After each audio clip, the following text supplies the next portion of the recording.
Yu Yang lay on the hospital bed, gazing at the falling leaves through the window. Even with a ventilator, life continued to slip away.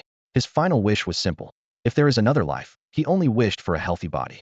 Suddenly, the world shifted, and Yu Yang found himself on a small bed in a dilapidated woodshed. Though this 16-year-old body was frail as a bean sprout, it was the healthy form he had longed for. This was the Yuanli continent, where everyone is born with a companion species. Those who can communicate with Yuanli are called Yuanli masters. On this continent, companion species are divided into animal-type companion beasts and plant-type companion plants. Since companion plants cannot feed themselves and struggle to accumulate energy to advance, they are despised as useless. In contrast, those with companion beasts can become respected warrior apprentices. In Yu family village, among 300 households, Yu Yang's father, Yu Dong, was a renowned level 3 Yuanli warrior with a majestic demon wolf companion beast. However, when Yu Yang was 10, he hatched a mere mushroom, causing his father to question his mother's lineage. As a result, Yu Dong treated his wife coldly, often staying away from home for days. His mother cried daily and eventually passed away in grief when Yu Yang was 12. What was even more disheartening was that his father immediately brought home a stepmother, Chun, and a genius half-brother, Eugene, whose companion beast was a rare mutated two-headed demon wolf king. Even when Eugene's companion beast was about to break through, their father spared no expense to buy bear meat to feed it. In contrast, Yu Yang lived in the woodshed, struggling even to find a full meal, living a life worse than Eugene's pet dog. Yet, in the face of adversity, Yu Yang did not give up. Every morning, he released his mushroom companion plant, Yu Shower, carefully feeding it rotting scorpions and centipedes. This innovative approach came from observing Eugene's companion beast's evolution, hoping to cultivate Yu Shower into a powerful poisonous mushroom. One day, his father suddenly announced that he was sending him to Blackstone City to work as a miner. That afternoon, a burly man came to inspect Yu Yang's physique and signed a contract. That evening, Yu Yang was unusually allowed to dine with the family, only to find the food had been drugged this time. Things were truly dire. The next day, Yu Yang awoke in a jolting carriage, surrounded by a nauseating stench of decay. The cramped space was filled with about a dozen ragged teenagers, roughly 16 or 17 years old. The atmosphere was heavy. A few of the kids were wiping tears from their eyes. Yu Yang was squeezed into a corner, leaning against one side of the carriage. Next to him sat a dark-skinned, burly boy. Seeing Yu Yang awake, the boy immediately helped him sit up straight and said with concern, "Brother, your family is really something. Even using knockout drugs to keep you from running back midway." Yu Yang felt a sinking feeling in his heart. The drug's effects hadn't fully worn off, his head throbbed slightly, and the annoying sound of crying echoed in his ears. He looked around and asked in confusion, "Aren't we just going to work in the mines? If we can't handle it, we can go home. Why are they crying? Missing home already on the first day out?" Hearing this, the surrounding kids looked surprised. The burly boy cautiously asked, "You mean you don't know we've been sold to the mines?" Sold? Yu Yang was shocked, his unease confirmed.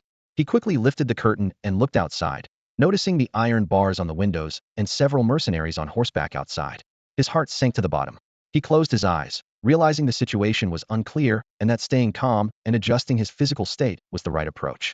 Just then, the carriage came to a sudden stop, causing everyone inside to tumble over each other. Sounds of a fierce battle erupted in front, mixed with the roars of wild beasts. The boys huddled together in fear. "It's a Yuan power warrior fighting," a boy in a blue cloth outfit said, his voice trembling. Yu Yang discreetly lifted a corner of the curtain and saw the mercenaries outside, fully armed. One of them, holding a bow and arrow, heard the subtle movement and turned, meeting Yu Yang's gaze. The mercenary immediately aimed his bow at him. Yu Yang quickly dropped the curtain and returned to his spot, whispering to the others, "Don't make a sound, or we'll draw attention." The fight lasted about 15 minutes before the noise gradually subsided. Suddenly, a fierce-looking mercenary with a scarred face kicked the carriage door open and coldly scanned everyone inside, ordering, "Hurry up, get out, and gather up front." The teenagers, pale with fear, obeyed immediately. The blue-clothed boy who had spoken earlier was so nervous he stepped on his clothes and tumbled out of the carriage, landing right at the scarred mercenary's feet. Yu Yang was about to help him up when, just as he lifted his foot, he heard a bang. The blue-clothed boy was kicked into the carriage wheel by the scarred mercenary, writhing in pain on the ground, unable to get up for a while. The atmosphere turned tense, and everyone was too scared to move. The scar-faced mercenary spat on the ground and grumbled at the crowd. "What are you staring at? Get moving. Waiting for me to come over and kick each of you?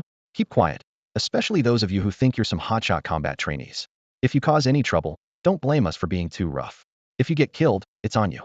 The boy in blue gritted his teeth against the pain, staggered to his feet, and followed the others. Because of the earlier incident, about 30 people had already gathered by the time they arrived. Mercenaries guarded the perimeter, each accompanied by their own spirit beast, demonic wolves, berserk bears, earth hounds, and a few animals Yu Yang couldn't recognize. Perhaps due to the recent bloodshed, these beasts had a fierce and terrifying look. Ahead, a bloody boy lay on the ground, barely clinging to life as blood poured from the wounds inflicted by the spirit beasts. His own companion beast, a large yellow dog, had been torn to pieces. The scar-faced man walked over, kicked the boy's body, spat coldly, and turned to the crowd. See, this is what happens when you try to escape. Daring to raise a hand against us mercenaries, you're asking for it. Don't think just because you have some skills, you can do whatever you want. The weakest of us here are at least third-tier warriors. Think twice before you act. With that, the man drew his sword and plunged it into the boy at his feet. The sight left several people paralyzed with fear, their cries stifled, and the acrid smell of urine underscored their helplessness. Blood splattered onto those in front, causing one to faint, while the rest stood frozen in terror. Satisfied that his point was made, the mercenary leader on horseback nodded to his men and ordered everyone back to their wagons. Once inside, the group remained silent, stifling their sobs to avoid attracting the mercenaries' attention. Yu Yang furrowed his brow, deeply troubled. The mercenaries' ruthless tactics revealed that the Blackstone City's mines were dangerous, and any misstep could lead to disaster. He had to break through to the first tier of warrior strength. Every bit of power gained meant more security. After 2 more days of travel without further incidents, the tense young travelers slowly regained some vitality. The passengers began to get acquainted. The robust, dark-skinned boy next to Yu Yang was Zhao Haipeng, whose physique matched his name. He had sold himself to pay off family debts, only to end up in a dire situation. The timid boy in blue was Wang Ming, a combat trainee whose companion beast was an adorable rabbit named Huan Huan. After his parents' death, Wang Ming's greedy uncle sold him off for his inheritance. Besides Yu Yang, there were 2 other boys with companion plants, Qin Xiao and Lu Yu. Qin Xiao's companion plant was a foxtail grass named Xiaomi Li, while Lu Yu's was a trumpet vine named Shuang Shuang. Compared to Yu Yang, they were luckier, having grown up in relatively nurturing environments without overexerting themselves early on. Though companion plants couldn't level up, both had been absorbing primal energy from a young age, making them robust and brawny, much stronger than ordinary people. By the next evening, the group finally arrived at their destination, Blackstone City. Locked inside the carriage, they missed the bustle of the city as the vehicle headed straight for the mines on the outskirts. The distant clinking of tools echoed, narrating the miners' hard work.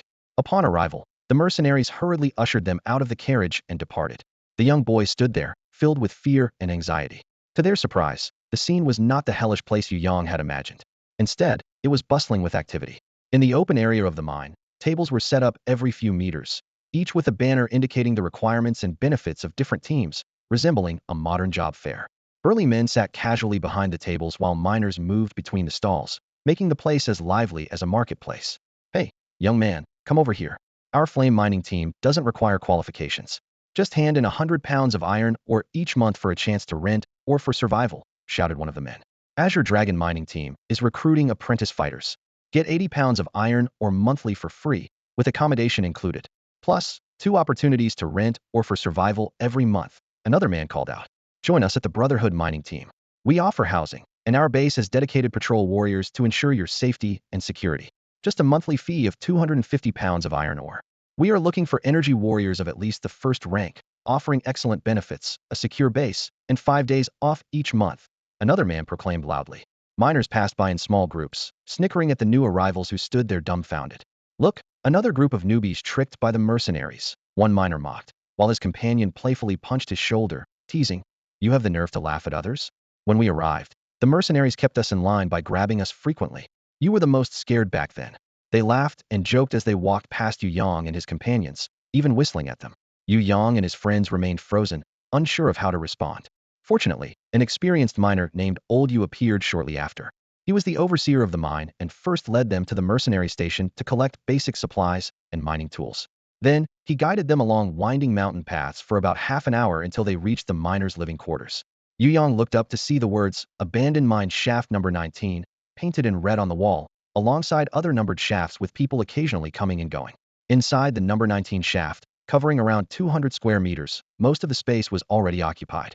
A few burly men, having finished their day's work, lay sleeping on their bunks. Hearing newcomers, they merely turned over without opening their eyes. The only available space was near the entrance, about 15 or 16 square meters, while there were 37 newcomers this time. Even with everyone sleeping closely together, there wasn't enough room. The person who spoke up was someone Yu Yang recognized, named Wang Dajia. He wasn't on the same vehicle as them. and he was a combat trainee with a sleek black cat as his companion beast. Among the miners, his aptitude was among the best. Old Uncle Yu chuckled and said, I'm sure you all saw it when you arrived. Every evening at this time, there's a recruitment event at the mining camp's central square. Most of the mining teams offer accommodations, so it'll be good if 10 of you remain here. There will definitely be enough space then. After everyone found a spot to place their belongings, Old Uncle Yu explained the rules of the mine. The first rule, and the most important, is not to go near the perimeter wall of the mine. Anyone found within 100 meters of the wall is treated as an escaped slave and will be executed. The second rule is that you must mine at least 200 pounds of black iron ore every day, which is the amount you need to hand over to the mine as a head tax. Any extra or can be exchanged for points, with 1 pound of black iron or equaling 1 point. You can exchange points for anything here, as long as you have enough. If you ever want to take a break from mining, points can also be redeemed for rest time. However, remember that you must mine 200 pounds every day. If you don't meet this requirement, you'll be fed to the mercenary lord's beasts. This is no joke. Seeing the young men's emotions shift from excitement to fear, Old Uncle Yu was satisfied with the impact he had made. He cleared his throat and continued. All right, there's no need to worry too much. As long as you don't slack off, the daily quota is achievable. You can also choose to join a mining team. Although you'll need to pay a small amount of, or each month, if you're ever unwell and can't meet the quota, you can borrow from the mining team. The interest is high, but it's better than losing your life, right? As someone who's been through this, here's a tip. You can grow your own food on the mountain, so there's no need to buy it. You can find seeds and such at the small stalls set up by fellow miners in the central area. You can also buy daily necessities there, all traded in or, of course, points are invaluable too. You can save them to exchange for things not available inside the walls, like advanced beast meat for combat trainees, though it's not cheap. That's all I have to say. Remember to gather at the mine entrance by dawn tomorrow. You're free to explore now. Check out the mining team's recruitment to avoid having nowhere to sleep tonight. And remember, never, ever go near the wall. After Old Yu left, the group discussed and decided to check out the recruitment station at the mine first, just in case they had nowhere to sleep that night. Yu Yang, carrying his luggage, slowly followed behind the others. Everyone packed up their belongings, seeming not to intend to return. When they returned to the recruitment area, there were fewer miners coming and going, but none of the recruitment booths had been taken down. Seeing them approach with their luggage, the recruiters' eyes lit up with eagerness, like hungry wolves spotting lambs. Young friends, we've been waiting for you. Come join our brave miners team. We offer great benefits, no qualification needed, and accommodation is included. One recruiter called out enthusiastically. Pre-combat warriors, join our Qinglong mining team. We're a mid-sized mining team with benefits that small teams can't match, and we offer better safety, another recruiter shouted. The Wild Wolf mining team is recruiting combat warriors with at least a first level of Yuanli. Meals and accommodation provided, benefits negotiable. Plus, 5 days of basic rest time, a recruiter announced loudly. The Blazing Flame mining team declared. As long as you're strong and healthy, no qualifications required, and we provide accommodation. Although everyone preferred the Wild Wolf team, none of the newcomers had reached the first level of Yuanli. The Wild Wolf team didn't waste time, packed up their banner, and seemed ready to leave. Seeing the crowd reluctant to disperse, the recruiter waved his hand and said, don't hang around. Once you reach the first level of Yuanli, the Wild Wolf mining team will welcome you anytime. Wang Dajiang, unwilling to give up, summoned his companion beast and said excitedly, look, I haven't reached the first level yet, but I'm close. My companion beast is a Xian cat, excellent at stealth, and can scout and ambush at crucial moments. Hearing this, the Wild Wolf team's recruiter stopped, walked over to Wang Dajiang with interest, and examined the Xian cat, clicking his tongue in admiration. It's truly rare to see one here. Let's see what it can do. Seeing a chance, Wang Dajiang smiled and said to his companion beast, Black Panther, show them what you can do. The Xian cat, Black Panther, jumped silently from Wang Dajiang's shoulder, quickly blending into the shadows like a chameleon. Then it suddenly leaped from the shadows onto a nearby mercenary, startling him as he flailed backward. Good, good. Impressive. The Xian cat has great potential if trained. You've been admitted exceptionally. Your benefits will be the same as a first-level Yuanli combat warrior, including meals and accommodation, and you'll receive 300 pounds of black iron ore monthly with 5 days of rest. However, since our team will use resources to help you reach the first level, the ore will be given once you officially reach that level. Any objections? Wang Dajiang was overjoyed and shook his head immediately. No objections. I'm extremely grateful for the help to break through. Seeing this, the others realized the opportunity and eagerly showcased their companion beasts to the Wild Wolf team's recruiter. Unfortunately, no more lucky individuals appeared. In the end, everyone could only watch with envy and jealousy as the examiners from the Wild Wolf mining team left with Wang Dajiang and his group. The departure of the Wild Wolf mining team provided an opportunity for other teams to shine. Several examiners launched aggressive recruitment efforts for the remaining prospective fighters. Even someone like Lu Yu, a vine-based elemental power user with a robust physique, was highly sought after. Zhao Haipeng attracted the attention of several mining team examiners with his strong build and excellent martial arts skills. Yu Yang and Qin Shao found themselves in a rather awkward situation. Yu Yang was skinny and malnourished, with a mushroom the size of an egg floating beside him. In contrast, Qin Shao was tall and sturdy, accompanied by a strikingly mismatched foxtail grass. Facing the curious and somewhat amused gazes of the crowd, the two obediently retracted their companion plants and joined the group of ordinary applicants. After half an hour of selection, everyone finally found suitable teams. While others had the luxury of choosing, Yu Yang could only be chosen. Ultimately, the two benefited from the presence of Wang Ming, a prospective fighter, and along with Zhao Haipeng, Lu Yu, and Qin Shao, they were all bundled into the Qinglong mining team, avoiding the fate of returning to the abandoned mine number 19 with the frail ordinary people. Despite joining the Qinglong mining team together, the treatment they received varied greatly. The most talented, Wang Ming, was the only one among them to enjoy free meals and accommodation. He received 3 meals a day provided by the mining team, was allocated a 2-bedroom cave dwelling, could receive 150 kilograms of black iron ore each month, had the right to borrow 300 kilograms of black iron ore, and enjoyed 3 days of rest each month. Although Lu Yu was a plant-based elemental power user, his robust trumpet creeper allowed him to transport 150 kilograms of black iron ore at a time, making him quite popular. The mining team assigned him a roughly 20 square meter 1-bedroom apartment in a good location with security. He could receive 80 kilograms of black iron ore each month and had the right to borrow 200 kilograms. Haipeng and Qin Shao were on the same level, both strong and healthy. They were given accommodations that were relatively remote and shared with others in a large dormitory. However, daily patrols ensured adequate safety. Each month, they needed to submit 50 kilograms of black iron ore to the mining team and had the right to borrow 150 kilograms. At this time, Yu Yang's living conditions seemed particularly poor. He was assigned to the edge of the team's base, without a ready-made dwelling, requiring him to dig one himself. Just a bit further east lay the infamous poison barrier forest, shrouded in toxic gas year-round, with few daring to approach. Even near the edge, poisonous creatures frequently appeared, with their bites being potentially fatal. He needed to submit 50 kilograms of black iron ore each month and had the right to borrow 100 kilograms. Seeing Yu Yang's dire living conditions, the others were taken aback.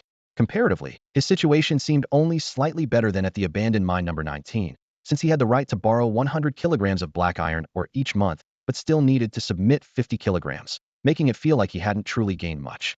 The guide, noticing their expressions, explained, "You shouldn't be ungrateful. Although the environment here is harsh, this is the Qinglong mining team's base, and no one dares to steal. If you lived in the externally assigned mines, you'd lose everything you have. Would you take a quilt down to the mine in winter? If not, it would be gone when you return, not to mention the stored food and dried vegetables for winter." Seeing the situation, Wang Ming couldn't help but feel sorry for Yu Yang and said, "Aying, why don't you stay with me? I have 2 rooms, and I don't like living alone." Yu Yang politely declined. For him, this place might be a dragon's den or a tiger's lair, but it was something he longed for. At least he wouldn't have trouble finding food for Yu Shao in the future. This worked out well for Zhao Haipeng, who knew martial arts not advanced, but enough to handle 3 ordinary people at once. He moved in with Wang Ming under the pretext of protecting him. Qin Shao, who was a step too late, could only sigh in regret. As the sky grew darker, Yu Yang realized that he wouldn't be able to dig out his own place to stay tonight. He would have to temporarily stay at Zhao Haipeng's bunk, who generously welcomed him anytime. Yu Yang thought to himself that he would dig his cave after work tomorrow, as he preferred a quiet environment. On the way back, the guide from the mining team reminded them that the mine would provide 2 free meals tonight and tomorrow morning, and they shouldn't miss them. It was best not to eat everything at once, as they were new and unfamiliar with mining techniques, which made them slower. The following days might require them to rely on these 2 meals. Hearing this, Haipeng, who had the biggest appetite, couldn't help but feel anxious and quickly asked, "Big brother, can we earn enough for meals? You know the situation here best, could you tell us?" The guide, who was usually just a small soldier in the mining squad, wanted to build a good relationship with them today, especially with a reserve combat master in the group. So, he smiled and said, "I'm a few years older than you, so if you don't mind, just call me Brother Lu." In truth, the problem of securing meals usually troubles only the new miners, especially when they first arrive. Your mining skills aren't proficient yet, so even handing over 200 pounds of black iron ore to the mercenaries is tough, let alone earning meal money. If you don't eat enough, you won't have the energy to work, creating a vicious cycle. Among them, except for Wang Ming, the others were worried about their meals, feeling anxious. Haipeng eagerly asked, "Is there any good way to deal with this? We brothers just got here and have no special skills. Once we're settled, we'll definitely thank you with good food and drinks." The others nodded in agreement, as not having enough to eat was a serious problem here. Brother Lu quickly explained, "It's not that bad. At first, life might be a bit hard, but in a few days, once you're familiar with the work, it won't be a problem to mine over 300 pounds of black iron ore daily. Once you have extra black iron ore, you can exchange it for bran cakes to eat. 5 pounds of black iron ore for 1 bran cake, which isn't tasty but is cheap and filling. Miners can eat 2 per meal to be full. By next spring, you can go out to cultivate land. And once there's a harvest, you won't have to worry about food anymore, and living conditions will improve a lot." After Brother Lu finished speaking, he looked up at the sky and quickly said, "All right, let's go to the canteen to eat now. If we miss meal time, no one will wait for us. If you have any more questions later, you can find me at the 12th squad." Hearing this, everyone hurried their pace, knowing that eating was not to be taken lightly. They arrived at the canteen just as it was about to close, feeling relieved. Each person received a bran cake the size of 2 fists, a small portion of pickles, and a bowl of thin porridge. The bran cake was genuinely hearty, still steaming and hard to press down, sure to stave off hunger. They decided to save the remaining bran cake and pickles for later.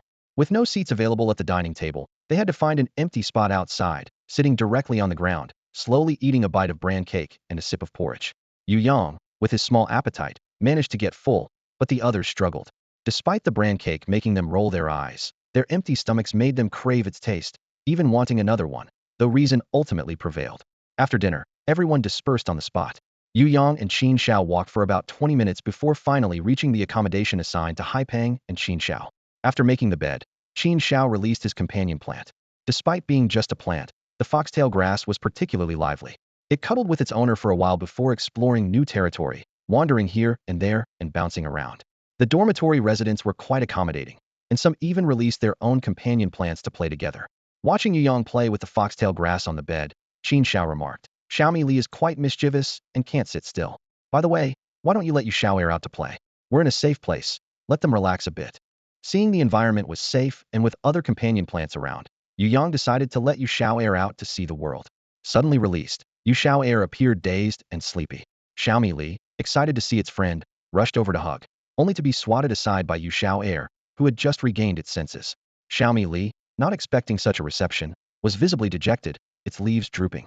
Qin Shao comforted the foxtail grass, saying, "All right, Xiaomi Li, don't be sad. Come over and have something tasty. We won't share with Yu Shao Air since it was rude, right?" With that, Qin Shao took out a simple wooden box from his luggage. Inside was shiny black soil.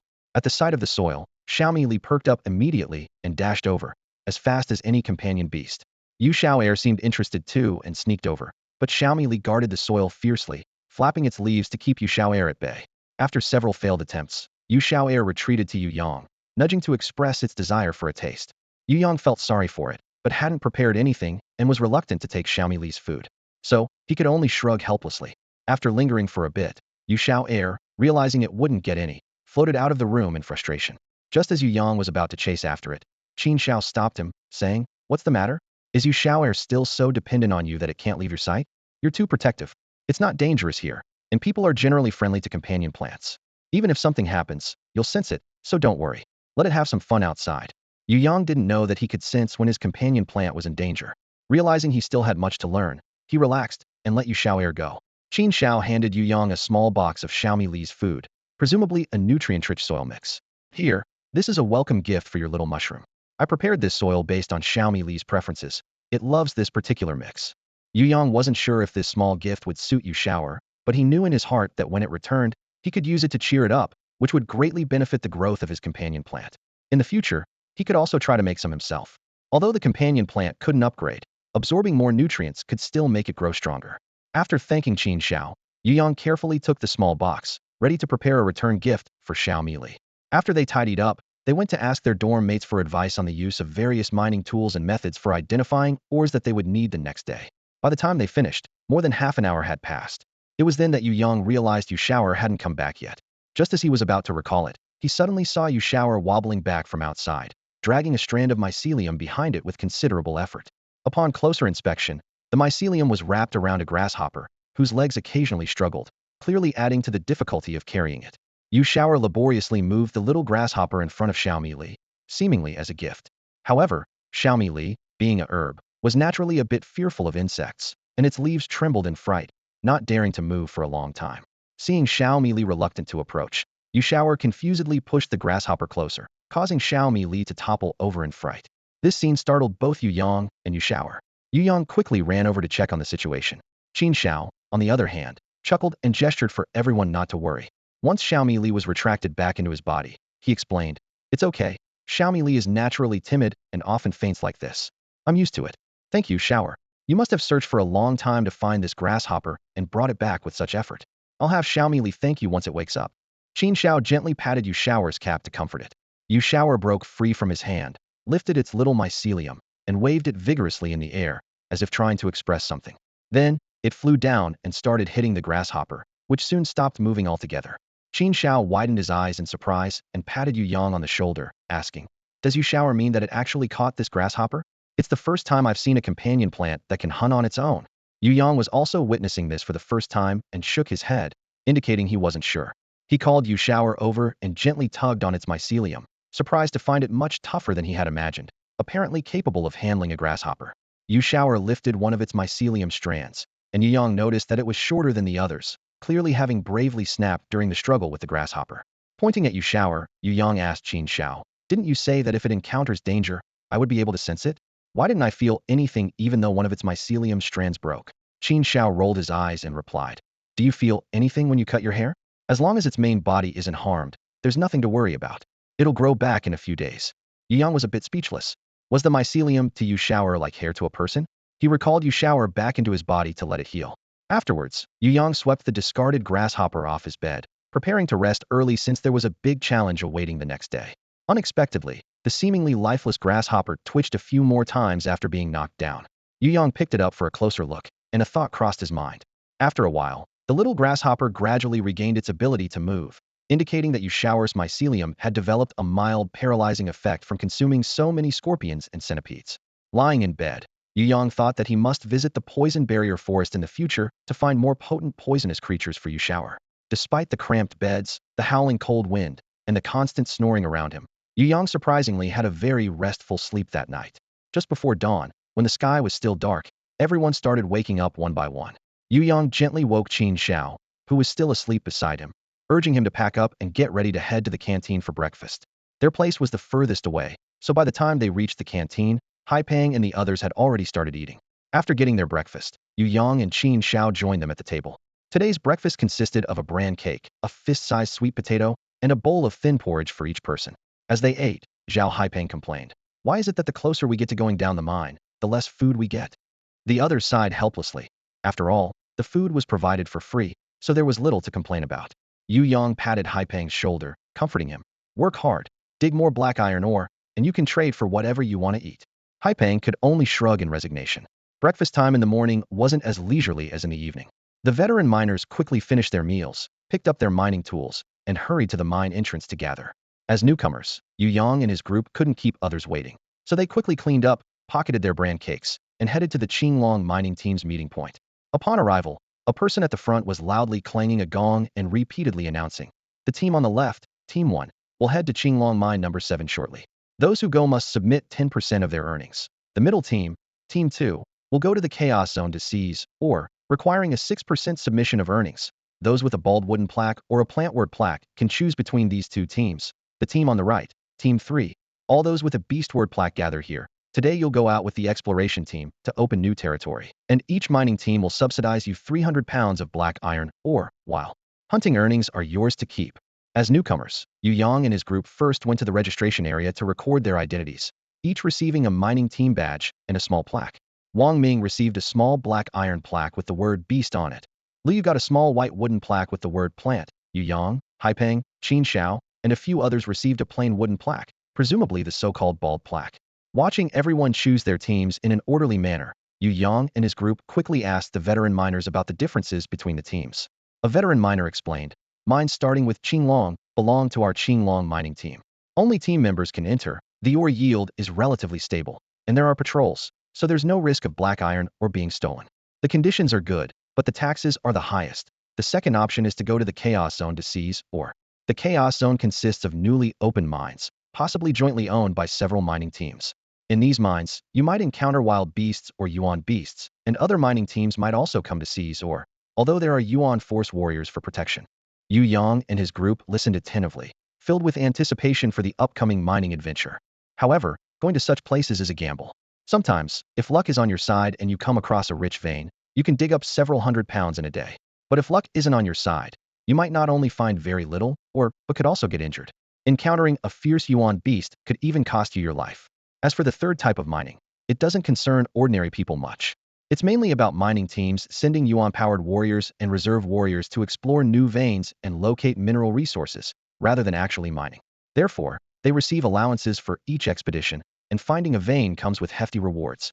Even those accompanying the exploration can earn significantly, which is a lucrative opportunity beyond the imagination of ordinary people. There's also another type of mine tunnel, which is unclaimed. Anyone can enter to mine and keep the profits without having to hand anything over, but most of the deposits have already been exhausted. These are mostly left for those who don't have a team, giving them a chance to make a living, and occasionally they might find something worthwhile.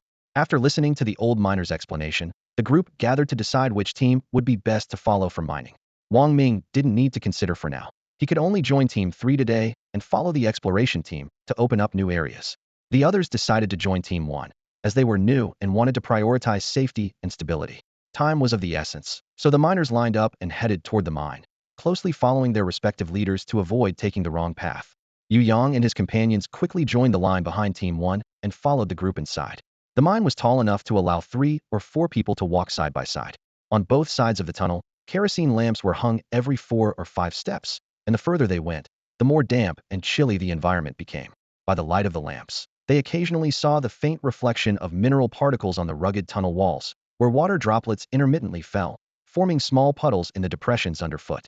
Along the way, they passed several junctions where the miners split off into different tunnels. Yu Yang and his group walked for about 15 minutes before finally reaching the Qinglong No. 7 mine. At the entrance, 2 Yuan-powered warriors stood guard, with a lazy 2-headed dog and a half-human-sized red fire chicken nearby. After the guards checked everyone's team badges, the miners entered the mine one by one and began their day's work. After entering the mine shaft, Yu Yang and his companions, including He Peng, agreed to split up and explore different tunnels to assess the potential yield of each path before regrouping. Once separated from the others, Yu Yang randomly chose a tunnel and began walking, using the techniques taught by the old miners in the dormitory to identify valuable ores. Along the way, he noticed several miners working in pairs. One would position a chisel at the edge of the ore while the other struck it with a hammer, demonstrating a seamless teamwork. Before long, a chunk of black iron ore the size of a basketball fell, showcasing an efficiency far beyond that of a lone worker. Unable to find his companions, Yu Yang decided to act alone. He wanted to find his friends, but had no idea which tunnel they had taken. After some thought, he decided to release Yu Shao air from within him, instructing it to exit the mine and locate the others, while he continued his search for black iron ore. Black iron ore is relatively easy to identify due to its dense structure, small grains, and surface covered in irregular, scale-like patterns. Its iron-black appearance sometimes has a faint blue sheen, and its value is 3 times that of regular ore. The ore's cross-section gleams with a metallic luster, the body is opaque, and the powder that falls during extraction is black. With dim lighting in the mine, distinguishing ore from regular soil by color was difficult. Yu Yang had to proceed slowly, gently touching the mine's surface until he felt the scaly texture, prompting him to stop and inspect closely. After about 10 minutes, he finally found a palm-sized piece of exposed black iron ore at a bend in the tunnel. Although the ore's texture was limited at this spot, it extended into the tunnel walls. Yu Yang used a pick to tap along the edge of the ore, judging from the echo that the black iron ore was likely not small. He decided to excavate his first piece of ore here, starting by chipping away the thinner rock layers around the ore's edges, revealing a bull's-eyed window of ore. It was unmistakably black iron ore, with its shiny black surface and undulating fish scale patterns giving off a cool metallic feel. Next came the real physical labor. As he began excavating, Yu Yang realized that a miner's job was far from easy. The recoil from the pick hitting the rock was so strong that he struggled to hold the handle, and after just a few strikes, his wrists started to ache. It seemed that this spot hadn't been left untouched, but was abandoned due to the difficulty of extraction outweighing potential gains. With no other black iron ore in sight, Yu Yang resolved to persevere, continuing to chip away despite the slow progress. After more than 10 strikes, he began to warm up, but the mining progress remained sluggish. He realized that since the surrounding rock was hard to break, it might be better to pry it out first, and then try using a hammer and chisel. Yu Yang used his pickaxe to probe around the edge of the rock, discovering it to be about the size of 2 wash basins.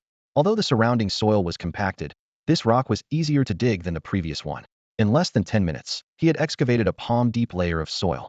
One side of the rock revealed a recessed leverage point, and Yu Yang dug away another layer of soil around it, wedging the pickaxe into the indentation.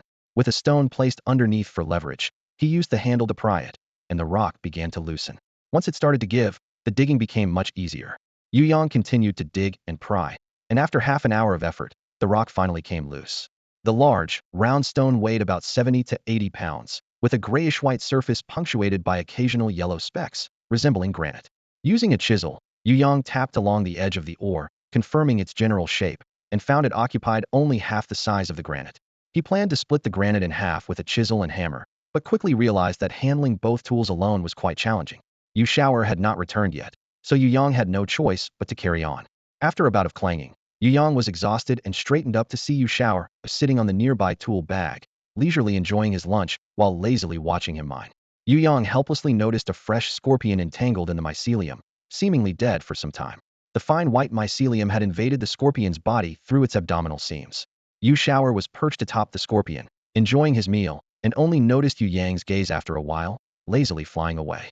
Yu Yang picked up the scorpion and gently broke it open, finding it completely hollow inside, just an empty shell.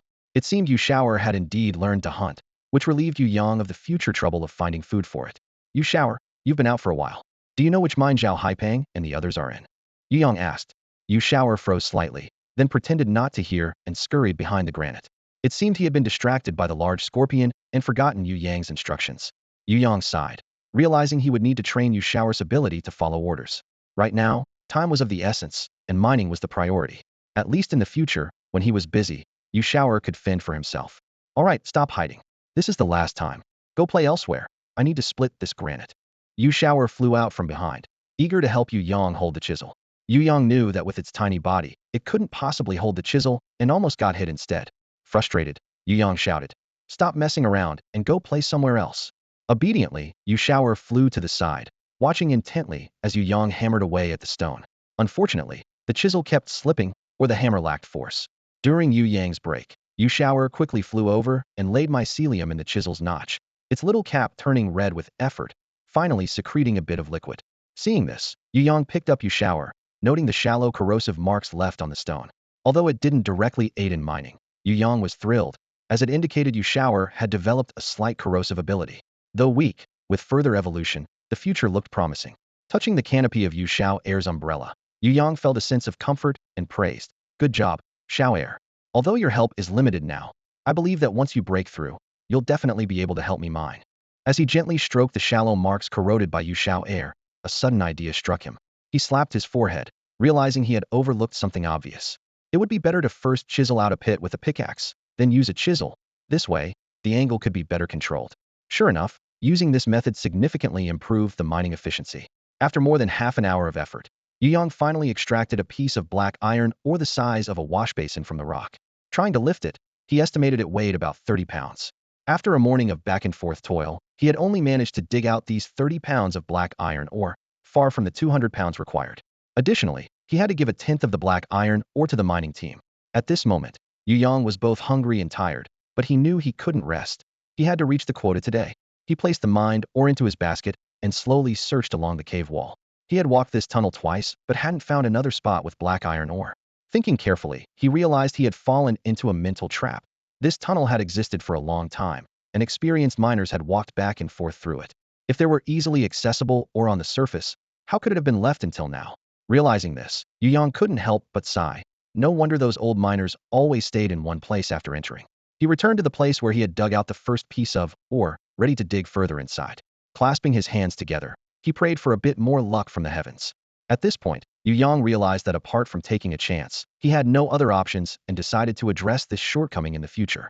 So, he swung his pickaxe and dug furiously. Fortunately, his luck was quite good today. After digging half a meter further, he found two more pieces of black iron ore, one weighing about 20 pounds and the other about 10 pounds. After a busy morning, Yu Yang had mined a total of around 80 pounds of black iron ore, far below his expectations. He decided not to go out for lunch, saving the time to try and dig more. Taking out a bran cake, he thought for a moment and then put half of it back. It was only while eating that he realized he had forgotten to bring water, so he chewed slowly to avoid choking. The sound of clanging echoed through the cave, indicating that many others had also chosen not to go out for lunch. After lunch, Yu Yang didn't rest, as time was pressing. He assigned a task to Yu Xiao Air, who was idly nearby, asking it to wander around the cave to see if there were any undiscovered ores, and to come back and inform him if there were. Yu Xiao Air, full of vigor, went off to carry out its task. However, it wasn't long before Yu Xiao Air returned frequently, leaving Yu Yang feeling helpless. Initially, Yu Yang eagerly followed it to check, but later found it was only leading him to some black or fragments. He then decided not to rely on Yu Xiao Air and continued to focus on his own mining. Yu Xiao decided to save up for 10 or so trips to the mines, occasionally finding a bullsized piece of black iron ore, which was considered a good find. After commending Yu Xiao, the two went back to their own tasks. Yu Yang worked diligently in the mine all afternoon and managed to dig up around 230 pounds of ore before the day ended. Meanwhile, Yu Xiao collected about 5 or 6 pounds of black iron ore, which was just enough to exchange for a bran cake. Overall, their harvest was quite satisfactory. As the shift ended, the miners carried their extracted ores and packed up their tools, their faces etched with exhaustion. Yu Yang observed the baskets of others and noted that most had a decent haul, around 300 pounds, realizing he still had room to improve his skills. Exiting the mine shaft, Yu Yang encountered Zhao Haipeng, Qin Xiao, and Lu Yu, all equally worn out. Haipeng's face was as dark as a pot bottom. His luck had been poor that day. The mine shaft he first entered was low in resources, and after switching locations several times without finding a single piece of black iron ore, he wasted over an hour. Ultimately, he had to move to another shaft, where conditions were slightly better, but his day's effort only resulted in 180 pounds of black iron ore, 40 pounds short of the standard. In contrast, Qin Xiao and Lu Yu had much better luck. Lu Yu dug up 220 pounds, just 2 pounds short of the standard, while Qin Xiao managed 240 pounds, leaving him with about 16 or 17 pounds after the required contribution. Thankfully, they had a reliable teammate, Wang Ming, who had agreed to share any extra black iron ore with them for situations like this. This arrangement proved beneficial. At the exit of the Qinglong No. 7 mine, everyone handed over 1/10 of their earnings to the mining team. Despite contributing over 20 pounds of black iron ore, their baskets remained heavy. Lu Y's approach drew envy when he released his companion plant to help carry the load. Yu Yang, considering Yu Xiao's build, decided against asking the companion plant for help, while Haipeng could only admire from afar. Lu Yu patted Haipeng on the shoulder, jokingly offering, "Since you've got such a small load today, maybe Frost's companion plant can carry yours for a bit.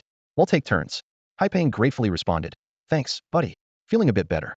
With smiles exchanged, they continued towards the mine's entrance. At the entrance, each person submitted 200 pounds of black iron ore.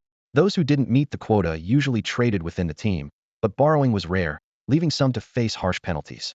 Upon reaching the mine entrance, Wang Ming was already waiting, bringing tears of relief to Haipeng's eyes, and everyone felt a weight lifted. After handing over the ore, they still had enough left over, sparing them a trip to the canteen to exchange for food. The group initially intended to help Yu Yang dig out his cave dwelling, but he persuaded them otherwise. It was their first day mining, and they were physically and mentally drained. Resting up was essential to avoid being exhausted the following day. Yu Yang's main objective was to choose a location for his future cave and assess the surrounding environment. Heeding Yu Yang's advice, they refrained from insisting and each dragged their weary bodies back to their dormitories. After leaving the mine, Yu Yang headed straight to the plot of land assigned to him for his residence. In hindsight, his decision to dig a cave dwelling was truly wise, allowing him to design the house structure according to his preferences and live more comfortably. Compared to the communal dormitory shared with Qin Xiao and others, Yu Yang found it difficult to adapt to such a lack of privacy. For people of this era, losing belongings didn't seem to be a big deal, but Yu Yang couldn't accept it. His conversations with Hei Peng and the others were merely excuses. He actually longed to move into his new home as soon as possible. Exhausted from a day of mining, he couldn't bring himself to ask them to work overtime at night. Yu Yang's dwelling was near the toxic marsh forest, giving it a gloomy and terrifying appearance. Yet the reality was much better than he imagined. With almost no neighbors around, he was free to plan as he pleased. The elderly in the dormitory mentioned that winters here were extremely cold, with north winds carrying sand and stone, and heavy snow falling thickly. Every year, when snow blocked the mountains, the mines had to halt operations, marking the most leisurely yet dangerous time for the miners. Without the daily burden of 200 pounds of black iron ore, more people died than now, as cold and hunger could claim lives at any moment.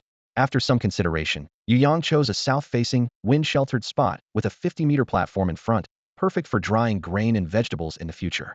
A small river a few hundred meters away made water fetching convenient. The only downside was its proximity to the toxic marsh forest. No one else would choose this as a residence due to the risk of venomous snakes entering the home. However, Yu Yang wasn't afraid. He could implement additional safety measures, keep some realgar at home, plant snake and pest repelling plants at the entrance, and have Yu Shower patrol the area. Safety shouldn't be a major issue. Moreover, he needed to enhance Yu Shower's diet, and if the poisonous creatures didn't come out, he would venture into the toxic marsh forest himself. Having chosen the site, Yu Yang picked up his pickaxe and got to work. After a day of mining, he was quite satisfied with the soil quality here. Although the rocks were hard to dig through, soil that was too loose risked collapse. The current soil was just right, dry and firm, with the dugout clods holding together well. This might be Yu Yang's first true home in this world. Despite its simplicity, he cherished it immensely. With passion in his heart, he didn't feel tired as he worked. The more he worked, the more energetic he became.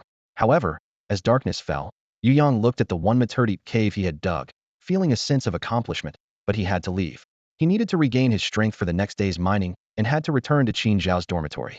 Looking at today's progress, it might take a month to complete, but he could first dig out a room to sleep in and move in. Then, he could continue excavating gradually. In about 2 more weeks, he should be able to finish. When Yu Yang returned to the dormitory, it was silent. Qin Zhao was snoring softly beside him. Half his body sprawled onto Yu Yang's bed. Yu Yang struggled to move Qin Zhao back to his own bed, then washed up and lay down, exhausted. The day's fatigue was so overwhelming that he didn't even dream. The next day, it was the old miner in the dorm who woke them up. "So, how are you adapting?" the old miner asked, his eyes filled with concern. "I heard you all met the basic requirements yesterday, much better than in our time. Back then, each of us had to borrow 40 to 50 pounds from the team, and it took 2 years to pay it back with interest. You should work hard and avoid borrowing if you can. The team's interest rates are too high. Some are still stuck, working for free every day." Yu Yang and Qin Zhao felt a chill in their hearts upon hearing this. Yesterday, they had inadvertently avoided a big pitfall by not borrowing due to the hassle.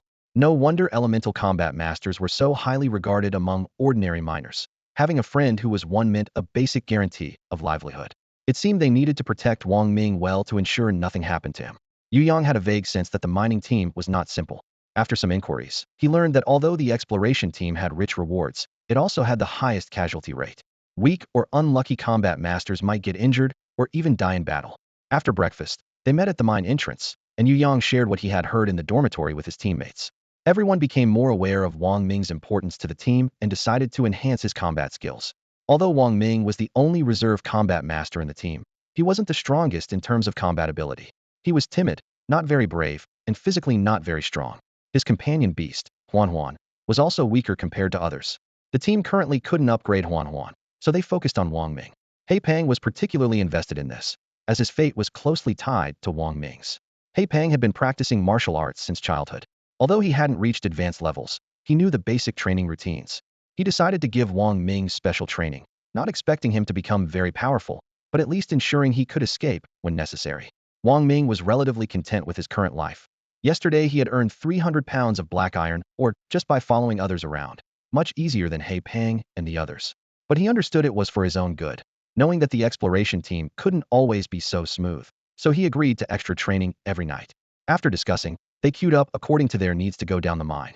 Upon entering Qinglong Mine number 7, Qin Xiao and Lu Yu felt yesterday's yield was good enough and decided not to switch tunnels, returning to their original spots to continue mining.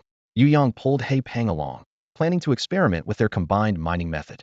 They reached the spot where Yu Yang mined yesterday. Yu Yang released Yu Shower from within himself, letting it roam freely as they began working. Although their initial coordination was rough, it was still faster than mining alone. He Peng, being the group's stamina powerhouse, far surpassed Yu Yang in mining speed. By afternoon, their teamwork had improved, allowing them to quickly extract a piece of ore. Though not large, it was much better than He Peng's situation yesterday. He Peng worked enthusiastically, even mining alone while Yu Yang rested. By the end of the day, they calculated that they had mined over 500 pounds of black iron ore, with Yu Shower contributing about 3 pounds. Unexpectedly, they had a surplus on the second day, and He Peng excitedly grabbed Yu Yang's hand, proclaiming them an unbeatable team. Unfortunately, their good mood didn't last long. After leaving the mine, they didn't see Wang Ming, which filled everyone with dread. They soon learned that the exploration team had encountered a Yuan beast, a ground frog, that day, costing them 1 life and leaving 3 injured to subdue it. Without waiting to hear the rest, they hurried to Wang Ming's dorm to check on him. Thankfully, Wang Ming was only injured, a chunk of flesh torn from his thigh, leaving him bedridden. Fortunately, as it was a work-related injury, the team provided free medication and granted him a 10-day leave to recover. The outside environment was more dangerous than expected, making the urgency of training all the more critical. Over the past few days, without Wang Ming's support, everyone has been working even harder in the mines. Fortunately, they managed to meet their daily goals. The most exhausted among them is Zhao Haipeng. who not only has to dig tirelessly during the day, but also take care of the ailing Wang Ming at night. Everyone is dog-tired, yet Qin Xiao and Lu Yu still found time to help Yu Yang dig a cave for a day. Once the bedroom was completed, Yu Yang moved out of Qin Xiao's dormitory. Nowadays, everyone is worn out, and Yu Yang declined any further help from them, deciding to finish digging the remaining rooms at his own pace in the evenings. With winter approaching, Yu Yang is pressed for time. He plans to dig a storage room before winter arrives to store food for the cold months. In the time he saves, he also needs to search for food and gather dry firewood. In the evenings, before night falls, Yu Yang goes out to see if there are any edible resources nearby, much like he used to do in his village. Villagers don't eat water chestnuts, which worked to Yu Yang's advantage. He noticed that the locals seemed uninterested in aquatic foods, as there were few fish and shrimp vendors at the town market. Even when fish was sold, business was slow, as people found fish difficult to prepare and troublesome to eat, with a tendency to cause choking, and it always had a lingering fishy odor. Cleaning the pot after cooking fish was also a hassle. Yu Yang loves fish, especially salted fish. In modern times, he was prohibited from eating preserved foods due to health reasons. As a child, the aroma of others grilling salted fish always made his mouth water. Here, salt is undoubtedly expensive to trade for, but he could try making some smoked and dried fish for the winter. At night, Yu Yang cut some sturdy vines and made several arm-length fish traps, filled them with chopped worms, and placed them in the stream among the water plants before going to sleep. Early the next morning, he would collect a few palm-sized crucian carp, and occasionally river shrimp and loaches. He would process the fish that could be dried before work and bring the dried fish back into the cave at night. After several days of effort, the cave dwelling finally started to feel like home. At the request of Yu Shower, he even dug a small room the size of a doghouse and thoughtfully installed a little wooden door. Yu Shower was so thrilled that it didn't want to return to Yu Yang's body for several days. Every day, it would catch small scorpions and grasshoppers to store in its room. Now, Yu Shower is even busier than Yu Yang, like a diligent little squirrel, venturing out to gather food before dawn. It no longer accompanies Yu Yang to the mines during the day, having its own full schedule. For food with high moisture content, it mimicked Yu Yang by drying it on the platform outside. Yu Yang observed its little room, where the bodies of scorpions, centipedes, and grasshoppers were piled high. Out of kindness, he opened a storage space in Yu Shower's bedroom to help it store its collected food. Yu Shower was very pleased and, in gratitude, gifted him a black iron or the size of a quail egg. As the weather grew colder by the day, Yu Yang realized he needed to speed up his preparations as well. He needed to store firewood, search for food, and find items to keep warm, ideally stocking up on herbs for colds. Additionally, he needed to make some mud bricks to build a heated bed for winter. Since deciding to speed up the storage of winter provisions, Yu Yang's life has become exceptionally busy. He rises early and retires late, much like a diligent farmer. At dawn, before the sky has fully brightened, he resumes his old routine of gathering pigweed. Although he no longer has pigs to feed, the purpose of collecting pigweed is to make bricks. Mixing dried pigweed with mud enhances the bricks' toughness, making them more durable. Yu Yang plans to build a wall at the cave entrance to shield against the cold wind and snow, ensuring warmth inside the home. Before breakfast, he spreads the gathered pigweed on a platform to dry, ready for use in a couple of days. The animals on the mountain have nearly been captured by other miners, and Yu Yang often accidentally steps into their traps while collecting firewood. These traps are not particularly hidden, but their sheer number makes them hard to avoid. Fortunately, given the limited resources in the mining area, the traps aren't very powerful, and Yu Yang hasn't been seriously injured. However, catching wild animals has become nearly impossible, and he's grateful for the daily catch of fish. Otherwise, he would be going hungry. With no other choice, Yu Yang decides to dig for wild vegetables and mushrooms on the mountain, only to find it too time-consuming. Yu Yang's days are indeed hectic. He spends his days mining and returns home at night to take care of other tasks, with darkness setting in quickly. Being active in the forest at night is extremely dangerous, as a single misstep could lead to an accident, making it not worth the risk. After days of pondering, he finally decides to seek help from Yu Shower. Before heading to work, Yu Yang specifically discusses with Yu Shower, asking it to bring back any food it finds that has been nibbled on by squirrels or sparrows while hunting. If it finds a substantial amount, as a reward, Yu Yang promises to dig a small room for it and make a set of furniture during the leisurely winter months. Although Yu Shower isn't particularly interested in furniture, it does need to expand its storage space, as the original area is nearly full. After some thought, Yu Shower happily agrees. Watching Yu Shower fly off cheerfully, Yu Yang can't help but feel a bit worried, sensing that it might not be entirely reliable. After some contemplation, he decides to take matters into his own hands and heads up the mountain with a shovel to dig a couple of traps. Despite the scarcity of wild animals, there's always a chance of unexpected luck. Once the traps are set, Yu Yang heads to the canteen to trade for a bran cake, carrying it with him to the mine entrance for assembly. Recently, everyone has been busy stockpiling winter provisions, and it's been a while since he's seen his companions. When Yu Yang arrives, Haipeng is already there waiting. The two have recently become steady mining partners, and their efficiency has steadily improved through constant collaboration. They consistently meet the daily or production targets, which is considered an excellent achievement among new miners, many of whom are burdened with high-interest debts. Seeing Yu Yang approach, Haipeng hurriedly waves him over, parting the crowd, and Yu Yang joins him. As Haipeng munched on a hard, dry bran cake, he asked, "How's your stockpile for winter coming along?" Yu Yang shook his head and sighed, "Not great. The wild vegetables have mostly been picked clean by the old miners, and rabbits and wild chickens are out of the question. There are more traps on the mountain than there are rabbits. But thankfully, I can still catch a few fish each day, which I've been drying for winter." Haipeng slapped his forehead in excitement, drawing curious looks from those nearby. He quickly lowered his voice. "How could I forget? Fish can be eaten too. I've been so anxious, finding nothing lately. Fish may not taste great, but it's meat nonetheless, flavor be damned. No wonder you've had that fishy smell lately. I thought your clothes had gone bad, but didn't want to ask. If I had known sooner, I wouldn't have wasted so many days." Yu Yang patted Haipeng on the shoulder, comforting him. "No worries, there's still time. Come by my place tonight to pick up a couple of fish traps, and I'll make a few more myself later." Haipeng was delighted. "Really? You have extra fish traps? That's great, because I have no idea how to make them." Yu Yang continued. "Our task now is to work hard at mining and hopefully trade for a cotton quilt before winter hits." Haipeng nodded enthusiastically, feeling particularly motivated to mine today. By noon, the two had dug 3 meters deep, accumulating a small pile of black iron ore. During lunch, Haipeng sat on the ore pile, grinning foolishly. He patted the ore in his hands and said to Yu Yang, "You know, if we keep up this yield, buying a big cotton quilt before winter isn't just a dream. Looks like luck has finally remembered me." Zhao Haipeng. Yu Yang was also pleased. Their teamwork was becoming increasingly seamless. If they maintained this output, they wouldn't have to worry about their daily meals. Yu Yang chuckled. "We at least need to keep up today's mining speed." Haipeng agreed wholeheartedly, and after lunch, they immediately resumed mining. Perhaps luck truly was on their side today. Just before finishing up, they unearthed a high-grade piece of black iron ore with a faint bluish glow. This chunk weighed over 30 pounds, and after tripling in value, it was nearly 100 pounds. It was an unexpected bonus, bringing their day's total to almost 780 pounds of black iron ore, with each of them netting nearly 400 pounds, surpassing even some of the veteran miners. After submitting their required share, each was left with about 153 pounds. This marked their highest earnings since they started mining.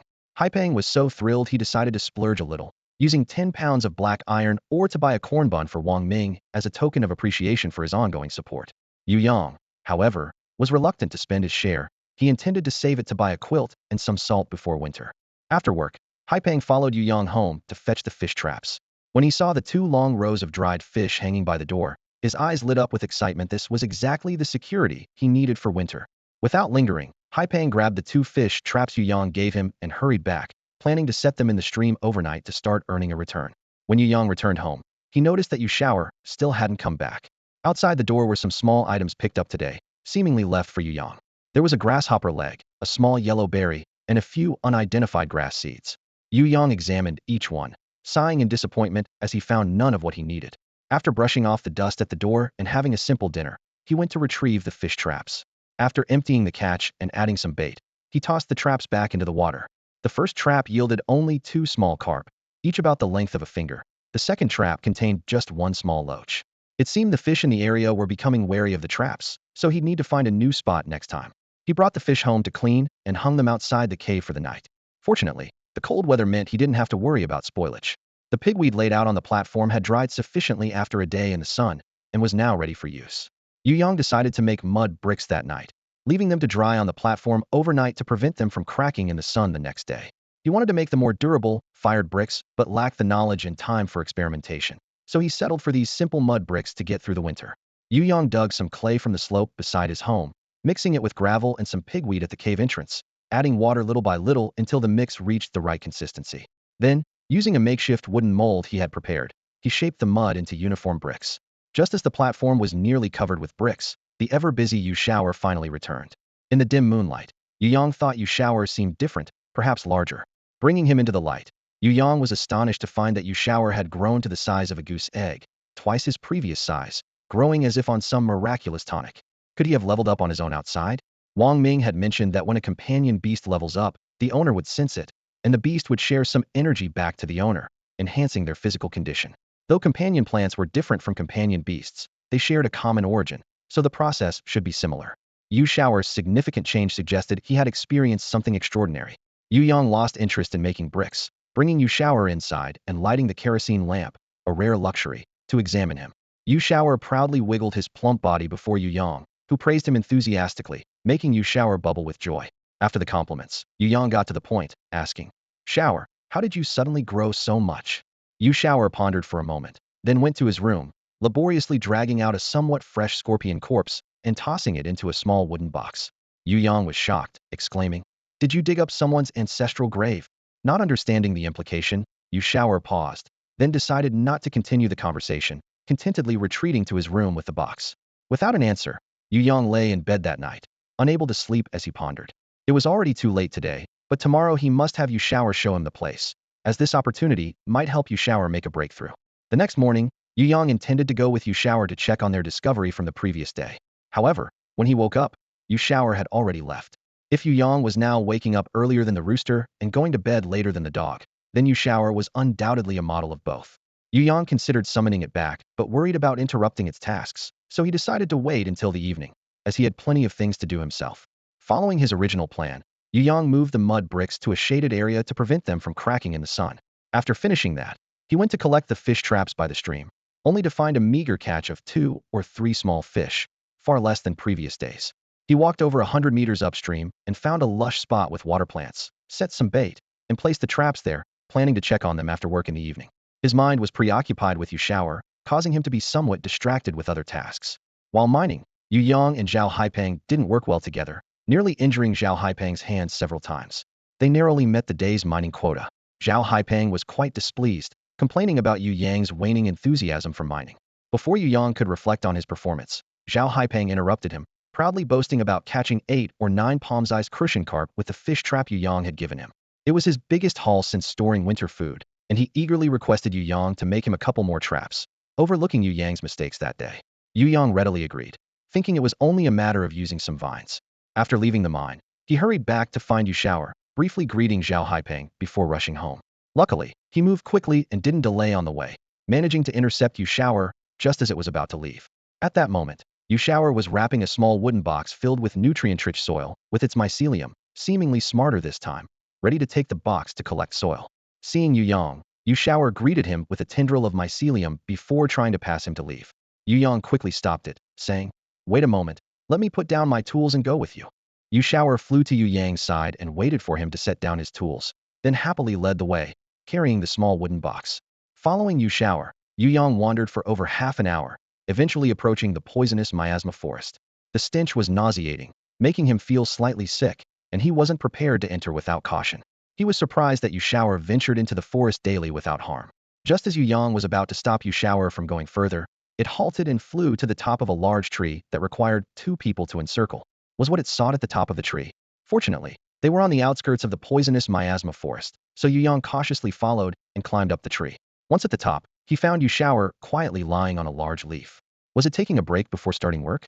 As Yu Yang was about to remind it to focus on the task, he suddenly heard a rustling sound below, growing louder as it approached. Yu Yang immediately tensed, realizing it sounded like a large creature. Before long, a mountain wolf spider the size of a millstone appeared in Yu Yang's line of sight. A chill ran through him. He hadn't expected such a terrifying creature to be lurking on the outskirts of the poisonous mist forest. An adult mountain wolf spider has a combat strength comparable to a 4th-tier Yuan power warrior. As a fearsome Yuan beast capable of manipulating earth forces, its threat is not to be underestimated. Even more frightening is the fact that it is a species that lives in family groups. The correlation between Yuan beasts and human warriors is clear. Warrior levels 1 through 9 correspond to Yuan beast levels 1 and 2. Venerable levels 1 through 9 correspond to Yuan beast levels 3 and 4. King levels 1 through 9 correspond to Yuan beast levels 5 and 6. Emperor levels 1 through 9 correspond to Yuan beast levels 7 and 8. Half-step God Emperor corresponds to Yuan beast level 9. God Emperor corresponds to Beast Emperor. At this moment, the mountain wolf spider was patrolling its territory. When it stopped directly beneath the tree where Yu Yang and his companions were hiding, Yu Yang held his breath in tense anticipation. Suddenly, Yu Yang watched in horror as Yu Shao accidentally let go of the small wooden box he was holding, which began to drift downwards on a falling leaf. Yu Yang reached out but failed to catch it, inwardly cursing his luck. His muscles tensed, ready to spring into action. If Yu Shao were to be attacked, he planned to absorb him into his body and then flee with all his might. Fortunately, Luck was on their side.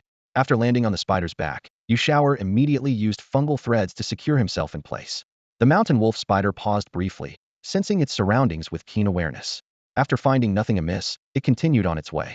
Yu Shower motioned for Yu Yang to come down from the tree, but Yu Yang felt a wave of despair, thinking Yu Shower was setting him up for disaster. He quickly gestured for Yu Shower to go on without him. Reluctantly, Yu Shower hitched a ride on the spider. Yu Yang watched, sweat dripping down his back, as the mountain wolf spider carried Yu Shower away until they vanished from sight. Only then did he dare to slowly climb down from the tree, feeling a surge of relief. He wasted no time in hurrying home.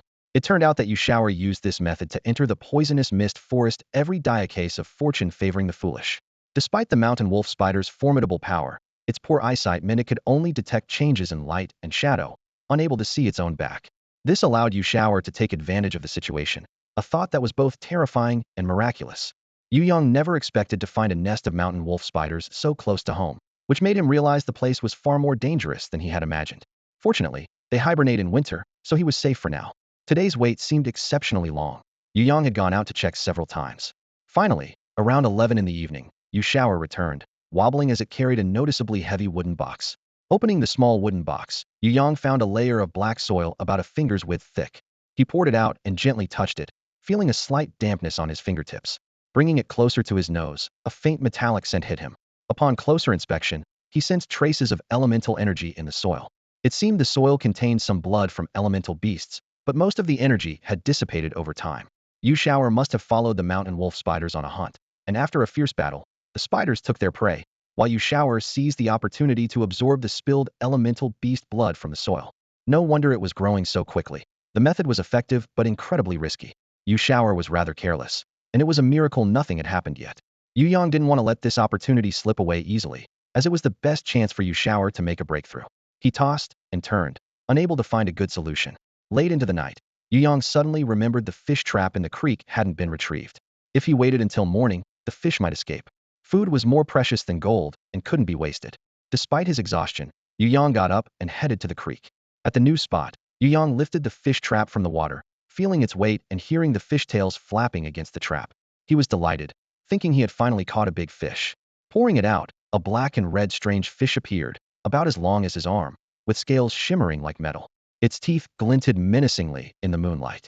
Yu Yang nudged it with his foot, and to his surprise, the fish spat out a water blade. Luckily, Yu Yang reacted quickly and dodged, though his clothes were torn. It was fortunate he had dodged just in time. A direct hit could have been disastrous.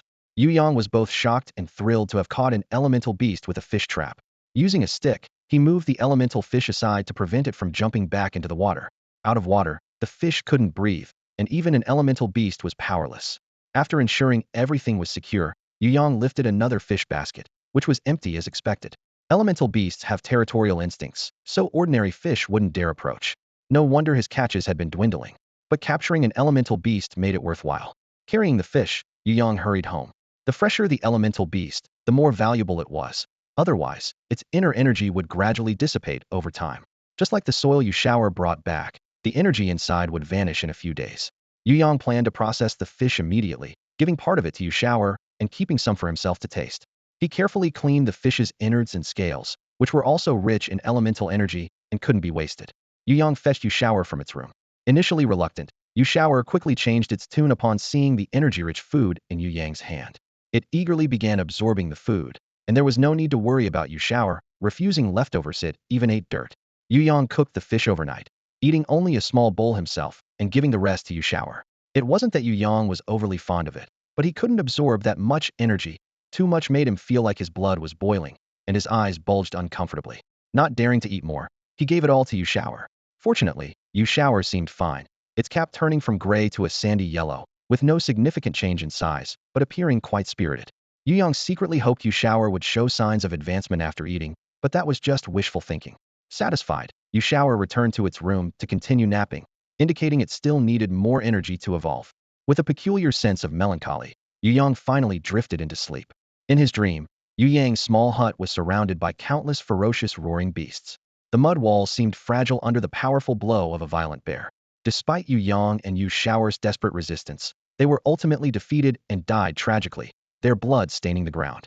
Yu Yang woke up, his muscles aching and cold sweat streaming down, with the remnants of the dream lingering in his mind.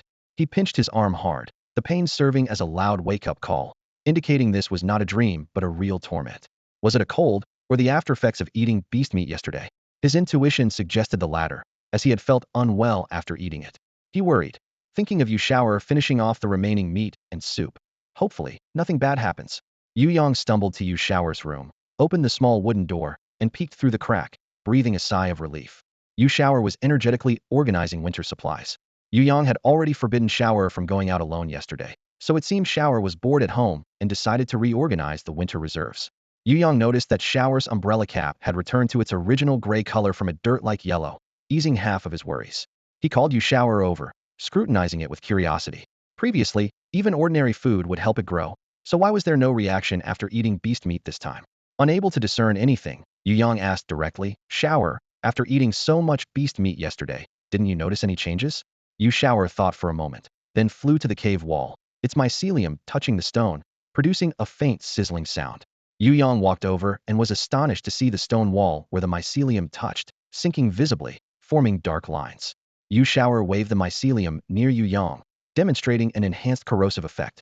Yu Yang had previously fed it scorpions and centipedes, intending to enhance its toxicity as it advanced, but he hadn't expected it to naturally develop a corrosive effect. Yu Yang was puzzled. Companion beasts typically only experience significant combat strength boosts during breakthroughs, maintaining that level until the next breakthrough. Yet, Yu Shower hadn't even broken through, and its combat abilities were already gradually increasing. Could it be an exception? Given Yu Shower's unique nature as a companion plant, Yu Yang decided not to consult others to avoid unnecessary trouble. Suppressing his thoughts, he noticed the fish trap discarded in the corner from last night. Remembering the excitement of catching beast fish, he realized he had forgotten to place the trap back. Seeing the time, it was almost time to start work. He needed to hurry and set the trap to collect another catch by evening. Every bit of food before winter was precious. Thinking about the terrifying dream he had last night, Yu Yang decided to thicken the walls and add some protective measures.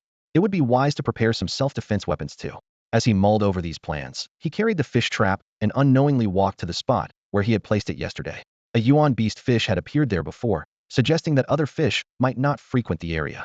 However, it was a bit late today to find another place to set the trap, so Yu Yang hurriedly tossed it in, thinking that anything caught would be a bonus, better than waiting in vain. After setting the trap, he quickly headed to the mine to meet Zhao Haipeng. Yu Yang arrived a bit late today, just as everyone was preparing to enter the mine. He arrived, sweating heavily, beside Zhao Haipeng, who anxiously asked, "What happened? Why are you so late?" Yu Yang replied, "It's nothing. I probably didn't sleep well last night and felt a bit off this morning. But after running here, I feel much better." Haipeng expressed his concern, "You need to take care of yourself. Our situation now is not like before. We can't afford to get sick. The herbs here are beyond our means, and being unable to work means paying a 200-pound black iron or tax." Understanding the gravity of the situation, Yu Yang nodded. "Don't worry, I'll be careful." Once inside the mine, Zhao Haipeng initially wanted to take on more work seeing Yu Yang's discomfort. However, Yu Yang swung the heavy hammer a couple of times and felt fine, so they decided to stick to their original work division. They took turns using the chisel and swinging the hammer, with Yu Yang starting off with the hammer today. After getting the feel for it, he began working in earnest. Perhaps due to eating the Yuan beast meat the day before, Yu Yang felt increasingly energized, with strength surging through his muscles, warming his entire body as if it had been unlocked. After one round of work, it was Zhao Haipeng's turn to swing the hammer while Yu Yang took the chisel. Haipeng stretched his back and remarked, "You seem especially strong today. You knocked off a stone the size of a bowl with just one swing." Yu Yang wiped the sweat from his brow and joked, "Maybe I just needed to warm up." They exchanged a knowing smile and quickly immersed themselves in the demanding mining work. After all, they needed to stockpile as much black iron ore as possible before winter to exchange for essential supplies. After a whole day of hard work, as they were about to finish, Zhao Haipeng estimated the amount of black iron ore they had mined today and excitedly said, "Yu Yang, look at this. We've mined so much black iron ore today. To be honest, when we first started this morning, I wasn't too sure about your condition and thought we might not make it, but we've actually exceeded our target. Look at these gains. They're not any less than those who go to the chaotic zone to snatch ores." Yu Yang watched Zhao Haipeng boast, initially wanting to agree with him. However, when he heard the mention of going to the chaotic zone to snatch ores, a sudden realization hit him like a bolt of inspiration. Of course, he thought, why hadn't he considered this before? He could solve Yu Shower's issue this way. Since the poisonous swamp was too dangerous, he could choose to join the team going to the chaotic zone to snatch ores. Although there was still some risk, the presence of Yuanli warriors as escorts greatly reduced the danger. Most importantly, encountering yuan beasts outside often led to battles, but fighting them wasn't his concern. The Yuanli warriors would handle it, as the beast's remains were valuable strategic resources. Yu Shower only needed to wait until the fight was over, then discreetly absorb the blood spilled by the yuan beasts into the soil. Meanwhile, Yu Yang could continue mining, and as long as he met the daily quota of 200 pounds for the head tax, he would be satisfied. This way, he could upgrade and mine simultaneously without interruption. Yu Yang shared his idea of going to the chaotic zone with Zhao Haipeng, who strongly opposed it. He believed that mining in the Qinglong mining team's area was a better choice. Although the taxes were slightly higher, the stable production of black iron ore and the safety it provided for the miners made it the most suitable option for them. Yu Yang couldn't reveal the real reason involving Yu Shower, so he simply said he wanted to take a risk before winter to stock up on essentials like blankets and salt. Zhao Haipeng clearly disagreed with this approach, and they eventually decided to temporarily go their separate ways. Since their united mining team was about to disband, Zhao Haipeng felt quite downhearted, and even the piles of black iron ore couldn't ease his inner sadness. Yu Yang felt helpless too, but he had no choice. This was the best option available to him. Fortunately, Zhao Haipeng wasn't overly sentimental and would likely adjust in a few days. Yu Yang suggested, "Tonight, we can ask Qin Xiao if he's interested in teaming up. He might be interested, as he doesn't have a companion plant helper like Lu Yu to assist him, so mining alone is exhausting. By working together, not only will efficiency increase, but they can also take turns doing lighter tasks to rest a bit." When Zhao Haipeng heard this, he nodded and jokingly said, "You might want to give it a try. Qin Xiao is sturdier than you, and might end up digging more than you do now. You might regret it." Yu Yang chuckled and shook his head. His main reason for mining in the Chaos Zone was to help Yu Shower. Even if it required more effort, he was willing. If Yu Shower could successfully upgrade, his combat power would significantly increase, providing Yu Yang with more security in the mining area. After work in the evening, the two waited at the mine entrance for Qin Xiao, who appeared exhausted. It had been a while since they last saw him, and he looked much more worn out.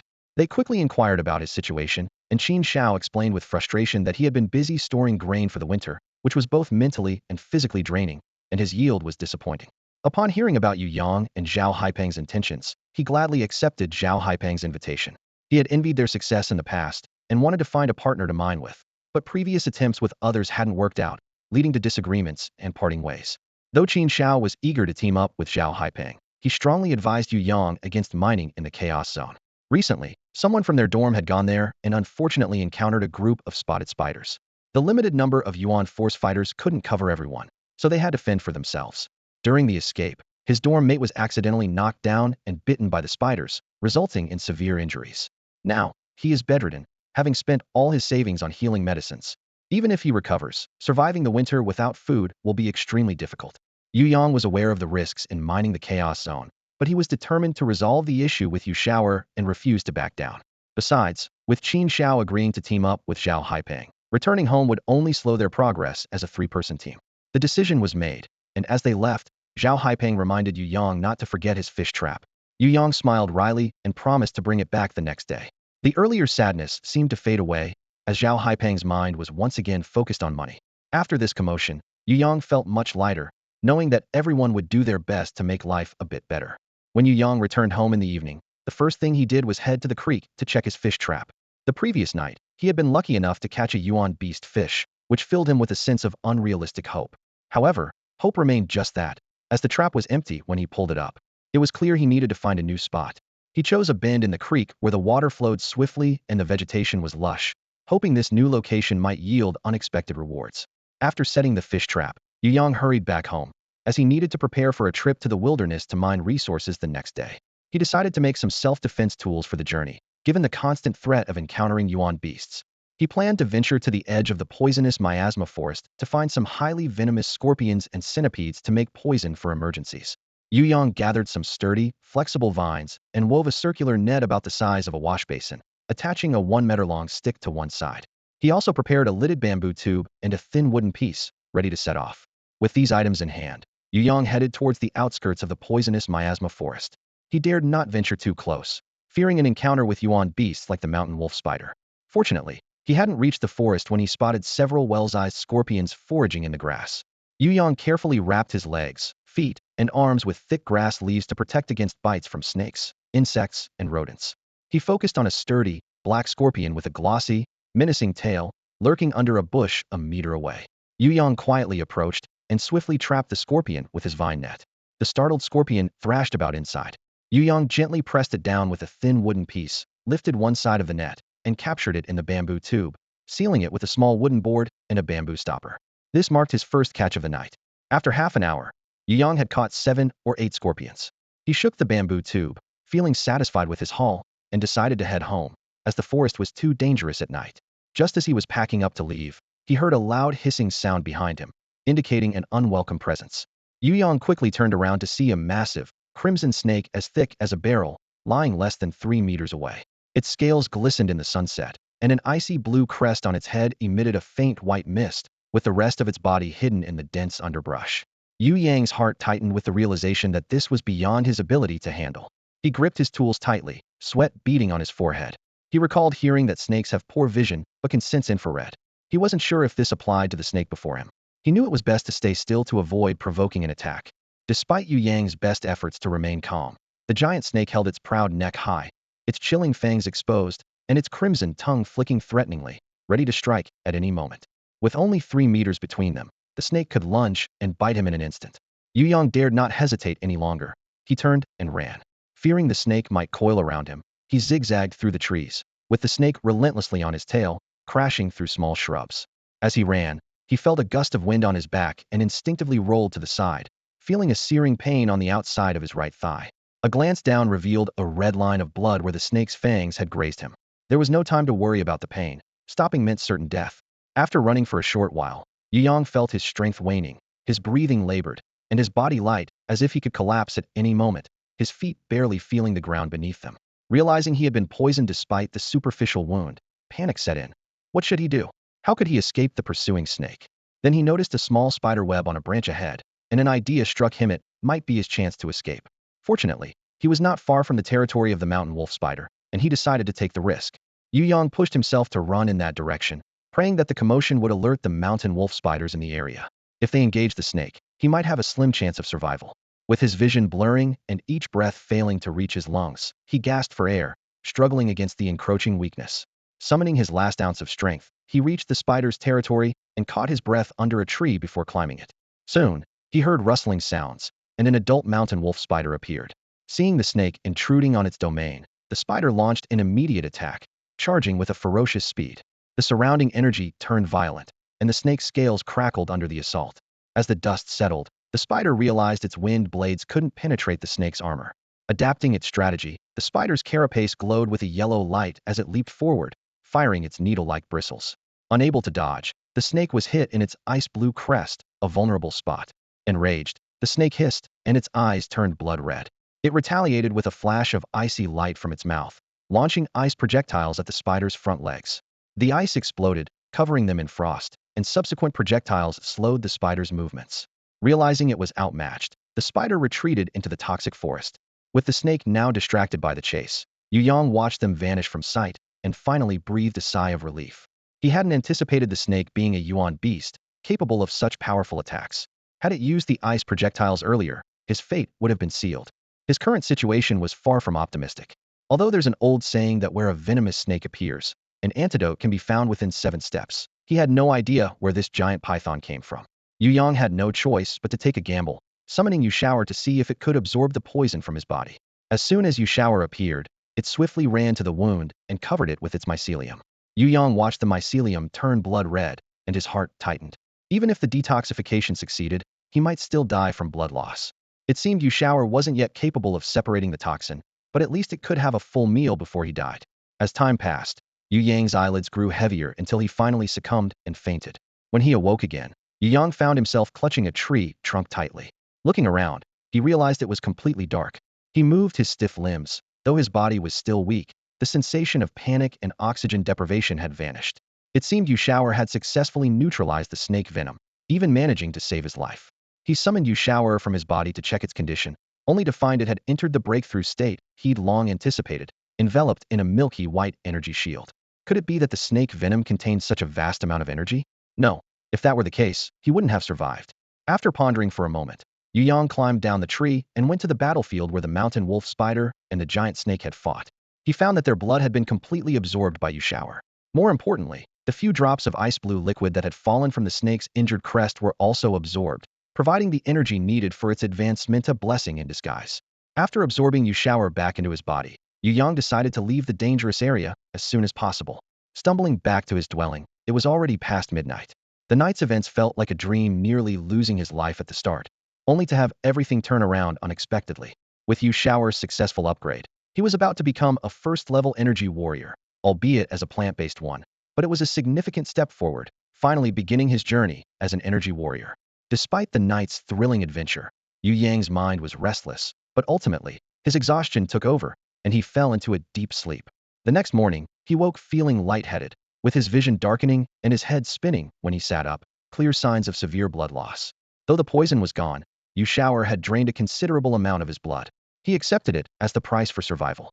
In his current state, he couldn't even handle regular mining, let alone venture into the chaotic zone to seize resource. It would be a death wish. Just yesterday, I talked with Zhao Haipeng about parting ways, and today I feel like I've contradicted myself. Besides, I even found a new partner for Zhao Haipeng, and given my current poor health, I don't want to go back and take advantage of them. It seems I need to avoid them and find a new mine, at least until Yu Shower successfully levels up.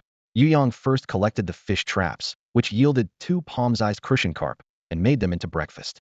He was feeling weak and needed to nourish himself properly. After breakfast, Yu Yang released Yu Shower from within him to check on its evolution. It was hard to see inside, but the outer energy shield had expanded and turned a rich milky white. Not wanting to disturb it, Yu Yang absorbed it back, gathered his tools and lunch, and headed to the mine. When he arrived at the mine, he saw Zhao Haipeng and Qin Xiao standing confidently at the front of the team, seemingly ready to embark on a big venture. Yu Yang didn't greet them, to avoid revealing his weakened state and invoking their pity. Fortunately, the supervisors soon organized everyone to head down into the mine. Once inside, Yu Yang chose a different tunnel and carefully examined the walls. This time, luck was not on his side, so he randomly picked a spot and started digging.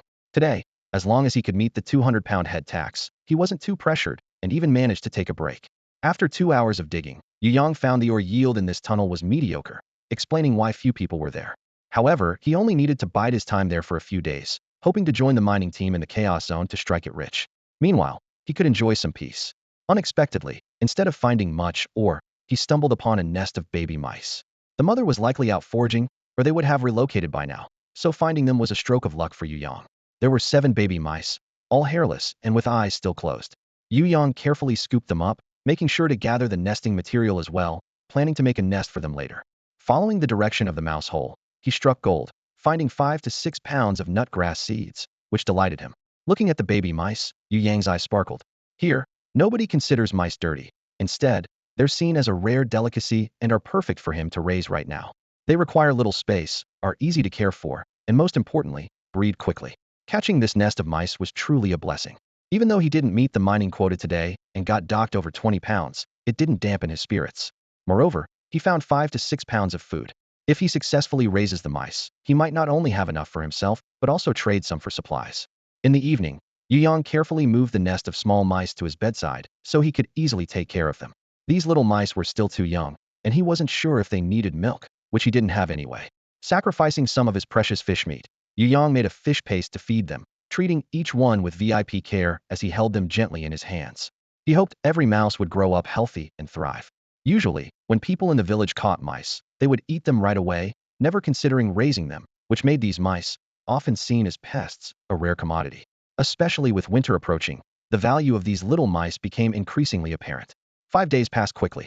Aside from going to the mine every day, Yu Yang mostly stayed home to recover from his injuries, doing whatever small tasks he could manage. He chopped grass leaves and mixed them with some bran cakes to feed the mice. Fortunately, his efforts paid off, and the mice grew healthy and strong, gradually developing warm fur to help them survive the winter. However, Yu Xiaoer's situation made Yu Yang increasingly worried. Other companion beasts usually completed their evolution within 3 days, but Yu Xiaoer had been in the process for 5 days. The longer it took, the more anxious Yu Yang became. Suddenly, he sensed that Yu Xiaoer was in extreme agony and frenzy. Without understanding what was happening, Yu Yang hurriedly summoned Yu Xiaoer from within himself. At that moment, the energy shield had expanded to the size of a wash basin, its color flickering, and inside, Yu Xiaoer's struggling, painful form was faintly visible, occasionally spraying droplets of blood that stained the shield with dark spots. Outside, Yu Yang was anxious but helpless, only able to mentally encourage Yu Xiaoer to persevere through the ordeal.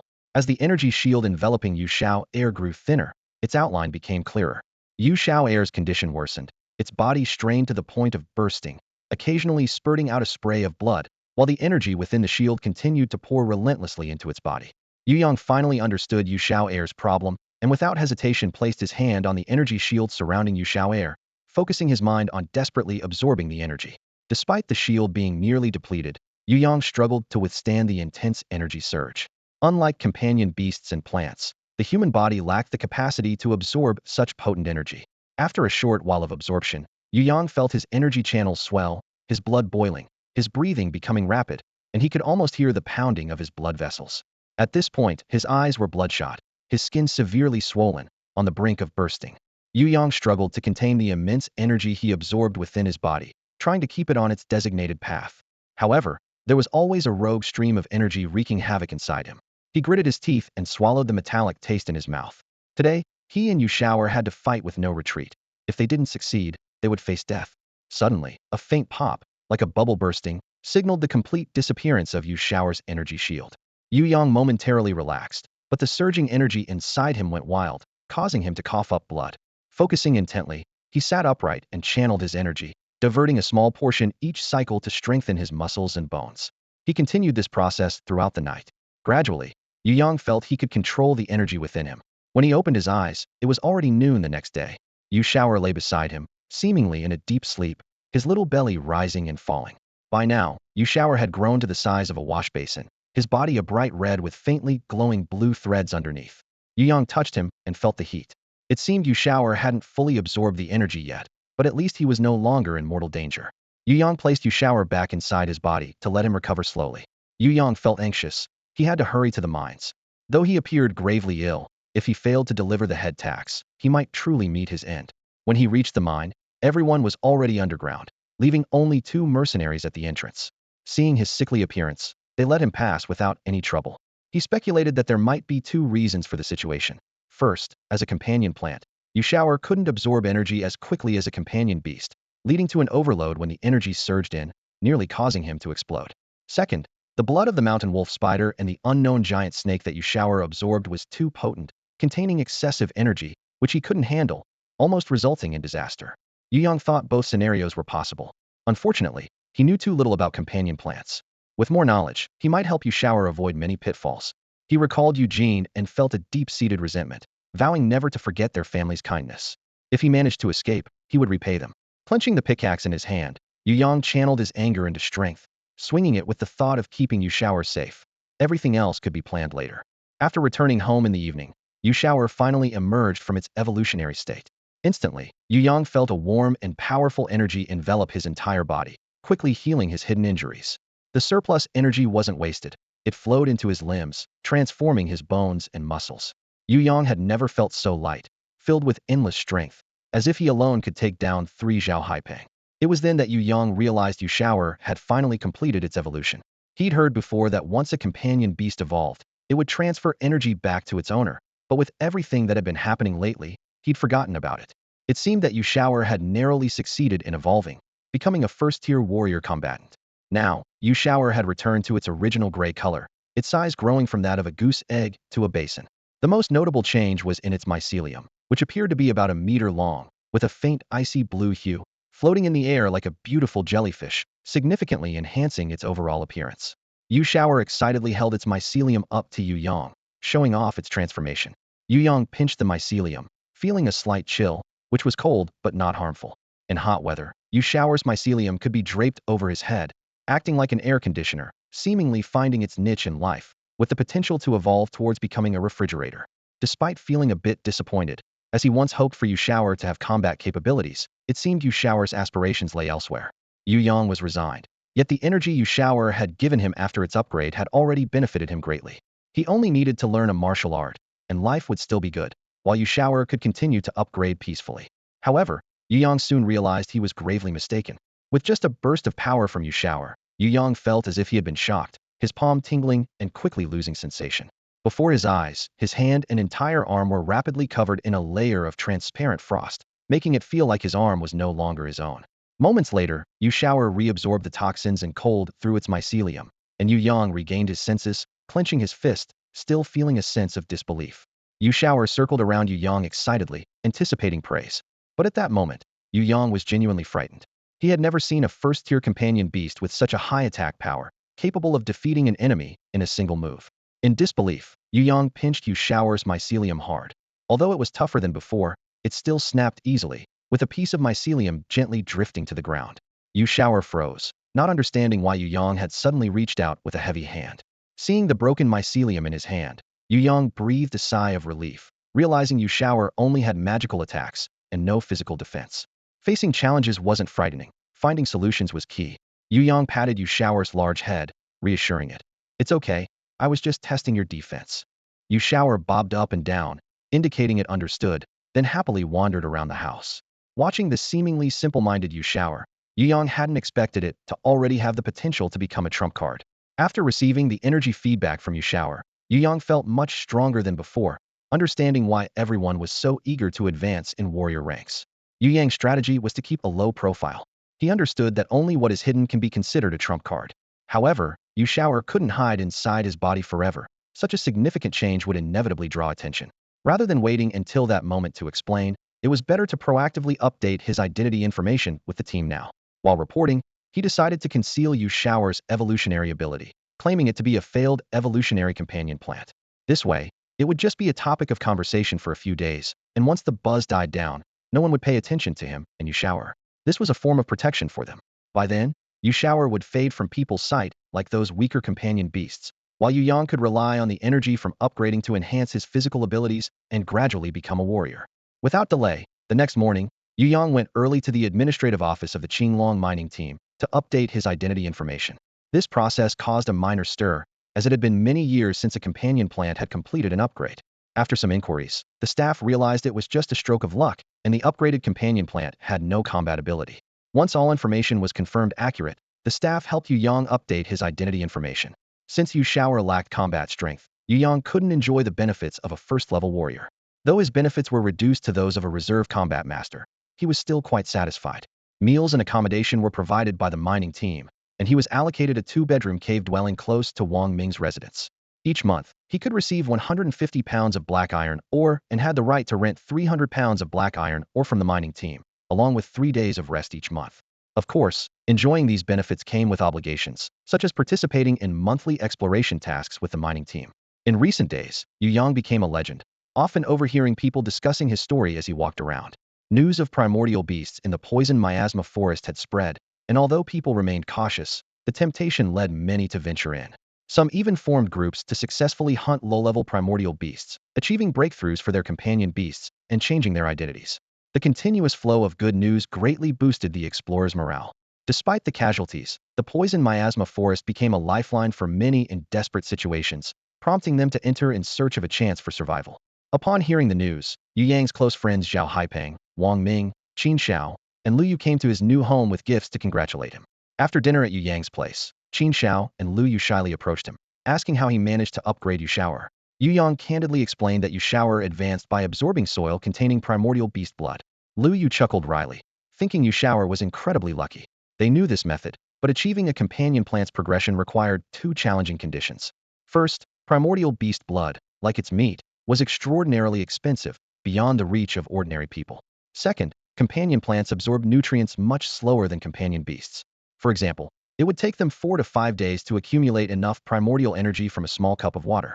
If they invested heavily in primordial beast blood only for the energy to dissipate before absorption, it would be a waste. Yu Shao was fortunate to absorb high-level primordial beast blood, accumulating the energy needed for a breakthrough. Thus, Yu Shao's success was unreplicable for them. Though a bit disappointed, they quickly adapted, realizing that everyone faced similar challenges, and Yu Shao's extraordinary luck was a result of Yu Yang and Yu Shao's life and death struggle. After bidding farewell to his friends that night, Yu Yang lay in bed, recalling Lu Yu's words. He finally remembered that in modern times, Yu Shao was not a plant but a type of fungus. Perhaps this was why Yu Shao differed from other companion plants in many ways. For instance, Yu Shao's energy absorption rate wasn't slower than typical companion beasts. He remembered that when eating primordial beast fish, most of it ended up in Yu Shao's belly. For now, it was best to keep this information under wraps. The more low-key Yu Shao remained, the better. Since updating his identity information with the mining team, Yu Yang's life has become much easier. Now, he only needs to take care of his head tax each day and no longer has to scramble for food. The winter provisions he had stored have now become his daily snacks. Today, Yu Yang plans to move some things from his dugout to his new home. Standing in front of the cave he excavated, he feels a mix of emotions: reluctance to leave, but also relief. After all, being too close to the poisonous miasma forest always posed a risk of attack. However, he doesn't intend to abandon the cave he worked so hard to dig. It can serve as a storage space for non-valuable and hard-to-move items like dried fish. A few days ago, Yu Yang had already moved into his new home, and today his main task is to transport the remaining bricks. He plans to build another stove and a heated brick bed in the new house. Yu Yang rented a small cart from the team and made several trips back and forth, finishing just before he had to report for work. He returned the cart to the mining team, and since he hadn't exceeded the rental time, he only had to pay 10 pounds of black iron ore. The new house is conveniently close to the mining assembly point, giving Yu Yang enough time to go home for breakfast. At home, Yu Shower is tidying up his room, with a few little mice sleeping soundly inside. Yu Yang has been quite busy lately, so he entrusted the care of the mice to Yu Shower while he worked in the mines during the day. Seeing Yu Yang return, Yu Shower enthusiastically invited him to tour his room. Thanks to Yu Shower's good fortune, they were able to move into such a safe and comfortable new home. Yu Yang generously assigned Yu Shower a spacious side bedroom. Compared to before, Yu Shower's living conditions have drastically improved, and he was so excited that he couldn't sleep well for several days, only recently starting to feel more normal. After breakfast, Yu Yang absorbed Yu Shower into himself, preparing to take him to the Chaos Zone to mine today. It's time to replenish his energy. There were more people than usual heading to the Chaos Zone today, as rumors had spread about a newly discovered, resource-rich mining area. Many had arranged to go with a few friends. The group was led by a team of guards, with the leader being a burly man in his 30s, a second-rank brave elemental warrior, accompanied by 3 first-rank brave warriors and 6 or 7 trainee warriors. They stood at the front of the group, watching the crowd gather, ready to set off at any moment. Yu Yang is somewhat of a minor celebrity now, and he overhears people in the crowd whispering about him. Isn't he a first-rank brave warrior now? Why does he still need to mine? Some say he's different from those true first-rank brave warriors. His companion plant evolved without gaining combat abilities, only increasing his strength. The team giving him the benefits of a trainee warrior is already generous, so naturally, he has to mine for his head tax. His companion plant lacks combat ability, yet he still gets trainee warrior benefits. What a deal. Someone enviously remarks. Don't you have a companion plant too? If yours could evolve, you could enjoy those benefits as well. Another sighs.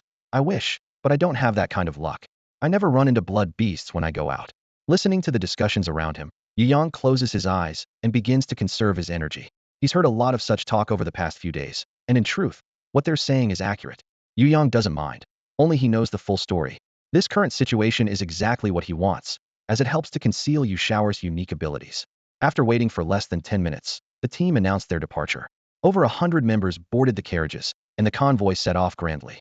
This time, they were finally heading above ground. Yu Yang looked up at the sun, feeling a mix of emotions. It had been many days since he arrived at the mining site, and this was his first time going out during the day. Wanting Yu Shower to enjoy the warmth of the sunlight as well, he let it out. Although Yu Shower had a carefree time before, it was quite stifled recently due to Yu Yang's restrictions. The sudden appearance of the large mushroom startled those nearby. Once they recovered, they showed great interest in Yu Shower. Some of the braver ones even poked its large cap and tugged at its mycelium. Fortunately, Yu Shower was good-natured and allowed them to handle it without fuss. Satisfied that Yu Shower posed no danger, people relaxed, and some even let out their own companion beasts and plants to play with it. Yu Shower was having a great time, but Yu Yang lost track of it as it ran to the front of the convoy to socialize with the guards. It wasn't until someone pointed it out that Yu Yang called it back. When it returned, Yu Yang noticed a piece of jerky tangled in its mycelium, unsure if it was given to it or if it had taken it. Before anyone noticed, Yu Yang quickly confiscated the jerky and ordered Yu Shower to stay within a meter of him. After traveling for about an hour and a half, the carriages finally reached their destination, only to find it occupied by another group. The team leader's face darkened as he shouted, Wang Daong, this place was discovered by our Qinglong mining team. You, Qian team, coming to claim it the next day is just not right. At this, a tall, thin man in yellow clothing stepped forward, sneering. Qinyang, are you a child who needs others to give way for you to survive? In the Chaos Zone, it's always about who has the ability. If you're not happy, let's fight it out. Leader Qinyang was at a loss for words. He knew the rules of the Chaos Zone well, but for a newly discovered mining area, which team didn't keep it under wraps for at least a month? This site was found only yesterday, and today it was already taken over by another team, which was a huge slap in the face for Qinglong mining team. Clearly, there was a traitor on their side. Otherwise, the Qian team wouldn't have acted so swiftly. Moreover, they came well prepared today. Both he and Wang Daong were at the second tier of warriors, but the Qian team had 2 more first-tier combatants than his team. Still, he was unwilling to give up without a fight, as he couldn't face his superiors if he did. At that moment, a white light suddenly shimmered around Qin Yang, and a Xianbing turtle, half the height of a person, appeared before everyone. This was a mutated turtle-like beast evolved from a companion turtle, and it was Yu Yang's first time seeing such a mutated animal companion. Around the Xianbing turtle, 5 icicles, each as long as a finger, suddenly formed, ready to attack at any moment. Qin Yang said coldly, "Wang Daong, don't blame me for being ruthless since you've shown no mercy. I'm sure you've heard about the power of my icicle attack. If you don't leave the mine now, don't blame me for turning hostile." Wang Daong laughed heartily, secretly pleased. This was the moment he had been waiting for, having suffered humiliation before due to Qin Yang's mutated Xianbing turtle. If he could defeat Qin Yang today, others in the mining area would have to treat him with more respect. A flash of red light appeared around Wang Daong, and a dazzling red firebird emerged, a mutated blazing firebird. The crowd gasped in surprise. No wonder he dared to intercept the Qin Long team's minerals. It turns out his companion beast had also mutated. It seemed the Qi Yin team was about to rise in power. Qin Yang smiled grimly, understanding that Wang Daong intended to use him as a stepping stone. The key was whether he could withstand this challenge. With a wave of his hand, Qin Yang sent the Xianbing turtle's icicles shooting forward. The blazing firebird let out a cry, and a red energy shield instantly enveloped both it and Wang Daong. The icicles melted upon contact with the shield. Wang Daong sneered and said coldly, "Qin Yang, surely you know fire counters ice, right? Is this all you've got? If you don't bring out your ultimate move, don't blame me for showing no mercy." Qin Yang's expression darkened. He commanded the Xianbing turtle to cover him with an ice armor. Wielding a sword, he leaped forward, thrusting the blade directly at the protective shield released by the blazing firebird. Although the blazing firebird's attributes countered the Xianbing turtle, it couldn't withstand Qin Yang's elemental power. After 3 consecutive strikes, the energy shield shattered. Wang Daong remained calm, raising his large sword, which served both as a shield and a weapon. With the blazing firebird launching fireball attacks from the side, the Xianbing turtle's slow reaction time became evident, and Qin Yang felt a looming sense of crisis as he struggled to keep up. As the battle raged on between the two sides, Yu Yang suddenly felt a slight tremor in the ground. The combatants were too engrossed to notice, but several first-tier warrior observers sensed it. One of them released a bird companion beast, which quickly soared into the sky and returned after surveying the scene. Yu Yang noted the seriousness on his face, as if something significant had occurred.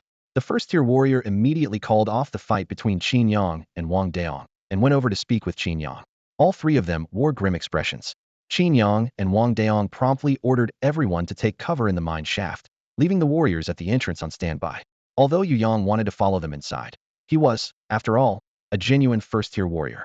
If he hid now, his reputation would be ruined. Once everyone had taken shelter in the mine, and the guards were stationed at the entrance, Wang Daong noticed Yu Yang, a miner, still outside. He coldly remarked, "Why aren't you inside? Do you want to stay here and feed the bone-eating ants?" At the mention of the bone-eating ants, Yu Yang felt a chill down his spine. Though not a beast of origin, their reputation was terrifying. Anyone bitten by them experienced intense pain, and their venom could instantly paralyze limbs, severely hindering movement. Their greed and tendency to swarm made them relentless. Once they targeted something, they wouldn't stop until it was devoured, even gnawing on bones for good measure.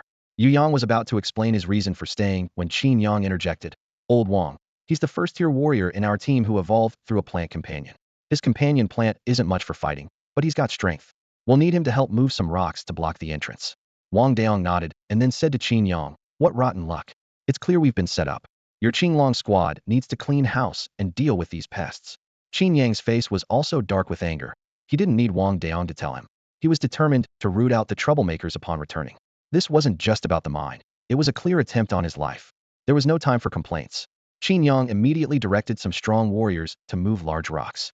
The bone-eating ants were approaching fast, and the fewer gaps at the entrance, the better. Even a small gap would allow the ants to enter. With fewer gaps, they might have a chance to fight them off. Too many gaps, or if the rocks were pushed over, none of them would survive. Yu Yang joined the guards in selecting flat, large stones to stack at the entrance, while the others prepared for impending battle. The noise grew louder, but suitable stones were becoming scarce. "Captain, we can't find any more suitable large stones," a young man reported to Qin Yang, his face anxious. Qin Yang frowned and turned to the team member who had released the bird companion. "Shindong, send your signal sparrow up to see how far the bone-eating ants are from us." Shindong quickly released the messenger bird as instructed. Shortly after, he received a reply. "Captain, the bone-eating ants are only 15 minutes away. We can't wait any longer. We need to block the entrance with some rocks first, and if there's time, add a few more layers." As time slipped away, Qin Yang grew anxious, noting that 1/3 of the entrance remained unsealed. With no other choice, He began stacking stones to block the entrance. However, the gaps between the stones were significant, making it easy for the ants to push through, indicating a tough battle was inevitable. Time was running out, so Yu Yang even called upon Yu Shower for assistance. After evolving, Yu Shower had significantly increased strength and resilience. Although he couldn't move large stones, he could easily handle rocks the size of a wash basin, proving to be a valuable asset. Just as only 1/10 of the opening remained, the swarm of bone-eating ants arrived. Qin Yang calmly instructed, "Everyone, stay calm and keep moving stones. Lao Wang, bring out your fiery bird and set fire to the outside to buy us some time." Wang Daong immediately sprang into action, summoning the fiery bird and unleashing its most powerful attack. Instantly, a large number of ants at the entrance were incinerated. However, the respite was brief, as the dead ants quickly became food for the others, spurring a renewed assault.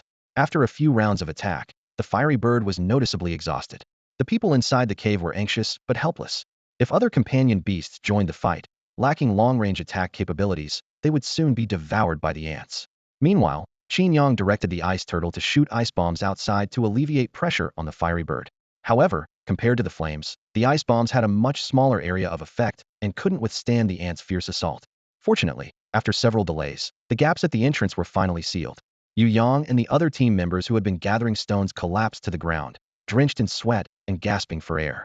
Before they could catch their breath, dust began to fall from the cracks in the rocks above the mine. Soon, a few bone-eating ants emerged from the gaps. Fortunately, dealing with just a few of these ants wasn't too difficult, as long as they were careful to avoid being bitten. However, after dealing with these few, more ants started pouring in from other crevices. As more and more bone-eating ants crawled into the cave, everyone sprang into action, determined not to let a single one escape. Unfortunately, cries of pain from a teammate soon broke through. Yu Yang noticed that a teammate, who had been moving bricks with him, was too exhausted to move quickly enough and had been bitten by the ants. Quickly, Yu Yang used a pickaxe to kill the ant and helped the injured guard to lean against the wall of the cave. Before long, the number of injured people increased, and the situation in the cave became increasingly chaotic, with everyone losing their sense of order. Sweat dripped from Yu Yang's forehead, and he felt anxious. If things continued like this, they would be trapped to death. Looking up, he saw the Xianbing turtle fighting hard, and an idea struck him. He immediately ran to Qin Yang and said, "Captain Qin, let's use the Xianbing turtle to freeze the cave entrance." Qin Yang, seeing it was Yu Yang, didn't dismiss him but explained, "We can't. The Xianbing turtle's power isn't enough to freeze such a large area." Yu Yang, realizing Qin Yang hadn't understood his plan, didn't explain further and casually threw his water bottle at the stone wall of the cave entrance, letting the water trickle down the wall. A flash of understanding crossed Qin Yang's face, and he immediately instructed the Xianbing turtle to shoot an ice ball at the flowing water. Sure enough, the water from the bottle instantly froze on the stone wall, with the head of a bone-eating ant faintly visible inside the ice. Seeing the effect, Qin Yang immediately ordered, "Everyone, throw your water bottles at the stone wall." Some had already noticed Yu Yang's actions, and, upon hearing the command, quickly threw their bottles at the wall. Several ice ball techniques followed, freezing the water in place. Seeing this, the group erupted in cheers, and a few quick-witted team members rushed into the mine to collect the miners' water bottles, pouring the water over the stone wall at the cave entrance. The ice layer grew thicker and thicker, eventually preventing any more ants from getting in, and everyone finally breathed a sigh of relief. Qin Yang patted Yu Yang on the shoulder and praised, "Good job, kid. If it weren't for your quick thinking, we might not have made it out of here today." Yu Yang gave a shy smile and modestly replied, "It was all thanks to Captain Qin's Xianbing turtle that this method worked." Qin Yang chuckled, clearly pleased. The other members of the guard squad also gave Yu Yang appreciative looks, finally able to take a brief rest. However, this was only a temporary measure against the bone-eating ants' attack. They hadn't been eradicated, and Yu Yang still worried they might be trapped here by the ants. After Yu Yang shared his concerns with everyone, they just laughed it off lightly. A member of the guard team explained, "It's fine. Bone-eating ants get extremely hungry if they don't eat for a while. As long as they can't get in for a bit, they'll give up and go elsewhere to find food." Everyone waited quietly in the cave for about half an hour, and the rustling sounds outside gradually diminished. A few people pressed their ears against the cave wall, and after listening carefully, they excitedly exclaimed, "They're leaving. They're starting to leave." Hearing this, everyone breathed a sigh of relief. It was a narrow escape today. Once they got back, everyone just wanted a good bath to wash away the bad luck. It was like they'd had the worst run of luck imaginable to even encounter something like bone-eating ants. After waiting another 10 minutes to confirm there was no more noise outside, Wang Daong had the firebird make a small hole in the wall. Once they confirmed it was safe, the group knocked down the stone wall at the entrance and prepared to head back and report the situation.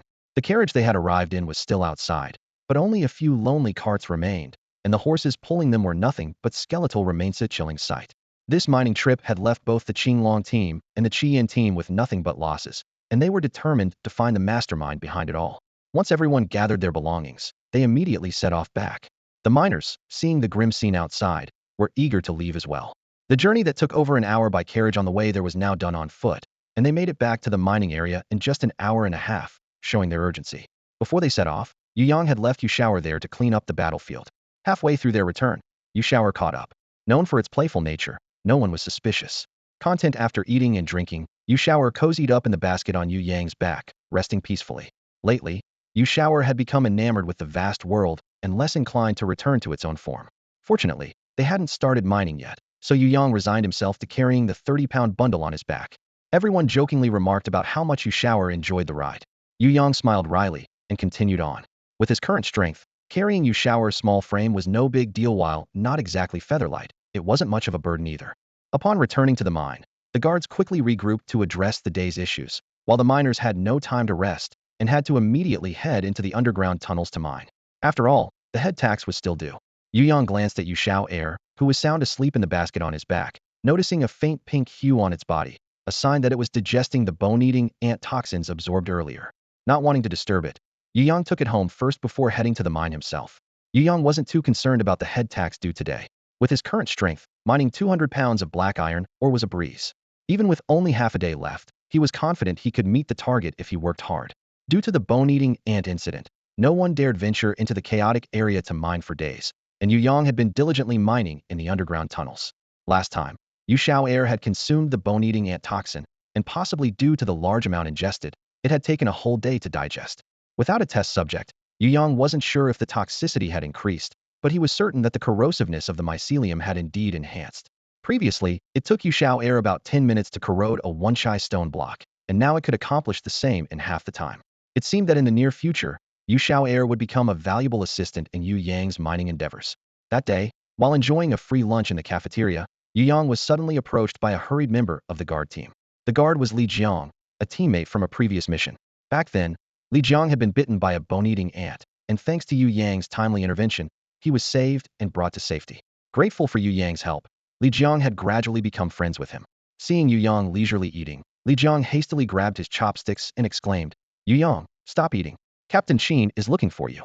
It's definitely about your clever handling of the bone-eating ants last time. The team is going to reward you. Go check it out." Yu Yang insisted on finishing his meal, replying, "You, with your status as a reserve combat master, enjoy full board accommodations from the start. You have no idea how precious the food here is. Let me finish this first. Don't worry, Captain Qin isn't going anywhere." Li Jiang could only watch helplessly as Yu Yang took the last bite of his meal before getting up to head to Captain Qin's office. As they walked, Li Jiang chattered away, speculating about what kind of reward Yu Yang might receive. Yu Yang looked on helplessly, despite Li Jiang's towering 6-foot height. Who would have thought he had such a gossipy nature? In truth, Yu Yang didn't have high expectations for the reward. If he were a combat master with exceptional talent, the team might seize this opportunity to focus on nurturing him due to his meritorious service. However, given his abilities, which didn't even match the lowest rank of a first-level warrior, the team wouldn't waste resources on him. At most, they'd offer some or subsidies, which he didn't particularly need at the moment. As expected, just as Yu Yang had anticipated, Captain Qin announced that the team had decided to reward him with 600 pounds of black iron ore. Despite feeling indifferent inside, Yu Yang's face was full of gratitude, respectfully expressing his thanks to the mining team, afraid of offending them by accident. Qin Yang listened to Yu Yang's flattering thanks, his lips twitching slightly. Although he was unhappy, he didn't expose him. Clearing his throat, Qin Yang continued, "I can only say you got lucky and came across a good opportunity. We have a guard team here that suffered heavy losses after encountering a beast horde and needs new members. Normally, you wouldn't qualify for the test, but because of your recent contribution in repelling the enemy, the team has decided to give you an interview opportunity as an exception." Yu Yang was taken aback, filled with surprise. Not just anyone could join the guard team. The first ironclad rule was that the combat power of one's companion beast had to meet the standard. It seemed Qin Yang had truly fought for this chance for him. Yu Yang's gratitude towards Qin Yang became more sincere, and he felt a bit guilty for his earlier perfunctory attitude. Qin Yang laughed heartily, patting Yu Yang on the shoulder and said earnestly, "I can get you an interview slot, but whether you can join the guard team depends on your own abilities. To be honest, your companion plant doesn't meet the requirements in several aspects. Although your personal abilities are decent, there's still a significant gap from the team's standards. Just a heads up, don't be greedy. Whether you can get in ultimately depends on your own performance. Yu Yang nodded solemnly, understanding how precious this opportunity was for him. Joining the guard team meant becoming an internal member of the Qinglong mining team, distinctly different from being a miner. At that point, his head tax would be entirely covered by the mining team, and he would only need to assist with team tasks, allowing him more personal time to focus on specialized training and enhance his skills. After Qin Yang introduced Yu Yang to the new captain, he quickly left the scene. The new captain looked displeased, clearly unhappy about receiving a seemingly useless teammate like Yu Yang. I'm Wu Su, the captain of the 6th squad. You can call me Captain Wu, he began. Let me be clear, if you don't meet our enlistment standards, I won't allow you to join our squad. Let's go, and let me see your overall combat ability. Yu Yang nodded and followed Wu Su, aware that he was about to face the captain's test. On the training ground, other squad members were engaged in various physical exercises. When they saw Captain Wu leading a stranger, the well-informed among them quickly recognized Yu Yang and gathered around, ready to watch the spectacle. The main assessment for joining the squad focused on the combat power of the companion beast, and Yu Yang needed to test his companion beast, Yu Shower. The first test usually evaluated the beast's attack power, with judges assessing indicators like bite force, explosiveness, and speed to determine the combat power level.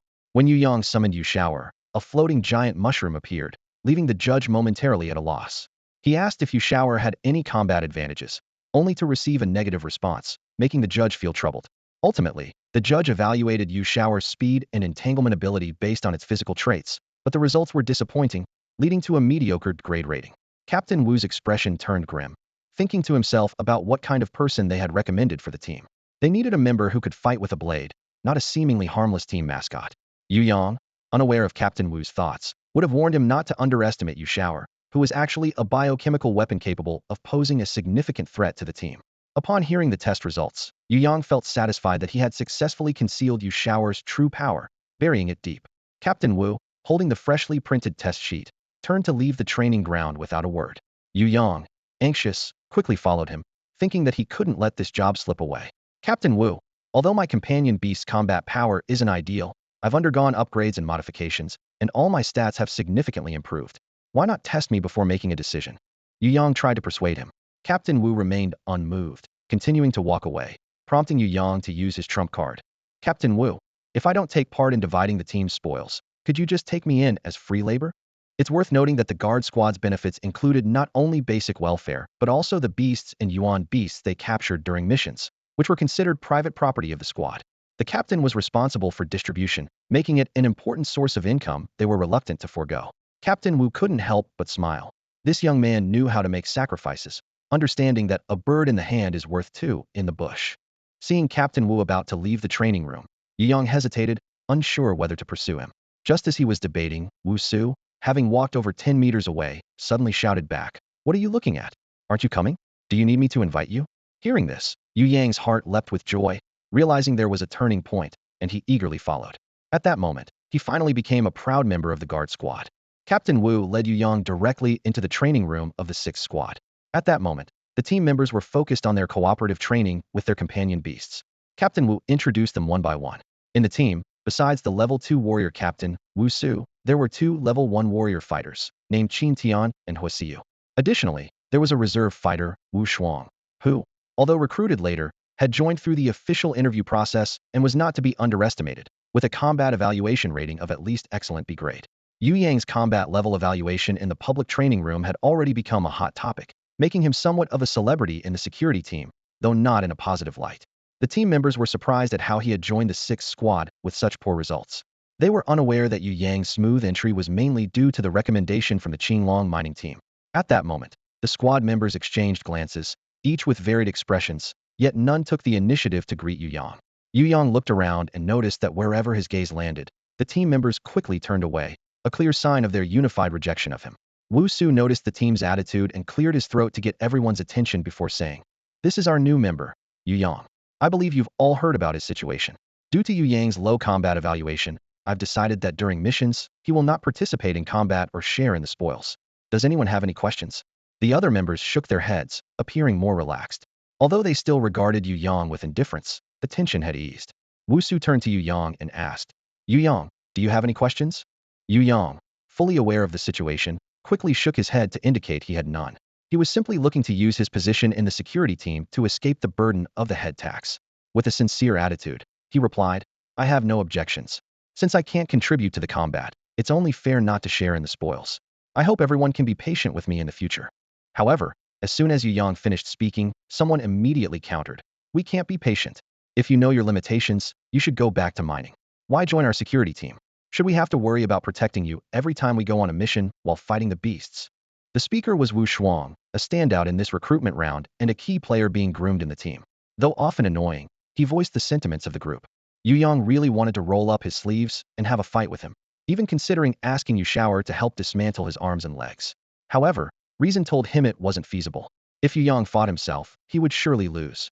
If he let Yu Shower intervene, although they might win, it would undoubtedly put both him and Yu Shower in a difficult position afterward, making it not worth the risk. Wu Su was well aware of Wu Shuang's nasty character. His foul mouth had offended many people. As soon as Yu Yang arrived, Wu Shuang gave him a hard time, leaving Yu Yang red-faced but unable to muster a single word of retort. Wu Su somewhat looked down on Yu Yang, thinking he lacked spirit and wouldn't survive. However, the captain's authority was not something Wu Shuang could challenge. He looked at Wu Shuang coldly and said firmly, "You don't get to decide who joins the team. Just make sure you can take care of yourself during missions. Yu Yang doesn't need your concern. Alright, everyone, get back to training."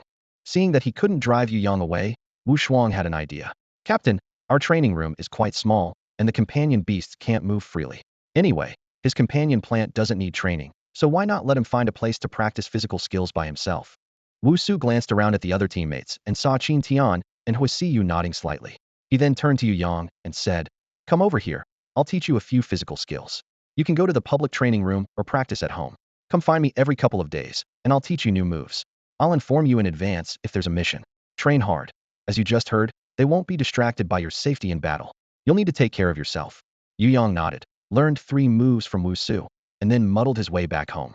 Although he had found a job he liked and didn't have to clock in at an office every day, which seemed like a win, his mood was far from happy. Today, he felt the sting of others' disdain. In his youth, he didn't fully understand the hardships of enduring through adversity, but now he finally grasped the feeling. Yu Yang realized that to quickly boost his combat abilities in a short period, relying solely on the physical training provided by the team would not suffice. It was merely at the level of modern military boxing. Therefore, he decided to turn to weapons, recalling the saying, "To do a good job, one must first sharpen his tools." Even the most skilled martial artist fears a kitchen knife.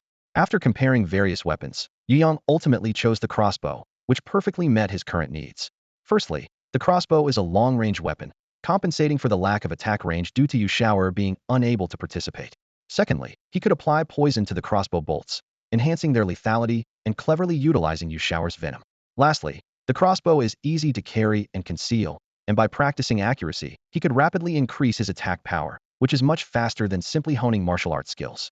Having found a solution, Yu Yang wasted no time and headed straight to the mercenary office, intending to exchange points for a high-quality crossbow.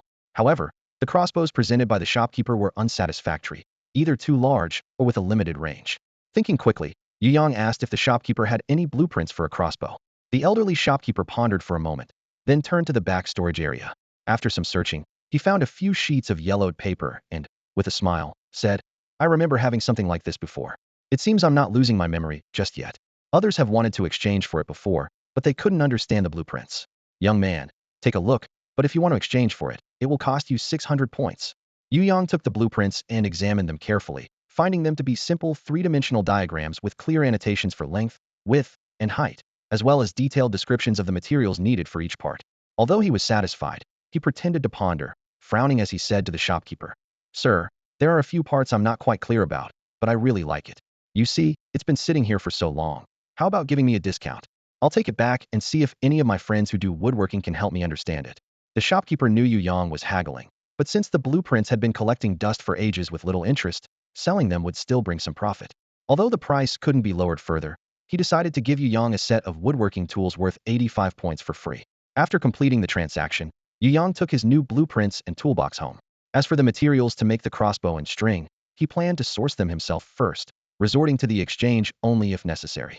After all, 600 points were equivalent to 600 pounds of black iron ore, and without the 500 pounds of black iron ore reward from the recent mission, he wouldn't know how long it would take to accumulate that amount on his own. With the blueprints in hand, Yu Yang wanted to make some modifications. He hoped to transform the crossbow into a more practical weapon capable of automatic firing and shooting multiple arrows consecutively. His idea was to combine the concept of a modern handgun with a crossbow. First, he needed to find suitable wood. The blueprints mentioned that the crossbow body should be made from sour jujube wood, with jujube wood as the second choice and wild pear wood as the third, while regular pear wood was unsuitable. Sour jujube and jujube trees have long growth cycles, with hard, durable wood, but often have internal cracks that could compromise the crossbow's strength if used. Finding a sour jujube tree proved to be quite a challenge for Yu Yang. He searched many places, but never came across one. After pondering for a while, Yu Yang decided to summon Yu Shower and asked, Yu Shower, during your extensive travels, have you ever encountered a jujube tree bearing red fruits?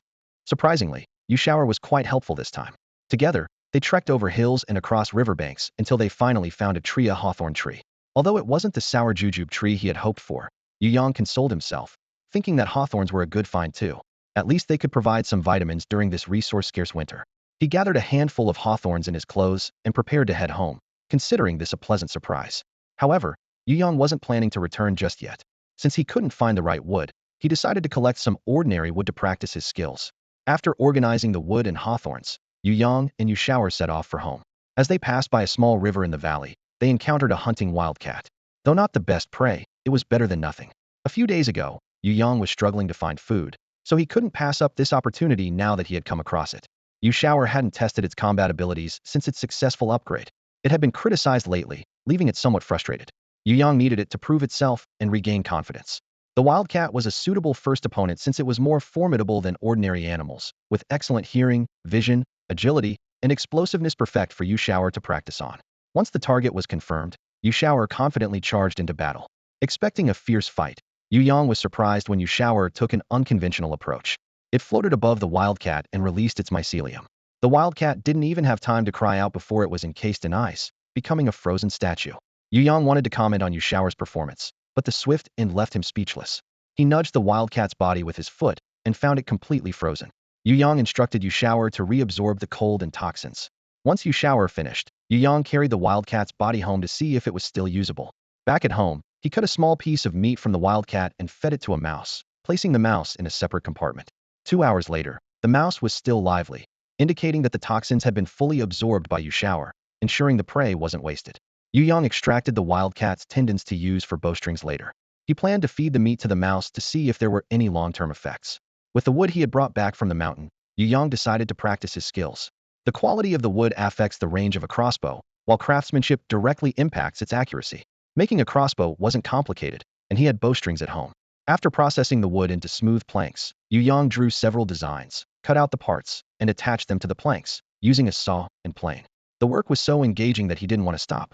With no need to report to the guard team the next day, Yu Yang continued working late into the night, finally creating a rough crossbow. Without any bolts yet, Yu Yang used a few chopsticks to test it. Though not very precise, the strength was impressive. Using unsharpened chopsticks, he managed to embed them a finger's depth into the wall.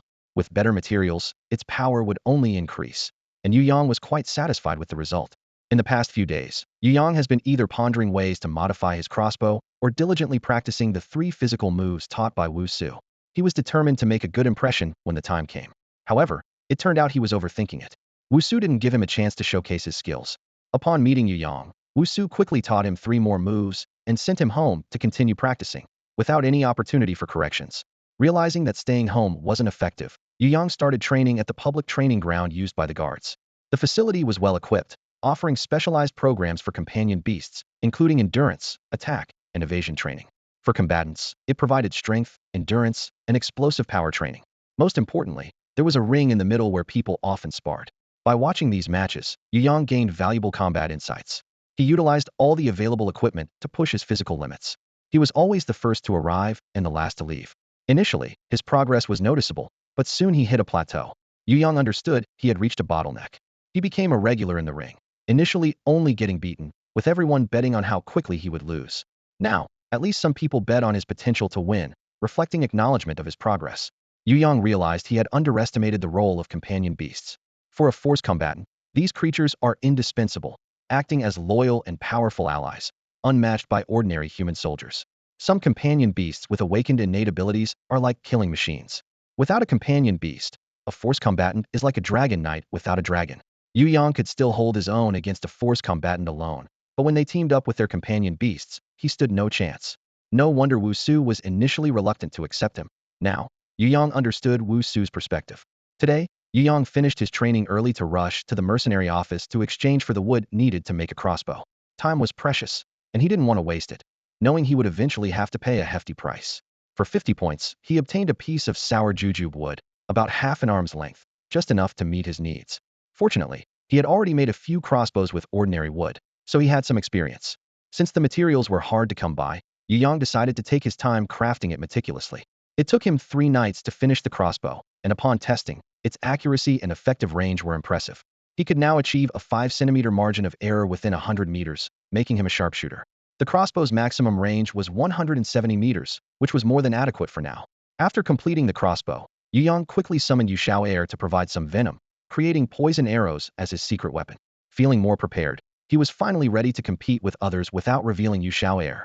For the past couple of days, Yu Yang stayed home and focused on developing a plan to modify his crossbow.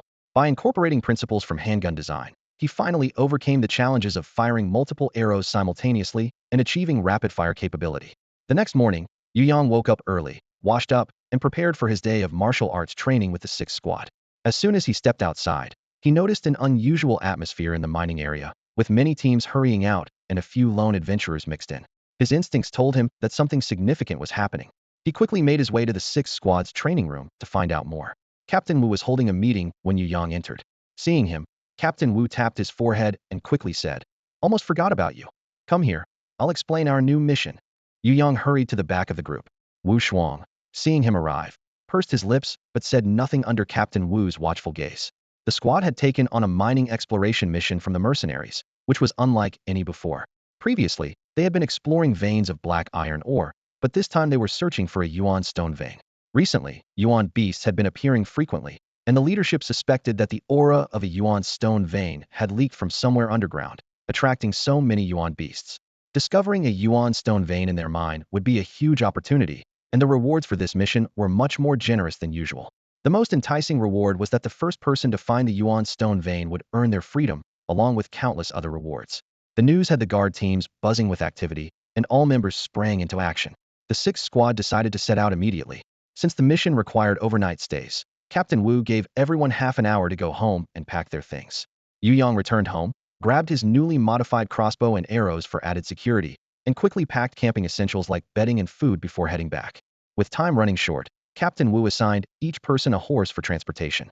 Captain Wu, Qin Tian, and Huasiyu mounted their horses with ease, clearly experienced riders. Wu Shuang, looking smug, had secretly practiced riding after hearing from Qin Tian about the possibility of urgent missions requiring it, and Captain Wu's approving glance added to his satisfaction. The group turned their attention to Yu Yang, knowing that if he couldn't ride, he would have to be left behind. Yu Yang clumsily climbed onto his horse. Though not very skilled, his movements were correct, and he managed to keep pace with them without the horse showing any resistance. This was thanks to his past experiences. During his time bedridden in the modern world, he often watched various sports. For his 10th birthday, his family had hired someone to teach him horseback riding. Although he could only manage a leisurely ride, he was delighted, and those skills unexpectedly proved useful now. Seeing everyone gradually getting into the swing of things, Captain Wu began to outline the mission plan. You've all seen how many teams have taken on this task. Except for those few who couldn't break away, nearly all are vying for the chance to explore the yuan stone vein. Our 6th Squad isn't particularly outstanding among them, so unless we get incredibly lucky, our chances of completing the task first are slim. Therefore, our main focus will be on hunting yuan beasts, with finding the yuan stone vein as a secondary goal. Any objections? Everyone shook their heads, aware of the truth in the captain's words. Despite their desire for freedom, they knew the harsh reality. Since the primary mission of Team 6 had shifted to hunting the yuan beasts, the group closely tracked the creatures' movements along their journey. Each member had a specific role within the team, and Yu Yang, whose combat skills were lacking, was assigned a special role as bait. Before assigning him this role, the team would assess the danger level of the yuan beast, not out of concern for Yu Yang's safety, but to avoid attracting a beast beyond their capability. Qin Tian served as the scout, with his companion beast, a gray eagle, soaring high with keen eyesight to help the team locate suitable yuan beasts. Then it was Yu Yang's turn to act. He had to figure out how to lure the selected yuan beast into the traps set by the team. After the team executed their elaborate attacks to capture the yuan beast, the most anticipated part, the distribution of the spoils, followed.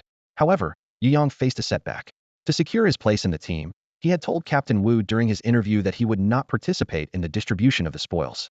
Captain Wu had communicated this to the team, resulting in them bypassing Yu Yang during the division. This wasn't Yu Yang's fault, as he hadn't expected Team 6 to be so ruthless, assigning him a significant role despite his limited combat abilities. Wu Shuang tossed a piece of Yuan beast meat on the ground for his companion beast to eat. Yuan beast meat needed to be consumed quickly to prevent the loss of Yuan energy. Wu Shuang's companion beast, a snow-white tiger, devoured the meat ravenously as Wu Shuang mockingly remarked to Yu Yang, "What's this?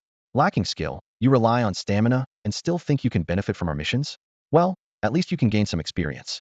Oh, and doesn't your companion plant upgrade by absorbing Yuan beast blood?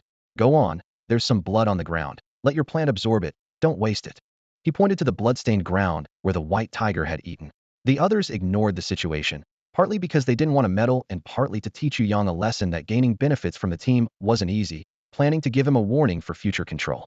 Moreover, Yu Yang had confidently stated upon joining that he wouldn't partake in the spoils, and no one had forced him, not even Captain Wu, who merely feigned sleep. Yu Yang didn't let Wu Shuang's reminder go to waste, smiling apologetically as he released Yu Shower to absorb the Yuan beast blood from the soil. Seeing Yu Yang actually release Yu Shower, Wu Shuang sneered with disdain, knowing they had no use for the blood. Despite the humiliation, Yu Yang couldn't help but feel anger rising within him. He thought to himself that their combat skills weren't as strong as he had imagined, certainly not compared to Qin Yang's team, and their strategies were lacking. Did they plan to do without him on future missions? Otherwise, why start suppressing him right away? Weren't they afraid he'd lead a high-tier Yuan beast to wipe them out? They weren't worried, as Yu Yang had always left a deep impression on them as cowardly and weak, lacking any backbone. He hadn't dared to retort against Wu Shuang's insults before. As for concerns about Yu Yang sabotaging them during missions, they found it unlikely. Didn't he want to survive too? Their judgment proved correct, as Yu Yang thought to himself that while they didn't deserve to die, he was no longer willing to be the bait wholeheartedly. To vent his frustration, Yu Yang attracted Yuan beasts of varying quality, resulting in injuries for the rest of the team, except for him, who was focused solely on being the bait. Though the team grew suspicious of Yu Yang, they couldn't find any evidence, and Yu Yang seemed to be trying very hard. Ultimately, they let it go, but Wu Shuang was assigned to share Yu Yang's task of luring the Yuan beasts. Wu Shuang's attempts were even more disastrous, as he lacked technique and only knew how to aggressively attack the target Yuan beast, sometimes attracting several at once, or even causing the beasts to enter a frenzied state, forcing the team to flee for their lives. Yu Yang narrowly avoided injury, while the other team members, being the main attackers, nearly lost their lives due to Wu Shuang's blunders, having to fight and flee simultaneously. Once they were certain they were out of danger, Captain Wu, with a grim expression, ordered everyone to rest and tend to their wounds. However, they had barely sat down when a loud bang erupted, and a red flare shot up into the sky from the right. Seeing this, Captain Wu exclaimed, "It's the red assembly signal. Everyone must head to the meeting point immediately, or face severe consequences." Exhausted, they mounted their horses and rode at full speed towards the destination. Only mercenaries had the authority to fire a red flare, Yu Yang thought to himself. Had they already located the source of the elemental stone? But why summon everyone? Could there be a problem with the extraction? As they galloped towards their destination, they were led into a cave. The cave bore no signs of human excavation, clearly formed by natural means. Shortly after entering, Yu Yang noticed that Yu Shower, the being within him, was unusually active, eager to emerge. Yu Yang was puzzled. Typically, Yu Shower was lethargic, but now it was unusually animated, indicating there must be a reason. As he sniffed the air, he detected a faint metallic scent, growing stronger as they ventured deeper. Soon, the rest of the team noticed it too, and a heavy atmosphere settled over them. Sensing their unease, the mercenary guide reassured them. "Don't worry, it's just the blood of elemental beasts. You'll understand once you go further inside. No need to be tense right now." Despite the explanation, the tension didn't dissipate. As they progressed, the occasional roar of elemental beasts echoed, prompting everyone to grip their weapons tightly. Yu Yang, in particular, loaded his remaining poison arrows into his crossbow, ready for any fight. However, upon reaching the battlefield, the scene inside the cave was astonishing. Many high-level elemental beasts were present. Yu Yang spotted the legendary earth dragon beast, along with mountain-eating wolf spiders from the poisonous miasma forest, and the ice snakes that had nearly killed him before. There were also many other elemental beasts he didn't recognize, varying in shape and size. Strangely, rather than attacking each other or the humans, the beasts seemed entranced, crashing into a white barrier inside the cave. Some beasts turned into blood mist upon contact with the barrier, while others passed through effortlessly. The beasts that entered varied in level, and the timing seemed random, as if chosen by fate. Even among the same species, some entered successfully, while others turned to dust. The members of the sixth squad quietly took their designated positions after entering. The cave was eerily silent, except for the roars of the elemental beasts echoing around. Yu Shower was restless within Yu Yang, and it was no wonder. The air was thick with the blood of high-level elemental beasts, making this place a veritable treasure trove for Yu Shower. Yu Yang found a secluded corner and quietly released Yu Shower, advising it to be cautious. Yu Shower carefully mingled among the large primordial beasts, found a safe spot, and let its mycelium penetrate the ground to begin its feast. After observing for a while and seeing no major issues, Yu Yang stopped focusing on Yu Shower, more concerned about his own safety. After a while, the mercenary leader saw everyone was gathered and randomly picked a few people. As soon as they stepped forward, a mercenary quickly shoved a small pill into their mouths. The leader explained, "This drug is called half-day death. As the name suggests, if you don't get the antidote within half a day, you'll die from blood depletion. Soon, you will cross to the other side of the white barrier to see what is causing the beasts to stir. You don't need to bring anything back, just investigate." Without waiting for their reaction, the leader threw them into the beast crowd. Fortunately, the primordial beasts ignored them, allowing them to reach the white barrier. Blood from the beasts occasionally splattered on their faces, making them too terrified to move forward. Suddenly, a short boy in blue was knocked against the white barrier by a primordial beast. Luckily, the boy safely fell inside the barrier, while the beast turned into a blood mist and vanished. After the boy entered, the group waited for a long time, but he never emerged, and the nearby agonizing roars of the beasts made the others even more hesitant to advance. As the group hesitated, an arrow suddenly flew from behind, striking a man who was retreating cowardly. Looking around, they realized every escape route was a dead end, and even if they fled, they'd soon die without the antidote. Their only chance was to pass through the white barrier, hoping for a slim chance of survival. Closing their eyes, they rushed towards the barrier, but unfortunately, none survived the attempt. All the miners present turned pale with fear, and Yu Yang noticed some were preparing to sneak away. The mercenary leader, seeing the low success rate, also looked displeased. He eyed the suspicious miners and ordered his men to seize them and force-feed them the poison, making them the second batch of test subjects. This group was slightly luckier, with 3 people successfully passing through the barrier. However, after waiting 2 hours, as the poison's deadline approached, none returned. Everyone kept their heads down, cautiously avoiding eye contact, fearing they might become the next subjects of the mercenary leader's experiments. Yu Yang was sweating profusely, his anxiety making it almost impossible to breathe. Despite their careful avoidance, they couldn't escape the indiscriminate selection process. The left third of the miners, especially the more than 40 members of the 6th team, were chosen. As mercenaries approached to administer the drugs, the miners suddenly launched a counterattack. Realizing death was inevitable, they decided to fight with all their might, hoping for a slim chance of survival. Amidst the chaos, the commotion among the primal beasts drew attention. Yu Xiao was in a phase of cautious development, but was suddenly knocked towards the white barrier by another beast. Seeing this, Yu Yang's heart tightened, and he lunged forward. However, before he could get close, Yu Xiao had already collided with the barrier. Yu Yang held his breath in fear, forgetting even to summon back his beast. Fortunately, Yu Xiao didn't turn into a mist of blood, but instead successfully passed through the barrier. Once Yu Yang regained his composure, drenched in cold sweat, he urgently tried to connect with Yu Xiao mentally, but received no response. Observing the fresh blood splattered on the barrier, Yu Yang struggled to discern a pattern that would allow safe passage. Yu Xiao was his closest companion in this world, and he would never abandon it. Yet, despite several attempts, Yu Yang couldn't identify any pattern, and the mercenaries' counteroffensive was gaining ground, leaving him with diminishing time. He watched as wave after wave of primal beasts charged the barrier and suddenly had a revelation. Since these beasts were drawn by primal energy, could the conditions for passing through be related to it? Yu Yang carefully sensed the changes in primal energy around the barrier. Indeed, as one beast after another was sacrificed, the energy diminished. When it reached its lowest point, a beast could pass through, emerging victorious. After observing twice, Yu Yang determined the timing and dove in.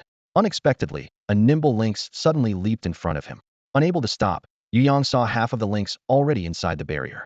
He swung his hand forcefully, grabbing the lynx's sharp hind paw, causing blood to gush out. He dragged the lynx out, and just as it was fully pulled, he himself crashed into the barrier. As his hand was pulled in, the lynx turned into a mist of blood. Yu Yang endured another explosive shock, blood spurting from his mouth. Wiping the blood from his lips with the back of his hand, he felt only relief. Had he not reacted in time, he would have been the one reduced to blood mist. Before he could regain his footing, a large jelly-like creature was thrust into his arms. Yu Xiao nudged him continuously with its large head, expressing its helplessness. Yu Yang gently patted Yu Xiao's large cap with his uninjured hand, feeling grateful to have found his closest companion. The environment remained a cave, but the air was much drier, with thick sand covering the ground, marked by footprints of varying sizes leading outward. Near the white barrier lay several corpses with blood oozing from their orifices, their faces twisted in agony, alongside a pool of blood and scraps of different colored cloth. These were evidently those who had successfully crossed the barrier but succumbed to the mercenaries' poison. Although Yu Yang understood how to traverse the barrier, he wouldn't be foolish enough to return and share the information. The method wasn't hard to discover. The mercenary leader could easily find the answer with a few more attempts. Yu Yang needed to leave this dangerous place before the main force arrived. Glancing at the bodies, he felt no urge to loot. The fewer traces he left, the better. He removed his outer garment and carefully used it to cover his tracks as he made his way out.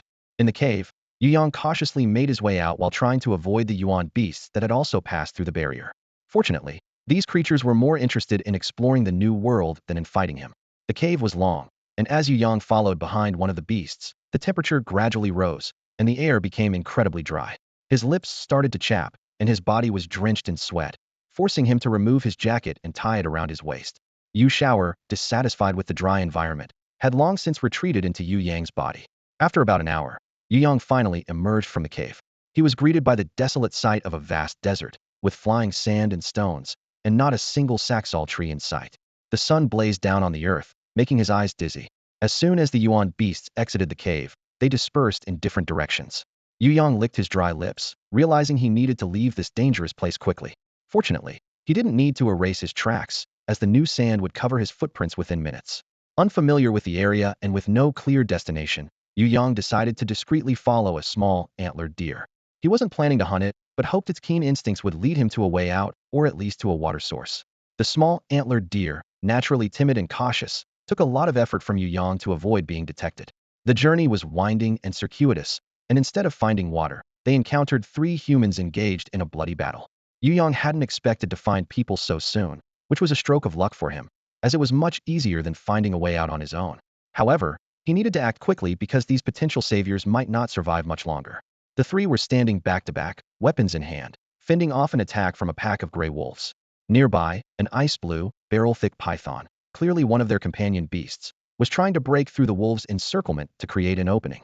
Although the python was formidable and frequently injured the wolves, it was also covered in wounds. The python's venom didn't seem particularly strong. The wolves, though slower after being bitten, hadn't lost much of their fighting strength. Instead, it seemed to fuel their ferocity. As the gray wolves continued their relentless attacks, the giant python was growing increasingly weary in its defense.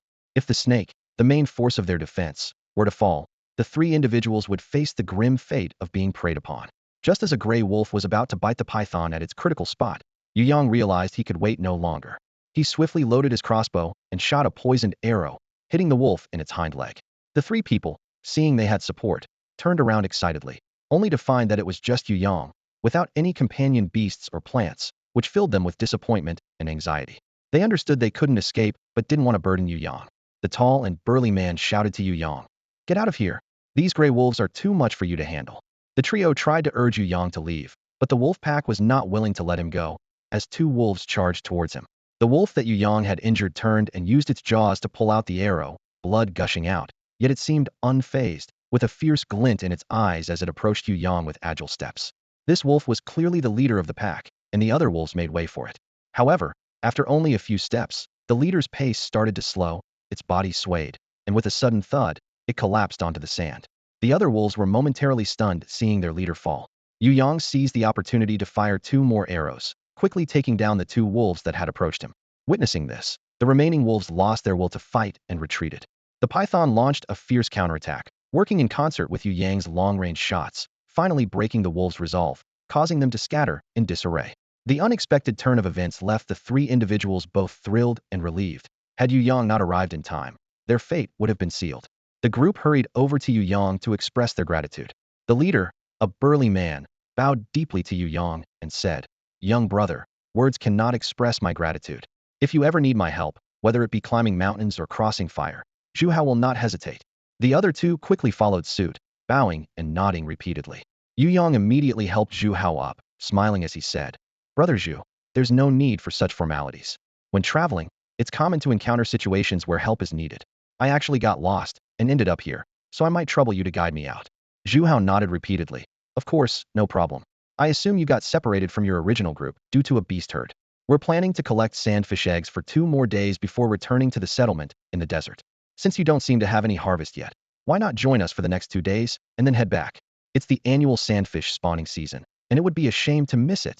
Yu Yang pondered for a moment, eager to learn more about the area from these people, and agreed gladly. Yu Yang joined the small collection team on short notice. The strongest member of the group, Zhu Hao, was a second-level Yuan power warrior, and his companion beast was an ice-blue giant python. Among the other 2 members, Wang Han was gentle and handsome, with a companion beast that was a Jinsu, a creature with a keen sense of smell but low combat ability, currently curled up in Wang Han's arms, seemingly not yet recovered from the recent dangerous battle. The other member, Wang Cheng, was an ordinary person but extremely familiar with the desert environment, making him a competent guide to ensure the group could return safely to the desert settlement. Yu Yang introduced himself to the others and also introduced Yu Shower. He didn't reveal his true situation, instead going along with their assumption that he was there to collect sandfish eggs.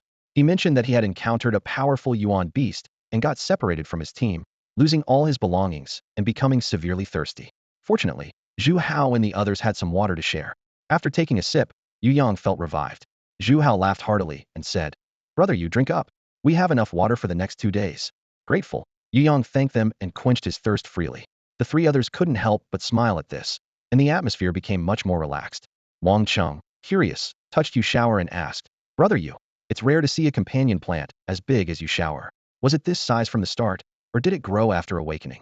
Yu Yang had never heard of companion plants awakening and was momentarily stunned, unsure how to respond. Fortunately, Wang Han spoke up for him.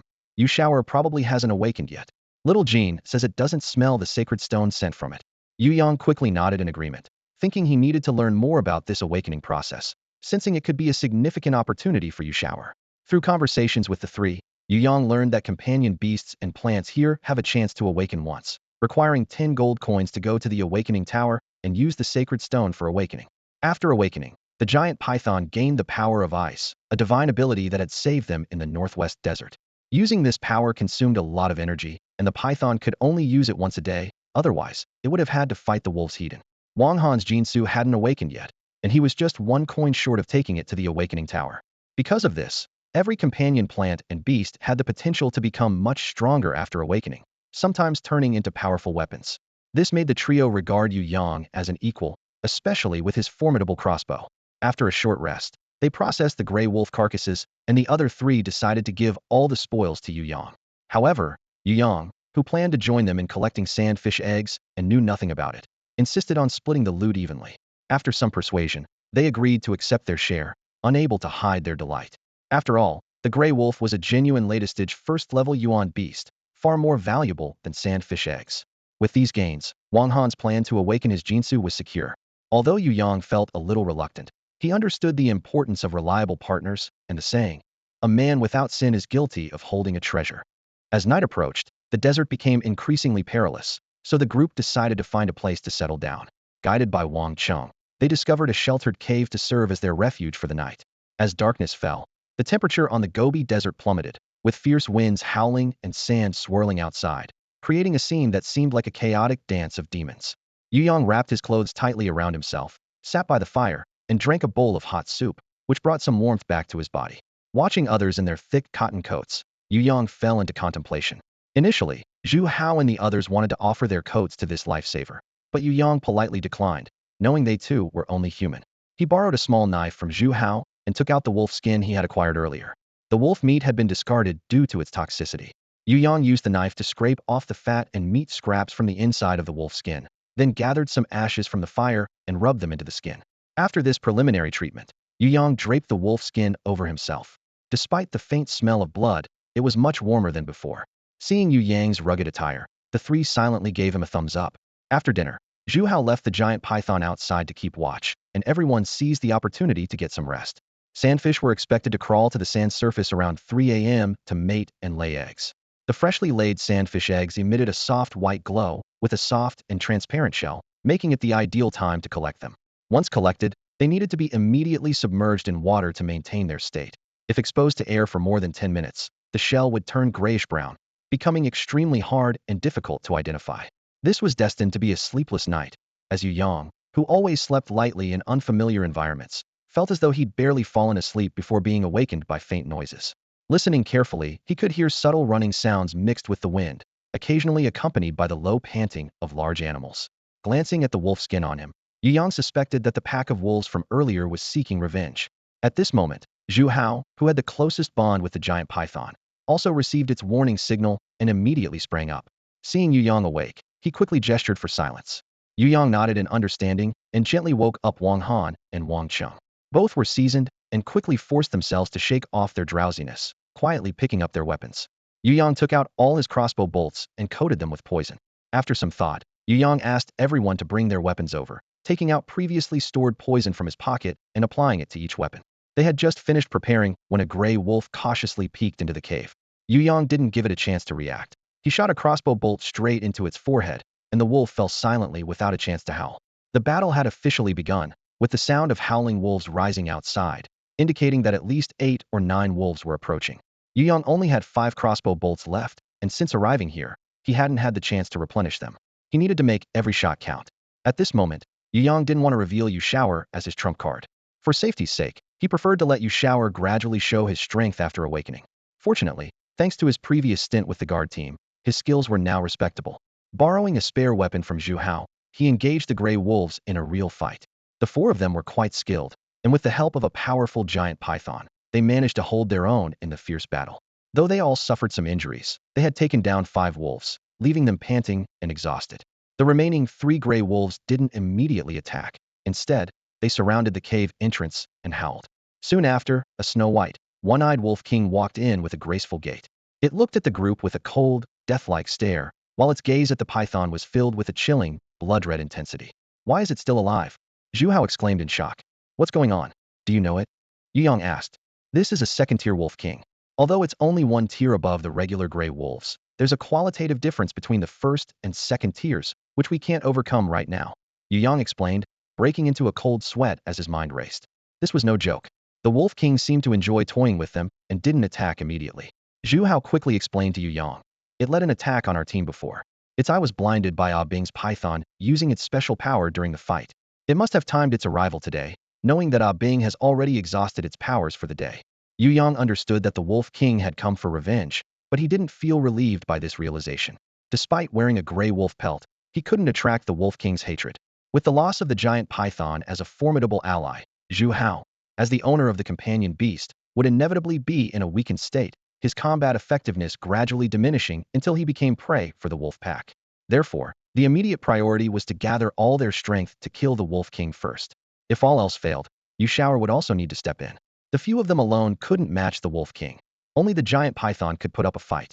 Yu Yang asked Zhu Hao, "Brother Zhu, how much longer until the ice python can use its mystical power?" Zhu Hao thought for a moment and replied, "About an hour."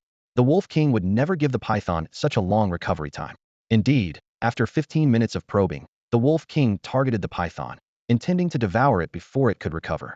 Seeing the Wolf King focus its attacks on the python, Yu Yang grew anxious and quickly took out his crossbow, trying to divert the Wolf King's assault. However, the Wolf King's speed and strength far surpassed that of other gray wolves, and the 2 bolts Yu Yang shot were easily dodged. The Wolf King glanced disdainfully at Yu Yang. It wasn't that Yu Yang's aim was off, but rather that the crossbow bolts were too slow to pose any threat. At this point, Yu Yang had only 3 bolts left and couldn't afford to waste them. He had to find a way to help the python. If it were severely wounded before recovering its mystical power, their chances of survival would be slim. Determined to act, Yu Yang decided to step forward. Since the crossbow was ineffective, he still had a poison dagger. Though he dared not engage the Wolf King alone, he quickly ran to the python's side, ready to strike when the Wolf King and python clashed. However, in the battle between powerful beings, unintended casualties are common. Before Yu Yang could find an opportunity, the Wolf King swiped at him with a paw. Fortunately, after attacking Yu Yang, the python seized the chance to bite the Wolf King's hind leg. The Wolf King's fury only intensified with the pain, its blood-red eyes gleaming fiercely as it lunged at the python's vital spot. Seeing the Wolf King about to succeed, Yu Yang couldn't stand idly by and quickly shot 2 bolts. The first was deflected by the Wolf King's teeth, grazing its lip, but the second struck its nose, drawing a spray of blood. Although it didn't prevent the python from being injured, the poison had entered the Wolf King's body. They only needed to hold on a little longer for the poison to take effect, greatly improving their odds. The python was gravely injured, and Zhu Hao coughed up blood, quickly recalling the python back into his body. The Wolf King strode arrogantly, coldly surveying the remaining few. its gaze settling on Yu Yang. Its blood-red tongue licked its nose as it slowly approached Yu Yang. It wouldn't forget the one who had wounded it. The time for reckoning had come. Yu Yang gripped his crossbow tightly, knowing that the Wolf King's power far surpassed his own, and he couldn't let it get close.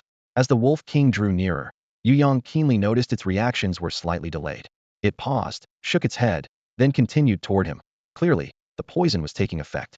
Yu Yang drew his crossbow and shot at the Wolf King's chest, not aiming for a critical hit, just hoping to land a shot. Fortunately, though the Wolf King dodged sideways, the bolt struck its left forearm.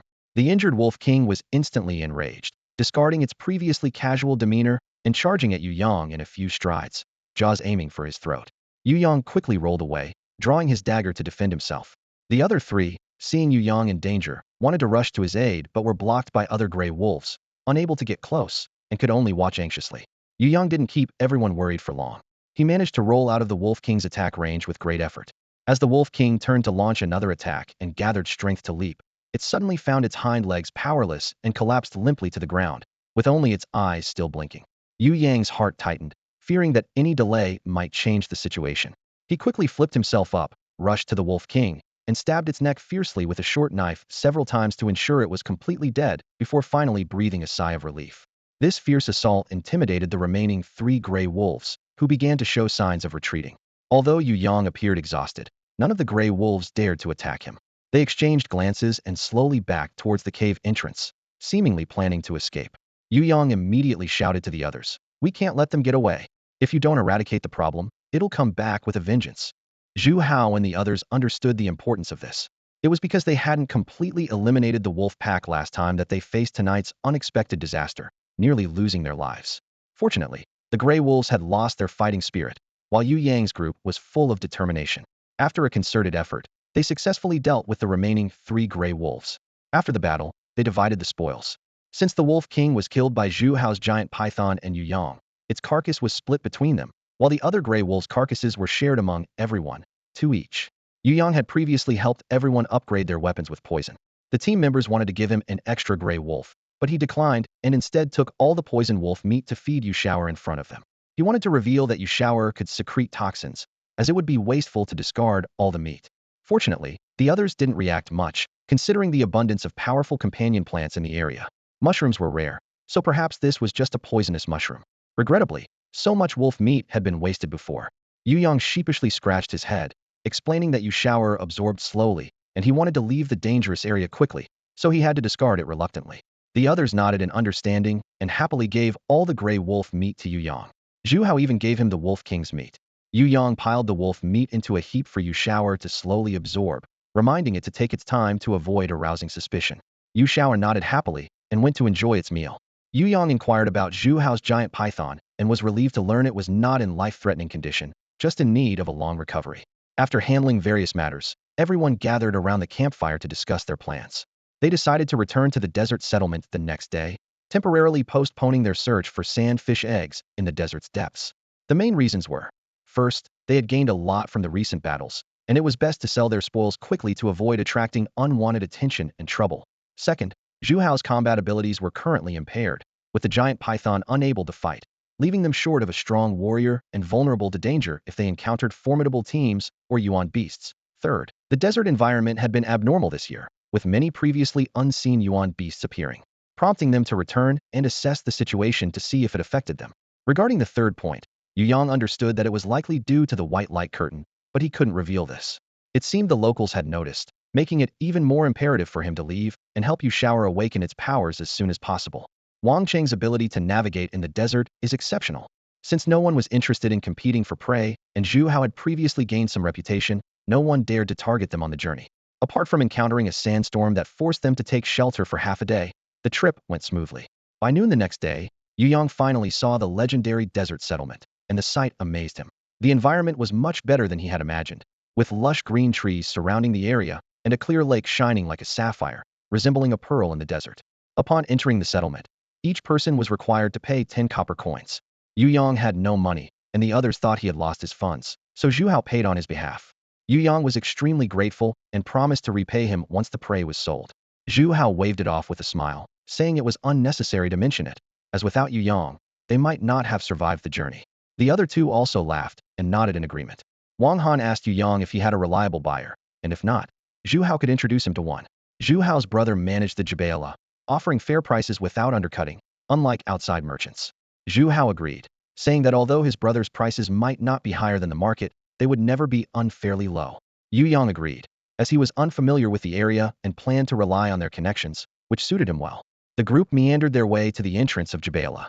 Looking at the small, shabby wooden door, Yu Yang briefly suspected that Zhu Hao and the others had deceived him, but upon entering, he discovered the interior was quite impressive. Several attractive maidservants moved between private rooms, carrying snacks and boxes. Yu Yang was surprised to find that these maidservants were either trainee combatants or first-level warriors, indicating that Jabala's strength was indeed formidable. Zhu Hao was a regular here, and many of the maidservants and attendants recognized him, greeting him with smiles. Zhu Hao responded warmly, and then went upstairs to find his brother. Soon, a plump middle-aged cultivator came down the stairs with Zhu Hao following him, waving for Yu Yang and the others to come over. Wang Han and Wang Cheng were well acquainted with manager Zhu, greeting him with smiles and introducing Yu Yang to him. Zhu Hao must have already informed manager Zhu about their journey, as he was particularly hospitable to Yu Yang, inviting him upstairs to appraise the prey. He candidly stated that Yu Yang was a lifesaver for his brother Hao, and he would not repay kindness with ingratitude. Yu Yang understood that manager Zhu's offer was likely very generous, as the transaction would yield 10 gold coins and 30 silver coins, enough to save for awakening. Wang Han had been saving for years and had only just managed to gather enough this year. After the transaction, Yu Yang thanked manager Zhu and, with his newfound gold coins, went downstairs to rejoin his companions. Upon learning that Yu Yang had received 10 gold coins in one go, everyone was envious but understood that it was partly due to manager Zhu's gratitude, and they wouldn't receive the same price on their own, so they dismissed any thoughts of comparison and focused on their own transactions. Yu Yang arranged to meet Wang Han the next day to visit the Awakening Tower and then left to find an inn for a good rest. He felt a sense of freedom, thinking about the unlimited possibilities ahead. The sky's the limit, and the sea is vast for the fish to leap. In the evening, Yu Yang chose a moderately priced inn, spending 55 copper coins, and found the accommodation and meals quite satisfactory. From this hunting trip, he earned 10 gold coins and 30 silver coins. After deducting the 10 gold coins used for awakening, Yu Yang was left with 30 silver coins. Considering the exchange rate, where 1 gold coin equals 100 silver coins and 1 silver coin equals 100 copper coins, his assets were quite substantial. The next morning, Yu Yang kept 5 silver coins and 50 copper coins for daily expenses and deposited the rest in the Tongbao Bank. He took a stroll around the desert settlement, discovering that despite its small size, it had everything one might need, with a variety of shops available. Yu Yang entered a blacksmith shop, impressed by the craftsmanship of the weapons, and decided to commission a custom-made refined iron crossbow and 30 matching bolts.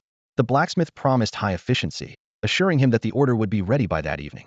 Yu Yang paid a silver coin as a deposit and then headed to the agreed meeting place with Wang Han, preparing to take Yu Shower to the Awakening Tower. When Yu Yang arrived, Wang Han was already there, clearly having dressed up for the occasion. He kept glancing towards the road, appearing somewhat anxious. As Yu Yang approached, he noticed Wang Han's extravagant outfit, a brand new dark green silk robe, a necklace of snow-white flowers, a curved dagger with sky-blue gemstones on his chest, and a fist-sized watered stone hanging from his waist. The ensemble was remarkably elaborate, perhaps overly so. Yu Yang thought to himself that Wang Han's previous attire had been quite normal, but today his style had drastically changed. Wang Han was also surprised by Yu Yang's casual appearance, as attending the awakening of companion beasts and plants was akin to a rebirth, and dressing formally was expected. To remedy this, Wang Han quickly took Yu Yang to a nearby flower shop, selecting a string of white nuasang flowers symbolizing blessings, which he hung around Yu Yang's neck. Then, they hurried to the Awakening Tower, as time was of the essence. Upon reaching the Awakening Tower, Yu Yang realized he stood out. The people around him resembled shamans, adorned with various items to bring good fortune, with some even carrying large drums. In comparison, Wang Han's attire seemed restrained. Fortunately, they hadn't been waiting long before the auspicious time Wang Han had calculated arrived. Just as Yu Yang was about to follow him inside, Wang Han stopped him. The auspicious time was calculated based on the attributes of each companion beast and plant, as well as the owner's gender and age, making it unique to each individual. He calculated an auspicious moment for Yu Yang, which was set for a quarter of an hour later. As soon as he finished speaking, he hurried inside, accompanied by 3 others, each holding a small mammalian companion beast. Since Wang Han had already done the calculations, Yu Yang felt it would be impolite to interrupt his efforts, so he waited 15 minutes before entering the Awakening Tower. This time, including Yu Yang, there were 6 elemental power masters, each possessing a companion plant. They exchanged smiles and stepped into the tower together. The scene inside the tower was nothing like Yu Yang had imagined. What he saw were numerous small, individual rooms. Some doors were tightly closed, while others were open. Yu Yang paid the fee and casually chose an open room to enter. An attendant promptly approached to activate the sacred stone inside the room and then withdrew. Once the sacred stone was activated, Yu Shower seemed enchanted, quickly entering an ethereal and mystical state. The energy of the sacred stone was drawn to Yu Shower, swiftly converging towards its body, creating a gentle breeze in the room. Yu Yang sat in the corner, quietly observing Yu Shower's transformation. He had previously inquired with Wang Han and learned that awakening wasn't dangerous, only varying in power levels, so he wasn't worried about Yu Shower's safety. Hearing the occasional drumbeats from outside, Yu Yang pondered for a moment, then followed the local custom by removing the no-song flower, a symbol of blessing, from his neck, scattering it towards Yu Shower. At that moment, an unexpected change occurred. Yu Shower suddenly entered a state of breaking through to the second tier of bravery, with elemental energy from the heavens and earth rushing towards its body like a tide, instantly forming an energy shield around it. The sacred stone's energy continued to flow, entwining within.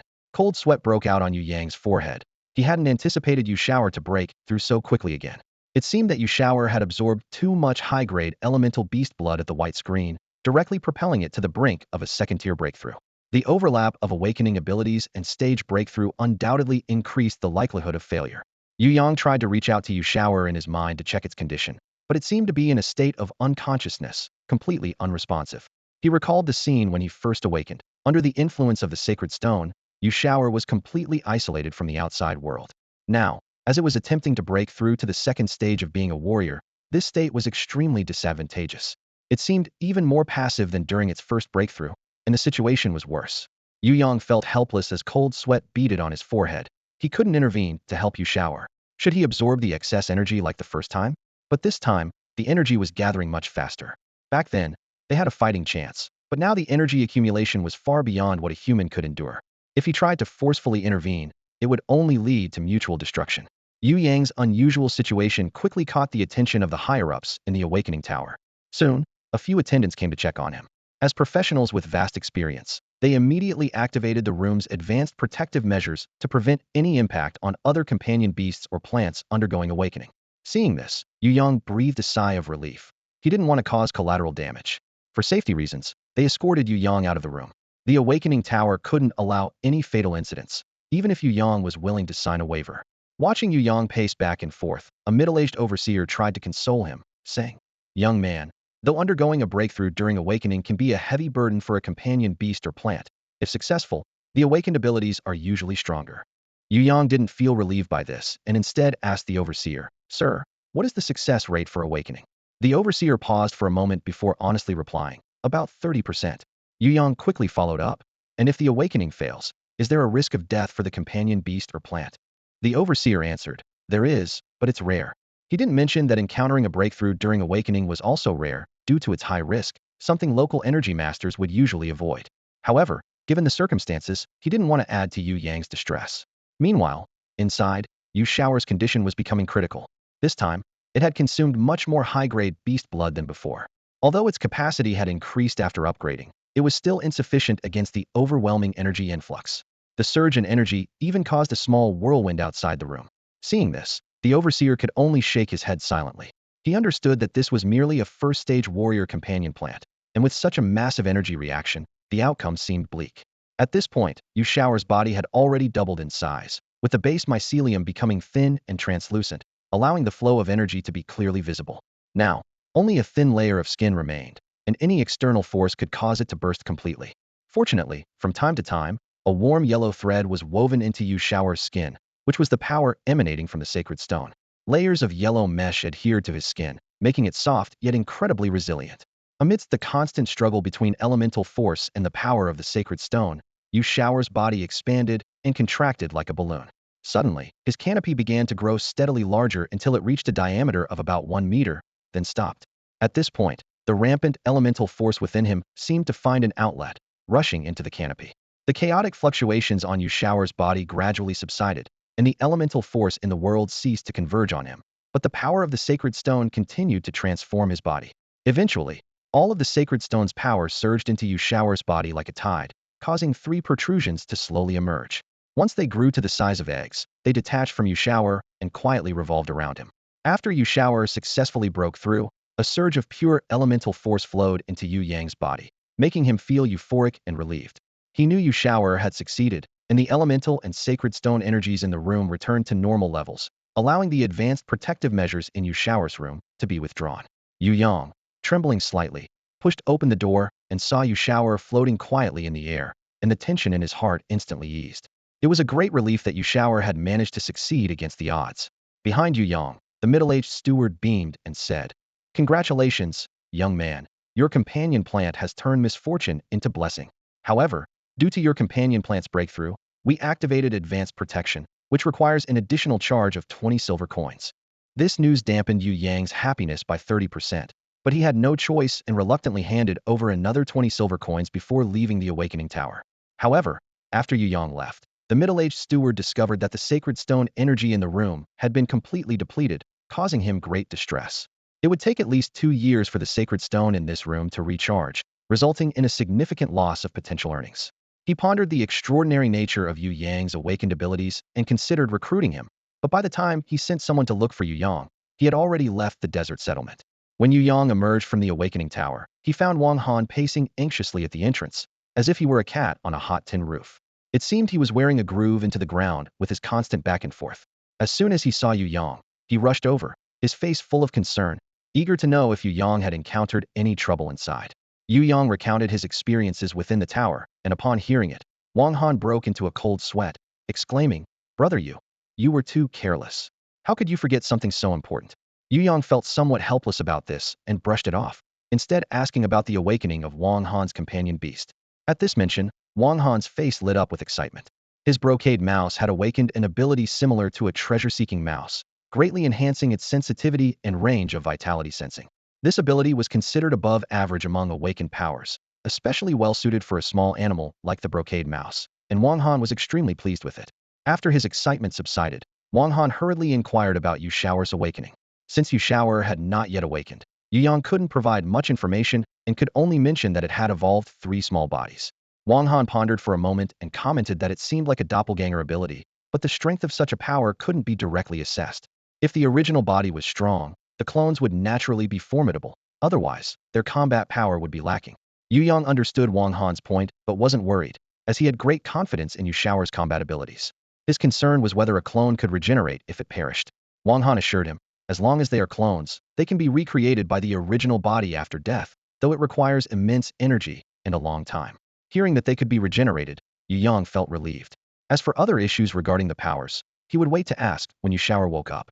That evening, the 4 members of the gathering team had dinner together, where Yu Yang informed them that he planned to leave the desert settlement the next morning, preferring not to have any dealings with people from Blackstone City for the time being. Zhu Hao asked if Yu Yang would like to accompany the caravan from Jubao Pavilion, suggesting that since Yu Yang had been taken advantage of in the Awakening Tower and didn't have much money left, he could earn some pocket money by helping out with the caravan. The main advantage would be that the caravan provided food and accommodation, significantly reducing expenses, and there were dedicated guards to ensure Yu Yang's safety. Yu Yang was very grateful, as this arrangement was far better than traveling alone. After parting ways with the others, Yu Yang went to the blacksmith shop to pay 10 silver coins and retrieve the bow and crossbow arrows he had ordered that morning. After testing them, he was very satisfied with the weapon. Although a bit pricey, it was well worth the cost, with noticeable improvements in precision and shooting range. He then prepared some travel essentials, particularly tasty and long-lasting food. He didn't expect to enjoy good meals as a servant in the caravan. This time, he just wanted to relax and enjoy life a bit. His previous life had been too harsh, either being mistreated at home or working as a miner, with no one to share his hardships. Now, he just wanted to savor the life of an ordinary person. The next day, Yu Yang arrived early at the gathering point for the caravan, where a bustling scene unfolded before him. Mules and horses, already prepared, passed by him, dragging fully loaded goods, while people around busied themselves with final preparations for departure. Yu Yang reported to the caravan manager, who inquired about his situation. Upon learning that Yu Yang's companion plant was temporarily out of commission, rendering him unable to fight, the manager noted that Yu Yang's capabilities were now equivalent to an average person. Consequently, the manager assigned him to the role of a general laborer within the caravan. In the manager's view, someone like Yu Yang joining the caravan was already a favor. After assigning Yu Yang's tasks, the manager noticed a young laborer passing by and quickly signaled for him to take Yu Yang to the labor group to report in. Having given his instructions, the manager hurried off to attend to other matters.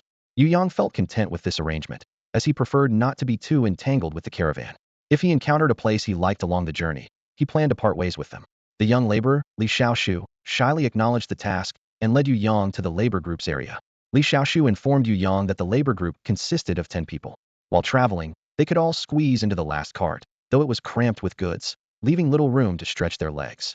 At night, they would have to sleep on the ground outside the cart. Their main duties included caring for the horses and yuan beasts, transporting the goods, feeding and watering them, and grooming their coats. In areas with abundant water, they were also responsible for bathing the animals. The docile ordinary beasts were manageable, but some yuan beasts had peculiar temperaments and enjoyed bullying the weak, which the head of the labor group often used as an opportunity to hassle newcomers. Yu Yang understood Li Xiaoshu's warning and thanked him for the heads-up. Li Xiaoshu, feeling a bit embarrassed, mentioned that he was currently taking care of those yuan beasts and suspected that this task would be assigned to Yu Yang. He felt somewhat uneasy about it, but it was beyond his control. He rolled up his sleeves, revealing several bluish-black claw marks. Although the wounds had scabbed over, the severity of the injuries was still apparent. Li Xiaoshu pointed to the scars on his arm and said seriously, "These were left when I was bathing the hellhound for the chief guard. Its claws have a slight dark attribute, and this wound has been here for 2 months and still hasn't fully healed. You need to be careful of its claws." Yu Yang quickly took note of this, thinking that it shouldn't be a problem for him since he's not afraid of poison and can handle the hellhound. Unfortunately, Yu Shower was still unconscious, so he couldn't rely on its abilities and needed to find another solution. As he pondered this, Li Xiaoshu continued, "Apart from the hellhound, you also need to pay special attention to the Black Moon cult managed by us. It doesn't bite or have particularly strong destructive power, but when it's in a bad mood, it won't eat. If it doesn't eat, the manager will get angry and punish you by not letting you eat. The Black Moon cult likes cranejoy grass. Look, this is the grass. When you're on the road, pick some if you see it, and keep it for future use." As he spoke, Li Xiaoshu took out a small piece of purple-black grass wrapped in a cloth from his pocket. Yu Yang observed it carefully and nodded to show he understood. As they were nearing their destination, Li Xiaoshu hesitated for a moment before confiding in Yu Yang. "You need to be particularly wary of Wang Yu. Currently, he arranges all the odd jobs, and it's said that his sister is involved with the manager's brother, so he has some influence here and gets along well with the guards. Although he's selfish and narrow-minded, he's very good at managing relationships, so try not to oppose him. He's someone who likes to retaliate in secret. There was an incident where a worker crossed him and ended up with a broken leg and lost his job. Everyone knows it was him, even though there's no evidence. He's resting on the cart now, so you should go and report to him. Be careful around him." Yu Yang nodded, grateful for Li Xiaoshu's warning. He certainly didn't intend to be a pushover. While he might overlook certain tasks like taking care of the beasts, if Wang Yu tried to take advantage of his good nature, that wouldn't be acceptable at all. Li Xiaoshu led Yu Yang to the last cart. On the cart, a young man with a pale complexion and dressed in luxurious silk was reclining against the goods, looking out of place. He had a pipe in his mouth, puffing clouds of smoke, and eyed Yu Yang and Li Xiaoshu with a sidelong glance. Li Xiaoshu respectfully said, "Brother Wang, this is the new helper, Yu Yang. The manager asked me to bring him to you." Wang Yu sneered disdainfully and said coldly, "Another poor guy, huh? Let him take care of those 2 yuan beasts you have, Xiaoshu. Later, tell him what needs to be done, and then you can go with them to look after the horses and mules." After speaking, Wang Yu noticed that Yu Yang didn't show the usual fearfulness of other helpers, which made his expression darken. He said to Yu Yang in a frosty tone, "Newcomer, remember, these yuan beasts are very precious. If anything goes wrong, your life won't be enough to compensate. If these 2 ancestors don't eat well or sleep well, you can forget about eating and sleeping too." Yu Yang nodded, and Wang Yu dismissed them to work. Yu Yang couldn't help but reflect. Small temple, big trouble, shallow waters, many turtles.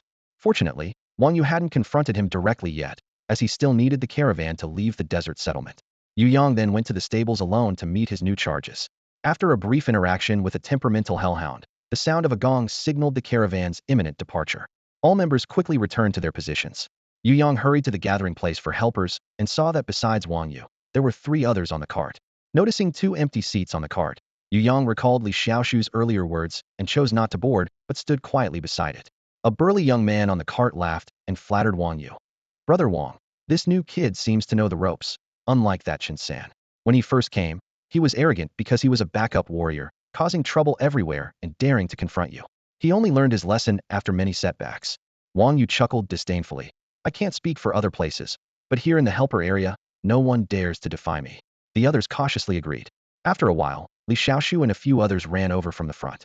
Wang Yu casually pointed at 2 people to get on the cart, and those selected were overjoyed. It not only meant they would walk a shorter distance, but also indicated that Wang Yu had a good impression of them, sparing them from potential trouble. The caravan soon set off, with Yu Yang carrying his luggage and following behind the cart. Others had designated places for their luggage, but Yu Yang was evidently not yet qualified. Li Xiaoshu quietly informed him that only by passing a test could he secure a spot on the cart for his luggage.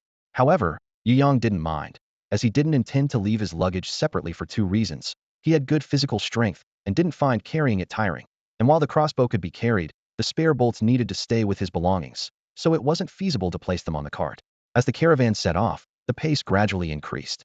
Fortunately, with the carts loaded with goods, the horses and mules couldn't run fast, allowing the helpers to keep up without falling behind. As Yu Yang jogged alongside the group, he gradually adjusted his breathing, allowing the vital energy within him to circulate more smoothly.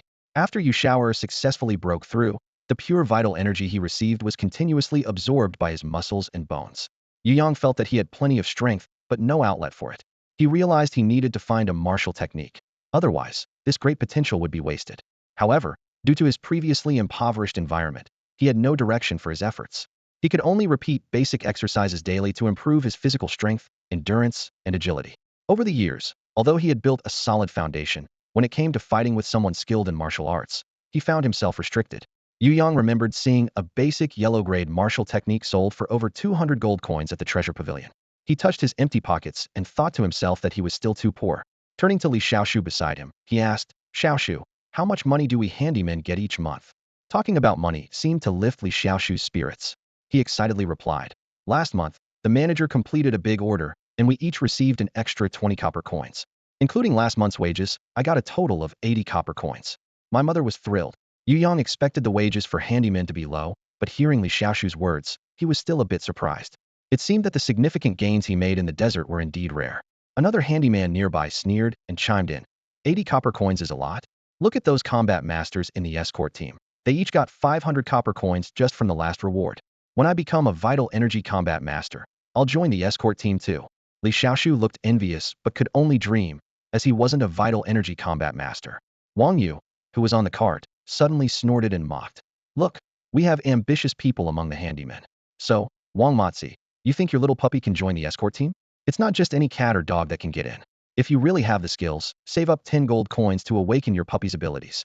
Then, maybe you can become an escort leader. Without such fortune, stop daydreaming and focus on taking care of the caravan's horses." Wang Matzi's face turned red with embarrassment, but he didn't dare to retort and continued on the road. With Wang Yu's interruption, everyone lost interest in chatting and went back to focusing on the journey. Hearing Wang Yu's words, Yu Yang realized that not many people here could afford to awaken their companion plants or beasts. It seemed that the manager at the treasure pavilion had probably converted his brother's life-saving money into gold coins for him. At noon, the caravan stopped to rest. Li Xiaoshu and the others were panting heavily, their faces pale and sweat dripping down their hair. Among them, Yu Yang stood out, looking as fresh as ever. Wang Yu got off the cart, noticed Yu Yang's endurance, and said, "Young man, you've got good stamina. I like capable people. This afternoon, the others will switch to the cart, and you keep running." As Wang Yu walked away, Yu Yang was still puzzled, unsure of what he had done to offend him just by following orders. Wang Matzi approached Yu Yang to clarify, "Don't be surprised. Wang Yu can't stand anyone being stronger than him. That's why he dislikes the trainee combat masters. There was a promising one, Chen San, whom he set up to break a leg and got kicked out of the caravan. If you don't want to lose this job, keep your head down and stay out of trouble." Although Wang Matzi's advice was appreciated, it was clearly impossible for Yu Yang to be a mere follower in the caravan. During lunch, Yu Yang and several other laborers went to collect their food, a large steamed bun, a plate of pickled vegetables, and a bowl of water each. In the desert, this bowl of water was especially precious. Yu Yang planned to drink half of it during lunch and save the other half in his water bottle for the afternoon's journey. The caravan members found spots to have their lunch, and Yu Yang sat with Li Xiaoshu and Wang Matzi. Wang Matzi glanced at Wang Yu, who was currying favor with the guards, and sneered, "He's just a sycophant, not even worth a fart in the guard team." Li Xiaoshu quickly nudged him and whispered, "Keep it down. If his cronies hear us, we'll be in trouble." Wang Matzi reluctantly fell silent. Yu Yang took out a jar of beef sauce he had brought from the desert settlement, placed it on the ground, and said with a smile, "This is beef sauce I bought from the settlement. Let's have a taste, consider it a treat from me." Wang Matzi's gloomy expression immediately brightened, and he scooped a large portion onto his bun, inhaling the aroma with delight. "Wow, Yu Yang, this is Dishingla's beef sauce, 30 copper coins a jar. I've only had it once at my brother-in-law's place. You're really generous." Hearing Wang Matzi's words, Li Xiaoshu hesitated. Yu Yang quickly explained, "Really? I didn't know. A friend gave it to me. I have several jars, and I don't want them to spoil. I'll give each of you a jar. No need to be polite. There's more if you finish it. Understanding Yu Yang's friendly gesture and tempted by the delicious sauce, the two finally started eating heartily. Li Xiaoshu carefully tasted a bit and said shyly, "It's so good. I've never tasted such fragrant meat sauce before." Wang Matzi thumped his chest and said, "Your friend is really generous. He'll remember your kindness today. I heard from Xiaoshu that you've been assigned to care for those two troublesome Yuan beasts. Let me take one off your hands." Li Xiaoshu nodded in agreement. "I can take one too." Yu Yang chuckled. "No need. There are only two Yuan beasts. What would I do if you took them? It's just 2 jars of meat sauce. Don't worry about it." After the meal, Yu Yang gave each of them a jar of meat sauce, and they carefully tucked them away. Yu Yang couldn't help but be amused, thankful that the jars were small and inconspicuous. Sharing the beef sauce had clearly brought the three of them closer. Through Li Xiaoshu and Wang Matzi, Yu Yang learned much about the lives of ordinary people. For example, those who could awaken companion beasts or plants were mostly from big families, and even then, it was selective. Few commoners had the financial means. Only a few in the caravan had awakened companion beasts. He also learned that a single silver coin could support a family of 3 for half a year. The thought of the 10 silver coins he lost at the Awakening Tower made Yu Yang wince. For battle force practitioners with limited means, they could acquire a low-quality martial arts technique from the black market at a cheap price. Despite the mixed quality, it was better than nothing. This information was crucial for Yu Yang. At least now, if the Awakening Tower demanded another 10 silver coins, he knew he could try to negotiate. In the afternoon, Yu Yang continued to run behind the convoy. Li Xiaoshu, who was already seated, wanted to help Yu Yang with his luggage, but Yu Yang politely declined. It wasn't that he didn't trust Li Xiaoshu, but he knew that if the luggage got lost, Wang Yu would definitely create trouble. Since the convoy hadn't reached the next city yet, Yu Yang wanted to avoid any conflict with Wang Yu, as he didn't want to be forced to leave the caravan now. Hence, Yu Yang behaved quite obediently throughout the afternoon. Traveling alone in this desolate desert, Yu Yang was well aware of the lurking dangers. Quicksand and dangerous elemental beasts could appear at any moment, and he couldn't handle them alone. Staying with the caravan was evidently safer, as their route had been tested countless times. Wang Yu, seeing no signs of resistance from Yu Yang, lost interest in bothering him. As a result, Yu Yang's days were relatively peaceful. After a whole day of traveling, Yu Yang, despite his strong physique, felt somewhat fatigued. During dinner, Li Xiaoshu and Wang Matzi came over to comfort him.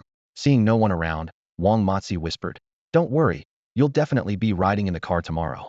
The caravan will pass through Scorpion Valley, where there are swarms of dewy scorpions. They are a group of first-tier mid-grade elemental beasts, extremely troublesome. When we get there, the caravan will have to fight, and the cargo vehicles will move at full speed. No one is allowed to lag behind. Wang Yu won't dare to pull any tricks then, or he would face serious consequences." Yu Yang asked in surprise, "Dewy scorpions?" Wang Matzi nodded. "Yeah, why are you so surprised?" Yu Yang had heard of the infamous dewy scorpions before, known for their fierce attacks. More importantly, their nests were rumored to contain the precious moonlight elemental liquid, a rare substance secreted by the Scorpion King, which could directly increase the success rate of breakthroughs for companion beasts or plants. It was something many elemental warriors dreamed of. He had heard they were nearly wiped out, so he was surprised to encounter a group here. Given the opportunity, Yu Yang was determined to take his chances, especially since his recent breakthroughs had been extremely risky, and who knew if he'd be lucky again next time. After dinner, with Li Xiaoshu's help, Yu Yang fed the Hellhound and Black Moon Colt. Perhaps they were tired from running all day, as they were quite docile, allowing Yu Yang to finish the task smoothly and retire early for rest. At night, Yu Yang took the time to coat his newly made crossbow bolts with poison, preparing for the next day's battle. 2 days had passed, and Yu Shower still hadn't woken up, but fortunately, Yu Yang could feel its steady breathing, indicating no life-threatening danger, so he wasn't overly worried. The desert nights were cold, and the caravan lit bonfires every few steps to barely fend off the chill. Yu Yang fell asleep in a daze, unaware that after he drifted off, the pure elemental energy within him began to operate automatically, quickly dissipating the day's fatigue, while the excess energy nourished his muscles and bones. The next morning, while everyone else felt sore, Yu Yang was refreshed and in peak condition. After breakfast, the caravan quickly announced their departure, and Yu Yang finally got a chance to sit on the cart.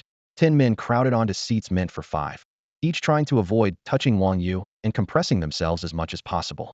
Yu Yang was placed on the outer edge, and whenever someone inside moved slightly, he risked being pushed off, so he had to tightly grip the cart's railings to maintain his balance. In truth, he felt it would be more comfortable to run alongside outside. After over 2 grueling hours on the cart, the caravan was about to enter Scorpion Valley, and the atmosphere grew tense. The guards swiftly adjusted their formation, encircling the caravan in a protective ring, and the transport vehicles closed ranks to pass through Scorpion Valley as quickly as possible. Upon entering Scorpion Valley, Yang noticed the cart's speed increase, and occasionally, fist-sized black scorpions darted through the sand piles by the roadside. As they ventured deeper, the scorpions grew larger, with some reaching the size of house cats. These scorpions were unfazed by the caravan's presence and began to follow in small groups, with many eyes watching from the cliff walls. Yang touched the crossbow bolts hidden on him, feeling alert as it was clear the scourge scorpions were gathering.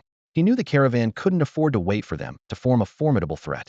Sure enough, it wasn't long before a flaming tiger from the caravan charged out, heading straight for the scourge scorpions at the rear, shooting fireballs from its mouth. Fire was the scourge scorpion's weakness, and this sudden attack was effective, instantly taking out more than a dozen. A few scorpions rolled on the ground, trying to extinguish the flames on their bodies. However, this strike didn't grant the caravan much respite. The scourge scorpions on the cliff walls quickly regrouped into a dense attack formation, a black wave surging forward. Li Xiaoshu exclaimed, "Why are there so many?" Other members of the caravan echoed his shock. Yu Yang frowned, feeling uneasy. With such a large number of scourge scorpions, their situation seemed dire. The most daunting aspect of scourge scorpions was their ability to attack in coordinated groups. The more there were, the stronger they became. Fortunately, they usually left half their members in their lairs to guard while the others foraged. The current situation suggested that the Scorpion King had recently laid eggs, prompting the entire scorpion colony to move out to gather food for the king and the young scorpions. At this time, the scorpion group was most troublesome, even causing high-level beasts to avoid them. Like rabid dogs, they locked onto their prey and pursued relentlessly, often leading to fierce battles. The caravan manager clearly realized this as well. Previously, Li Xiaoshu mentioned that the caravan would collect some scourge scorpion corpses to sell, but now the strategy had shifted to defense. No one bothered to collect the dead scorpions. Everyone just wanted to leave Scorpion Valley as quickly as possible. Yu Yang watched the scorpion corpses being swallowed by the black wave and abandoned his idea of sneaking into the scorpion nest to steal the moonlight essence. Going there now would be like walking into a lion's den, a sure way to end up dead. The laborer's cart was at the back of the convoy, with the pursuing scourge scorpions only 3 or 4 meters away, leaving everyone too frightened to move. Suddenly, a guard at the rear was stung on the arm by a scourge scorpion. Although the scorpion was immediately shot dead by his teammates, the guard was clearly poisoned and was swaying on his horse. Yu Yang, unaware, was kicked off the cart from behind. At this moment, Wang Yu called out, "Brother Chun, there's a spot on the cart. Come here and rest." The injured guard glanced at Yu Yang, who had just gotten up from the ground, said nothing, and sat on the cart to apply medicine and rest. In the span of just 2 breaths, Yu Yang sensed a evil scorpion rapidly approaching from behind. It leaped onto him, its tail poised for a deadly strike. Instantly, Yu Yang spun around, using inertia to fling the scorpion off his back. Free from its grasp, he sprinted forward, but human speed is no match for a horse at full gallop, and he could only watch as the distance widened. With no other choice, he decided to take a desperate chance, turning towards a nearby rock wall. Fortunately, only a small group of the scorpions followed him, while the main force continued pursuing the caravan. Relieved, Yu Yang realized that if he could lure this small group away from their base, he could eliminate them one by one. He fled along the rock wall towards the caravan, covering about a mile before noticing an inconspicuous cave about 7 or 8 meters above, its entrance worn smooth, clearly a nest for the scorpions. Yu Yang had no intention of recklessly charging in, as that would be walking into a trap. He continued running for another 100 meters, drawing his crossbow while seeking cover to ambush the pursuing scorpions. However, it seemed the scorpions had some resistance to the poison, as Yu Xiao's venom was ineffective. A scorpion, with a bolt lodged in it, faced off with Yu Yang for 2 rounds before he finally managed to decapitate it. Realizing he needed a new strategy, Yu Yang spotted a fist-sized pebble on the ground. He quickly picked it up and hurled it at a scorpion's head, hitting it squarely. With a resounding thud, green blood splattered, and the scorpion fell, unable to rise again. Its corpse was soon devoured by its companions. This method proved more effective than the crossbow, with a wider impact and easily accessible ammunition. Yu Yang then engaged in guerrilla warfare, using the terrain to his advantage, picking off the scorpions one by one until they were all defeated. He retraced his steps, retrieving the bolts he had fired, and soon reached the entrance to the scorpion's nest. It seemed destined that the moonlight essence would become Yu Yang's, as the cave's defenses were weak. He had no illusions of defeating the Scorpion King. It was unrealistic. The recently birthed Scorpion King had passed its vulnerable phase and was now in a volatile and aggressive state. Provoking it would be suicide. At the cave entrance, Yu Yang cautiously rubbed against the passage walls to ensure his scent wouldn't be detected, then slowly ventured inside. The cave's labyrinthine environment resembled a maze. Moving quietly, he suddenly heard a faint rustling and quickly hid. Soon, he saw a group of scorpions carrying a few translucent eggs down another passageway. Once they were gone, Yu Yang discreetly followed, careful not to make a sound. After about 15 minutes, the scorpion stopped at a stone chamber entrance, placed the eggs inside, and turned back. Yu Yang hid again, waiting for them to leave before emerging from behind the rocks. After confirming there was nothing unusual around, Yu Yang bent down and entered the stone cave. He initially thought it was the breeding chamber of the venomous scorpions, but the reality was unexpected. Among the piles of animal carcasses inside the cave, there were several fresh human bodies, clearly indicating he had stumbled into their storage area. Yu Yang had previously analyzed the moonlight essence secreted by the Scorpion King and believed it was most likely stored in two places, either in the Scorpion King's main nest, which was fraught with danger, or in the breeding chamber, as it concerned the future of the species. Therefore, he followed a few scorpions to this location, only to discover they were transporting food rather than eggs. Yu Yang had no choice but to retreat and reassess his direction. Just as he reached the cave entrance, he turned back, walked up to the human bodies, and paid his respects before carefully searching through them. He hoped to find a martial arts manual or something similar, but all he found were some copper and silver coins. A letter caught his attention, marked as a recommendation letter. Without time to read it, he quickly stuffed the letter and coins into his pocket and hurried out of the cave. At this moment, Yu Yang's primary task was to locate the moonlight essence, as time was of the essence. If the hunting venomous scorpions returned, escaping would become nearly impossible.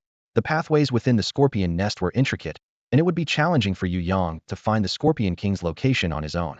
After some thought, he decided to wait outside the food storage area for a scorpion to lead him. Yu Yang waded through several waves of food-delivering scorpions before finally spotting a group arriving empty-handed. He quietly followed them through a series of twists and turns until they reached a spacious passageway. Following this path should lead him to the Scorpion King's quarters, but the number of scorpions coming and going increased significantly. To avoid detection, Yu Yang had to maintain a greater distance. Suddenly, after making a turn, his targets vanished. As he desperately searched for a solution, a surge of pure energy radiated from within him, signaling that Yu Shower had finally fully advanced and awakened. However, the beasts were extremely sensitive to energy, and Yu Shower's awakening effectively stripped away Yu Yang's disguise, adding a flashy effect. With a loud boom, a scorpion the size of a bulldozer charged into the passageway where Yu Yang stood, making the Scorpion King easy to find. Yu Yang took off running, as the energy emanating from him was like a tantalizing aroma to the Scorpion King, who wouldn't let him escape easily. Fortunately, Yu Yang had observed which paths had fewer scorpions on his way in, so his escape wasn't heavily obstructed. However, this reprieve was short-lived as the Scorpion King began rallying the scorpions to corner him. Yu Yang summoned Yu Shower from within to use its freezing abilities to slow down the Scorpion King. He then began to slaughter the scorpions that were being gathered by the Scorpion King. With Yu Shower awake, he no longer had to worry about poisoning. As long as it wasn't immediately lethal, Yu Shower could absorb it. Yu Yang's reckless fighting style proved highly effective, and he quickly cleared out the smaller scorpions. However, the Scorpion King had a strong resistance to Yu Shower's poison, and although it was slightly hindered, it wasn't seriously harmed. Without a suitable weapon at hand, Yu Yang resorted to using a crossbow, aiming for the Scorpion King's eyes. But the Scorpion King moved swiftly, and Yu Yang wasted 4 bolts without even grazing it, leaving him to continue being pursued by the Scorpion King. Yu Yang fled and dodged as he went. But the cave was the domain of the Scorpion King, and more scorpions kept joining the fray. Even with his incredible strength, Yu Yang began to feel fatigue setting in. At a sharp turn, his foot slipped, sending him tumbling and crashing into the stone wall opposite. As he struggled to his feet, the Scorpion King's tail hook was already lashing towards him. Yu Yang quickly raised his arm to block, but the expected pain didn't come. Looking up, he saw 3 smaller versions of Yu Shower desperately using their thin mycelium to control the Scorpion King's tail hook, some strands already snapping. Yu Yang quickly rolled out of the attack range, raised his crossbow, and aimed for the Scorpion King's forehead. At this moment, the Scorpion King was focused on regaining control of its tail hook and didn't notice Yu Yang's actions. A bolt struck its forehead directly, and the Scorpion King looked at Yu Yang in disbelief before its massive body collapsed with a thud. Seeing the Scorpion King fall, Yu Yang didn't let his guard down. He immediately shot an arrow into one of its eyes, but the Scorpion King remained motionless, truly dead. Only then did Yu Yang dare to approach and inspect. Unfortunately, he couldn't take the Scorpion King's massive carcass with him. With the scorpions outside responding to the Scorpion King's call and returning, he had to escape immediately. Despite his reluctance, Yu Yang crouched down, knife in hand, ready to cut open the Scorpion King's belly and extract the venom sac. However, after a grating sound, the Scorpion King's body remained intact. How could this be? The blade couldn't penetrate the Scorpion King's belly defenses. How had it been killed earlier? Yu Yang refused to believe that the Scorpion King's forehead was more resistant than its belly. He swung his knife at the Scorpion King's head again. Sure enough, The blade glanced off, leaving no mark. Could it be due to the corrosive ability in Yushao's venom? He called Yushao over to use its corrosive ability to breach the Scorpion King's shell. With a hiss, the Scorpion King's hard shell was cut open like ice meeting a hot iron, revealing its insides. Beside the Scorpion King's dark venom sac, Yu Yang found a moon-white pouch. Could this be the moonlight essence? Hearing the sound of scuttling drawing closer, Yu Yang quickly grabbed the two sacks from the Scorpion King and, with Yu Shower, vanished into the passageway. With Yu Shower, Yu Yang no longer feared the scorpion venom, as long as he wasn't surrounded. He fought his way out of the nest without hindrance. To avoid being pursued upon the discovery of the Scorpion King's death, Yu Yang didn't linger and hurried in the direction of the caravan. In fact, Yu Yang worried unnecessarily. The scorpions that discovered the Scorpion King's body were too busy feasting to chase after him. After 2 hours of a hard chase, Yu Yang finally saw the caravan in the distance. The caravan had stopped by the roadside to rest. The earlier battle with the scorpions had taken a heavy toll, and the scene was chaotic.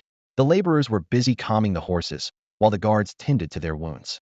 The manager was going from cart to cart, assessing the damage. Yu Yang's return went unnoticed. He retrieved his belongings from a cart, took a quick look around, and found Wang Yu socializing with the guards. At that moment, he saw an opportunity to strengthen his relationship with the guards, repaying a favor to Brother Chun. Upon seeing Yu Yang, Wang Yu was initially surprised, but then a smirk of disdain appeared on his face. He said, "Tough luck, coming back safe like this. Well, you helped Brother Chun, so you've earned some credit. I'll count 100 copper coins for you later, keep them for buying wine. Now, get back to work, don't just stand around here." Yu Yang smiled lightly and retorted, "Wang Yu, which leg did you use to push me?" Wang Yu's face darkened instantly, and he angrily shouted, "Don't push your luck. Do you really think you can mess with me?" The members of the guard started to jeer, while Wang Yu joked and called 2 of his men over, instructing, "Take him away, don't disturb the caravan, and beat him until he's honest." Yu Yang clicked his tongue, thinking that Wang Yu was stubborn. He then pulled out his crossbow and shot twice, hitting Wang Yu's thigh bone, causing him to fall. The others were momentarily stunned and drew their weapons towards Yu Yang. Yu Yang released Yu Shower and sneered, "If you want, we can have a fight." Everyone was unsure of the giant mushroom that appeared and hesitated to act. Ignoring them, Yu Yang walked straight to Wang Yu, crouched down, and lightly tapped his face with the crossbow, coldly saying, "It's a pity. I gave you a chance, but you didn't take it, so I crippled both your legs. Keep your 100 copper coins for a wheelchair." Wang Yu's eyes were bloodshot with fury, his fingers clenched tightly as he angrily said, "You dare cripple my legs? I won't let you get away with this." Seeing the murderous intent in Wang Yu's eyes, Yu Yang frowned slightly, thinking that leaving loose ends would only cause trouble later. Since Wang Yu didn't want to live, he decided to finish him off. Fortunately, he had switched the crossbow bolts to non-poisonous ones earlier. With that thought, Yu Yang raised his crossbow and aimed at Wang Yu's forehead. Wang Yu's face turned pale with fear, yet he stubbornly refused to beg for mercy, confident that Yu Yang wouldn't dare kill him due to his connections and fear of his sister's revenge. Just as Yu Yang was about to pull the trigger, the caravan manager rushed over to intervene, saying, "Young man, please show mercy. I understand what happened. Wang Yu was in the wrong first. Here's 20 silver coins as compensation for your troubles. Could you spare Wang Yu's life?" He gestured for his men to bring a tray covered with silk, revealing 20 shiny silver coins. Yu Yang nodded in agreement, accepting the caravan manager's offer. Seeing the 20 silver coins, he was reminded of the 20 silver coins he had lost at the Awakening Tower, feeling a sense of fate. Wang Yu tried to protest, but was knocked unconscious by one of the manager's men. Yu Yang gave a thumbs up, and the manager smiled wryly, thinking he must educate his brother to be more cautious about whom they provoke. The manager, having observed for a while, realized that Yu Shower had created 3 clones, indicating that Yu Yang had likely awakened. With the potential for awakening, who knew if Yu Yang was from a noble family? Losing one Wang Yu was insignificant, but they couldn't afford to implicate their family. To resolve the matter, the manager spent 20 silver coins, planning to make his brother repay him later. In the following days, Wang Yu and his cronies indeed stopped bothering Yu Yang. Yu Yang enjoyed the peace and declined the manager's offer to improve his conditions, continuing his work as a laborer and living on a small cart. After all, he wasn't a village bully, he was a principled person. The manager, seeing this, assumed Yu Yang was there to experience life, and became even more accommodating. The 2 yuan beasts Yu Yang took care of became incredibly obedient, clearly having been disciplined by their owner. The cart Yu Yang lived on gradually became less crowded as the goods were moved to other carts, and the laborers found new places to rest, no longer crowding with him. Even Li Xiaoshu and Wang Matzi dared not be overly familiar with Yu Yang, speaking less and less. Yu Yang didn't mind, understanding that being too close to him could bring trouble for them later. However, he remained cautious. He discovered that the 3 smaller versions of Yu Shower could act as sentinels when not fighting, allowing him to sleep soundly at night. After Yu Shower successfully advanced, Yu Yang hadn't fully explored its new capabilities. With some free time, he asked Yu Shower to introduce them one by one. To his surprise, there was a huge revelation. Yu Shower had awakened a new skill called clone control, which could be used by the three small versions it split into after breaking through. In the final stage of the battle with the Scorpion King, it was these three small versions that used their skill to temporarily control the Scorpion King's tail, turning the tide of the fight. However, they were still too weak to fully control an animal, only managing to control small creatures like grasshoppers or field mice. Larger animals could only have part of their body restrained, and the stronger the creature, the shorter the duration of control. Yu Yang wasn't sure what others' skills were like, but he was quite satisfied with this. The only downside was that these three versions were mere variants of Yu Shower, lacking intelligence, and only capable of understanding simple commands. For convenience, Yu Yang named them 1, 2, and 3. Due to Yu Shower's breakthrough coinciding with the awakening of this skill, its own combat power hadn't noticeably increased. Instead, its cap became like a mobile power bank, capable of storing excess energy, which complemented the energy-consuming skill well. What pleased him most was that 1, 2, and 3 had a standby mode, consuming very little energy when not fighting, allowing Yu Shower to keep them outside as sentinels, meeting Yu Yang's needs perfectly. After confirming several times that 1, 2, and 3 were renewable resources, Yu Yang contentedly took a nap, feeling cheerful and at ease with everything around him. He traveled leisurely with the caravan for about 10 days, encountering no crises along the way. Any minor issues were promptly handled by the guards. These 10 days were extremely pleasant for Yu Yang, and he heard from the caravan members that they would reach their first destination, Cedar City, in 2 days. Everyone was thrilled, looking forward to a good meal and a comfortable sleep. Yu Yang was also eager to experience the local customs and culture. Amidst much anticipation, the caravan finally arrived at Cedar City. On the streets, workers were busily loading and unloading goods, creating an atmosphere filled with tension and excitement. After completing his tasks, Yu Yang took leave and stepped out. As the caravan members saw him off, they couldn't help but breathe a sigh of relief.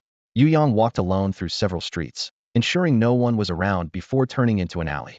There, Wang Matzi was anxiously waiting. Upon seeing Yu Yang, he visibly relaxed and hurried forward. "Brother Yu, when I saw the note you left me, I thought it was some kind of prank. Luckily, I decided to come and check. It would have been terrible to miss out on something important for you." Yu Yang patted Wang Matzi on the shoulder and smiled. "We're brothers, no need for formalities." Wang Matzi nodded repeatedly, his demeanor slightly more reserved, but Yu Yang didn't mind. He had a favor to ask. Yu Yang wanted to visit Cedar City's black market, but needed a guide. He had previously heard Wang Matzi boasting about his knowledge of the area and thought him the perfect candidate for the task. After explaining his intentions, Wang Matzi agreed without hesitation. He confidently claimed it would be a piece of cake for him, even mentioning that he knew a few stall owners who regularly traded in the black market. He had occasionally made some pocket money by trading goods with them. Wang Matzi led Yu Yang through the streets and alleys for half an hour until they finally found the entrance to the black market near the outskirts. There were guards at the entrance, and each person had to pay an entry fee of 10 copper coins. Yu Yang hadn't expected there to be a fee to enter the black market, but still paid it, covering Wang Matzi's fee as well. Wang Matzi blushed slightly and hurried to explain once they were inside. "Brother Yu, it's my first time encountering a fee as well, but I've heard that the night market owner sometimes spreads some good goods around to maintain interest. With you here today, I'm really getting an eye-opener." Hearing this reason, Yu Yang was pleased. He didn't care about the 20 copper coins. He was more curious about the good goods Wang Matzi mentioned. "Can you explain what these good goods are and how they're spread around?" Wang Matzi, full of enthusiasm, explained, "I've heard the black market owner offers a batch of goods at the Duobao building, selling them at different price levels. Some items are 10 copper coins each, some 50, and some even go for a silver coin each. Some of these items are worth much more than their price, while others are not very useful, so it all depends on your selection skills." He continued, "Someone once bought something worth a silver coin for just 10 copper coins." Yu Yang nodded, thinking that it sounded a bit like modern-day gemstone gambling. He asked, "How do you know if what you bought is worth it or not? Whether you lost or gained?" Wang Matzi explained, "Each item has a sealed price tag on the back. After purchasing, you tear it open to see if you lost or gained. You can exchange it for money at the Duobao building based on that price, making it clear if you profited or not. Every event attracts many people to try their luck." Hearing this, Yu Yang couldn't help but admire the black market owner's business acumen. It was like a combination of modern-day gemstone gambling and lottery, and he felt a surge of excitement, eager to try his luck. Since Yu Yang seemed quite interested, Wang Matzi led him straight to the Duobao building. By the time they arrived, the event was already in full swing, with a bustling crowd inside creating a lively atmosphere. The open space in front of the shop was fully utilized, with a variety of goods divided into different selling areas based on price. Outside, Items priced at 10 copper coins each were displayed, attracting many common folks hoping to strike a bit of luck, with occasional laughter of surprise echoing through the air.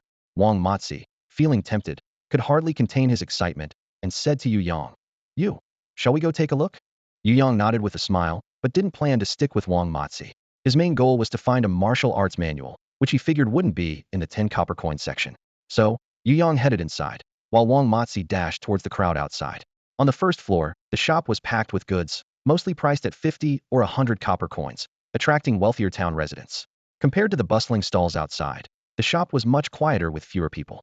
Shoppers examined the items carefully, occasionally whispering to each other, casting glances at the crowd outside with a hint of superiority.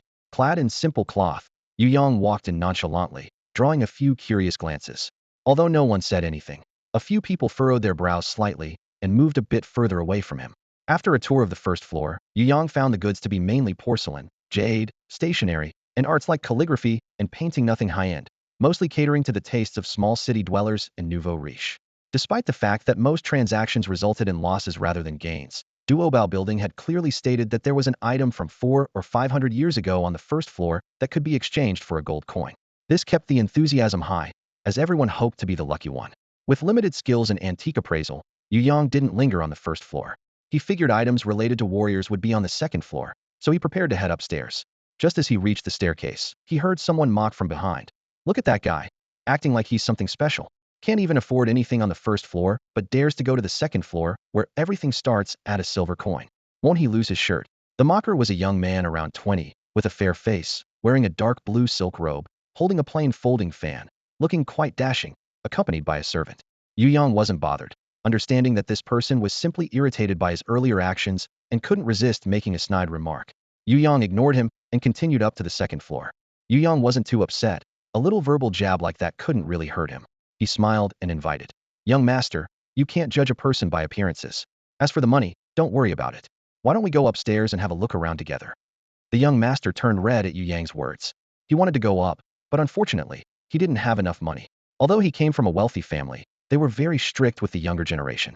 Until they came of age, their monthly allowance was limited, just enough for daily needs, to prevent them from developing wasteful habits. At the moment, he was on his way to study and couldn't ask his siblings for help. Feeling a bit embarrassed, he glanced at his servant, hoping he would step in to save face. But the servant was like a mute, head down, clutching his book, pretending to see nothing. He remembered the master and mistress saying that the young master needed to learn some humility on this journey. The young master, with no other choice, paid the bill angrily and left the treasure pavilion in a hurry. Yu Yang was a bit taken aback. He hadn't expected the pair to be so easy to rattle, as if he were bullying a child. Shaking his head, he decided to let it go and turned to head upstairs. As expected, the second floor was filled with items related to battle arts, various beast meats, plants, mineral materials, and the martial arts books Yu Yang was looking for. However, unlike other places, there was also a gambling section and a regular price section. The gambling section worked like the first floor, where you could spend a little for a chance at a big win, but with a high risk of losing everything. The regular price section sold items at their true value, guaranteed authentic. Yet, it was clear everyone believed they were destined for greatness, making the regular section almost empty while the gambling area was bustling with activity. Although Yu Yang considered himself different, he eventually slunk over to the gambling section. He didn't have enough money and hoped to get lucky. Listening to the occasional sighs around him, Yu Yang thought the regular section was probably there just to silence the gamblers' complaints, since the good items were available if one chose to buy them outright. Yu Yang arrived at the martial arts book area, where all the books were priced at 1 silver coin each. The price was reasonable, but because of that, Yu Yang suspected most of them were fake. He picked up a book titled Stone Shattering Fist. Only the first 3 pages were viewable, the rest were sealed. The visible part outlined some energy circulation techniques, difficult to master on the spot, with effectiveness described in the summary. This book claimed that mastering it could break a 100-pound stone. Nearby, a middle-aged man was engrossed in a book called Misty Steps, clearly liking its description. He decided to buy it, and after paying, eagerly unsealed the book, only for a white slip to fall out, reading, "Discarded book, no actual training effect." A silver coin wasted, the man sighed. "How can we choose? We can't even tell if the techniques are real or not. Even a fragment would suffice." The attendant, with a professional smile, politely replied, "Sir, you can try your luck again. Maybe next time you'll win big. It's a chance for a huge return." Hearing the servant's words, the middle-aged man awkwardly shook his head and repeatedly said, "No, no. I have limited funds and need to save some for necessities." With that, He quickly exited the martial arts circle. Joking aside, spending a silver coin elsewhere would be better than buying a worthless book. If he hadn't acted impulsively today, he could have stayed at the Chunxiang Pavilion for 3 days. Yu Yang stayed within the martial arts circle as thunderous explosions echoed around him, finally dampening the crowd's enthusiasm, allowing them to see reality a bit clearer. Some chose to stay and watch, while others moved to different areas. Suddenly, the servant shouted, "Congratulations to this guest. You have acquired the remnant of the Huang-level inferior martial art, flowing cloud palm, which can be exchanged for a gold coin. Would you like to exchange it?" This announcement was like a stone causing 1,000 ripples, instantly drawing everyone's attention. This was the biggest profit anyone had made so far, enough to save 3 years of hard work. The crowd immediately gathered around, and Yu Yang felt as if he was witnessing the scene of a successful gemstone bet. Although many were watching and few were buying, this boost of confidence could rekindle the business at the martial arts stall for a while. Yu Yang wasn't overly excited, as he had never been lucky. Still, he decided to try this book's energy operation method, just in case it resonated with him. As he experimented, Yu Yang discovered an issue. Part of the energy flow followed the meridian routes. In modern times, due to his weak health, he often needed acupuncture treatments and had become familiar with the distribution of various meridians. Previously, he hadn't considered this aspect, but now that the idea had struck him, he was eager to verify it. He picked a martial art that operated through 2 meridians, paid a silver coin, and nervously opened the paper seal, revealing a watered piece of paper. Excited shouts erupted around him. "Another winner! Another winner!" The crowd quickly gathered around Yu Yang. The color of the paper inside the seal was significant. White meant a total loss, like the middle-aged man earlier. Yellow meant breaking even, and red meant a big win. Yu Yang's watered paper indicated a small win, which was still thrilling.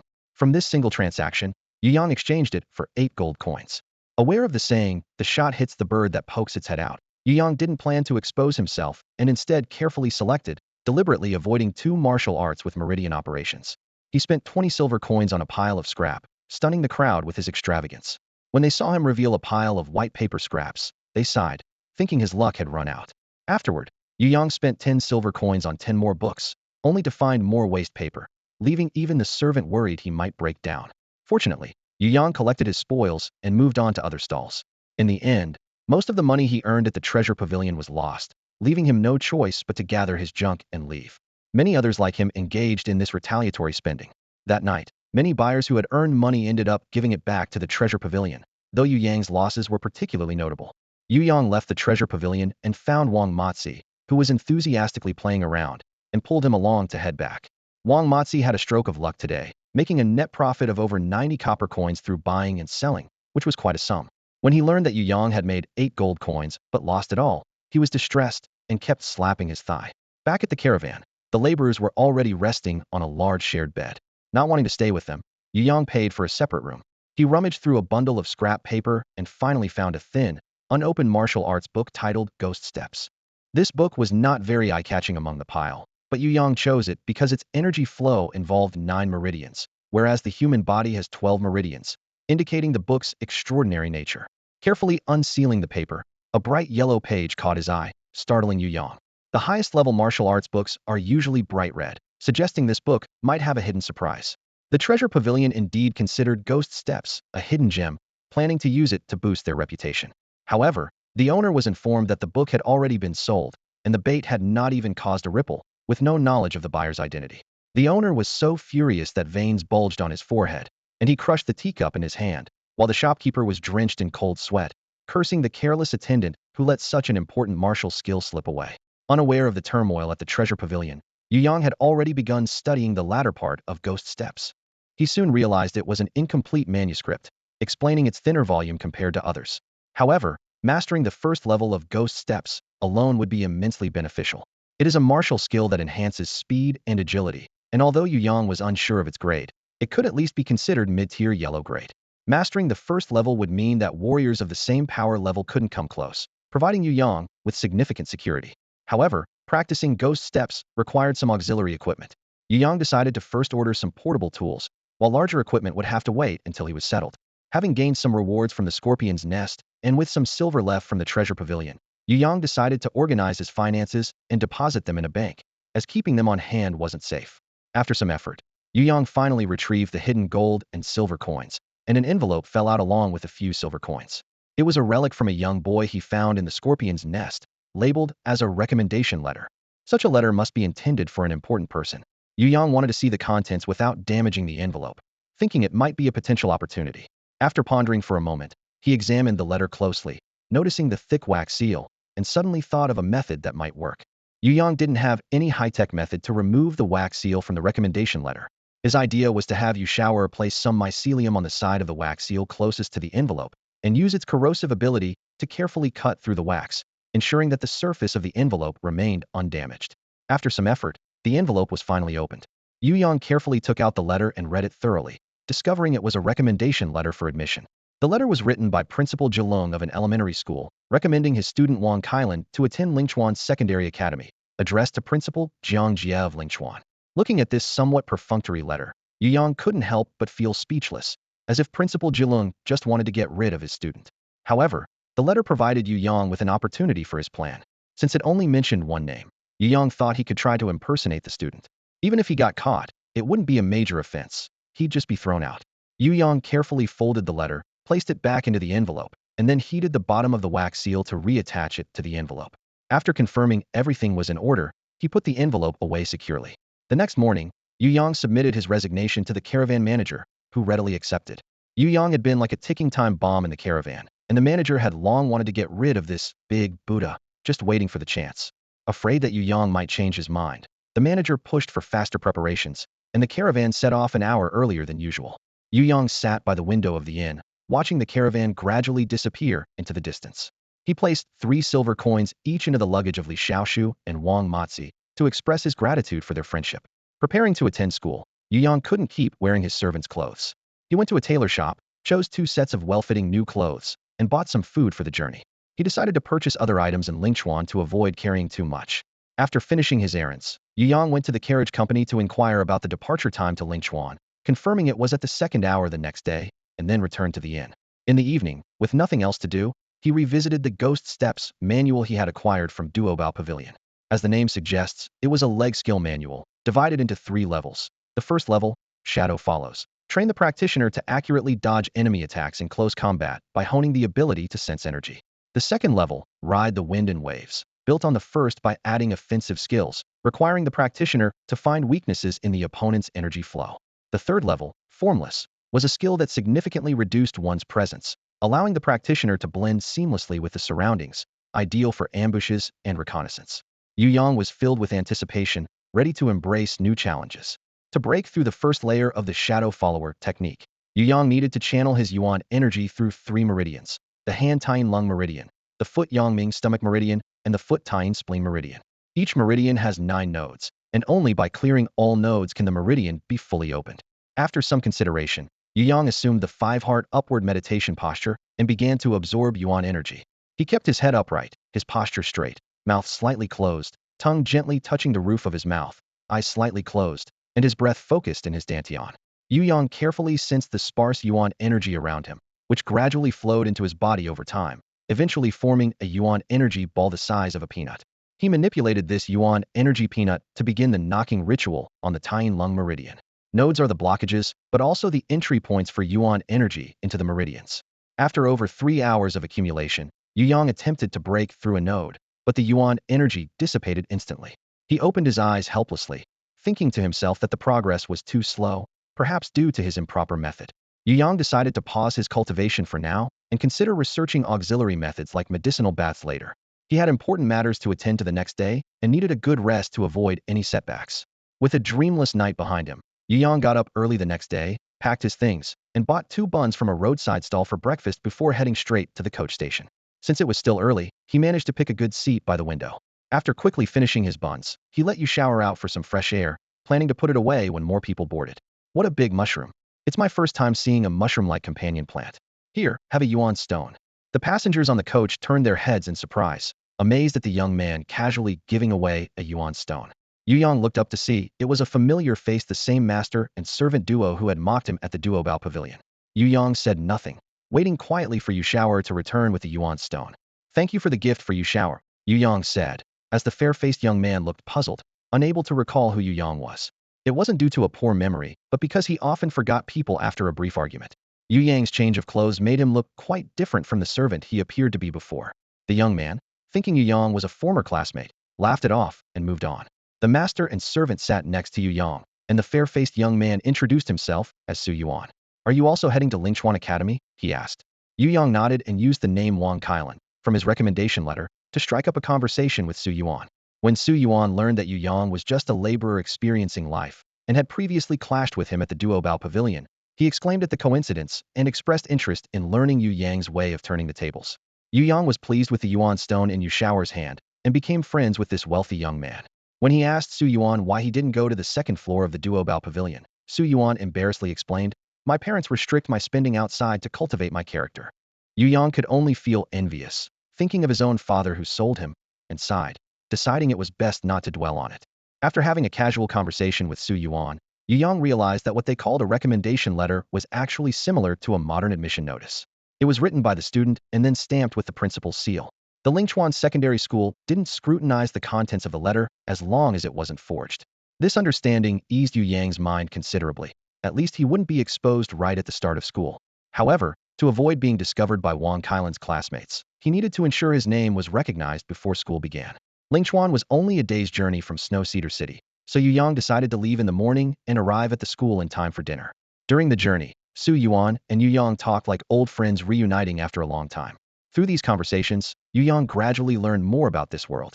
By evening, they reached the school gates, which were bustling with people. It was the beginning of the school year, and the newly registered students were wandering around the snack street in groups. Students like Yu Yang, who had just arrived due to the long journey, were lining up at the new student reception to complete their registration. Fortunately, the line was not too long, and Yu Yang's turn came quickly. The school staff checked each new student's companion plant and companion beast levels, and tuition varied depending on the type. Yu Yang had reviewed the contents of the recommendation letter and found no mention of Wang Kailan's companion plant or beast, so he wasn't worried about being exposed.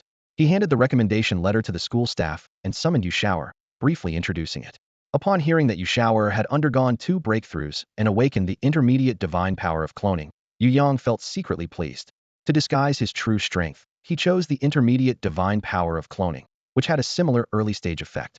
The school staff seemed satisfied, though not overly impressed. In this world rich in cultivation resources, many talented individuals began training from a young age. By Yu Yang's age, many had reached the 2nd rank of a warrior, and some geniuses from prominent families had even advanced to the 3rd rank. Su Yuan was one of them. Yu Yang was surprised to learn that the seemingly innocent Su Yuan was actually a formidable force. His companion beast, the red-backed tiger, had successfully undergone 3 breakthroughs and awakened the advanced divine power of Fire Grenade. After completing the registration, Yu Yang was assigned to the first-year Companion Plant General Class 3, while Su Yuan was placed in the first-year Companion Beast Advanced Class. It seemed the pressure of advancement here was no different from modern schools. The tuition for Yu Yang's general class was 1 silver coin per semester, totaling 4 silver coins a year. For Yu Yang, this wasn't a significant burden, but for ordinary families, the tuition was considerable.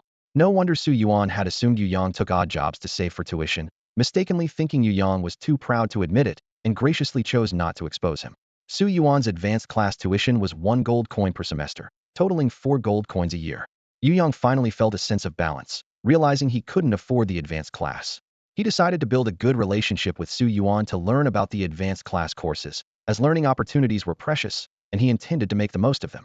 After completing the enrollment procedures, the two of them went to collect their living supplies separately. Paying a high tuition indeed had its perks. Almost everything in the school was provided without additional costs. In addition to living supplies, food and accommodation were also supplied for free. The living conditions between regular and advanced classes differed significantly due to the varying tuition fees, with students in advanced classes enjoying much better standards in every aspect, including food, clothing, housing, and transportation.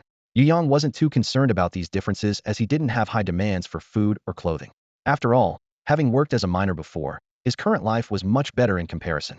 At least he no longer had to worry about the risks of mining, nor fear silently freezing or starving to death in the cold winters. Recalling the struggles he went through to save food for winter only to see it wasted, Yu Yang couldn't help but feel a sense of regret. He had even kept some mice ready to nest and stored dried fish for a long time. Although he didn't envy Su Yuan's living conditions, he genuinely admired Su Yuan's accommodation, a standalone villa with a small garden in the front and back. In contrast, regular students like him had to share a single room with 3 others, with bunk beds and almost no privacy. For someone like Yu Yang, who was full of secrets, living in such an environment felt like being monitored in a restroom, which was quite uncomfortable. He decided to find a way to move out after some time and become a day student. That way, He wouldn't have to avoid people when training Yu Shower to use his powers.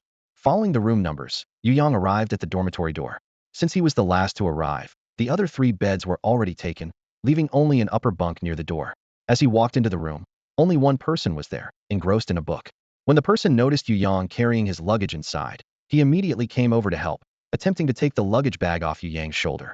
However, he was surprised by the weight of the bag and almost dropped it, but Yu Yang quickly turned around to steady it, avoiding an awkward situation. Seeing the bag return to Yu Yang, the scholarly young man looked a bit embarrassed and quickly apologized. "Sorry, I almost dropped it. I hope I didn't damage anything of yours." Yu Yang responded with a smile. "No worries, it's just some cheap stuff. It wouldn't matter if it got damaged." After climbing up to his bed and arranging his space, Yu Yang started chatting with the scholarly young man. He learned that the man's name was Zhao Lei, a work-study student. Observing Yu Yang's simple attire, Zhao Lei assumed they were in similar financial situations and shared many tips on how to earn money at school. Yu Yang needed this information, as he wouldn't be able to go hunting soon and planned to rent a place off campus. He couldn't rely on his few silver coins to get by. Moreover, he aspired to have a place of his own, even if it was small, remote, run down, or old. As long as it had a deed, it would be his. This desire perhaps ran deep in the veins of the people from Hua, like a farmer's connection to the land.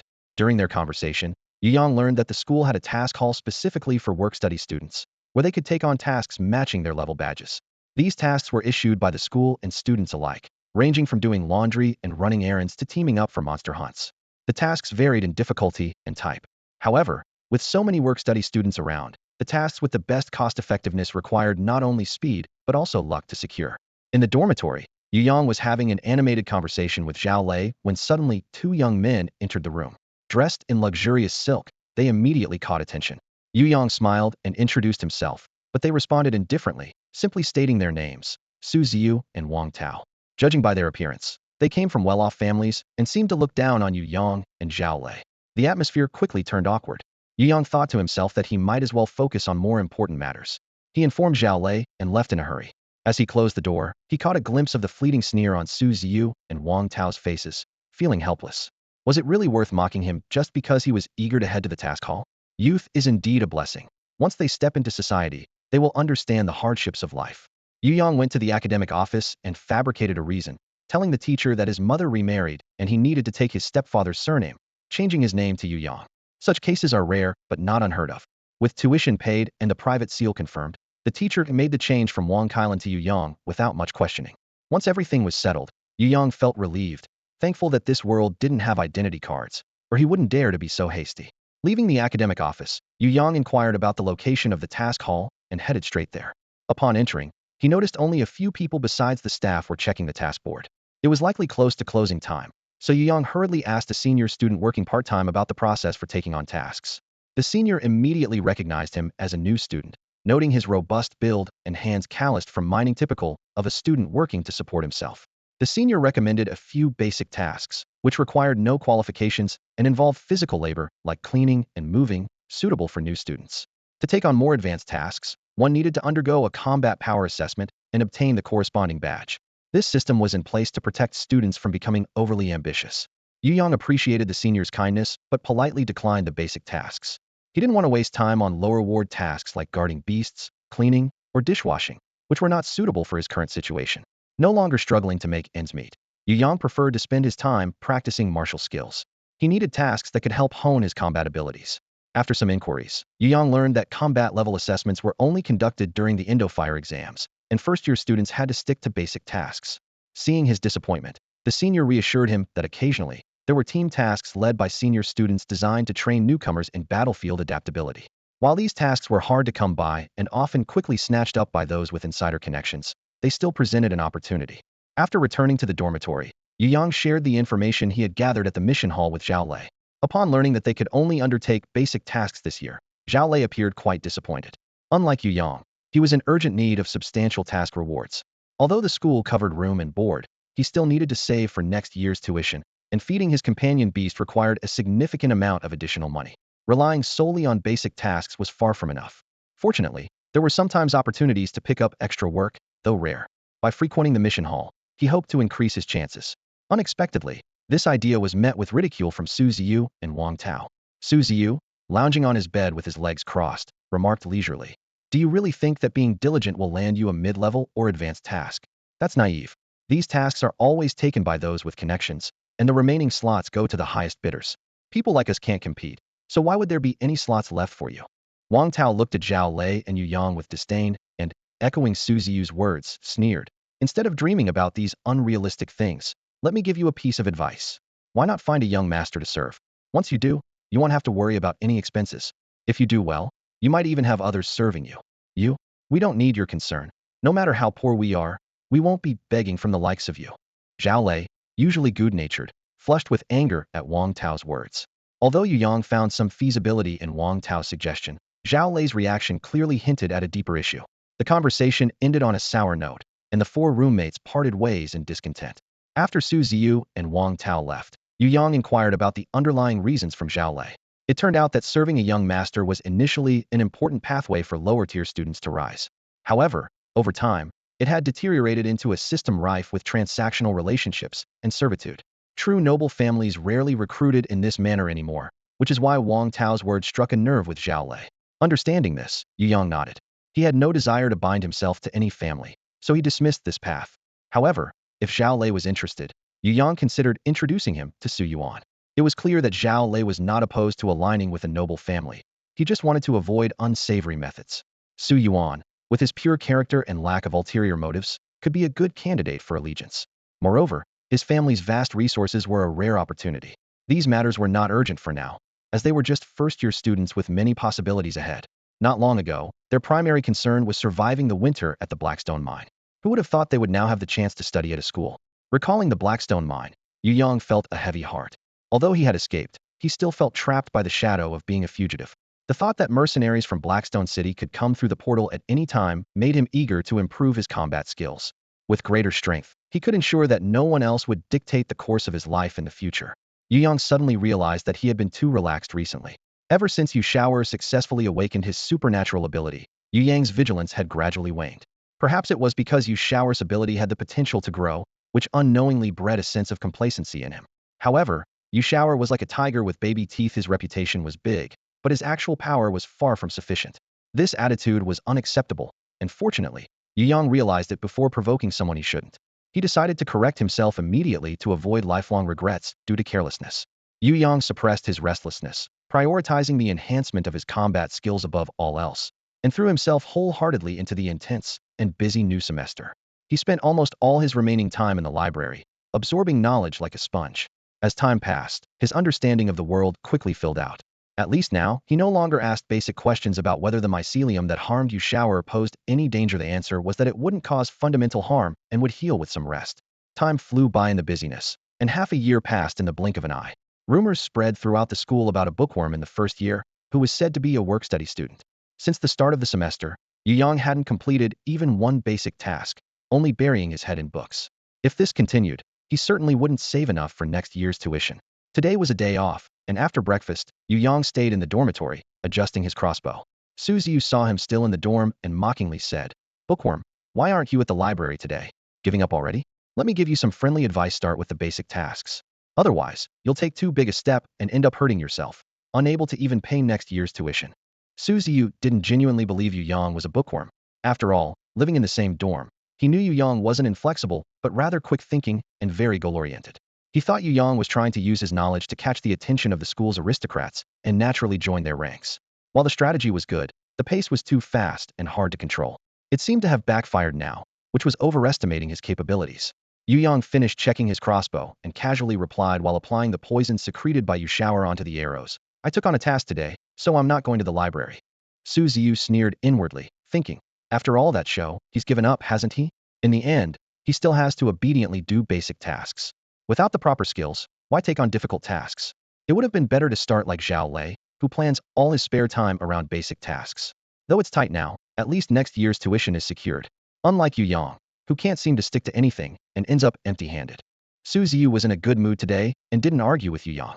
At a recent gathering, he had spent a lot to secure a spot for a team task to hunt poison dart frogs from Senior Su, which was a coveted opportunity for many first-year students. Now that the spot was his, he felt delighted, grabbed his Qingyue sword from the bedside, and left the dormitory. Before heading to the meeting point, Su Ziyu deliberately took a stroll around the first-year dormitory area. Whenever someone struck up a conversation, he skillfully steered the topic towards his mission with senior students to hunt the poison dart frogs, earning envious glances from his peers. While jealousy wasn't his main goal, he wanted to use this opportunity to elevate his status among the first-year students. When Su Ziyu finally arrived at the meeting point, he unexpectedly spotted a familiar figure. His work-study roommate, Yu Yang, was also in the group. Dressed plainly, Yu Yang was quietly organizing his gear, standing out among the wealthy young men. After greeting the team leader, Su Ziyu casually walked over to Yu Yang and sneered. Yu Yang, I didn't expect us to be on the same mission. I underestimated you before. Do you have the funds to buy a spot? Don't tell me you borrowed the money. Be careful not to end up with nothing. You may have worked hard to get this opportunity, but don't expect to fit into our circle. Look around. Is anyone paying attention to you? Yu Yang raised an eyebrow, initially thinking Su Ziyu was smarter than Wang Tao and wouldn't cause trouble. Unfortunately, Su Ziyu's self-restraint was lacking. Yu Yang smiled slightly and replied, I'm indeed different from you. Remember, there's a backdoor for these missions? I got in through the backdoor without spending a dime. Su Ziyu was taken aback, surprised that Yu Yang had such connections. If the backdoor was that accessible, he wouldn't have spent so much money. Although his family had some assets, it wasn't enough for him to squander freely. He didn't realize that cultivating connections could cost less. For instance, trying to buy a relationship with Su Ran, the wealthy team leader, was a foolish endeavor that could backfire. It was more reliable to bid fairly. Uncertain if Yu Yang was telling the truth, Su Ziyu decided not to make an enemy of him and wisely backed off to mingle with other teammates and expand his network. Just as he prepared to set off, Su Yuan arrived leisurely, and the group suddenly became enthusiastic, greeting him eagerly. As a direct descendant of the Su family, Su Yuan was more approachable than his cousin Su Ran. Since he rarely ventured out, no one wanted to miss the chance to connect with him. Su Yuan nodded and smiled in response to everyone, surrounded by a group of people. When his cousin gave the order to depart, Su Yuan finally escaped to Yu Yang's side. He had never enjoyed such occasions, which was why he timed his arrival to coincide with the departure, though he couldn't avoid some socializing. Originally quiet and unnoticed at the back of the group, Yu Yang suddenly became the center of attention with Su Yuan's arrival, shining brightly in the eyes of the other team members. Su Ziyu's eyes were particularly bright. He hadn't expected Yu Yang's backdoor connection to be Su Yuan from the Su family. Although Su Yuan seemed more amiable than his cousin, he was polite yet distant, making it just as challenging to form a deep friendship as with Su Ran. However, Yu Yang seemed much easier to deal with. As a work-study student, how much had he seen? In the future, even a small favor from Su Ziyu could make Yu Yang grateful. As their relationship improved, perhaps Yu Yang could introduce him to Su Yuan. As the group walked along, they couldn't help but steal glances at the tail end of the line. Yu Yang, accustomed to being somewhat invisible, felt a bit uncomfortable under the eager gaze of others. Instinctively, he moved slightly away from Su Yuan, only to meet Su Yuan's reproachful eyes as soon as he steadied himself. Well, it seemed he couldn't shake him off. Yu Yang quietly asked, since you don't like this kind of environment, why did you take on this task? You don't lack money or training opportunities. At this, Su Yuan couldn't hide his smugness as he murmured, I have my reasons for joining. I got some inside information, but I can't tell you yet. Otherwise, my brother would kill me. But don't worry, there's only good to come from this, nothing bad. Otherwise, why do you think I went to the trouble of pulling you into the team? I wouldn't leave you out of something good. I'm reliable. Unlike you, getting addicted to pretending to be a work-study student and trying to distance yourself from me. Yu Yang awkwardly touched his nose. He and this young master were truly different. He genuinely needed the money. So he explained, I'm not pretending. I really am a work-study student. I need to earn tuition and food for you shower. Su Yuan nodded nonchalantly. I get it, just like your past odd jobs. Yu Yang looked up at the sky in silence, realizing Su Yuan's perception of him wouldn't change anytime soon. He decided not to engage in further pointless conversation. The environment was relatively safe for now, so he observed the surrounding vegetation and small animals they passed. When he encountered something unfamiliar, he calmly took out a thick encyclopedia of flora and fauna from his pocket, flipping through it to compare with the real thing. Su Yuan's expression was a bit complicated. Yu Yang's reputation as a bookworm was well known, even earning the teacher's acknowledgement. Su Yuan had once overheard a teacher in the regular class describe Yu Yang in the office. This kid is hard-working and diligent, always reading whenever he has time. But he's not too bright. He still makes basic mistakes despite reading so much. It's such a pity. Su Yuan admired Yu Yang's determination. If it were him facing such skepticism, he might have given up long ago. However, he still remembered their lively conversation on the way to school, where Yu Yang's perspective and way of thinking made him feel a sense of kinship.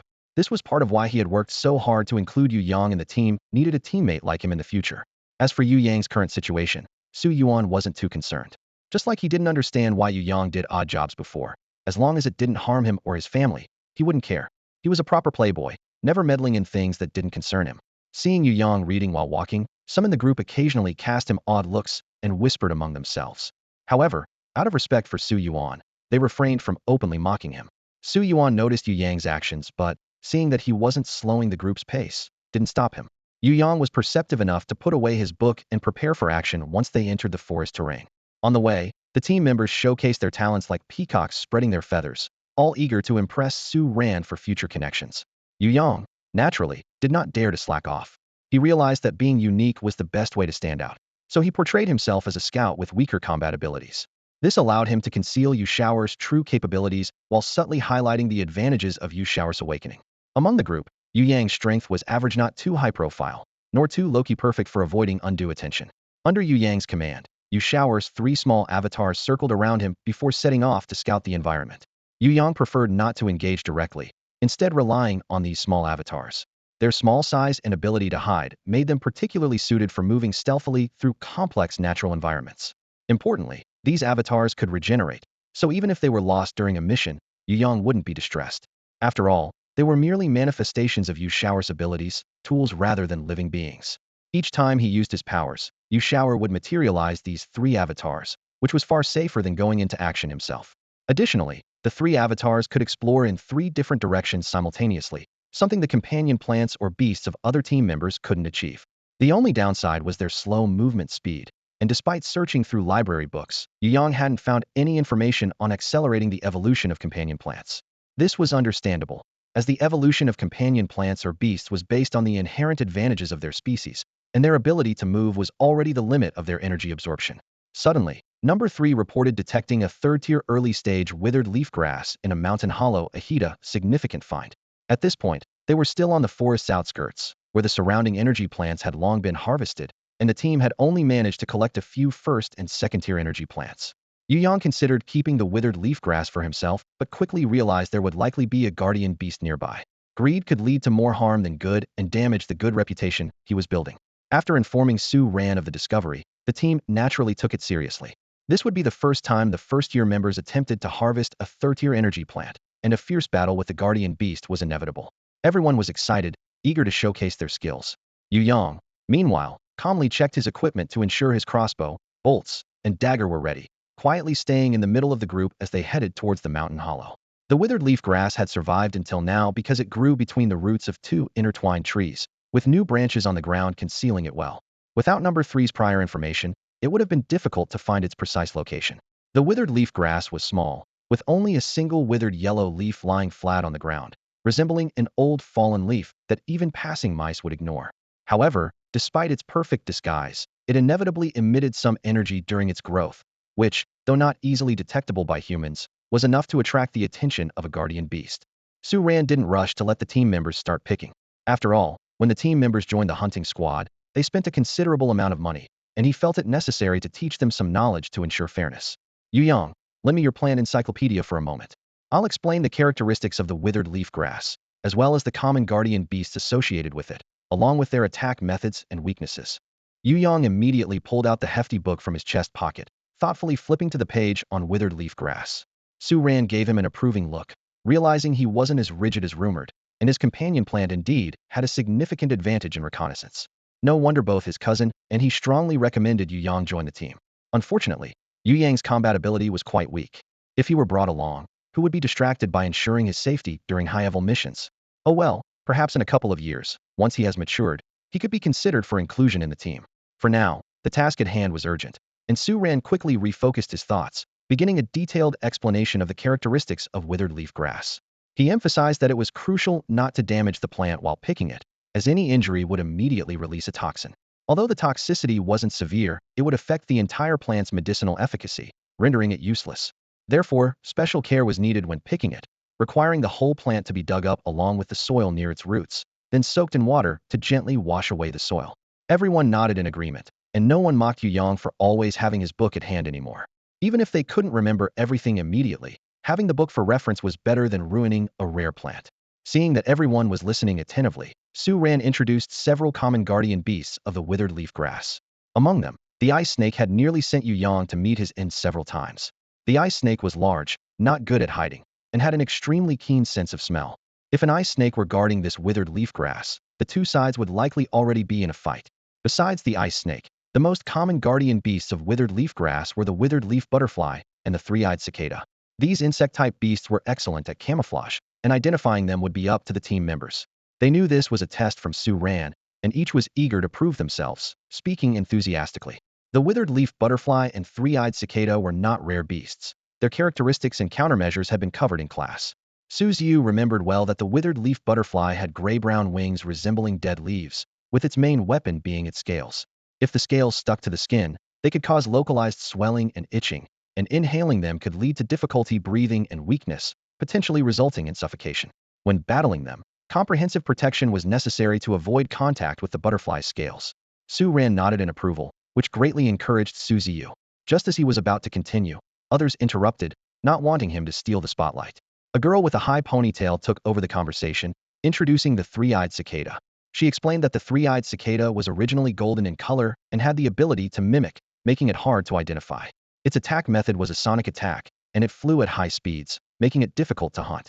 Her strategy was to focus on defense, using several team members to distract the three-eyed cicada while a faster member quickly collected the withered leaf grass. Su Ran nodded, but before he could finish speaking, the girl's excitement was interrupted. Su Ran continued, "Both Li Shimi and Su Shidi have valid points, but the information you've provided is incomplete. You've only mentioned the initial skills of these two elemental beasts.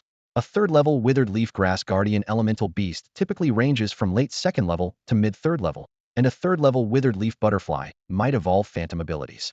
As for the third-level three-eyed cicada, not only will its sonic attack improve significantly, but it might also evolve wind blade abilities. Always remember, elemental beasts are like companion beasts and plants. Each breakthrough significantly boosts their attack power. What you learned in class are just their initial skills, and higher-level elemental beasts often have more special moves. Be cautious when dealing with them in the future." The girl with the high ponytail and Su Ziyu exchanged glances, blushing and lowering their heads. They understood that higher-level elemental beasts could evolve different abilities, but the teachers hadn't covered this in detail in class, so they had to skip over this knowledge. Seeing the timing was right, Su Ran didn't press further and began assigning tasks to the team members. He knew this mission was essentially a nurturing task, with the main responsibility of guiding the younger students. Under Su Ran's guidance, although the process of collecting withered leaf grass was chaotic at times, it was ultimately completed successfully. Everyone worked together to successfully hunt a late second-level three-eyed cicada, with the high ponytail girl's performance being particularly outstanding. Her companion beast, the swift-winged bird, was the natural enemy of the three-eyed cicada, not only due to its fast-flying speed, but also its later evolution into having steel feathers, which gave her a significant advantage in battle. It could be said that capturing the three-eyed cicada was largely thanks to the swift-winged bird, making the high ponytail girl the center of attention for a moment. Su Yuan nestled next to Yu Yang, whispering to each other. Neither of them participated, mainly because they couldn't find an opportunity. Yu Yang had intended to take it easy, but the team's members were too eager, leaving him no chance to slack off. He clicked his tongue, realizing that Li Xiao must have heard the news too. Unfortunately, her swift-winged bird was too small, with insufficient attack power. Unless it happened to counter the enemy, it was hard to make a significant impact. He understood that his cousin definitely wouldn't choose her, making her performance go to waste. "Hey, can't you be a bit more proactive? Look at the other team members. Even though they don't know the reason, they're all putting in their best effort." Yu Yang pointed to Yu Shaoer, who had a rugged appearance, and asked Su Yuan, "Who do you think has a better chance of winning, me or Li Xiao?" Su Yuan pondered for a moment, gazing at the sky at a 45-degree angle, and sighed. "I didn't expect the competition for this task to be so fierce, but running alongside isn't for nothing. After all, this task comes with rewards, and in the end, my reward will go to you." Yu Yang nodded, understanding that Su Yuan genuinely wanted to help him, but the timing wasn't right. After things were mostly settled, Su Ran surveyed the surrounding environment, confirmed it was safe, and ordered the team to rest in place. This was everyone's first real battle experience, and their excitement was hard to calm down, with small groups discussing the recent events. Having witnessed grander scenes, Yu Yang felt a bit bored and began playing with Yu Shaoer. In less than 5 minutes, number 1 came flying over, holding the corpse of a pea-sized emerald green ant. "These are snacks for Yu Shaoer." To encourage Yu Shaoer to develop toxins, Yu Yang regularly feeds it scorpions, centipedes, and other poisonous creatures. Over time, Yu Shaoer's understanding of these toxic creatures became blurred, and it began to think that its main food source was small animals and insects. Initially, it hunted on its own, but now with number 1, 2, and 3, Yu Shaoer has become the little boss, directing them to search for interesting food through their sight and bring it back for its enjoyment. However, Today's ration was intercepted by Su Ran before it could be delivered. Holding number 1 in his hand, Su Ran inspected the little ant with a serious expression and remarked in puzzlement, "A green glow treasure ant?" Yu Yang didn't recognize it and quickly pulled out a botanical encyclopedia from his pocket. After searching through the index, he found the description of the green glow treasure ant. Only then did Yu Yang understand why Su Ran was so interested in this ant. The green glow treasure ant is called a treasure ant, not because of its own unique qualities, but because it is fond of eating lapis lazuli, a precious material used in refining. Finding a green glow treasure ant often indicates that lapis lazuli is nearby. Su Ran compared the ant in his hand with the photos in the book. After confirming it, he immediately led the group to the location where number 1 had discovered the green glow treasure ant. It was a grayish-blue cliff, bare, and with a crooked tree at the edge. The group searched around but couldn't find any trace of lapis lazuli, suggesting that it might be hidden within the cliff. Lapis lazuli's color is very similar to ordinary gray-blue stone, and most of the newcomers had never seen it before, so Su Ran had to take charge. Fortunately, his companion beast was a large golden rock. Su Ran lay on its back, pickaxe in hand, tapping along the cliff. The team members watched excitedly from below. Yu Yang, being very familiar with mining, wasn't particularly moved by the scene. He nudged Su Yuan beside him and asked in confusion, "I just want to know, we came out for a mission to hunt poison dart frogs, so why did my cousin bring a mining pickaxe?" Su Yuan chuckled and replied, "You don't know about this? People like them, who are often out on missions, always carry a retractable, high-strength iron pickaxe. It's lightweight and doesn't take up much space. When we're on a mission and spot good minerals, are we supposed to pry them out with a small knife? This is essential gear for field missions. I have one too, my brother prepared it for me." Yu Yang pondered for a moment, then nodded, silently deciding to order a handy iron pickaxe for himself when he got back. After all, who wouldn't want to make some extra money? Su Ran didn't keep everyone waiting long. After about the time it takes to drink a cup of tea, he returned, carrying a fist-sized piece of ore, riding on the golden rock. Clearing his throat, Su Ran addressed the group. "Before we start mining, I need to explain that this forest is under the school's jurisdiction. To encourage us to discover new mineral sites, the school has a policy that grants the discoverer one-time mining rights for newly found minerals. When we return to school, I will report this site, and the school will give us a reward. Since Yu Yang's companion plant first discovered the green glow treasure ant, and I identified the mineral, the reward will be split between the two of us. Due to our limited mission time, we can only allocate 3 hours for mining. The yield from today's mining will be 1/3 for personal keeping and 2/3 will be collected for redistribution within the team. Does everyone understand?" After receiving affirmative responses, Su Ran passed around the sample of lapis lazuli he had just extracted and explained its characteristics in detail, then instructed the team members to spread out and mine freely. After starting the free mining session, Yu Yang noticed his teammates pulling out ropes, folding picks, and portable nets from their bags, fully equipped to an astonishing degree. Yu Yang patted himself down and found that aside from offensive weapons, he could only produce a botanical encyclopedia. Seeing his incredulous expression, Su Yuan explained, "There's a task toolkit for sale right at the school gate. A honest op service for just 1 silver coin, satisfaction guaranteed." Yu Yang sighed, realizing he couldn't compete with these more affluent peers. He turned to Su Yuan and asked, "Have you mined before?" Su Yuan shook his head. Yu Yang continued, "Do you know how to mine?" Su Yuan nodded confidently. "Just dig with a pick, right? What more technique do you need?" Yu Yang patted Su Yuan's shoulder and earnestly said, "That won't work. You'll just tire yourself out and get little in return. I've worked as a miner before. How about we make a deal? You lend me your tools, and I'll give you 40 of the ore I extract. Trust me, even though it's only 40, it'll be more than what the others get. If it's not, I'll make up the difference, deal?" Su Yuan was taken aback, realizing Yu Yang was quite the determined person, working both as a laborer and a miner, unlike himself, who needed an entourage even for a study trip. However, knowing that clear agreements make for good partnerships, and never having experienced the fun of mining, Su Yuan proposed a compromise. "We have 3 hours, right? I'll mine for the first hour, then you can take over for the next 2 hours, but let's split the ore 50-50. Yu Yang agreed. During their conversation, the other team members had already started working on the cliffside. Busy silhouettes moved through the air, intermittently tapping the rock face or peeking around, with some even tangling their ropes in the process, creating a chaotic scene. Yu Yang wasn't idle below either. He sent Yu Xiao'er to scout for lapis lazuli, saving time for when it was his turn to mine.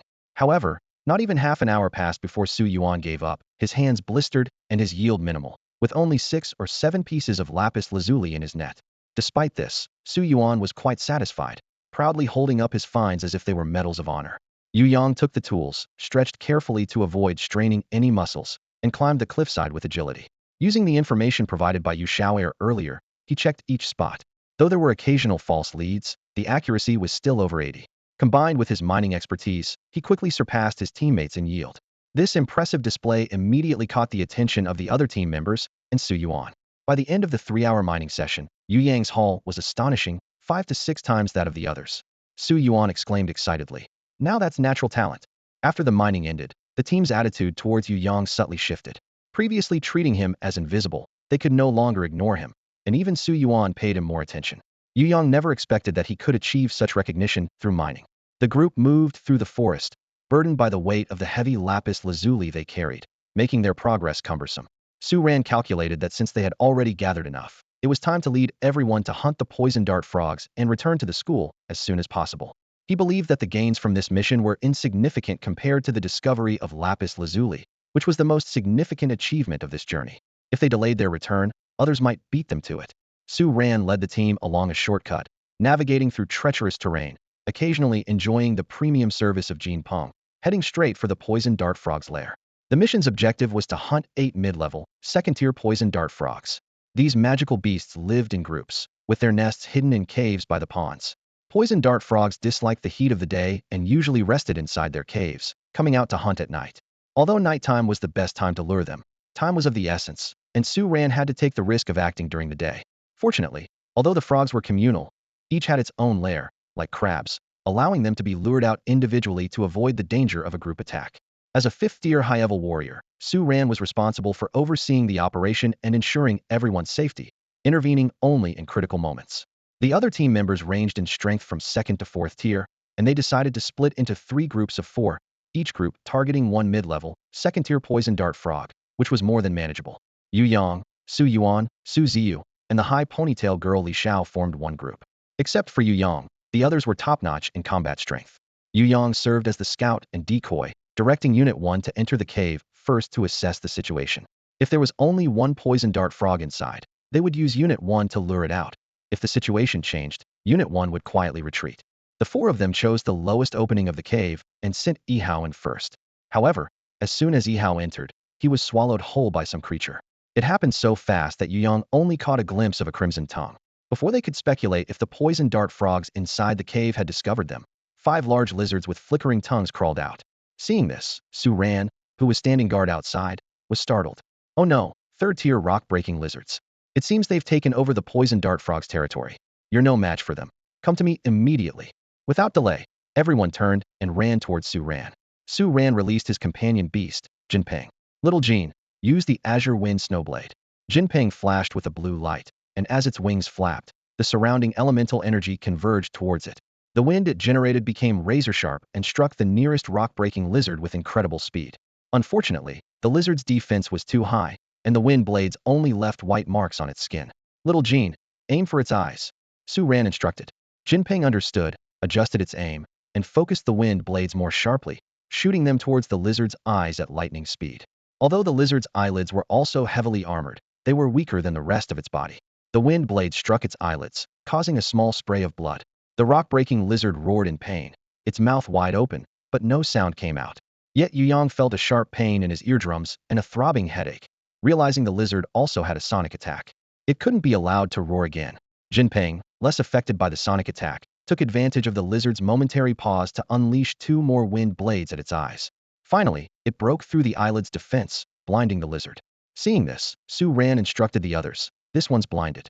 Work together to finish it off while I take care of the other rock-breaking lizards. The 3rd-tier rock-breaker lizard, though blinded by Su Ran, was clearly not something these 2nd and 3rd-tier warriors could easily handle.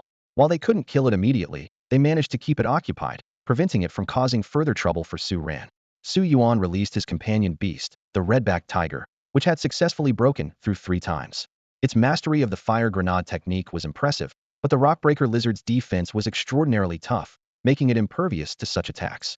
Li Zhao's winged bird circled in the air, occasionally using its steel feathers to target the lizard's eyes, trying to distract it. Everyone else used their skills to help, and with the lizard being blind, they were temporarily able to toy with it. Yu Yang noticed the rockbreaker lizard opening its mouth, preparing to unleash a sonic attack. It was crucial to stop it. He quickly shot an arrow into its gaping mouth. Fortunately, with its blindness, the lizard couldn't avoid the arrow even when sensing danger. Unfortunately, it turned its head at the last moment, and the arrow only grazed its mouth, leaving a small wound. Yu Yang hesitated, wondering if the poison on the arrow would take effect. At least the sonic attack was disrupted, allowing them to continue battling it. Yu Yang observed the lizard's movements slowing down, likely due to the poison taking effect. Eventually, Su Xiu ended the fight by piercing its brain with the clear moon sword. However, before they could celebrate, 2 consecutive sonic attacks hit them, causing intense pain and making it impossible to stand. They saw Su Ran being attacked by 2 rockbreaker lizards, with 2 more slain nearby. It seems Su Ran had already killed 2 while they were dealing with the blind one. Such was the power of someone at the exalted level. They quickly moved to engage one of the lizards, despite it being exhausted from battling Su Ran. This one, however, was fully capable and alert, far beyond what they could easily handle. The tide turned, and they found themselves being chased around, but they managed to fulfill their task of holding it off. With the pressure of one less lizard, Su Ran swiftly dispatched the one he was fighting. Just as the battle was nearing its end, a rockbreaker lizard king, 3 times the size of the others, emerged from the cave. Su Ran's expression turned serious as he addressed the group. This rockbreaker lizard king is at mid-4th tier. Even I can't guarantee victory. I'll stay and hold it off, but you all must flee. Su Yuan quickly asked, Cousin, how will you escape? Su Ran replied, Don't worry, if needed, I'll have Jinpeng carry me away.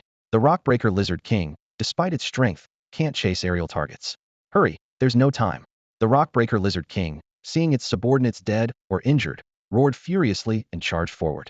Su Ran stepped up to confront it while the others used their skills to escape desperately. Before leaving, Yu Yang shot 3 arrows at the lizard king's open mouth.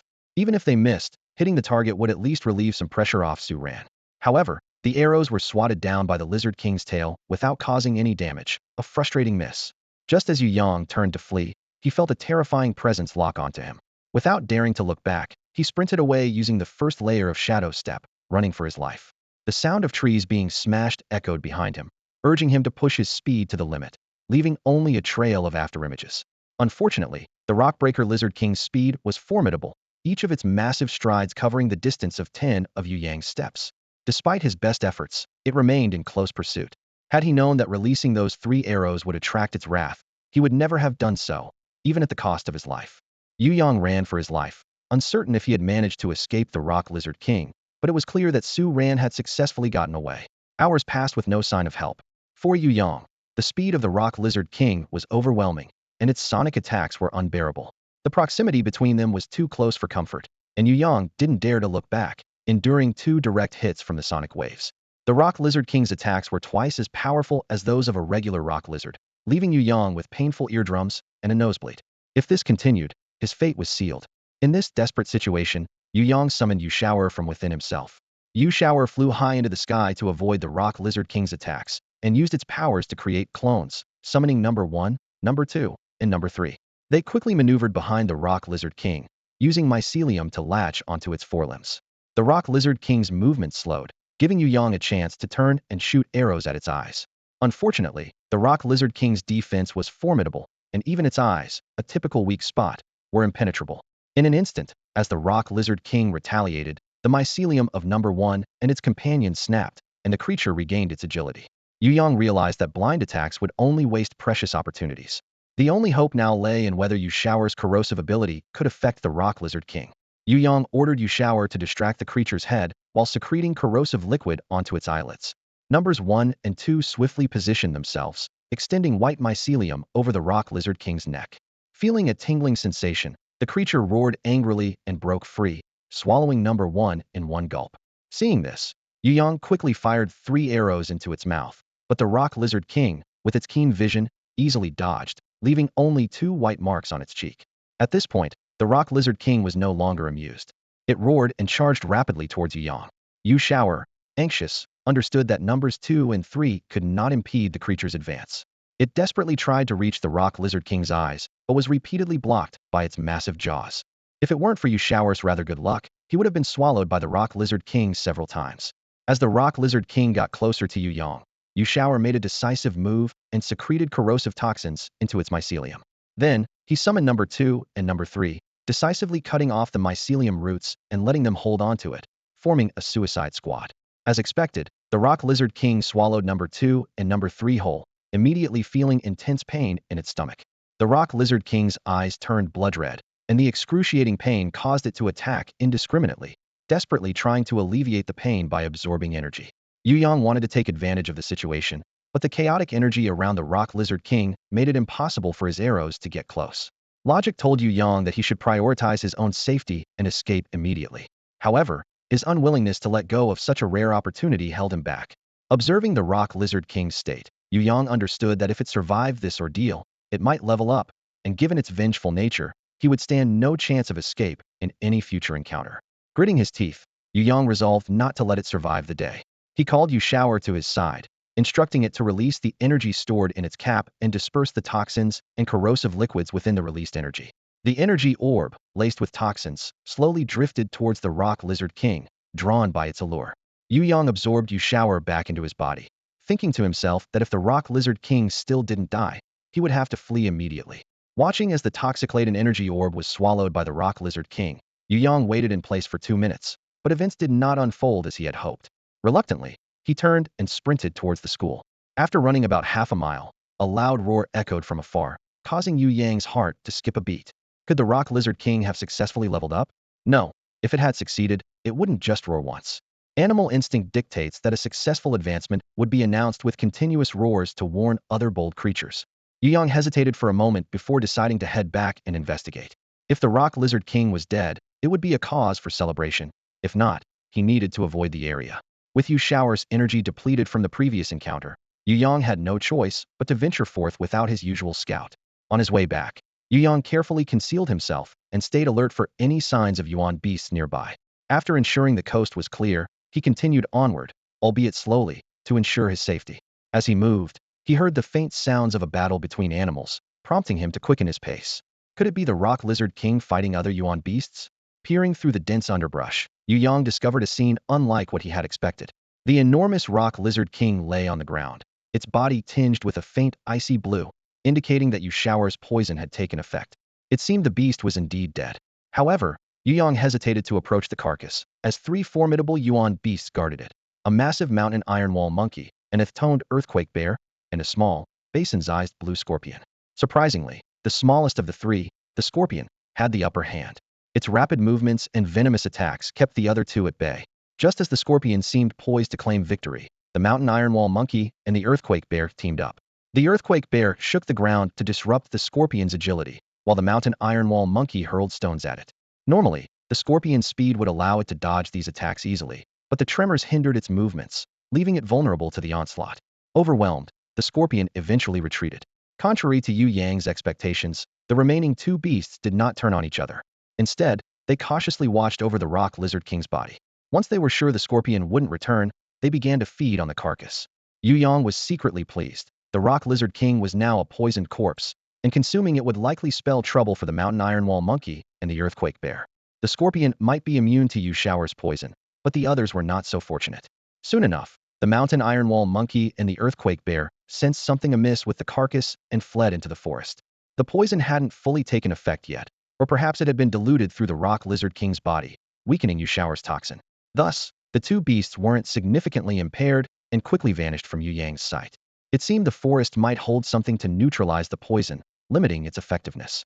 After confirming no other Yuan beasts were nearby, Yu Yang approached the Rock Lizard King's body. He intended for Yu Shower to absorb the remaining poison, but upon seeing Yu Shower, he was taken aback. Yu Shower was bare, devoid of any tendrils, which it used to absorb and release toxins. To save Yu Yang earlier, it had sacrificed its tendrils, leaving it bald.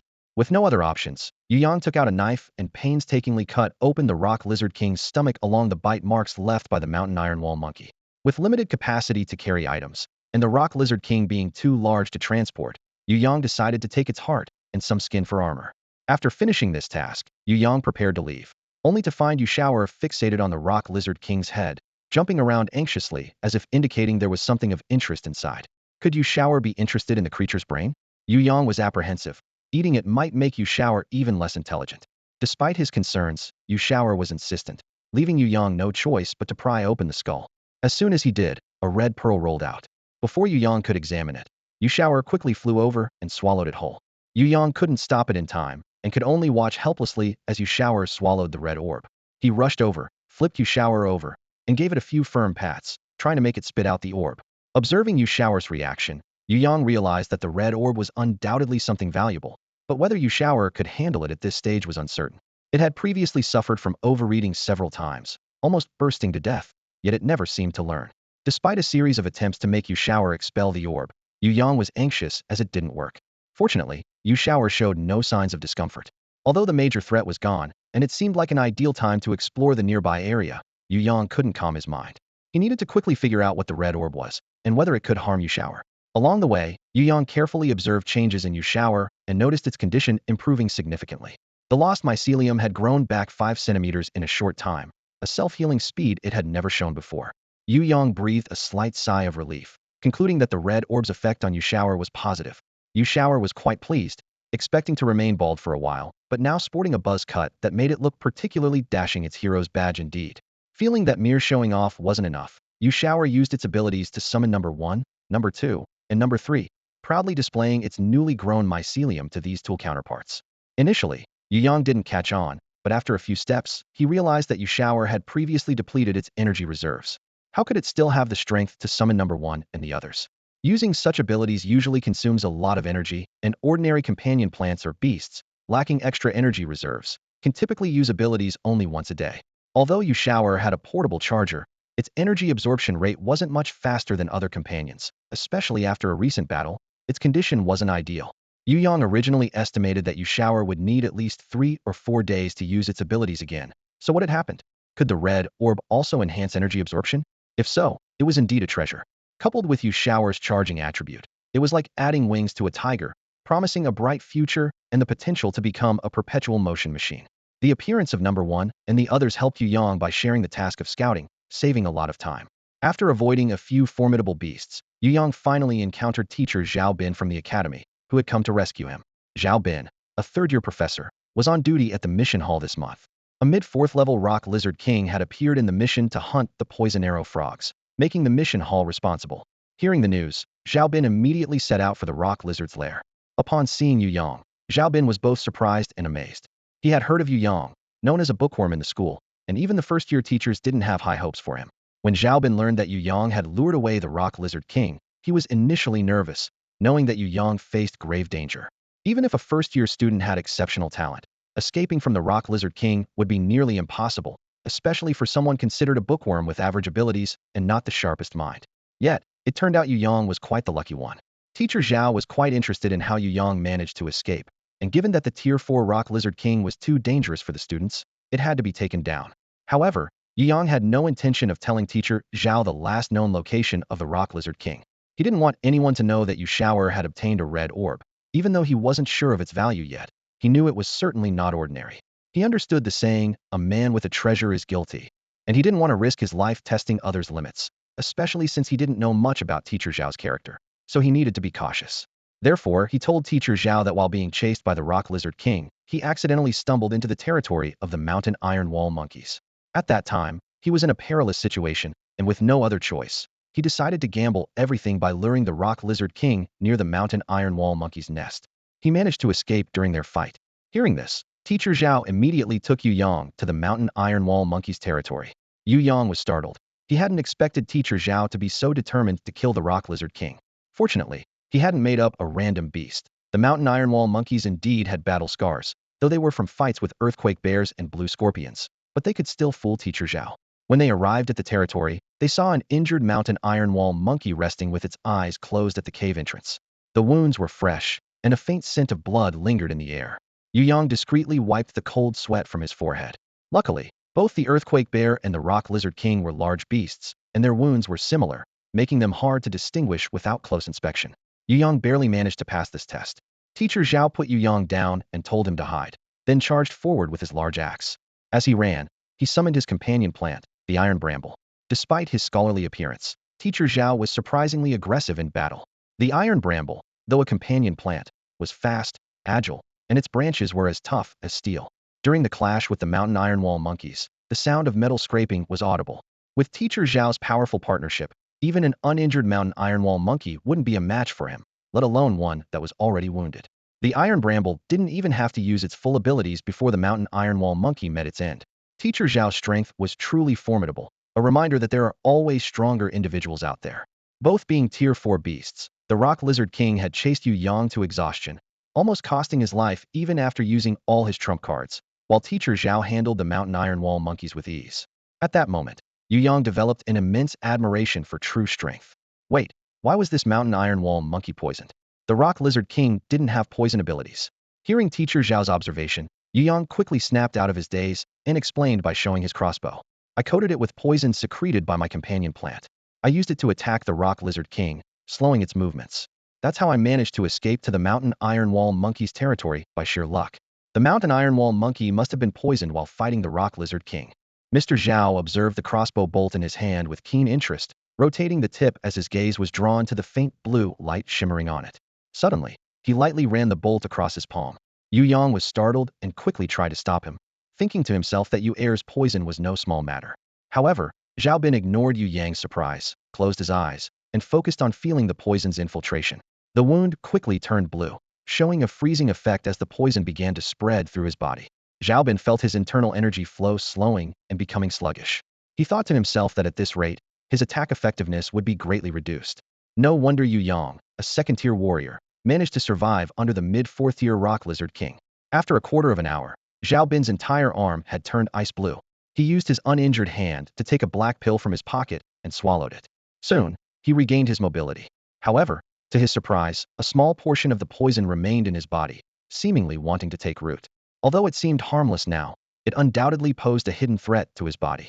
During future advancements, the active energy within him might make these toxins an uncontrollable factor.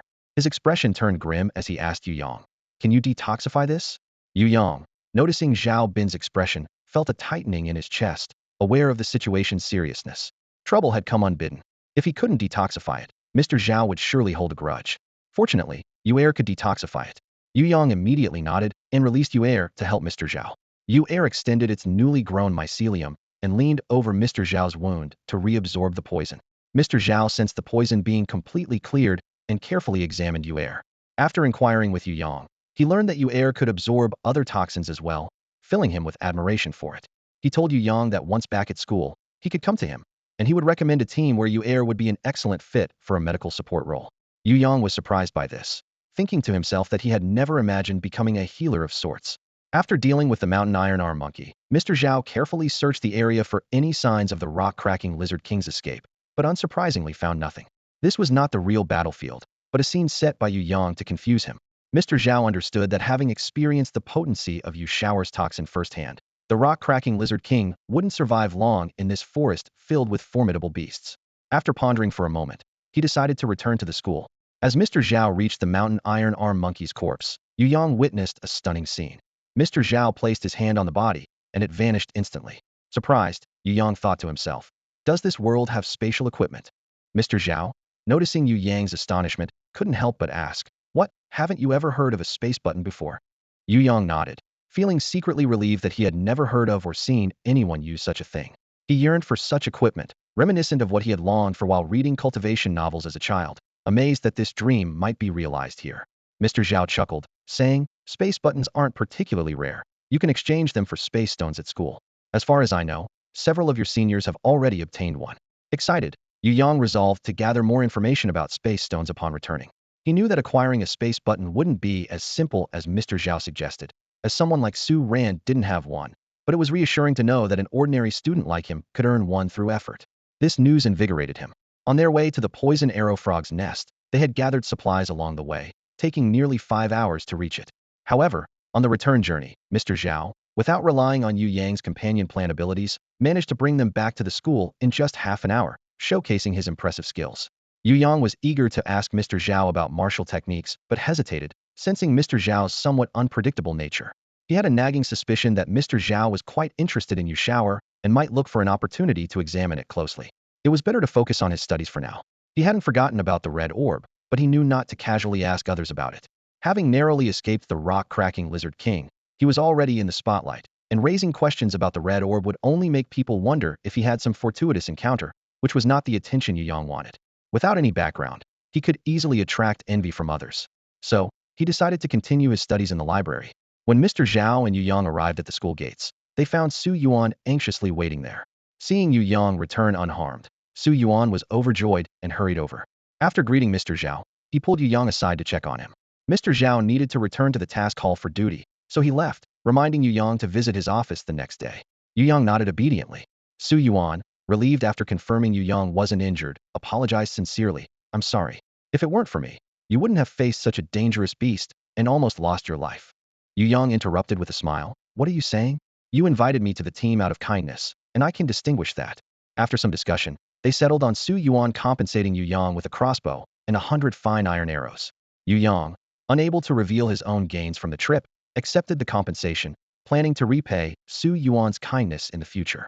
Yu Yang took the opportunity to ask Su Yuan about Teacher Zhao. Su Yuan, also a freshman, didn't know much about Teacher Zhao, who taught third-year students. He had only heard about him a few times from his cousin.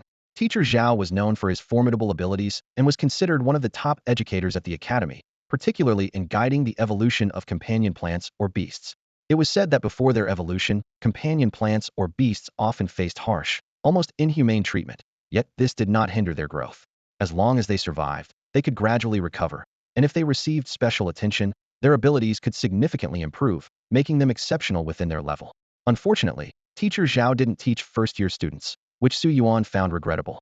He thought to himself, if only I could ask him to help level up my red-backed tiger. Listening to this, Yu Yang felt increasingly worried, fearing that Teacher Zhao might be too harsh and leave a lasting impact on Yushao. He half-heartedly comforted Su Yuan, thinking that eventually, he would have to face Teacher Zhao anyway. He had noticed that although people here cared about companion plants and beasts, they mostly regarded them as tools for battle. His conversation with Su Yuan only reinforced this impression.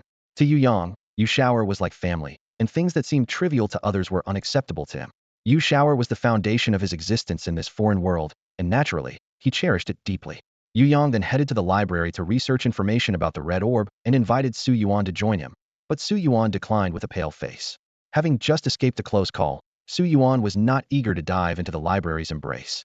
He excused himself, saying he would go out to customize a crossbow and bolts for Yu Yang, promising not to disappoint him, and then hurried off.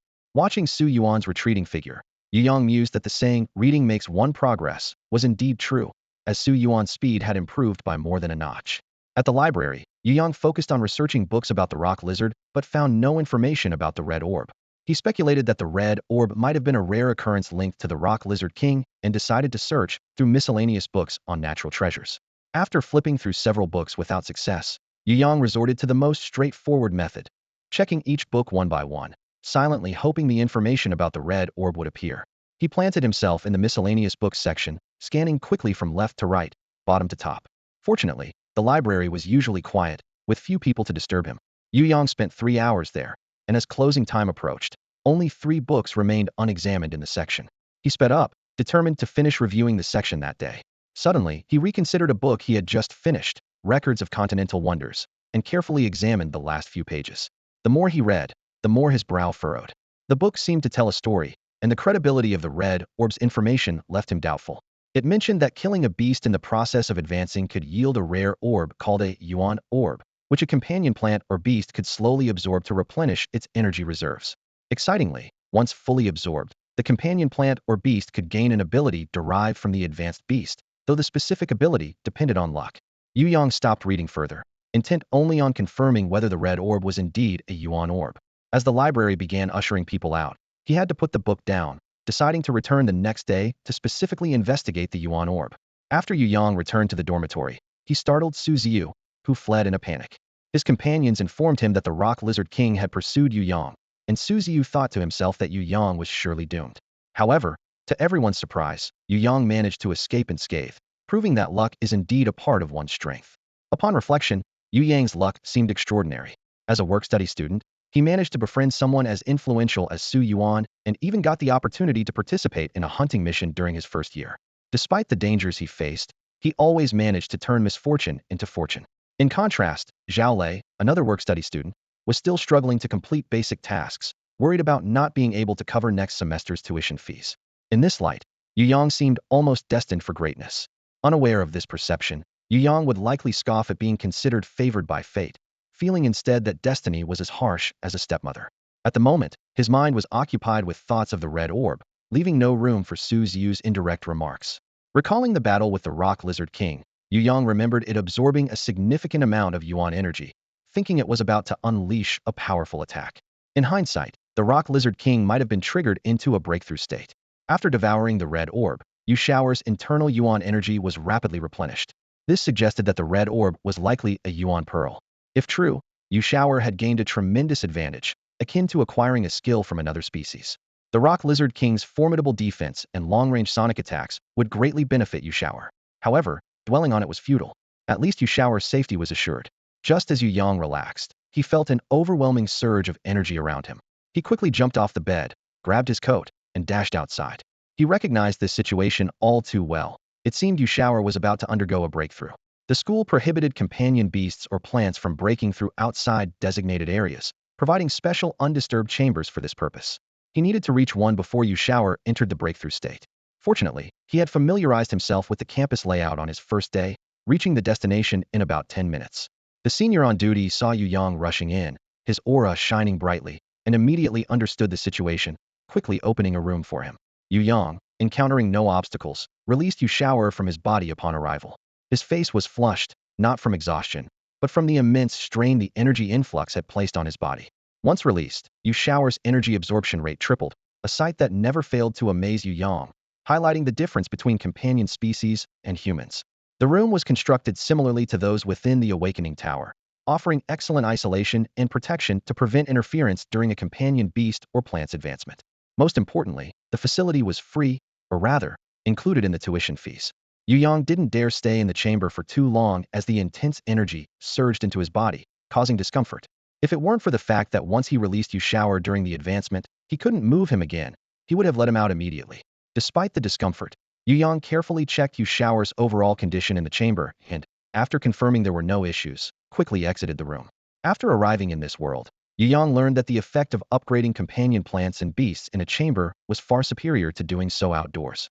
Firstly, the chamber's environment is free from external disturbances that could affect the advancement process.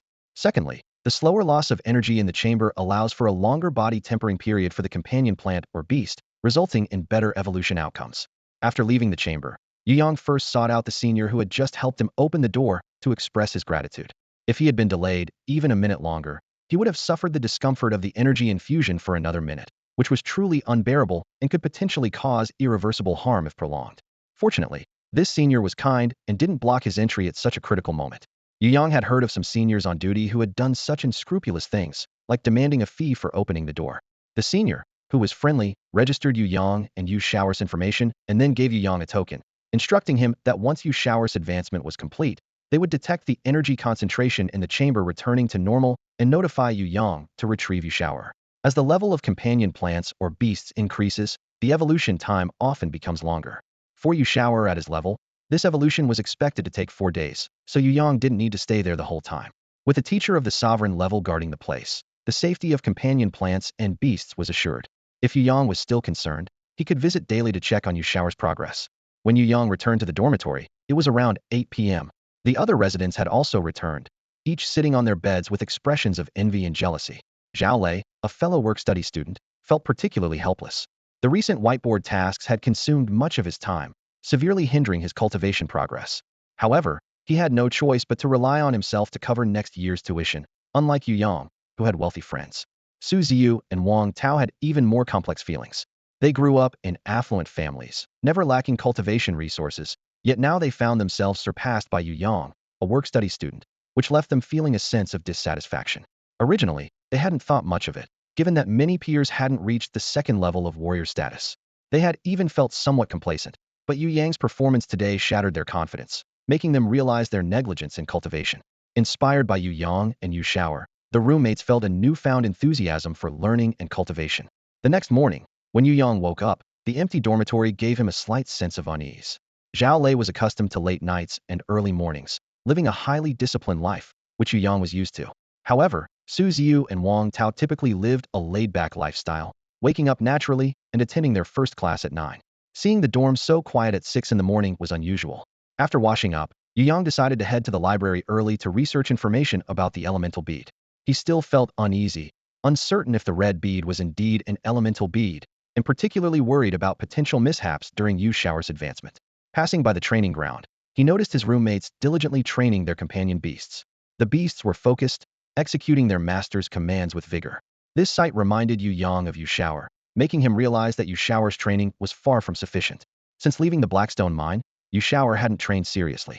Seeing other companion beasts so diligent gave Yu Yang a sense of urgency, prompting him to decide to put in more effort. Entering the library, Yu Yang found it sparsely populated. He selected a few books on elemental beads and sat down to read. These books offered more reliable information than yesterday's Chronicles of the Continent, even providing detailed classifications of elemental beads. The full name is Attribute Elemental Beads, with green beads representing wood attributes, linked to wood-related abilities, while red beads are fire attributes, often associated with fire attack skills. If Yu Shower could develop fire attribute attack skills, Yu Yang would be pleased. To be honest, Yu Shower's current attack methods were too limited, as the rock-breaking lizard seemed to lack fire attribute attack skills. Yu Yang then found several books about rock-breaking lizards and read them carefully, discovering some clues. It turned out that someone had once seen a mutated rock-breaking lizard whose sonic attack had evolved into a dragon's breath-like fire attack skill. Unfortunately, Yu Shower lacked a mouth, so even if it acquired such a valuable fire attribute skill, how would it be executed? Yu Yang scratched his head, filled with doubts. He understood that the chances of a rock-breaking lizard evolving such a fire attack skill were incredibly slim, even if the bead was fire attribute. He dared not hope too much, knowing that high hopes could lead to great disappointment. It was best to maintain a calm and realistic mindset. After browsing through Yuan Zhu's information in the library, Yu Yang quickly headed to the cafeteria, ate breakfast, and then rushed to the martial arts training ground. This morning's class was a joint combat lesson with the companion beast class 2, focusing on the coordination and combat exercises between companion plants and companion beasts.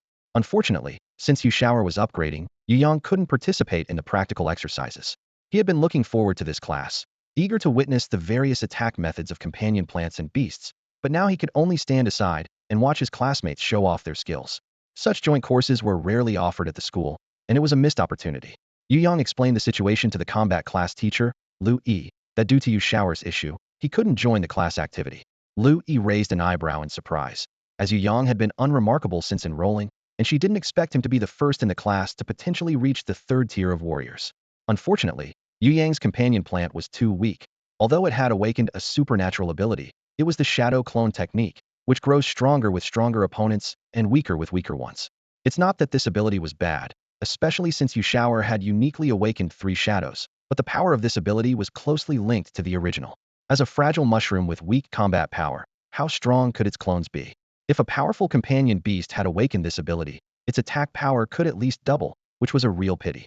Yu Yang had been preparing to be assigned to the class's retirement squad, but now suddenly informed Lu Yi that he was about to become the first in the class to reach the third tier of warriors, which was hard for Lu Yi to accept. Fortunately, Yu Yang was diligent, loved learning, and often spent an entire day in the library, earning him a reputation in the class. Halfway through the class, Teacher Zhao from the 3rd grade appeared with several senior students, causing the classmates to look curiously and whisper among themselves. They weren't familiar with Teacher Zhao, but these senior students were campus celebrities, rarely seen, and now finally in person. Louis looked at Teacher Zhao, puzzled, and asked, "Old Zhao, what brings you to the training ground today? Aren't you about to take your students out on a mission?" Teacher Zhao chuckled and pointed at Yu Yang, who was sitting on the side, saying, "I'm here for him. I originally asked him to come find me today, but since I'm heading out on a mission soon, I thought I'd bring him along. I want him to join Mu Qing's team as a reserve medical support." My goodness, Mu Qing's team. Yu Yang could hardly believe his ears. He was going to join the team of the legendary Chu Muqing. The crowd immediately buzzed with whispers, and someone boldly shouted, "Chu God, my companion beast is a lightning cat, much stronger than Yu Yang's mushroom. Pick me, pick me." Following this lead, other classmates began to boast about their companion plants and beasts. Lu Yi gestured for silence to the overly lively students, managing to calm the noisy scene. He had thought he misheard and uncertainly asked, "You mean Yu Yang?" Teacher Zhao nodded affirmatively, beaming. "Yes, Yu Yang is an outstanding student, a rare talent among us. His companion plant also has the ability to poison and detoxify, making him perfect for a reserve medical support role in the team." Poison and detoxify? Are you saying his companion plant has detoxifying abilities? Louis asked in surprise. Teacher Zhao raised an eyebrow slightly, realizing that Yu Yang had kept this a secret even from his teacher. Companion plants and beasts with toxic attributes were common, but those capable of detoxifying were rare and valuable medical resources, making this a fortunate find. It wasn't entirely Lu Yi's fault.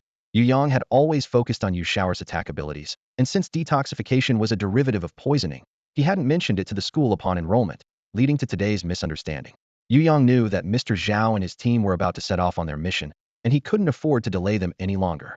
Yu Shower was still in the school's secret chamber, undergoing a breakthrough, and clearly couldn't participate in this mission. Yu Yang approached Mr. Zhao, explained Yu Shao's situation, and politely declined the invitation. Mr. Zhao furrowed his brows, not expecting Yu Shao to be in the middle of a breakthrough at such a critical moment. However, Yu Yang's presence on this mission was indispensable. The destination was infested with poisonous insects and toxic mists, and bringing Yu Yang along could save a significant amount of expenses. Mr. Zhao considered the timing. They needed to rendezvous with the team from Kaisten Academy, and there was a chance to adjust their schedule along the way. If Yu Shao hadn't completed his breakthrough in 4 days, the Academy would have to spend a fortune on detoxification pills, and getting a reimbursement was no easy task.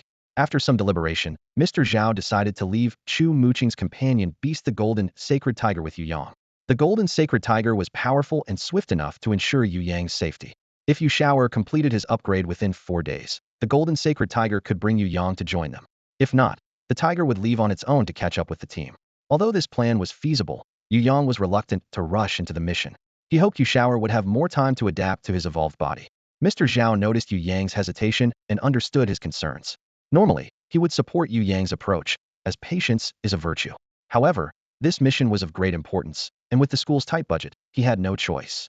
Moreover, as a backup medical assistant, Yu Yang wouldn't need to engage in combat, allowing his companion plant to rest undisturbed. Mr. Zhao lowered his voice and said to Yu Yang, "This mission might lead us to a space stone." Yu Yang's eyes lit up at the prospect.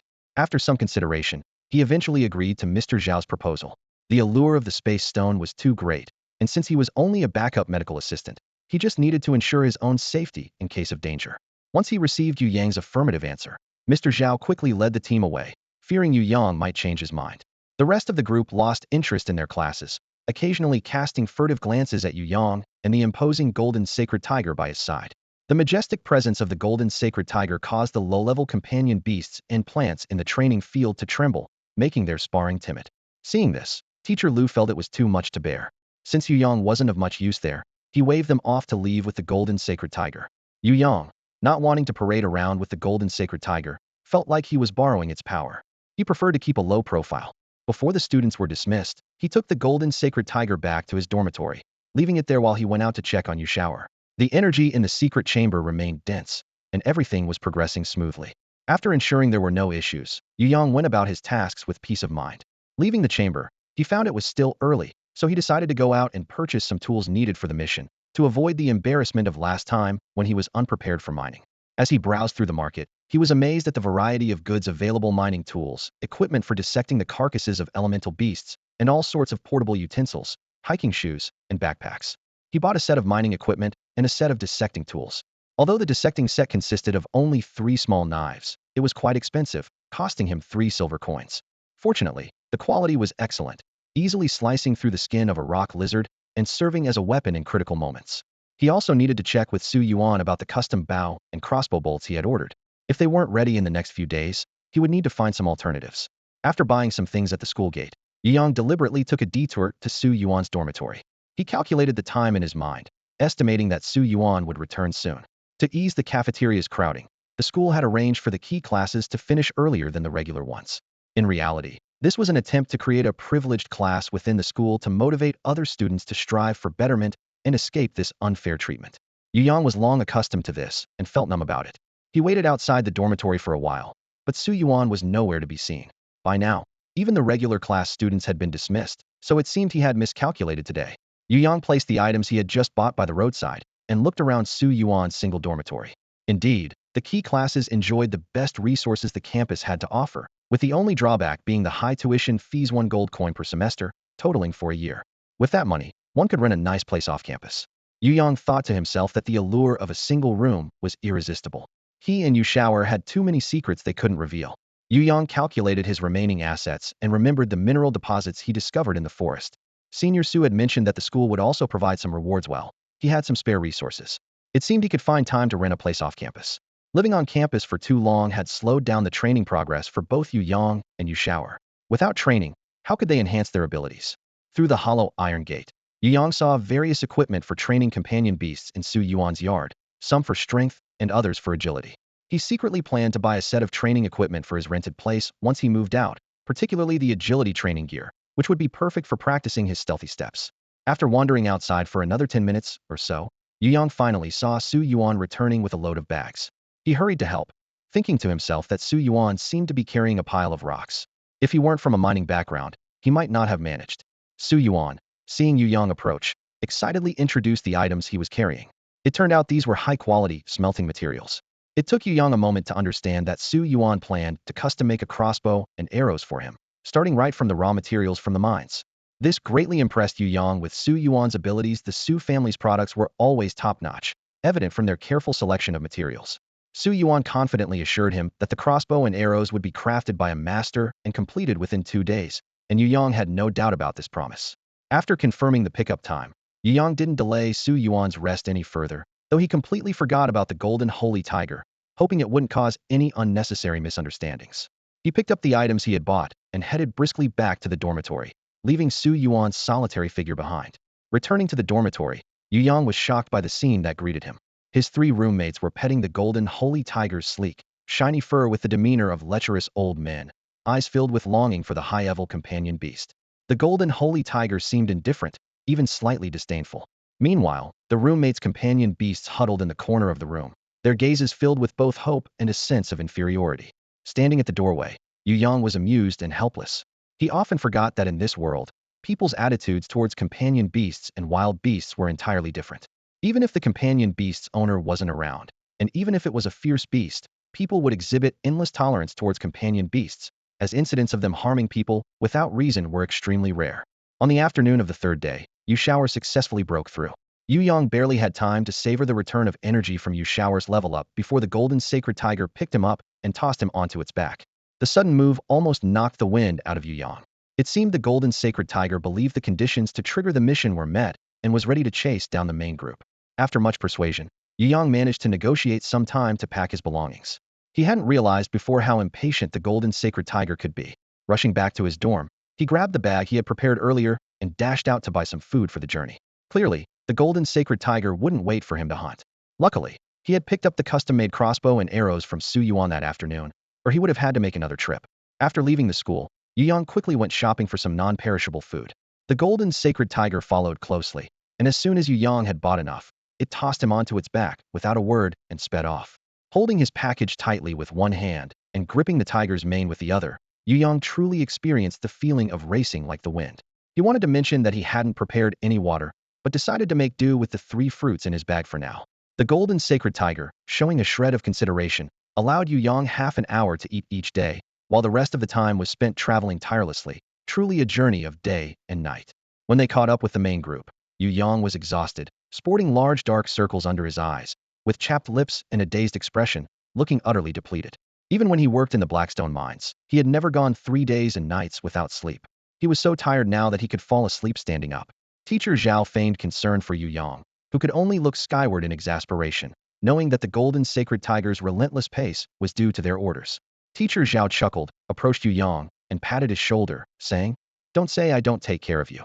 I know you're tired. So how about I let Ali, my companion plant, iron tribulus, weave you a bed to rest on while it drags you along?" Yu Yang eagerly nodded in agreement. Teacher Zhao's facade cracked a bit, surrounded by several pretty girls and excellent young men, especially students from their Kaisten Academy. Didn't Yu Yang have any pride or competitive spirit? But Teacher Zhao had already spoken, and going back on his word wasn't in his nature. He had to save face and share the embarrassment with the young man. Teacher Zhao summoned his iron tribulus, which wove a net the size of a single bed. Yu Yang immediately climbed onto it, and as the net tightened to secure him, he felt content and quickly drifted into a deep, sweet sleep, finally receiving the treatment he deserved. With a stern face, Teacher Zhao led the group, dragging what looked like a giant fly swatter behind him, making quite the spectacle. A strikingly beautiful woman with a fiery figure rode a red-spotted leopard up to Teacher Zhao in a few leaps. The woman covered her mouth and laughed, teasing, "Old Zhao, is your school offering such attentive service now? Practically a personal nanny for students, letting them cut in line and even carrying them along the way. Our school can't compete. We concede defeat." Playing along, Teacher Zhao immediately adopted a kind expression, replying, "Teacher who? You're right. Today's students are the blossoms of the academy. We must do our utmost to nurture them. Our academy follows a gentle approach, unlike your school's iron-fisted regime, where competition is so fierce that even a mission slot can cost a life." Yu Yang slept deeply for an entire day, skipping lunch because he was utterly exhausted. By dinner time, his growling stomach finally woke him up, and he groggily climbed down from the iron thistle. Noticing his movement, Teacher Zhao quickly put away the thistle, causing the large bundle to drop to the ground. Yu Yang sighed and bent down to pick it up, brushing off the dust, lamenting the loss of his makeshift transport. As it was dinner time, the group had just finished setting up camp. Teacher Zhao took food out of a spatial storage and distributed it to the students of Lingchuan Academy. Yu Yang hurried over to collect his share and opened his meal box, greeted by an enticing aroma.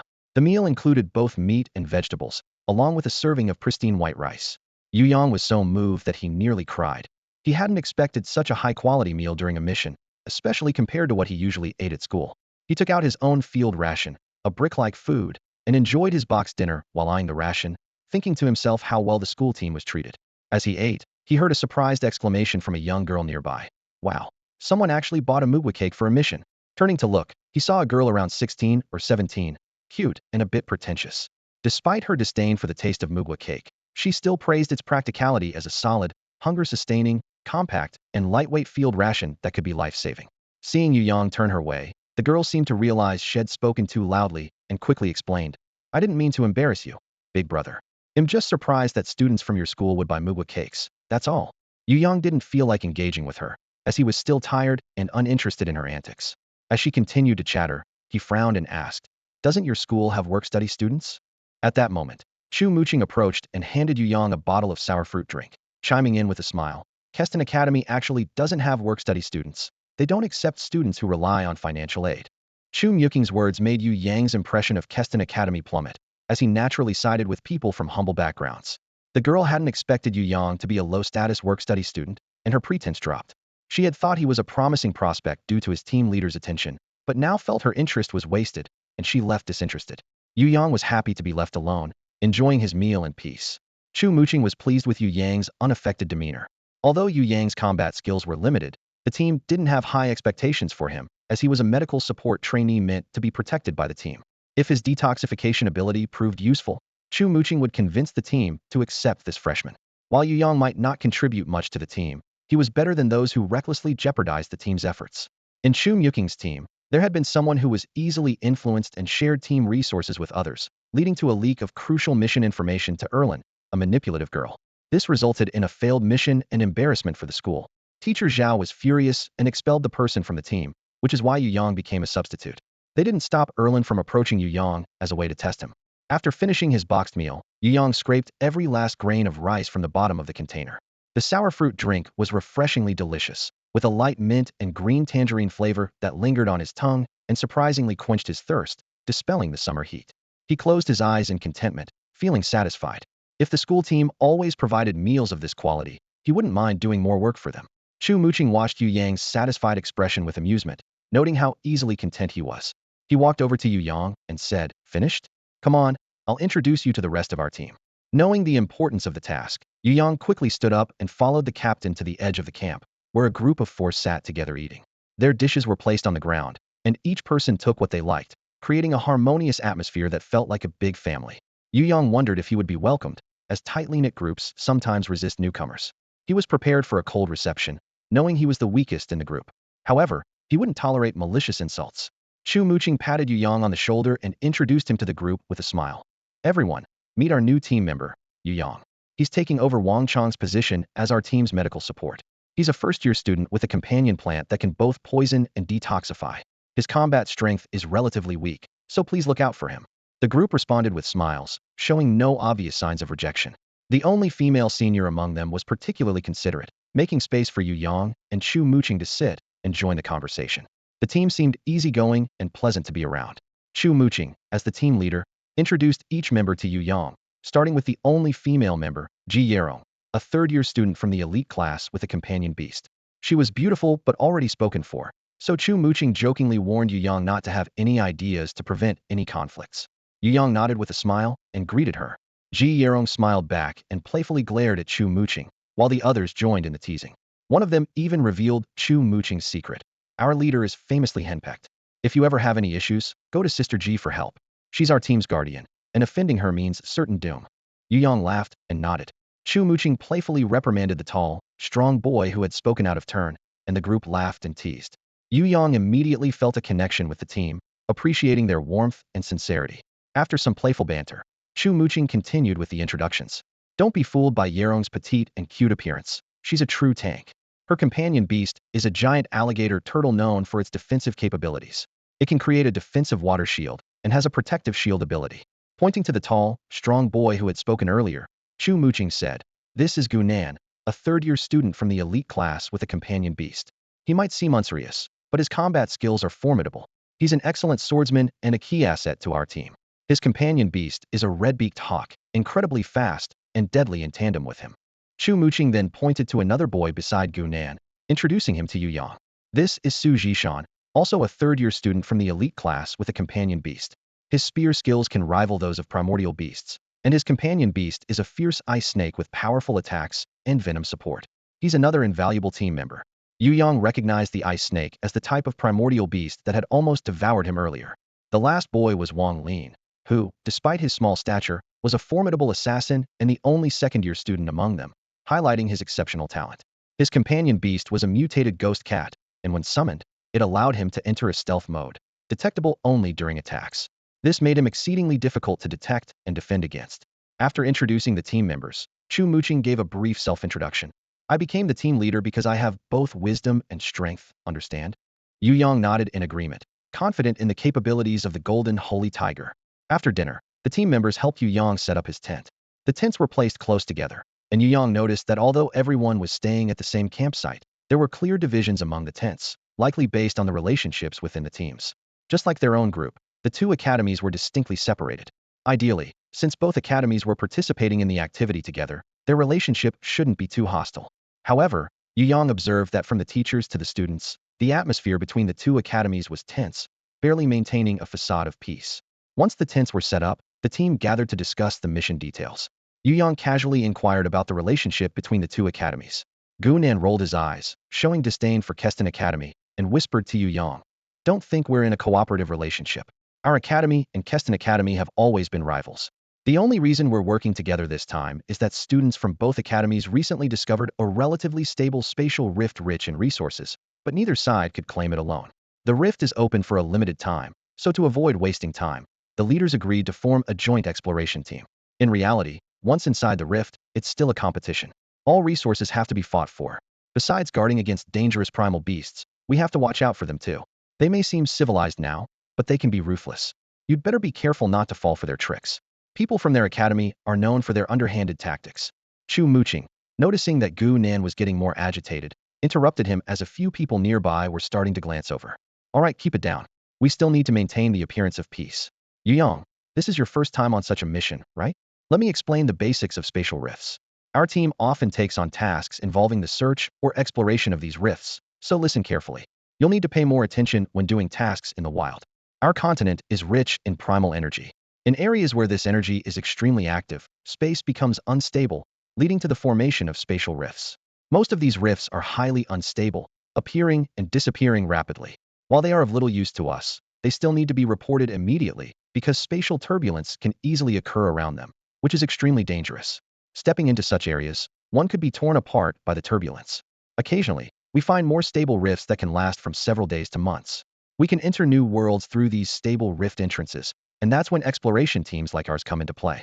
Our mission this time is centered on a spatial rift that recently appeared in the heart of the Misty Forest. This rift is expected to last about 2 weeks. Yu Yang was familiar with spatial rifts, having come through one himself. However, he wondered how they determined the duration of a rift. There must be some pattern, otherwise, who would dare enter without fearing they might never return? Hearing Yu Yang's question, Chu Muqing explained, "The outer edges of a spatial rift emit different colors of light. Rifts emitting white light are the most stable, lasting for years or even decades. Yellow indicates relative stability, with durations ranging from several weeks to months. Red signifies danger and should not be entered, as these rifts can disappear at any moment. Our mission involves a rift that's yellow with a hint of red. The teachers estimate its safe duration to be about 2 weeks. To be safe, we aim to exit by the 12th day. It will take us a week to travel there, so we'll only have 5 days inside." Yu Yang understood now. No wonder the Golden Saint Tiger was so eager to catch up with the team. Time was indeed precious. Since they had to rise early for the journey the next day, the group didn't stay up late chatting. Yu Yang crawled into his tent, slipped into his sleeping bag, and prepared to sleep. Suddenly, he sat up abruptly, slapped his forehead, and thought to himself, "Really? How could I forget?" He quickly summoned Yu Shower from within himself. Since Yu Shower's successful upgrade, they hadn't had a proper conversation, and Yu Yang was curious about what new skills the fire attribute orb had given it. As soon as Yu Shower appeared, it floated quietly in the tent. Upon seeing Yu Yang, it excitedly rushed over. Yu Yang reached out to embrace it.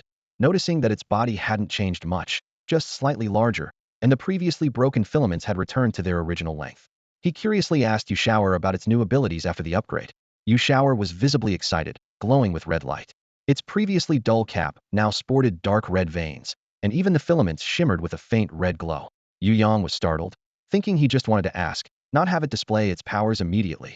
They were still in the camp, and exposing their trump card could be disastrous. However, after the red glow faded, Yu Shower did nothing else. Yu Yang was puzzled. Was the upgrade just the colorful skin? He was unsure whether to laugh or cry, wondering if using the fire attribute orb on Yu Shower was a waste. Tentatively, he placed his hand on Yu Shower, discovering its surface was only slightly warmer, like a hand warmer, far from his expectations. Yu Shower, however, was overjoyed, twirling around Yu Yang in its new colorful outfit. Yu Yang smiled wryly, thinking, well, this isn't so bad. He lay back in his sleeping bag, watching Yu Shower dance in the tent, as his eyelids grew heavy, and he yawned, ready to sleep. Finally, Yu Shower had enough fun and flew to Yu Yang's side, placing a few grain-sized objects in his hand. He opened his eyes and saw a few spores glowing softly with red light. Yu Yang immediately sat up with one thought. Yu Shower had laid eggs. With a complex expression, he looked at Yu Shower, thinking he always assumed it was male, but mushrooms don't really have genders. It seemed Yu Shower had matured. But was this the skill from the fire attribute orb? He picked up a spore, closed his eyes, and sensed the terrifying energy within. The fire attribute energy, mixed with immense elemental force, was compressed within the tiny spore, ready to explode with a little external force. Cold sweat formed on Yu Yang's palm, afraid to move, worried that his sweat might break the spore's skin, leaving him in a dilemma. He swallowed nervously and asked Yu Shower, "Can you take these back?" Yu Shower, wanting Yu Yang to throw a few to see the effect, didn't quite understand his tension but obediently retrieved the spores, using its filaments to tuck them under its cap. Yu Yang held Yu Shower, noticing a few red spores mixed among the gills under its cap. After some questioning, Yu Yang confirmed that these spores were indeed a result of the fire attribute orb skill, capable of causing massive destruction upon explosion. However, creating them was extremely energy-consuming, and with its large reserve, it could only produce 5 a day at most. Yu Yang's heart raced, feeling as if he'd hit the jackpot. Yu Shower had evolved into an aggressive companion plant, hadn't it? Yu Yang held Yu Shower in his arms, filled with grand fantasies of conquering the world and being invincible. In his dream, he saw himself throwing spores and blowing up a group of primal beasts. However, the beautiful dream was shattered by a sudden nightmare. What if the spores fell at his feet? The next day, Yu Yang woke up drenched in sweat from his sleeping bag, the splendor of the dream quickly replaced by a night of relentless fleeing. He kept running, fearing that if he stopped, the spores would catch up to him, making him more exhausted the longer he slept. Despite being physically and mentally drained, Yu Yang was grateful for the nightmare for jolting him awake in time. The bomb spores were indeed a powerful weapon, but figuring out how to use them was a problem. He couldn't have Yu Shower wobble over and drop the spores. Even if the enemies managed to dodge them, Yu Shower couldn't escape the blast radius. If he tried throwing them himself, the results were less than ideal. The bomb spores, though notorious, were too light to throw far. On a battlefield with avian primal beasts, a single flap of a wing could send the spores back, leaving Yu Yang with a sense of despair.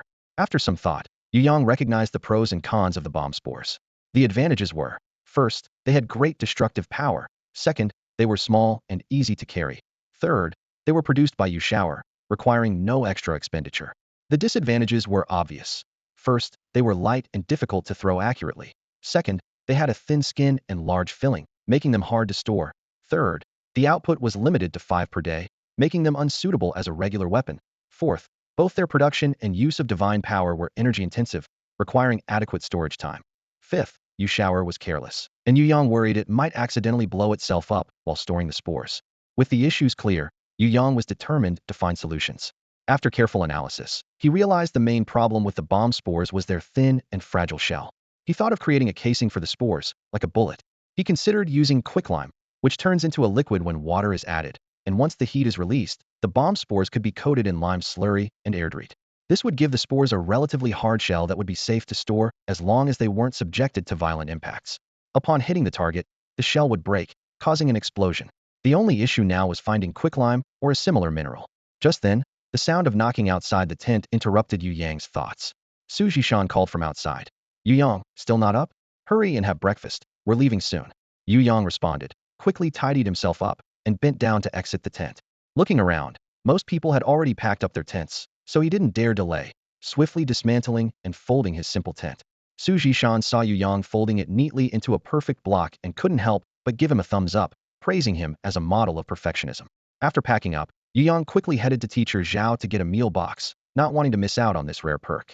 As Teacher Zhao handed him the meal, he asked with concern, "How are you finding sleeping in the wild?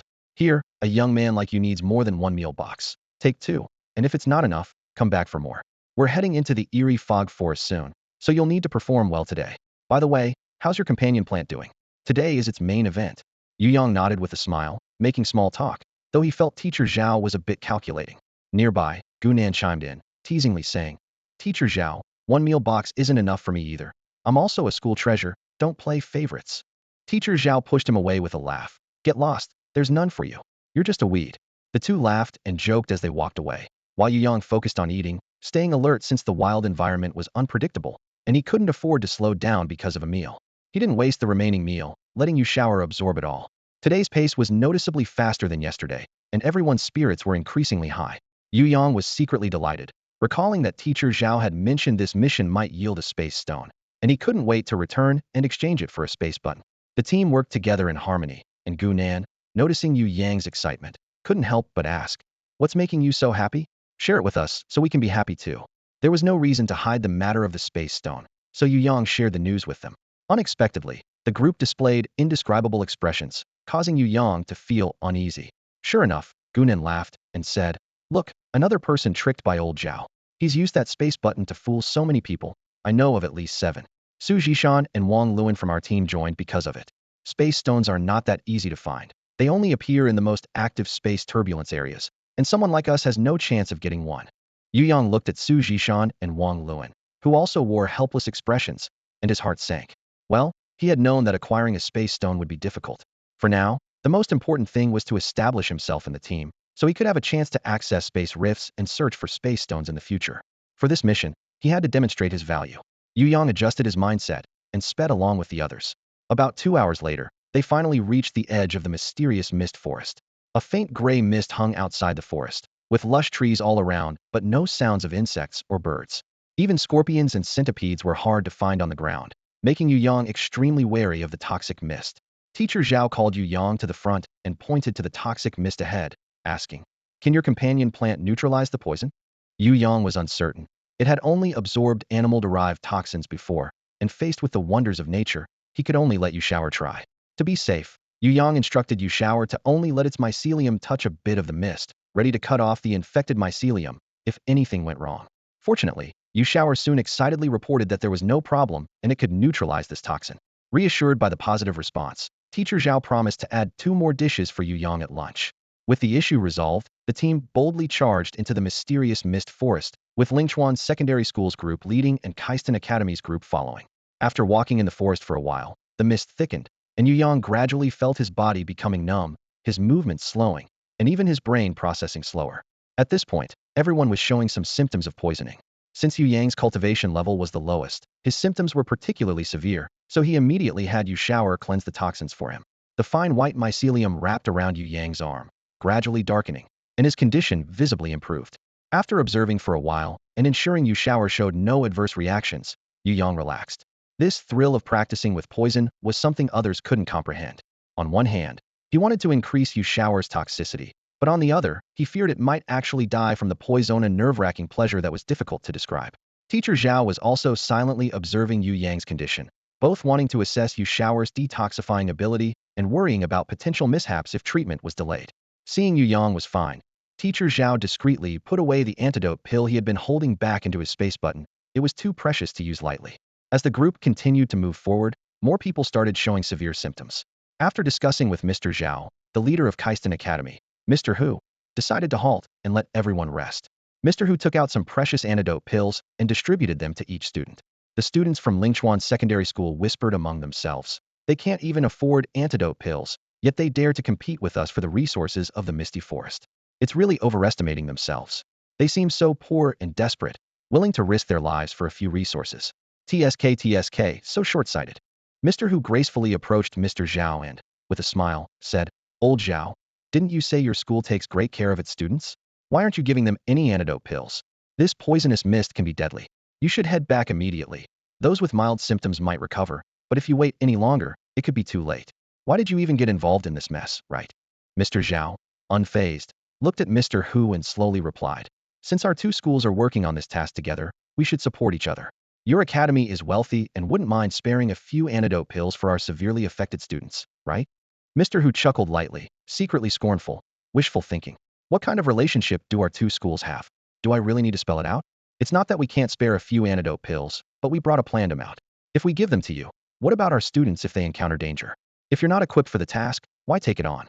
Otherwise, even if you make it into the spatial rift, your students won't be able to compete with ours, and they might lose their lives in there. Mr. Zhao clicked his tongue twice, not bothering to respond further. Since the situation was out in the open, he just hoped she wouldn't try to take advantage later. So, he nodded and said, since Mr. Hu is unwilling to help, we'll have our medical support give it a try. With that, Mr. Zhao waved to Yu Yang, who quickly ran over with Yu Shower. Mr. Hu's face turned dark with anger, thinking to herself, when did Zhao Bin ever slip up? Turns out he's been waiting for this. Mr. Zhao organized the students, and Yu Shower helped them detoxify one by one. Soon, the students from Lingchuan Secondary School were revitalized and energetic. Hu Yuqing was so angry she could have bitten through her silver teeth, thinking, so, this was the plan all along. After some thought, she reluctantly decided to play nice with Zhao Bin. After all, antidote pills are expensive, and even for their school, providing so many at once would be painful. Moreover, it's not a one-time fix. If the poisoning is severe, more pills are needed, and each person requires 3 to 4 pills to reach the center of the misty forest, plus the cost of the return trip.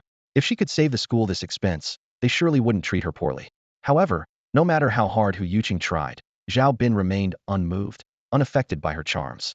Free services were out of the question. In the end, Mr. Zhao graciously offered a compromise, allowing Kaisten Academy's students to be treated for the cost of 1 antidote pill for 2 people.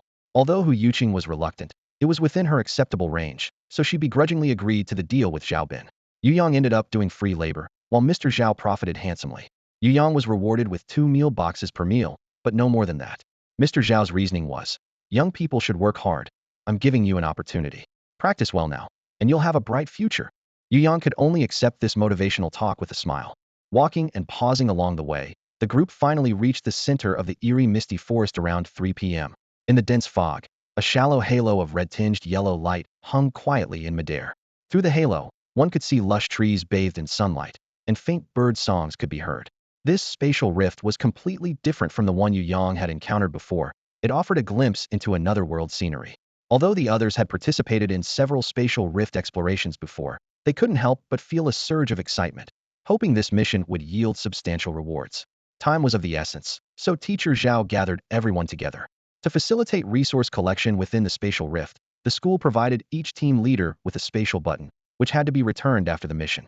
The team from Kaisten Academy was also racing against time. Their leaders seemed much more experienced, quickly gearing up their teams and setting off after receiving the spatial button. By the time Kaisten Academy realized something was amiss, the Lingchuan Academy team had already sent in 2 groups. Not wanting to delay further, they hurriedly led their teams into the spatial rift one by one. Yu Yang's team wasn't in a rush. Their leader, Chu Muqing, was leisurely inspecting the spatial button given by Teacher Zhao. Impatiently, Teacher Zhao waved them off. Can't you handle yourselves once you're in the space? Honestly, students these days lack ambition. Chu Muqing responded with a smile. Teacher, the school rules state that exploration missions in the spatial rift come with meal subsidies. I'm fine, but I'm afraid these kids might not understand your intentions and complain about you later. Reluctantly, Teacher Zhao grumbled and took out a stack of boxed meals, thinking to himself how these kids were becoming harder to please. The remaining teams would surely follow suit. The first 2 teams trusted him enough, unlike Chu Muqing's team, who were quite cunning. Anyway, since the Kaisten Academy team had already gone in, he couldn't afford to let the matter of boxed meals delay important tasks, lest there be consequences when he returned. He'd already earned a fair amount of detox pills from Kaisten Academy, so his little stash was quite full. He decided not to fuss over the meal issue with these kids. Teacher Zhao quickly distributed the meals and hurried everyone along like herding ducks. The spatial rift was in midair, so Gunan's red-beaked eagle hoisted each team member up, aiming and launching them into the rift. The team members successfully entered the other space. Yu Yang watched others enter smoothly with the teacher's help and wondered why they chose this method. However, seeing Teacher Zhao's gritted expression, he figured the teacher wouldn't help for free. Observing his teammates' familiarity with the process, Yu Yang realized this wasn't new to them and he needed to adapt quickly. As Yu Yang passed through, he felt like he'd gone through a layer of foam, hearing a slight pop before landing steadily in another space. Chu Muqing applauded lightly, praising, Yu Yang, your physical skills seem good. It makes us more confident during battles. When a fight breaks out, stick close to Sister Ji. She's our main defense, and staying near her is safest. Yu Yang nodded, knowing he couldn't solely rely on others and must contribute to the team. Yu Yang had previously noticed that their team lacked a suitable scout. All their companion beasts were large. Wang Luan's spectral ghost cat was a potentially good choice, being fast and adept at hiding. However, due to its mutation, its combat abilities changed, becoming stronger the closer it was to its owner, but weakening at a distance. Thus, during missions, the team usually relied on Gu Nan's red-beaked eagle to scout ahead, though it was more of a makeshift solution, effective against honest threats, but not deceitful ones. Upon entering the alternate dimension, the team members promptly summoned their companion beasts, preparing for any potential combat. Yu Yang also called out Yu Shower, relieved to see it behaving relatively calmly in this unfamiliar environment, obediently sticking by his side, without switching to play mode. Yu Yang, eager to demonstrate his scouting abilities, instructed Yu Shower to use its powers to summon Yi Hao and the others. However, Yu Yang hadn't anticipated that Yu Shower's abilities would change after upgrading and refining the fire attribute Elemental Pearl. When Yi Hao, Air Hao, and San Hao were summoned, they hovered silently in the air. Their size remained unchanged, but their skin now bore a layer of dark red vein-like patterns, denser than when Yu Shower activated the fire attribute Pearl, almost concealing their original skin color. Yu Yang was both surprised and delighted. It seemed the abilities had been enhanced by the fire attribute, though he wasn't sure what new attack effects might emerge. So cute, Ji Yerong exclaimed, reaching out to grab Yi Hao from the air, startling Yu Yang.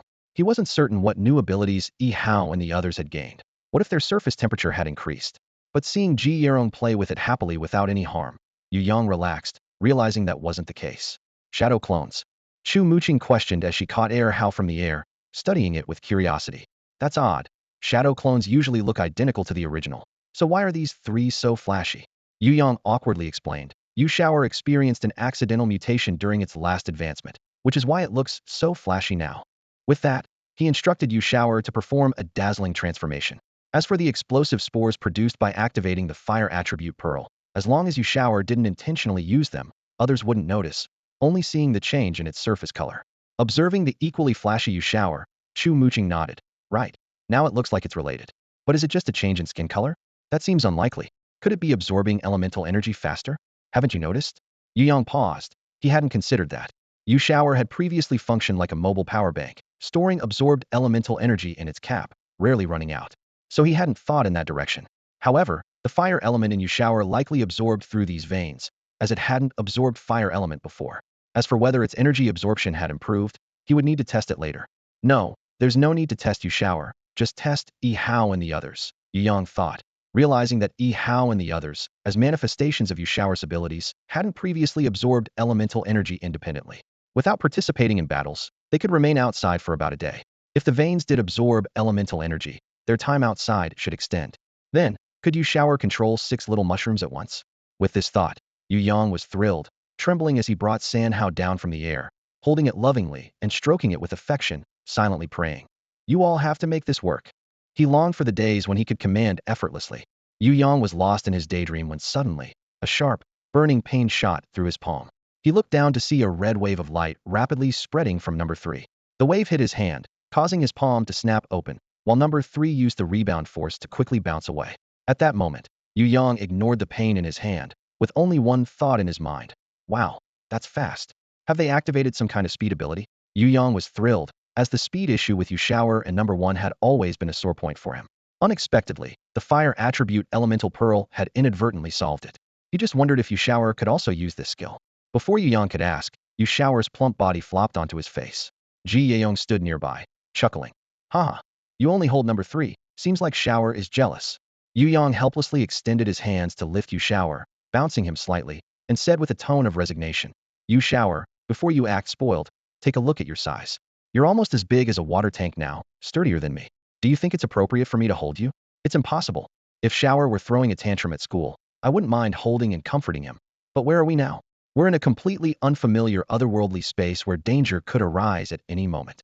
Holding you Shower would only slow down my reaction time, and then we'd all be in trouble, handing our enemies a win on a silver platter. Yu Shaoer, feeling a bit intimidated by Yu Yang's firm stance, didn't dare to act coy any longer. He obediently followed behind Yu Yang, even taking the initiative to gather number 1 and number 2 for a scouting mission. He was certainly a worry-free little helper. Ji Yeong hadn't finished her playful commentary when she saw number 1 wobbling up into the air, flying ahead along the path, while number 2 escaped from Chu Muqing's large hand, soaring straight up to about 20 meters before maintaining a steady pace with the team. Chu Muqing found it amusing but doubted number 1 and the others could effectively carry out reconnaissance. The time they could remain outside was a major limitation. With such brief durations, proper scouting seemed unlikely. However, since Yu Yang was a new teammate, it wasn't polite to directly undermine him. Assuming he was eager to integrate into the team, Chu Muqing inquired, "Are number 1 and the others on a scouting mission? How long can they stay outside?" Yu Yang understood their concerns but was confident. In the absence of combat, the 3 little ones could remain outside for an entire day and night. The next day, Yu Shaoer could summon them again without any continuity issues. Wow, it was astonishing. For entities like number 1, formed from divine powers, lasting even half a day was remarkable, let alone a full day and night. With their small size, speed, and plant-based nature, they were adept at hiding in the wild, and without endurance concerns, number 1 and the others seemed tailored for wilderness reconnaissance. Most importantly, they were 3 separate entities, capable of scouting in different directions, making them incredibly efficient and perfectly in sync with the team. Gu Nan threw an arm around Yu Yang's shoulder, exclaiming, "Brother! Finally, someone to rescue me. Who can understand my struggle?" The red-beaked eagle, such a large predatory companion beast, doing scouting work has caused countless conflicts between us. The results are less than ideal, and I can't even scold it. It's tough being me. With number 1 successfully carrying out the scouting mission, Yu Yang didn't forget to ask Yu Shaoer if he could use the red light wave himself. It felt odd not to have a name for it, so Yu Yang decided to call the skill rebound shockwave. Unfortunately, Yu Shaoer didn't possess this ability, but that was understandable. If Yu Yang had to choose between explosive spores and the rebound shockwave, he would undoubtedly pick the explosive spores. They had greater destructive power, a wider range of use, and once the storage issue was resolved, he could incorporate the explosive spores into his everyday weaponry. The group walked for about half an hour before a dense pine forest gradually appeared ahead. Chu Muqing took out a map from his pocket and gathered everyone, saying, "Come and take a look. This is the Shenyuan fruit, the target of our mission. Each team is tasked with collecting 3 of them. This affects our mission points, which are crucial. I believe I don't need to explain further." Yu Yang silently raised his hand among the crowd, thinking to himself, "Does everyone forget there's a newcomer in the team?" Chu Muqing suddenly remembered and quickly explained, "Mission points are awarded by the Academy after completing exploration missions. Collecting the specified items earns you base points, which equal the points spent when accepting the mission. This means that as long as we complete the mission, we won't make a loss. Mission points can also be used to level up the team, allowing us to take on higher-level missions." Yu Yang nodded in understanding, reflecting on how taking missions at the Academy required points, which seemed reasonable. After all, exploring spatial rifts was a rare opportunity, especially since the Academy provided high-level mission tools like the space not for free. Thinking of how the team's loot was distributed, he decided to discuss it with Chu Muqing. Their team divided loot based on contribution, but as a support member focusing on medical and reconnaissance roles, Yu Yang's contributions weren't in combat. The previous distribution rules didn't benefit him. Chu Muqing decided to grant him a bonus after the mission, asking, "Does anyone have questions?" The other team members shook their heads, showing no dissatisfaction. Yu Yang felt a bit moved. Since arriving here, he'd faced many challenges alone and didn't expect to be specially considered today. Though still adjusting, he felt warmth in his heart. He knew himself well. With his brother Yu Shaoer's greedy nature, his gains might not be less than anyone else's. Yu Yang, smiling and shaking his head, thanked everyone and declined their kindness, believing the original distribution method was fair. He was also capable in combat, holding up his crossbow, its arrowhead glinting coldly. Seeing Yu Yang's firm stance, Chu Muqing, not wanting to hurt his pride, agreed with his decision but resolved to privately compensate him. After all, it was rare to take on a mission, and he shouldn't be left out. Caring for new members was their tradition, and Wang Luan had just ended such treatment. Noticing the ominous blue hue on Yu Yang's crossbow tip, Chu Muqing had an idea, suggesting Yu Yang contribute poison to the team. This would enhance their attack power and fairly compensate Yu Yang, a win-win situation. Chu Muqing shared his idea with Yu Yang, who this time didn't refuse too much, knowing his poison was worth it. Chu Muqing took out his Julie sword, asking Yu Yang to coat it with poison. Seeing this, others followed suit, asking for the same on their weapons, including Ji Yeong with her 2 daggers. Yu Yang had Yu Shaoer secrete some enhanced poison specifically for them, ensuring it was top quality for his teammates. Once Yu Yang had finished, Chu Muqing called Yu Shaoer over, pointing at the Shenyuan fruit on the map for him to study carefully. Yu Shower was their scout, and missing it would be a shame. Yu Yang looked at the map and described to Yu Shower, the Shenyuan fruit resembles a date, but is pointier at both ends, about the size of an egg, with dark green oval leaves. Yu Shower nodded in understanding and sent out units 1 and 2. After entering the pine forest, the team's harvests gradually increased. The resources in this otherworldly place were abundant, far beyond comparison with the outside world. No wonder each stable spatial rift was so precious, attracting countless people's attention. Along the way, Yihao and his team fully proved their worth, actively contributing to the team's gains with remarkable results. In just half a day, they collected a substantial amount of yuan plants, including 2 mid-third-tier fengzhua flowers, and also hunted 3 mid to late third-tier yuan beasts. Unfortunately, they hadn't found any news about the Xingyuan fruit yet, but since it was only the first day, no one was too anxious. They still had at least 4 days to explore here. It was foreseeable that they would return fully loaded this time. The pressure on the team dissipated, and everyone continued to walk deeper into the forest with laughter and joy, as if they were on a picnic rather than on a mission. The team members were secretly proud, as the presence of the scouts made their actions incredibly easy, like having a living map. Hold on a second, Yu Yang warned with a frown. Gunan thought they had discovered something good again and quickly rushed over. They had gained so much along the way. It was like a paradise. Who could have imagined how many resources they had missed in previous missions? The benefits of having scouts were self-evident, especially since Yu Yang could scout in 3 directions simultaneously. It was truly exhilarating. However, Yu Yang's expression grew more serious. Earlier, when number 2 was too far away, Yu Yang could only see a blurry image of a team heading their way through Yu Shower's transmission.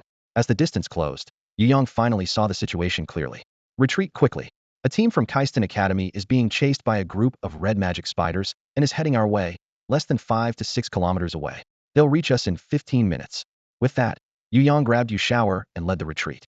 The others were startled by Yu Yang's words, realizing this was no joke. A single red magic spider had the strength of a mid-4th-tier creature, and since they were pack animals, the difficulty level shot up to hellish. They were no match for them. The team sprang into action immediately. During their escape, number 2 noticed a bifone bird following them from above. This is bad. It seems the Kaisten Academy people have spotted us and plan to divert the danger our way, Yu Yang informed the team. Even the usually good-natured Su Jishan started cursing. Those people were truly despicable. Wherever they ran, the bifone bird followed, exposing their location. Yu Yang raised his crossbow and fired 3 arrows, but the bifone bird was too fast and agile, evading each shot. With no time to spare, they had to distance themselves from the pursuers before dealing with the bird. As long as the Kaisten people couldn't catch up, they would be temporarily safe. Everyone understood this logic and pushed their speed to the limit, entering rapid escape mode. The slowest, Ji Yeong, was assisted by Chu Muqing, while Su Jishan and Wang Luan paired up, one with great endurance and the other quick on his feet, supporting each other. Gu Nan, the strongest in the team, approached Yu Yang, ready to help him escape, but quickly realized he was overthinking it. Yu Yang, using his shadow-like movement, advanced rapidly, carrying Yu Shower on his back. Sadly, Yu Shower couldn't be put away temporarily, otherwise, the abilities of number 1 and number 2 would vanish with it. In this completely unfamiliar environment, being unable to scout the road ahead was undoubtedly dangerous. At Yu Yang's current speed, he could be described as leaving everyone else in the dust. Once Yu Yang was certain they had distanced themselves from the Kaisten Academy group, he decided to stop and destroy the locator drone in the sky. Just as he was aiming at the blue-winged bird, a message from Yu Shower made him pause. Ahead, he noticed a dense patch of thorny bramble, known to be the nemesis of the red demon spider. If they could lure the spiders there, they might be able to reap the benefits without direct confrontation. Yu Yang led his team toward the brambles, explaining the situation as they ran. Chu Muqing hesitated and said, "The thorny brambles may be the enemy of the red demon spiders, but they aren't friendly to humans either. Luring the spiders there might not end well for us." Giving up on the brambles seemed like a waste, and Yu Yang's mind raced with possibilities. As they approached the bramble territory, he noticed a nearby grove of phoenix trees and had a sudden idea to lead the team there instead. They neared the brambles, ensuring the blue-winged bird in the sky had spotted the patch. Yu Yang came to an abrupt stop and fired 5 arrows at the bird, cutting off its escape route. Just as the arrows were about to hit, a flash of white light indicated the bird was recalled by its owner. Yu Yang wasn't concerned about hitting it. The important thing was that their message had been sent. From here on, their actions needed to be hidden from the bird. Yu Yang called out to the teammates who were still running forward, warning them they were about to enter the bramble's attack range. He led them to the left, heading toward the phoenix grove, explaining his plan as they ran. Hide among the trees and decide whether to flee or pick up the spoils after the battle. Once in the grove, each person found a large ancient tree and hollowed out a space big enough to hide in, keeping the bark intact and storing the wood shavings in the captain's spatial pouch. Once everyone was hidden, They had their companion beasts plug the entrances with bark from the outside, then recalled their beasts and plants. Just as they settled, the sounds of battle erupted nearby, initially filled with human shouts, which gradually faded, leaving only the rustling of leaves. Keston Academy's students, thinking they had found a way to fight, were caught off guard when the thorny brambles and red demon spiders clashed violently, attacking the humans indiscriminately. The academy suffered heavy casualties, ultimately being wiped out with no survivors. As the battlefield quieted down, Yu Yang and his team emerged from their hiding spots, exchanging glances and agreeing to go back and collect leftovers. Time was of the essence, so they quietly returned to the battlefield, finding the red demon spiders defeated and the thorny brambles cleaning up, dragging both human and spider corpses underground as fertilizer. Seizing the opportunity, they dashed out from their hiding places, dragging 1 or 2 red demon spider carcasses each. They stuck to the outskirts of the battlefield, avoiding greedily venturing too deep. Chu Muqing, with her spatial pouch, quickly collected 9 spider corpses and some remnants of thorny brambles. The brambles realized what was happening and lashed out angrily, shooting sharp thorns at Yu Yang's group. Fortunately, Ji Yaong was at the rear, activating a protective shield to help everyone escape the attack range. Once in a safe area, Captain Chu Muqing helped gather everyone's spoils into her spatial pouch, laughing at their disheveled appearance. Despite the danger and thrill, their haul was significant, leaving everyone in high spirits. Yu Yang received special recognition, and Captain Chu Muqing recorded everyone's gains in a notebook for distribution once they were out of the forest. As the team leader finished counting the day's harvest, dusk approached, and everyone had to contain their excitement and quickly find a suitable place to camp for the night. Unfortunately, Yu Shower had already used his magical abilities today and couldn't summon his creatures to help, leaving the team to tackle the task themselves. The jungle at night is treacherous, with limited human visibility, making nighttime travel far more dangerous than during the day.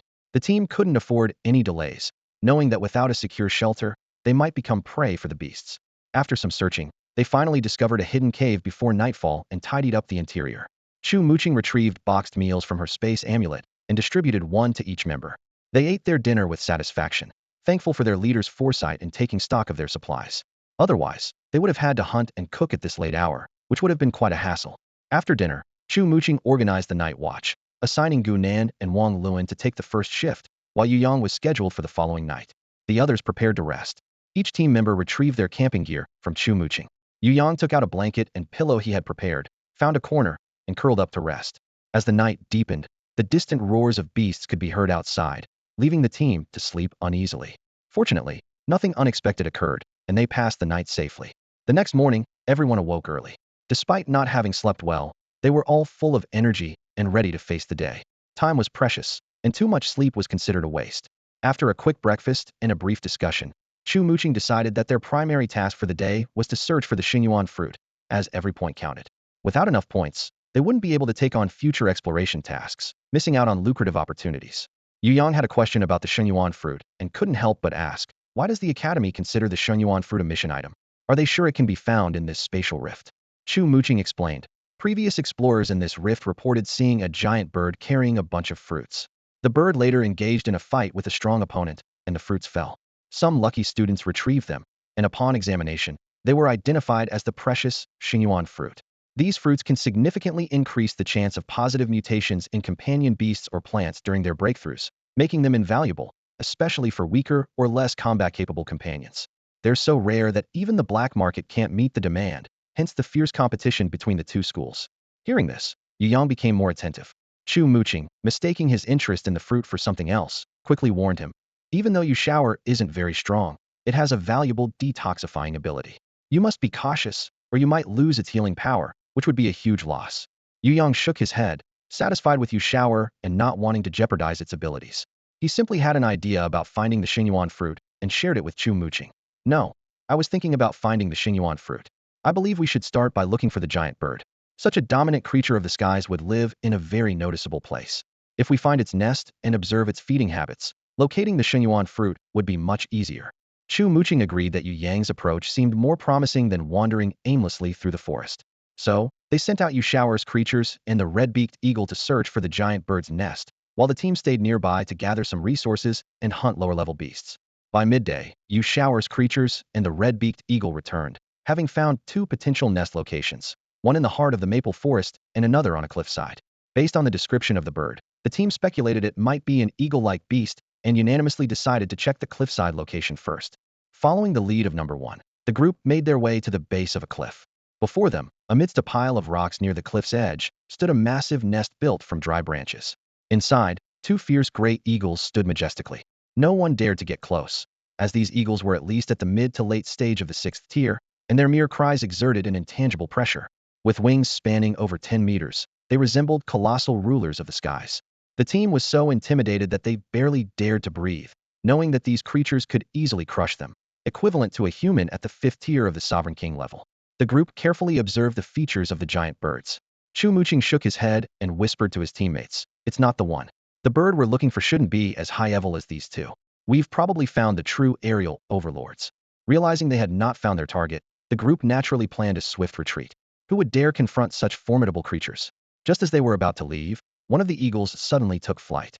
Startled, they quickly flattened themselves against the ground as a powerful gust swept over them. They didn't dare look up, only hearing several loud cries as the oppressive presence gradually faded.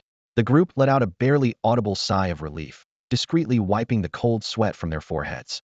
Yu Yang couldn't help but regret his earlier foolishness. What was he thinking? It was like risking everything for a minor gain. A slight misstep could have cost them their lives. It would have been better to safely scour the forest. Even though only one eagle was left in the nest, they remained cautious, retreating carefully to escape its detection range before making their escape. Suddenly, Chu Muqing's arm was firmly gripped by Gu Nan, who pointed excitedly at the eagle's nest, mouthing the word egg. Chu Muqing quickly turned back and, upon closer inspection, finally spotted a hint of white beneath the eagle as it stood up. It was an egg of a 6th-tier primordial beast. If they could obtain it, it would be the greatest reward of their journey, surpassing even the holy yuan fruit. Such a rare battle pet egg was incomparable to any ready-made pet in terms of loyalty. Many wealthy families would pay a fortune for one, given its exorbitant price. Leaving such a treasure behind was unthinkable. The team immediately abandoned their retreat plans, though Yu Yang still hesitated, unable to fully grasp this world's obsession with battle pets.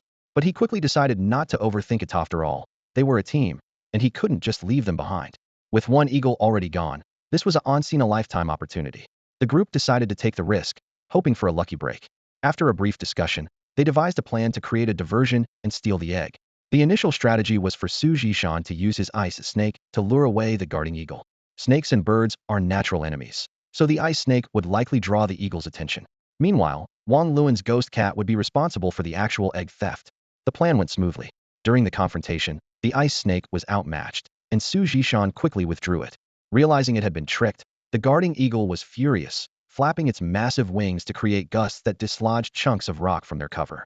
The team huddled behind the rocks, trembling. But fortunately, the ghost cat had successfully stolen the egg. The guarding eagle continued to cry out in anger, searching for a target to attack, unleashing gusts of wind as if they cost nothing. The worst-case scenario unfolded as the guardian giant eagle began to wreak havoc on their home. The nearby rocks appeared fragile and could be leveled at any moment. The group exchanged glances, realizing they needed to escape immediately. A few swift companion beasts were summoned to distract the eagle, allowing the group to slip out from behind the boulders and make a desperate run for it. However, the eagle was not to be fooled twice. It soon noticed their movements. Under the pressure of the 6th-tier eagle's presence, Yu Yang's heart raced, and he thought to himself, they must keep it at a distance, or they wouldn't stand a chance against its attacks. As Yu Yang swiftly retreated, he raised his crossbow and aimed for the eagle's eyes. Unfortunately, the 6th-tier eagle's weaknesses were not something he could easily exploit at his level. His arrows were blocked by a transparent barrier before they could reach the eagle, causing no harm. The eagle's speed far exceeded theirs, and without a way to slow it down, their situation seemed dire. The others also tried their best, but lacking long-range weapons, their attempts to hinder the eagle were almost negligible. Su Zhishan gritted his teeth, and a yellow light flashed on his overlord spear. Yu Yang saw runes glimmering on it, and the spear seemed imbued with divine power, glowing golden. Su Zhishan leapt and threw the spear, causing a burst of blood from the eagle's claw. Surprised that a mere human could injure it, the eagle's eyes turned crimson, and its feather blades shot out, targeting Su Zhishan's back. Yu Yang's heart sank. Fortunately, Ji Yeong activated the shield of protection just in time, saving the team from the attack. However, the shield likely couldn't withstand another assault from the eagle, prompting everyone to quicken their pace. Speed was now their lifeline. At this moment, Yu Yang breathed a slight sigh of relief. The eagle had been poisoned by Su Zhishan's attack, and it was now a matter of time before the poison took effect. Indeed, after a short pursuit, the 6th-tier eagle's speed began to slow. Realizing something was wrong, it decided to seek out herbs to detoxify. confident that it could track them down later due to the scent left on their eggs. As they watched the giant bird retreat, the group was still in disbelief. Su Jishan was the first to react, asking, "Is it poisoned?" Yu Yang nodded, though he wasn't sure how long Yu Shao's poison would affect the sixth-tier eagle. Escaping was their priority. He urged his teammates to flee. Su Jishan suddenly rushed back, startling Yu Yang, who then realized Su Jishan was retrieving his overlord's spear. Sure enough, after a moment, Su Jishan returned with the spear in hand. Chu Muqing made a decisive call. "We need to leave this space quickly, or we'll be caught by the eagle couple sooner or later." They had already gained a lot from this venture, and any more greed could lead to dire consequences. Chu Muqing promptly worked on masking the scent of the eagle egg, knowing such precautions were necessary to take this risk. The occasional angry cries of the eagle from above kept everyone silent and focused on fleeing. Fortunately, the eagle was still far enough away not to notice them. After a hasty journey, they finally emerged from the spatial rift by the afternoon, returning to the mainland and standing beside Teacher Zhao. Only then did they feel safe enough to relax. Mr. Zhao looked at the Chu Muqing team, who had just escaped in a sorry state from the spatial rift, and couldn't help but feel surprised. In his eyes, this team was always the kind that would risk everything for money. He hadn't expected them to be forced out after just 2 days. What kind of trouble had they stirred up? Yu Yang emerged from the spatial rift and noticed that the team members seemed noticeably more relaxed. Were they not afraid of the giant eagles pursuing them? Although they had blocked the egg scent, this method was weak at close range. Weren't they worried? Even Mr. Zhao would find it difficult to fend off 2 sixth-tier giant eagles easily. Yu Yang understood the importance of asking questions when in doubt. After all, it was better to ask now than to miss the chance. Gu Nin chuckled, patted Yu Yang on the shoulder, and teased. "You didn't know, did you? The spatial rift is like our safety net. Didn't you notice that neither Mr. Zhao nor Mr. Hu from Kaisten Academy followed us into the other world? It's not that they didn't want to, but the spatial rift is fragile. With their high levels and strong energy, the rift might collapse if they entered. That's why they can't come in. They're just too powerful." Yu Yang had a revelation. He had previously thought Mr. Zhao was merely guarding outside to prevent others from damaging the rift. He hadn't realized they were the biggest threat to it. Naturally, Chu Muqing and his team had to explain to Mr. Zhao why they came out so early. Mr. Hu from Kaisten Academy noticed Mr. Zhao's shifting expression as Chu Muqing reported the situation. His eyes gleamed, and he gracefully moved next to Mr. Zhao, thinking, could this team have found some great treasure? We can't let Linchuan Secondary School have it all to themselves. We are partners, after all. We should get a share of the spoils. Having dealt with each other for many years, Mr. Zhao was well aware of Kaisten Academy's intentions. There was no way they would get any benefits from this. Instead, he intended to make them pay. With a stern face, Mr. Zhao coldly said to Hu Yuqing, "The reason they came out so quickly is thanks to your good students at Kaisten Academy. They recklessly provoked the red demon spider. It's fine if they want to get themselves killed, but they tried to drag our Linchuan Secondary School students down with them. If Muqing and the others hadn't run fast, who knows if they would have made it back alive, let alone found the Shenyuan fruit. Our school will definitely demand an explanation from Kaisten Academy." Hu Yuqing studied Mr. Zhao's expression and, seeing no sign of deceit, replied coolly, "Mr. Zhao, are you a child? Do I need to tell you how fierce the competition for resources in the spatial rift is?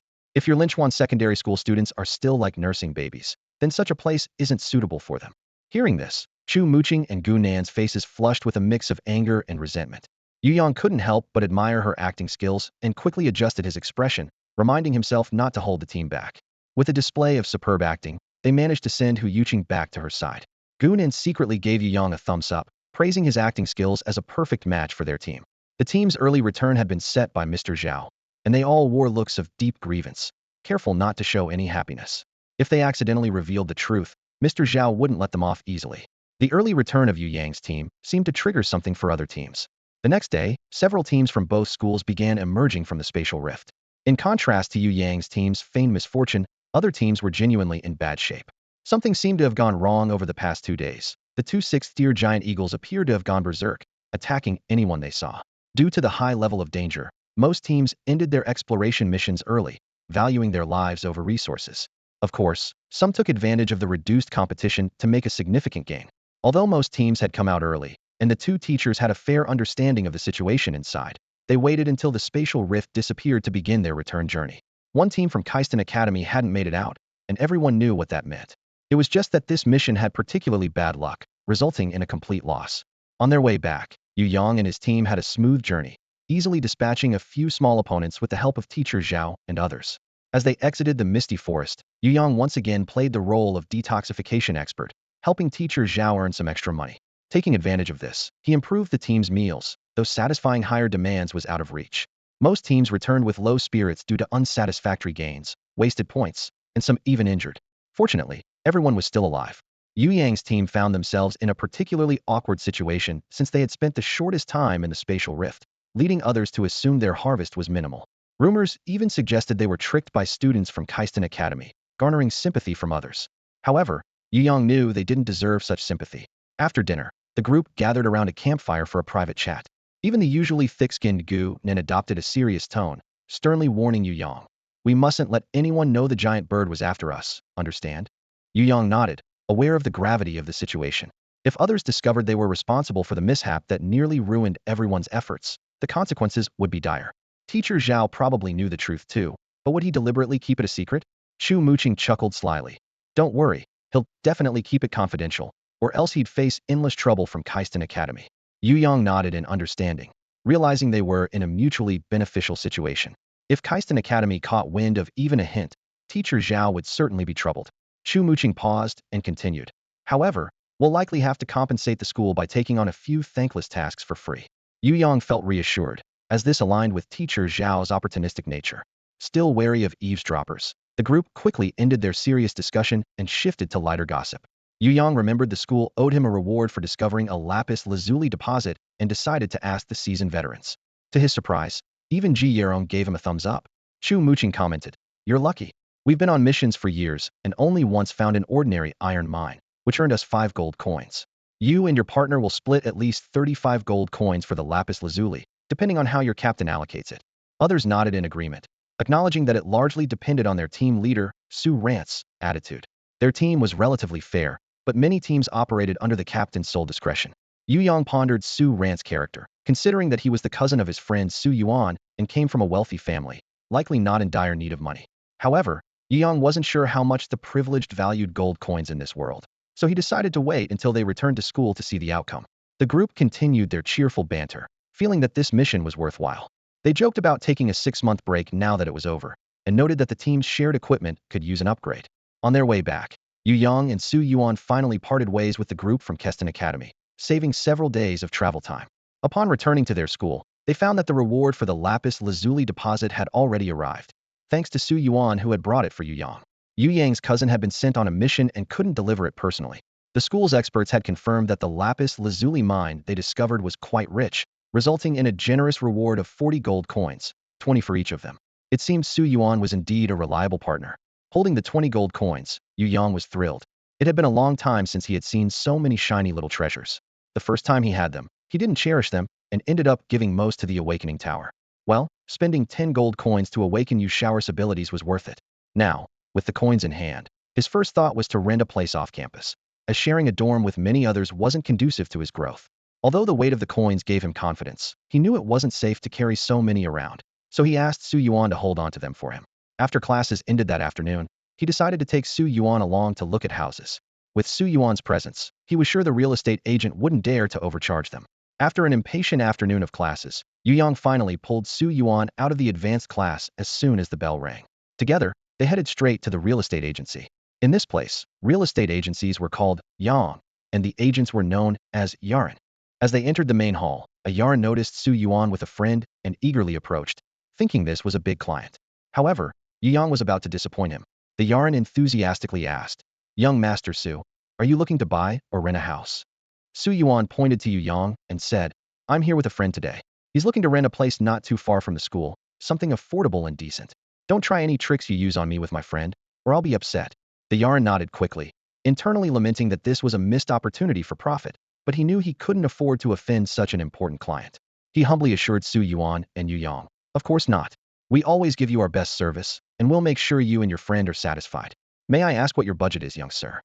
Yu Yang asked, "What is your surname? Could you tell me about the available properties?" The Yaran introduced himself as Zhou, and as Yu Yang listened to Zhou's descriptions, he felt the pressure mounting. He hadn't expected rental prices near the school to be so high, with decent places costing 4 to 5 silver coins a month, which seemed exorbitant. Even with his newfound wealth, Yu Yang couldn't afford such expenses. He politely asked, "Is there anything cheaper?" As they continued their conversation, Yu Yang kept lowering his requirements, moving from properties near the school to those in the outskirts and reducing his demands for cleanliness and size. After several rounds of negotiation, Yaran Zhou's expression grew awkward. He even considered suggesting Yu Yang sleep under a bridge, but feared Su Yuan's reaction. Finally, after much thought, Zhou remembered a place, and his eyes lit up. Young sir, there is a place that fits your needs. It's not too far from the school, and the rent is low. However, the location is a bit inconvenient, and the house is quite old and hasn't been renovated in years. Would you consider it? Yu Yang nodded immediately. Although it was late, they agreed to visit the property on their day off. On the way back, Su Yuan looked at Yu Yang, hesitating to speak. He didn't understand why Yu Yang, with so much money, was so concerned about a few silver coins. Unfortunately, he didn't ask. If Yu Yang knew what he wanted to ask, he would surely have told him that his family didn't have a business empire to inherit. He simply couldn't afford to squander money. 3 days later, it was a day off. Yu Yang got up early, freshened up, changed clothes, and headed out. Today, he planned to look at houses alone without calling Su Yuan, given the busy schedule of the advanced class. Using Su's name once was enough. The agents wouldn't dare make things difficult for him. Yu Yang had breakfast outside, ordering something similar to tofu pudding and fried dough sticks. While the taste was decent, it felt like it was missing something essential. He resolved to cook some hometown dishes for himself once he rented a place, to soothe his homesickness. When he arrived in the morning, the agents were just starting their day. Agent Zhou greeted Yu Yang warmly, not showing any sign of neglect because Yu Yang came alone. Hey there, you've arrived? Please wait a moment while I get the keys, and we'll head over. Yu Yang smiled and assured him there was no rush, telling him to take his time. Agent Zhou didn't waste any time, being experienced in the field. Led by Agent Zhou, Yu Yang weaved through streets and alleys, taking numerous winding paths before finally arriving at a small house. Yu Yang sighed inwardly, noting that despite being able to see the Academy's iconic library, it had taken nearly an hour to get there, highlighting the location's remoteness. If someone lacked a good sense of direction, they might not find their way back. Yu Yang regretted the time wasted, as his time wasn't particularly valuable and shouldn't be squandered on travel. But since he was already at the door, it seemed impolite to back out now. Agent Zhou unlocked the door, and as it swung open, a large field mouse darted from one end of the courtyard to the other. Embarrassed, Agent Zhou scratched his nose and awkwardly explained, "Don't mind the condition here, the main advantage is the price. In this bustling area, nearby houses rent for 2 or 3 silver coins a month, but this one is just 1 silver coin and 30 copper coins since it belongs to our agency. If you're truly interested in renting, I can offer it to you for just 1 silver coin a month." The price was indeed low, but looking at the overgrown weeds in the courtyard, the dilapidated roof tiles, and the windows that wouldn't close properly, Yu Yang couldn't bring himself to live in such a place. The environment was like a junkyard, or worse. Although he disliked the school's accommodation, living in such squalor was unnecessary. Agent Zhou sighed inwardly, realizing he shouldn't have hoped for a miracle. Anyone who could be friends with young Master Su wouldn't settle for this rundown house. Due to various issues, it hadn't been rented out for years. He was deluded, thinking the low price would be enough. Yu Yang felt deeply apologetic for making Agent Zhou accompany him for nothing. Agent Zhou waved it off, knowing that not every viewing led to a deal. Besides, Yu Yang's attitude was courteous, unlike other times when clients would be rude or even scold him, despite his efforts to meet their needs. As Agent Zhou locked the door, he remarked to Yu Yang, "If this place doesn't get rented out soon, it'll be sold, saving me the trips back and forth."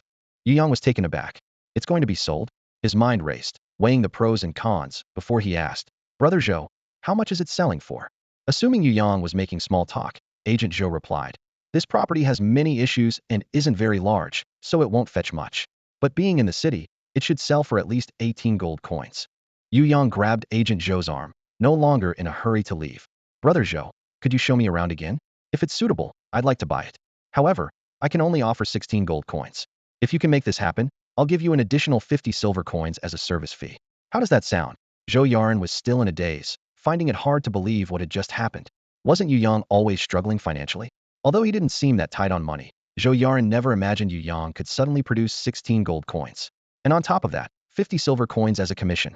The thought of this commission made Zhou Yaran's blood boil with excitement. It was hard-earned money that would take him a long time to save up, so he had to secure it.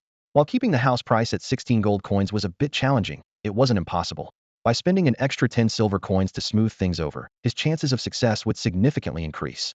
The immediate priority was to get Yu Yang to buy the house, but that wasn't a difficult task for Zhou Yaran. His job was to sell and rent properties, and with some clever persuasion, Yu Yang would surely be tempted.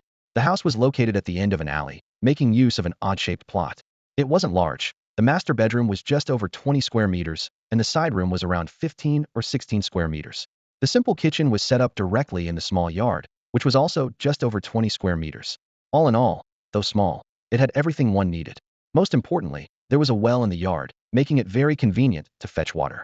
Moreover, The neighbor's door didn't face this side, meaning the 10 or so square meters in front of the house could be freely used for stacking firewood, making life quite comfortable. Yu Yang was indeed persuaded. A few days ago, he had checked out the housing prices in Linchuan, and they were ridiculously high, especially for properties in school districts. Such an opportunity shouldn't exist, but the hardware of this house was so poor that it had always been rented out at the lowest price, waiting for someone like him to come along. After reaching an agreement with Zhou Yaran, Yu Yang went back to wait for news, with Zhou Yaran confidently assuring him that the deal would be done within 3 days. Seeing Zhou Yaran so confident, Yu Yang felt a bit more at ease. Like many Chinese people, Yu Yang was attached to the idea of owning property, and soon he would be a homeowner too. Eager to get things done, Zhou Yaran left first, telling Yu Yang to take his time inspecting the house, and just remember to lock the door when he left. As Yu Yang strolled through the yard, he began planning. The yard needed tidying up, starting with pulling out the weeds and leveling the ground. Oh, and he could bring over a set of exercise equipment from Su Yuan's yard. He walked over to the well, lifted the cover, and peered inside. The water was clear, though he wasn't sure if it was drinkable. After wandering around the yard, Yu Yang headed to the makeshift kitchen. It was really just a shack and needed to be rebuilt. The pot was rusty and would need replacing, along with bowls, chopsticks, ladles, pans, oil, salt, soy sauce, vinegar, and other kitchen essentials. Pushing open the weathered wooden door of the master bedroom, a breeze stirred up a layer of dust, causing Yu Yang to cough and step back. It seemed the cleaning would be a big task, but thankfully, the master bedroom had windows on both sides, with a large one at the front and a smaller one at the back, so ventilation wouldn't be an issue. The side room contained only a table with a missing leg, and its only window faced the yard, but once tidied up, it could serve as a guest room in a pinch. After making a round inside, Yu Yang realized there was quite a bit to rearrange. Once he bought the house, he would have to spend a significant amount of money fixing it up. As expected, Zhou Yaran lived up to expectations and informed Yu Yang 3 days later that the deal was finalized. However, a major issue arose during the property transfer. Yu Yang had forgotten that he was undocumented. But Zhou Yaran wasn't about to let a sure thing slip away. Using his connections, he helped Yu Yang obtain a new identity, with the household registration tied to the new house. Yu Yang was pleasantly surprised by this unexpected advantage. Since being sold by his family, he had never had a legitimate identity. Although Zhou Yaran's motives might have been profit-driven, he indeed did Yu Yang a great favor. When it was time to settle the payment, Yu Yang gave Zhou Yaran 3 extra silver coins as a token of appreciation for his efforts. Once everything was settled, Zhou Yaran happily went on his way. Standing at the door, Yu Yang watched him leave, feeling as though something was missing. Oh, right, the gold coins he had just received had gone with Zhou Yaran.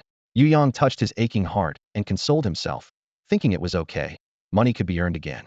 The money spent had secured a home for him and Yu Shower, making it a worthwhile exchange. After a few rounds of self-reassurance, Yu Yang felt much better. With his new identity, he had transformed from a tenant to a homeowner. Standing in front of the house, he felt like he was looking at his own child, finding joy even in the ruins. The bond of his homeland must be strong. Yu Yang felt as if he were under some spell, blurring the lines between beauty and ugliness. Yu Yang clenched the keys in his hand, locked the door, and went out to buy cleaning supplies. Fortunately, he had a good memory and could find his way back. Holding a set of cleaning tools, Yu Yang walked back eagerly. Along the way, he marveled at the local business acumen. The shopkeeper, seeing Yu Yang buy a shovel, broom, and dustpan, provided him with a complete set of cleaning tools for a new home, including a wooden bucket, cloths, mop, and ladle. Remembering the well in the yard, Yu Yang also bought a coil of rope, ensuring he had everything he needed. Pushing open the gate, Yu Yang placed the tools to one side and began tidying up the yard. He pulled out the weeds and dismantled the obstructive kitchen shed. Looking at the creaky, misaligned door, he decided it was best to take it down too. After a whole afternoon of work, Yu Yang finally cleared out the trash inside the house. Now, it resembled a shanty, with even the door gone. The collected wood materials were stacked at the entrance, to be used for firewood once he moved in. While cleaning, Yu Yang discovered several mouse holes both inside and outside the house. He needed to catch them all, otherwise, it was uncertain who would eat the stored food. Mice had once been fond of him at the Blackstone mine, treating him like a treasure. Now that he had a place of his own, they were no longer cute companions. Catching mice was no big deal for Yu Shower, who had done it often during tougher times, and now had the help of the number ones. Watching the vibrant number ones in the air, Yu Yang remembered an important task he had yet to complete, testing the duration of the number ones. He had intended to do it during a mission, but had forgotten due to various unexpected events. Now was the perfect time, and the mice catching would simulate the energy consumption of exploring. As Yu Yang worked in the yard, he watched Yu Shower and the 3 little helpers scurrying around catching mice, creating a chaotic scene. Yu Shower had developed a bit of a mischievous streak, evident from its playful antics. Nevertheless, Yu Shower knew this was their home, and was only being playful because it felt secure. Yu Yang decided to forgive its antics. As dusk approached, Yu Yang sped up his work, needing to finish before returning to the dormitory for the night. He called out to Yu Shower to hurry up as well. Yu Shower finally got serious, directing the number ones to guard several holes while it used fungal threads to sweep through the mouse holes. Any mouse touched by the threads couldn't escape and was dragged out by Yu Shower. A few frightened mice tried fleeing through other holes, only to be caught by the number ones. In no time, the task was efficiently handled. Watching the 15 or 16 plump mice being discarded, Yu Yang felt a twinge of regret, but then shook his head. It was fine. He no longer worried about food and shelter, and his principles couldn't be compromised. Even Yu Shower no longer ate such things. In the evening, Yu Yang returned to the dormitory and deliberately didn't let Yu Shower take number one and the others back, as he hadn't forgotten to test their retention time. Yu Yang returned quite late, and Zhao Lei, Su Ziyu, and Wang Tao were already in the dorm, aware of his plan to move out. Zhao Lei looked at Yu Yang, hesitating to speak. To him, studying was hard enough, and the money saved up shouldn't be spent on renting an apartment. Deep down, Zhao Lei felt that as work-study students, they should be a team. Now that Yu Yang had so much money, why couldn't he lend a hand? Couldn't he see how tough it was for him to scrape together tuition fees every day? Although Zhao Lei didn't voice these thoughts, Yu Yang could tell from his expression that he wasn't happy today. However, Yu Yang wasn't one to meddle in others' affairs. Since Zhao Lei hadn't mentioned it, it meant he wasn't at the point of needing help. After all, everyone is an independent individual with their own sovereignty and consciousness.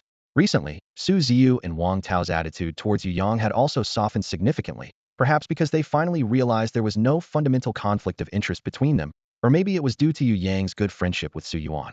Even if they harbored some dissatisfaction with Yu Yang, they wouldn't show it openly. However, they couldn't help feeling a bit envious, not because Yu Yang was moving out, but because of the 20 gold reward he received for discovering the lapis lazuli mine.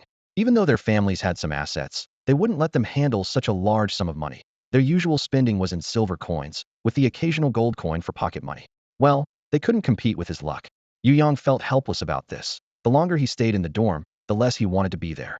A group of men acting like they're in a palace drama was too much for his poor stomach. So, Yu Yang began packing his things, ready to move out at any time. He was a free spirit, not one to be held back by mundane matters. He climbed into bed, covered his head with the blanket, and fell into a deep, dreamless sleep. He had done a lot of work today and was quite tired. Tomorrow, after classes, he needed to buy some supplies for renovations and find a carpenter to make a new door and replace the windows. Soon, Yu Yang's snores could be heard from the bed, the blanket shielding him from his roommates' envious or resentful gazes. The others might not know, but Yu Yang slept soundly through the night, waking up refreshed the next morning. He figured since he already knew the material being taught, he might as well take the day off to handle his personal affairs. The teacher was understanding and readily granted Yu Yang's request, as he had always been seen as a model student.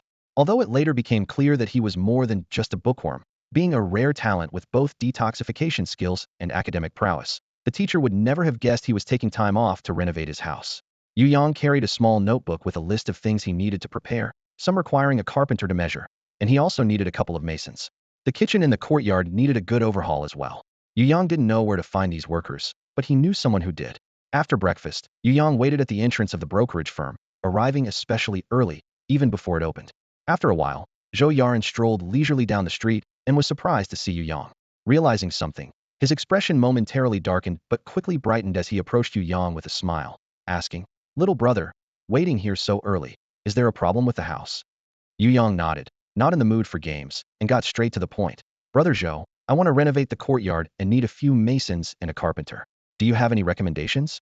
Zhou Yaran subtly let out a sigh of relief, thinking to himself, "Luckily, he's not here to return the house.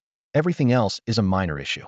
Zhou Yaran led Yu Yang towards the outskirts of the city, eventually stopping in front of a small house on the outskirts. Zhou warmly greeted Aunt Wang, who was sitting at the street corner, saying, "Aunt Wang, out for a chat? Is De Zhuang home today?" A sturdy woman stood up, saw Zhou, and replied with a smile, "Little Zhou, what brings you here today? De Zhuang happens to be free these days. He's at home now." Zhou pointed to Yu Yang and explained, "Aunt Wang, I've brought a client for De Zhuang. In this area, De Zhuang's skills are top-notch. My friend here just bought a house and wants him to help with renovations." Hearing the praise for her son, Aunt Wang beamed with pride and immediately led them towards her home. On the way, Zhou introduced, "De Zhuang is a skilled multi-trade craftsman. He can do carpentry, masonry, and even design drainage systems basically, a honest op service. Yu Yang, you don't need multiple people for your job. He can handle it all. Though his fee is a bit higher, it's definitely more economical than hiring several people." Zhou worried that Yu Yang might regret buying the house, so he was determined to arrange everything clearly. Following Aunt Wong through a series of turns, they finally arrived at her doorstep. Large wooden boards were placed in front, and the yard was filled with renovation materials. A burly man was squatting in the yard, eating noodles. Upon seeing Zhou with Yu Yang, he quickly realized business was at hand and stood up to welcome them. After exchanging a few pleasantries, Zhou stated their purpose. Yu Yang felt a bit bored during their conversation and let his eyes wander around the yard, suddenly being drawn to a pile of white powder. Isn't that the quicklime I've been looking for? He thought with surprise. No wonder there was a pungent smell upon entering. He had assumed it was from the renovation materials, but it turned out to be lime. At this moment, everything else could wait. Yu Yang needed to get his hands on the lime. He approached the burly man and asked, "Uncle De Zhuang, do you sell that white powder?" The man was taken aback. "What do you need lime for? It's not something to play with. It can cause burns." Yu Yang knew lime heats up when it contacts water, but he wasn't concerned. After much persuasion, the man agreed to sell him a bag, leaving the rest to Zhou to negotiate, with Yu Yang stepping in only to haggle at crucial moments. As they left, Yu Yang carried the bag of lime on his back. The burly man prepared to accompany them to inspect the new house's doors and windows and determine the necessary renovation materials, ensuring he could deliver the supplies in a few days. Seeing Yu Yang carrying such a large bag of lime, the man immediately offered to take it from him. "This is no joke. We usually use a cart for this. Don't let our little client get hurt." But Yu Yang was no ordinary person. As a former outstanding miner, carrying this load was easy for him, and he walked with a brisk pace. The man was secretly impressed, thinking, "No wonder he's bought a house in the city at such a young age. You can't judge a book by its cover." On the way back, Yu Yang led them through shortcuts, navigating a route even more efficient than Zhou's, reaching home in just half an hour. As Yu Yang opened the door, Zhou observed the newly renovated and spacious house, thinking to himself, "This guy is really something. In just a few days, even the doors are off, and without anyone working on it, it's unlivable." Yu Yang communicated his requirements to the burly man, and they agreed on a price of 10 silver coins, with a 5-day completion period covering the doors, windows, and the outside kitchen. Yu Yang also ordered a large bed, a set of tables and chairs, and a wardrobe. With the renovation plans settled, Zhou and Uncle De Zhuang hurried off, one eager to return to work, the other eager to get started. Yu Yang didn't idle either, ensuring he acquired all the necessary household items like pots, bowls, ladles, bedding, and blankets. While shopping, Yu Shower wasn't idle either, choosing a large bamboo basket as a cozy little nest for himself.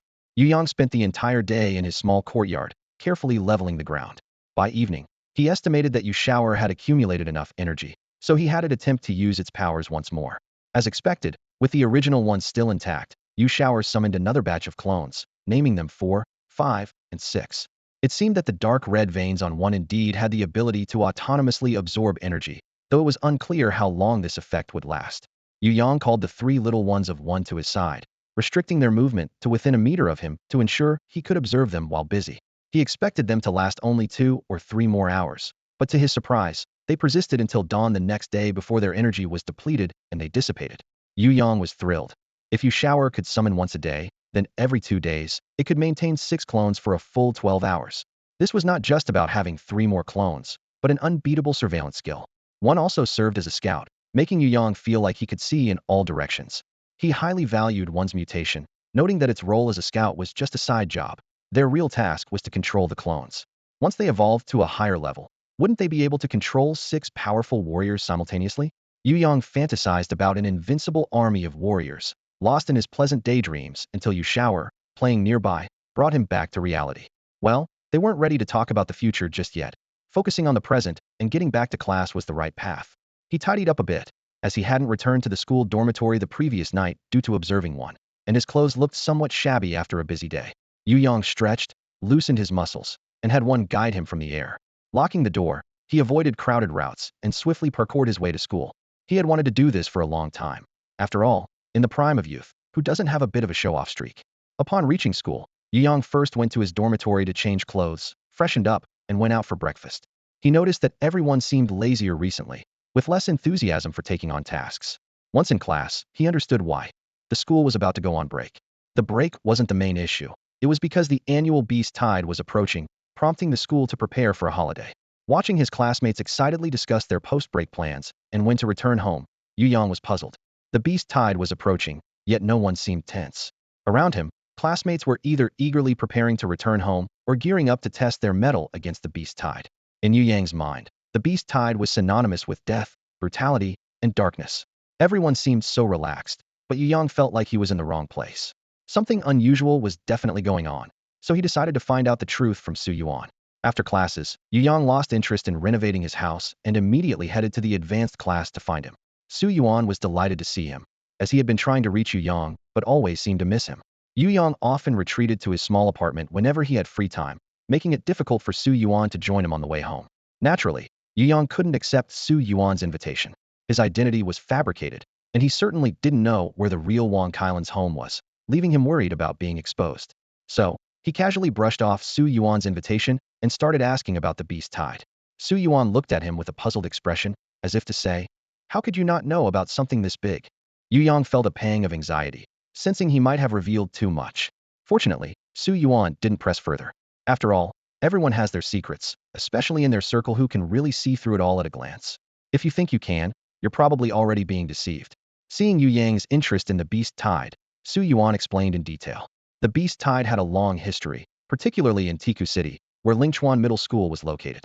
Every year around this time, groups of primal beasts would descend from the mountains into Tiku City to seize the sacred stones. These stones were treasures of the Awakening Tower, used to awaken powers in companion beasts and plants. Yu Yang asked in confusion, "Seize the sacred stones?" Su Yuan nodded and continued. "Soon it will be the full moon festival, and during that time, the primal beasts consume the sacred stones to break through, possibly evolving powerful abilities. Although the primal beasts suffer heavy losses each year, they continue undeterred, providing Tiku City with a rich source of primal beast resources and driving the town's development." Returning from Su Yuan, Yu Yang's mind was filled with images of the beast tide. In this otherworldly realm, the beast tide had become a commonplace topic. Every year, these waves of beasts would attack, and people's fear had long diminished, leaving only a sense of excitement and fervor. Each year, during this time, a few legendary figures would emerge from the beast tide, and cities with awakening towers would become a paradise for freelance hunters. Beast tide hunting was no longer a dreadful nightmare, but a training ground for the scions of many prominent families. These young heirs honed their skills there with minimal casualties, while children from ordinary families proved their abilities by making their way through the chaos, achieving upward mobility. Yu Yang couldn't help but reflect on how this situation reminded him of the ancient imperial examinations, where scholars stood out through literary tests, while here, the martial tests were the stage for generals. Undeniably, Yu Yang was also drawn to this atmosphere, feeling the youthful exuberance within him. He walked with determination, secretly deciding to quickly research how to clothe the explosive spores, which was undoubtedly his trump card against the Yuan beasts, and needed to be perfected soon. Before that, he needed to confirm the destructive power of the explosive spores. With many people at home, testing there was out of the question. A couple of explosions might lead to the neighbors banding together to evict him. After some thought, Yu Yang decided to head to the outskirts. He remembered a sandy area near where he last visited Uncle Dazhuang, which would be perfect for his experiments. Upon reaching the location, Yu Yang summoned Yu Shower and requested an explosive spore. For safety, he set his target on a sand heap 5 meters away and used the wind to hurl the spore. With a boom, the sand heap erupted into a 1-meter deep crater, and the flying sand scattered like bullets. As Yu Yang realized what had happened, his face stung with pain. Touching his face, he winced in agony. Was his face ruined? Before he could dwell on it, Yu Shower's telepathic distress made him dizzy. Oh no, this was bad. Yu Shower's defenses must have been shredded. He quickly turned to check, and sure enough, Yu Shower was facing the explosion site, looking utterly devastated. After testing the explosive spore's power, the two injured companions supported each other back home. Concerned that the sand might affect Yu Shower's recovery, Yu Yang rushed to the clinic for medicine and even bought a pair of tweezers. That day became an indelible memory of pain for Yu Shower. From then on, every time they tested explosive spores, Yu Yang and Yu Shower made meticulous preparations. Back at the small house, the doors and windows had been installed, thanks to Uncle Dazhuang's swift work. The kitchen frame in the yard was nearly complete. Yu Yang placed a bag of lime powder in a corner, initially planning to start experimenting with his ideas that day. However, seeing his bruised body and Yu Shower's pitiful state, he decided to take a break. Sustainable development was the key, and they didn't want to be knocked out in one go. Unexpectedly, Uncle Dazhuang had also delivered a finished bed. Considering his current state, Yu Yang didn't want to face others' gazes back home, so he decided to stay there for the night. Luckily, he had previously bought new bedding, which now came in handy. Yu Yang applied ointment to himself, and, not wanting to waste any, used the remaining balm on Yu Shower. Fortunately, Yu Shower had its own little nook, so there was no worry about dirtying the new bed. Yu Yang's mind was a whirlwind of thoughts, contemplating various improvements for the explosive spores, and he gradually drifted into sleep. In his dream, he soared freely on a balm, gazing down upon the world with an air of command. The next morning, Yu Yang still felt sore all over, but Yu Xiao'er's recovery was surprisingly impressive. Its surface had completely healed, looking shiny and smooth, adorable and plump. Despite its full recovery, Yu Xiao'er was still traumatized by its previous experience and was adamant about not synthesizing explosive spores again. Could Yu Yang grant its wish? Of course not. He patiently guided Yu Xiao'er to think. Look at the explosive spores. Just a bit of fire element can cause such massive destruction. Now think about yourself. You've absorbed so much fire element without releasing it. Eventually, you'll turn into a super bomb. When the fire element mixes with the dense energy inside you, a slight external force could make you go boom. And that would be dangerous. It's unsafe for both you and me. Under Yu Yang's patient persuasion, Yu Xiao'er was finally convinced to resume its regular work schedule, determined to detoxify in time to prevent any future disasters. Yu Yang felt relieved about its diligence, but also worried about its intelligence. Didn't Yu Xiao'er realize that the explosive spores were stored in its gills? Fortunately, Yu Yang was a good owner.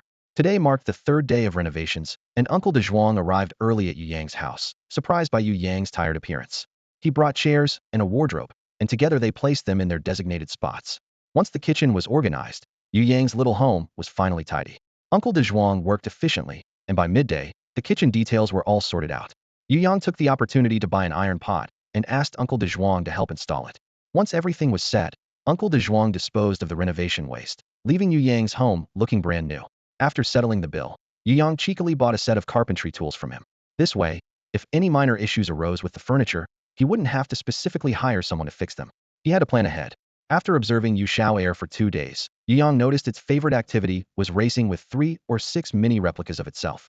Yu Xiao'er was relatively fine, but number 1 and the others left scorch marks on the wooden furniture after using a rebound shockwave. Although not very destructive, these marks had a unique aesthetic and were beneficial for preventing pests, moisture, and decay, so Yu Yang didn't stop them.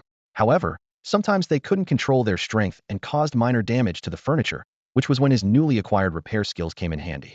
Over the past few days, he had been assisting Uncle De Zhuang and had picked up quite a few tricks. Realizing he was still missing some items before moving in, Yu Yang went out in the afternoon to purchase curtains and other home goods. Looking at his newly transformed home, Yu Yang felt a surge of excitement. He could finally move in. Even though he had only bought the house a few days ago, watching it transform bit by bit felt like dressing up a long-awaited lover. Ah, how sentimental. While moving his belongings from the dorm, Yu Yang made sure to invite Su Yuan and the members of Chu Muqing's team to his new place for a meal 2 days later. The tradition of housewarming is still highly valued among people in Huaguo. Yu Yang initially planned to invite Zhao Lei too, but recently, Zhao Lei had been oddly distant, so Yu Yang simply said goodbye. Sometimes, understanding a man's thoughts can be exhausting. That evening, Yu Yang returned to his cozy home with great anticipation. After preparing dinner, night had fallen. He lit candles, set the table, and enjoyed the meal with Yu Xiao'er, savoring the simple pleasures of life. 2 days quickly passed, and today was the day Yu Yang invited his classmates over for a housewarming dinner.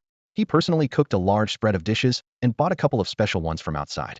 Knowing they were all still students, Yu Yang thoughtfully chose 2 jars of low-alcohol fruit wine for everyone to enjoy in the evening. Su Yuan had visited his new home a few times before, so Yu Yang went ahead to start cooking, leaving Su Yuan to guide Chu Muqing's team to the house. Fortunately, Su Yuan didn't disappoint and successfully led the team members to Yu Yang's doorstep. Just as Yu Yang finished setting the last dish on the table, he heard a knock on the door. He wiped his hands and quickly went to the front yard to open the door, welcoming everyone inside. Each of them brought some seasonal fruits as a gift. Before Yu Yang could politely decline, Yu Xiao'er had already extended his mycelium to accept the gifts. Yu Yang was momentarily embarrassed but chose to calmly ignore it, attributing it to Yu Xiao'er's straightforward nature. After an awkward yet polite exchange of greetings, Yu Yang invited everyone into the guest room prepared for the occasion. To cater to everyone's taste, he had prepared dishes with sour, sweet, and spicy flavors. The dining atmosphere was pleasant at first, but as the evening went on, the mood among Chu Muqing's team members became increasingly strange. Yu Yang noticed Ji Yerong giving Chu Muqing several significant looks, and the usually lively Gu Nin was unusually quiet. Most notably, they all seemed to subconsciously avoid eye contact with him. Yu Yang felt a sinking feeling, suspecting they had done something against him. He raised his glass and clinked it with Chu Muqing's, deciding to be direct. "Captain Chu, is there something you need to tell me?" Chu Muqing was taken aback, but soon made up his mind. Since Yu Yang had already noticed, there was no point in delaying. None of the team members wanted to be the bearer of bad news, so it fell on him. He said to Yu Yang, "Yu Yang, are you attending school under a false identity?" Yu Yang was stunned. He hadn't expected this to be the issue, nor that it would be uncovered so soon.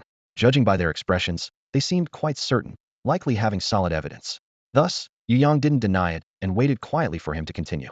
Seeing Yu Yang's lack of denial, Chu Muqing realized it was likely true, extinguishing the last bit of hope he had. He quickly explained, "Don't look at me like that. It has nothing to do with me. It was Teacher Zhao who asked us to tell you. Your school's principal Jilong is a friend of Teacher Zhao's. When they met last time, they inadvertently mentioned you. Principal Jilong said the person whose identity you assumed has long been deceased. After verifying, Teacher Zhao found it to be true. The school can't keep someone under a false identity. It can't set that precedent, or it would jeopardize the future safety and interests of the students. So, they have to ask you to leave the school.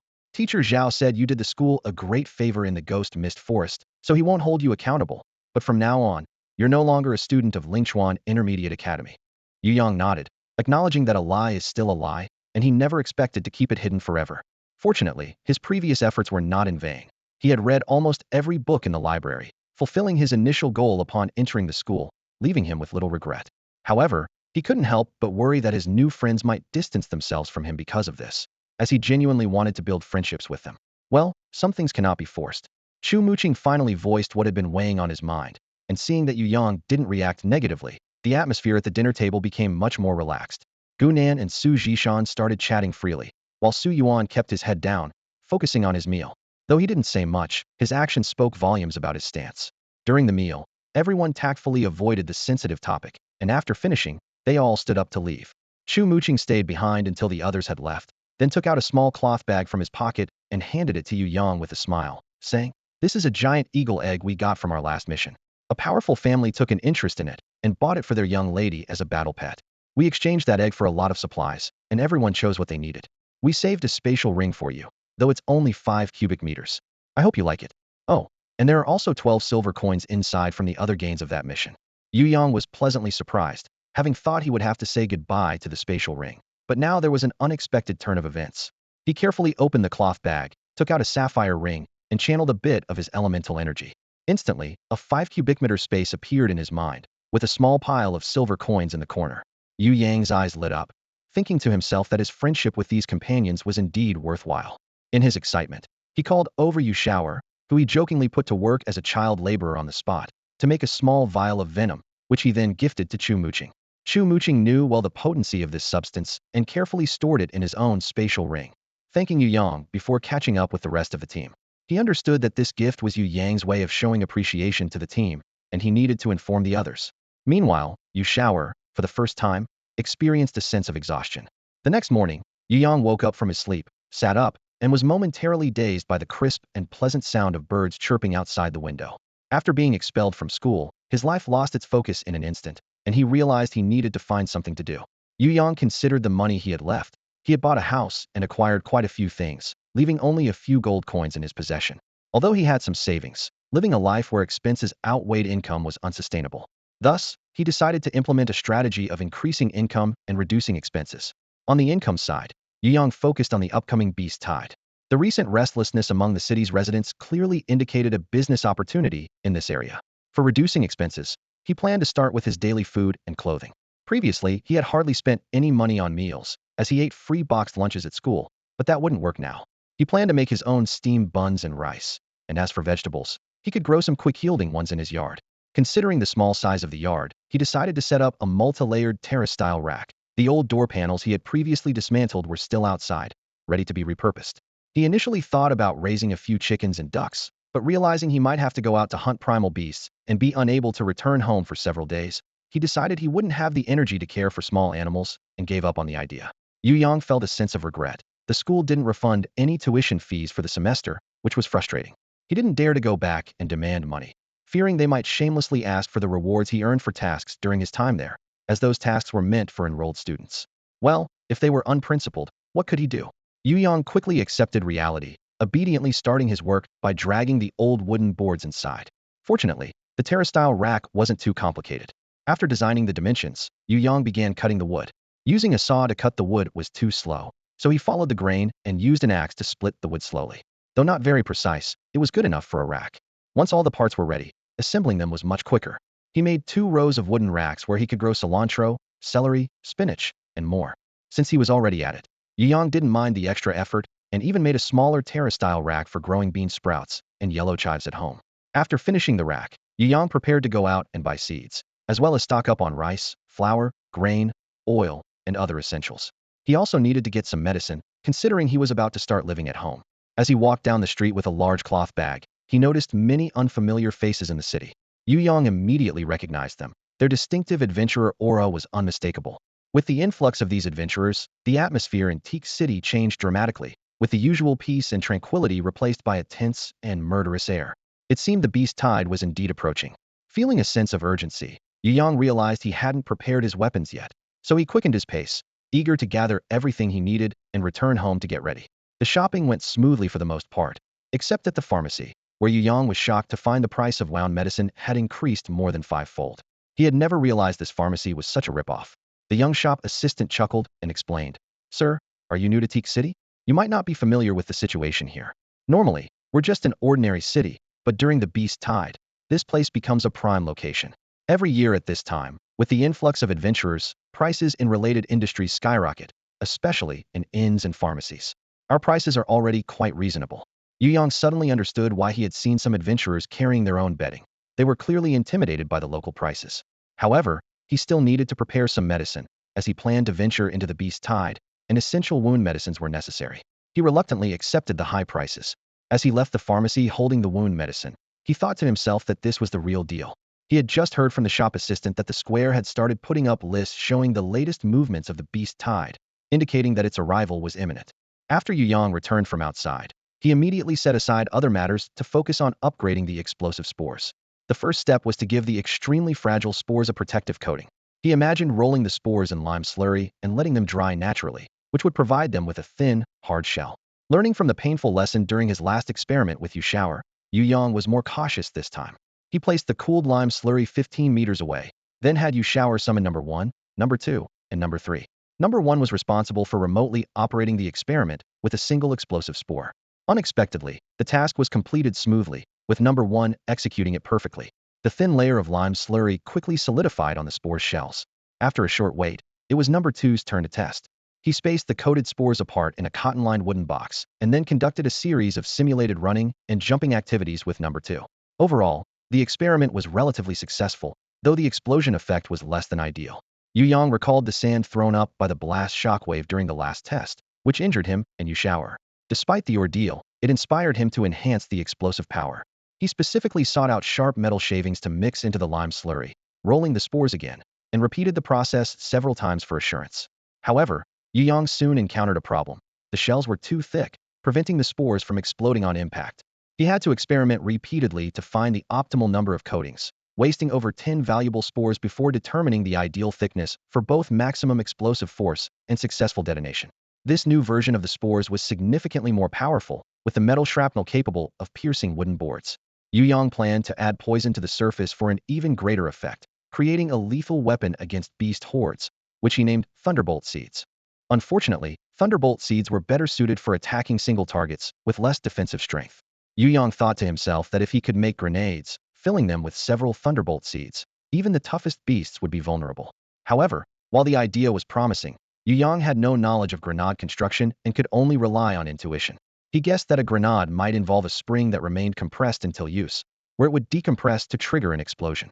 Despite trying various methods, he couldn't solve the issue of timed detonation, with the timing being unreliable and unsafe. Fearing that he might harm himself instead of the beasts, he reluctantly abandoned the grenade project. Although the grenade plan failed, Yu Yang accidentally succeeded in creating a simple, old-fashioned landmine with a pressure-triggered mechanism. Though clumsy, it could be used in conjunction with traps to lure large beasts into a deadly setup, serving as a decent attack method. To accommodate the explosive spores, Yu Yang modified all his crossbow bolts, adding a groove to hold them. While the process was somewhat cumbersome, requiring paper to seal the spore in the groove, it was the best solution available, and Yu Yang accepted it. He named these bolts explosive arrows and thanked Yiming for his generous support. After several days of hard work, Yu Yang finally completed 3 upgraded weapons based on the explosive spores. Laying out the Thunderbolt Seeds, landmines, and explosive arrows on the table, he felt more confident in facing the beast hordes alone. As the time for the beast tide draws near, Tiku City grows increasingly lively. The city lord's mansion has started a large-scale recruitment of adventurers. Those selected will not only enjoy generous salaries, but also receive medical and housing benefits. The square is bustling with people eager to apply, creating an atmosphere reminiscent of a modern job fair. The difference is that there's only one organization recruiting, with various job requirements. Adventurers are enthusiastically applying, as being chosen ensures safety, a guaranteed salary, and even adventurers of average strength can find suitable positions. At this moment, Yu Yang stands in the square, being jostled by the crowd as he moves forward. He isn't there to apply but to check the latest beast tide information posted in the center of the square. After much effort, he finally reaches the bulletin and discovers several updates about the beast tide. In the northeast, along the section from Sawak to Dala in the Ouchi Mountains, over 30 second-tier early and mid-stage gray wolves and 2 third-tier mountain violent bears have been spotted. In the northeast, along the section from Chase to Hulu Mountain, 7 third-tier latest-stage long-armed apes have been found. In the north, along the section from Liebeck to Ladakh, a small gathering of elemental beast species has been observed, with the highest level being a third-tier latest-stage raging fire lion. It seems the City Lord's Mansion has dispatched dedicated scout teams to monitor the movements of elemental beasts in all directions. Yu Yang reads this information carefully, finding it comprehensive but still seeing room for improvement, such as adding estimated arrival times. However, Yu Yang soon understands why the City Lord's Mansion didn't include estimated arrival times on the bulletin. It's because there's no need, they will never allow these beasts to reach Tiku City. The City Lord's Mansion has divided the vast areas along the beast's paths into different danger level adventure zones. Every day, they arrange vehicles to transport adventurers for free between Tika City and these zones to carry out hunting missions. Before embarking on a mission, adventurers must visit the administrative hall to obtain a special level token, which grants them access to various benefits in Tiku City and helps the City Lord's Mansion manage the adventurers. High-level adventure zones are restricted to high-tier adventurers, effectively preventing those who don't engage in beast hunting and only look to take advantage of others, thus reducing conflicts among adventurers. The Administrative Hall has a special window for adventurer-level certification, where all adventurers can apply for free. Holding his freshly issued level certificate, Yu Yang thinks the efficiency of Tiku City's process is impressive, as it reduces a lot of hassle. His adventurer token is a simple wooden one, engraved with 9 leaves, 3 of which are lit, indicating he is a third-tier brave adventurer. During the certification, Yu Yang noticed a burly man holding a smoothly polished green stone token, and people around instinctively made way for him, suggesting the token's level is likely above that of a venerable or venerable king. He still needs to learn more about the specifics. To gather information from adventurers, a tavern is undoubtedly the best place to go. Although Yu Yang doesn't go out much, thanks to his good friend Su Yuan, he knows a bit about the entertainment spots in Tika City. After some consideration, he chooses an affordable tavern and heads there. Standing at the entrance of the Zhongqing Tavern, Yu Yang is taken aback by the lively scene inside, surprised by the tavern's bustling business. Could it be that people are unfazed by rising prices and still enjoy spending? Yu Yang stepped into the Zhongqing Tavern, where the busy staff were serving drinks to the patrons, leaving no time to greet newcomers. He found a corner seat for himself. The tavern was bustling with chatter and boasts, and useful information effortlessly reached his ears. Even though a level 3 danger zone is considered a low-level danger, it's too risky for first-rank adventurers like us. I suggest we choose a level 2 danger zone for our hunting mission. Yesterday's harvest from our team was sold to the City Lord's Mansion this morning. These pouches contain each team member's reward. We're distributing based on contribution, so don't be discouraged if you got less. The beast tide is coming soon, and there will be plenty of opportunities. Look at that person, his adventurer badge is green. Why would someone of a venerable rank come to this tavern? Zitong got injured on the last mission. We need to recruit another fighter for tomorrow's hunt against the Yuan beast. That mountain grizzly is too much for just a few of us. Do you know which area the guard team of Tika City is going to tomorrow? If it's a low-level danger zone, we might be able to follow and pick up some leftovers. Get a jar of strong liquor for the road. It's not just for courage, it can disinfect wounds. Don't take it lightly, I got licked by a snow crystal frog last time, and cleaning with this stuff saved my life. I heard the guard's Jazzy team found a mid-level stage 7 forest giant ape deep in the Yaoqi Mountains. Only one team member made it back. Could this ape be the leader of the upcoming beast tide? Damn it, the antidote powder I bought for a silver coin at the boring clinic is useless against the poison mist. What a waste of an opportunity to join the team on a mid-level danger zone mission. The tavern staff finally noticed Yu Yang and hurried over to take his order. Following the crowd, he ordered a small jar of flame wine, spicy stir-fried peanuts, and cold sliced beef. The dishes arrived quickly, likely due to the tavern's ample stock. Yu Yang leisurely enjoyed his meal while eavesdropping on the gossip. The tavern was so busy that it soon filled up, forcing patrons to share tables. Yu Yang adapted well, and soon 2 middle-aged men joined his table. They were a contrasting pair, one short and stout, the other tall and lean. The short, stout man clasped his hands in greeting, saying, "Sorry to intrude, young friend." Yu Yang quickly returned the gesture, surprised by the man's politeness. For a moment, he wondered if they intended to take his seat, but dismissed the thought, noticing there were still 3 empty chairs around. After they sat down and ordered flame wine and some snacks, the stout man said to his companion, "Brother, we need to find another person to team up with for a level 3 danger zone tomorrow. We have a way to deal with the long-armed ape. It would be a waste not to go." The tall, lean man pondered briefly before shaking his head. "No, picking someone randomly from the square isn't safe. How can we ensure they won't turn on us when they see profit? We can't risk exposing our method to capture the long-armed ape. Let's wait. Once the beast tide begins, we can hunt freely in the forest." The stout man persisted. "What if we temporarily team up with someone and agree to go our separate ways once we enter the level 3 danger zone?" The tall man sighed and said, "In a level 3 danger zone, most people are second or third rank adventurers like us. Who would want to venture in alone? It's like serving themselves up to the yuan beasts." Yu Yang listened to their back and forth discussion, feeling a bit anxious. Despite the debate, no viable plan seemed to emerge. He turned to the short, stout uncle and asked, "Uncle, is it really necessary to have a team of 3 or more to enter the level 3 danger zone?" The stout uncle was momentarily taken aback, having almost forgotten about Yu Yang's presence during the heated discussion. With his concerns now at ease, he nodded and replied, "Yes, the danger level in that area has increased. The city lord's office has issued a new notice requiring teams of at least 3 to enter the Wakina zone for hunting." Yu Yang had initially planned to go solo, but the uncle's words piqued his interest in the Wakina zone. He had checked the announcements and believed that he could handle lower-level danger zones with his abilities. The uncle's description only fueled his adventurous spirit. Although he did not intend to form a permanent team, joining a temporary one seemed like a good idea. Yu Yang understood that the uncle and his companions might have ulterior motives, but with his third-tier warrior skills, he felt confident facing 2 second-tier warriors. Otherwise, his preparations with explosive pellets and arrows would have been in vain. When Yu Yang expressed his desire to join them, the stout uncle was taken aback, almost unable to contain his excitement. He thought of his eldest son, who was about Yu Yang's age, and felt a sense of protectiveness. He advised, "Young man, the level 3 danger zone is no joke. Since you're just starting out, I recommend practicing in the level 1 danger zone first." Yu Yang then pulled out his adventurer's badge and placed it on the table. The 2 men looked at it and exclaimed, "Yu Yang is actually a third-tier energy combat master, 1 level above us.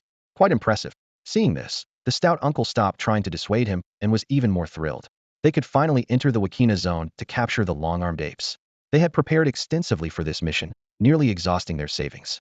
Although they might encounter the apes during a beast tide, the sheer number of beasts during such times made it far more dangerous. A slight misstep could turn them into prey, so they dared not act recklessly. The special powder they had prepared would lose its potency by next year. Unexpectedly, while having a meal, their fortunes turned around, and they felt grateful for their luck. Although Yu Yang had likely overheard their entire conversation, the stout uncle reiterated, "Young man, just to clarify, we're looking for temporary teammates. Once we enter the Wakina zone, we'll go our separate ways." Yu Yang nodded, as this was exactly what he wanted. With their cooperation confirmed, the atmosphere at the table relaxed significantly. The tall, thin man's demeanor also improved, though he still felt a bit uneasy. He was more rational than the stout uncle, and with the issue resolved, he was much happier. The 3 raised their glasses, introduced themselves, and agreed on a time and place to meet the next day before parting ways to prepare for the mission. From their introductions, Yu Yang learned that the stout uncle was named Wang Daong and the tall, thin man was Wang Daji. They were brothers from the same village and shared a close bond. They had come together, hoping to use their family's assets to secure a better future. After parting with the Wang brothers, Yu Yang began preparing the items he would need for the next day. Although he did not plan to stay overnight, he wanted to be fully prepared for any situation. With his spatial storage, he didn't have to worry about space constraints.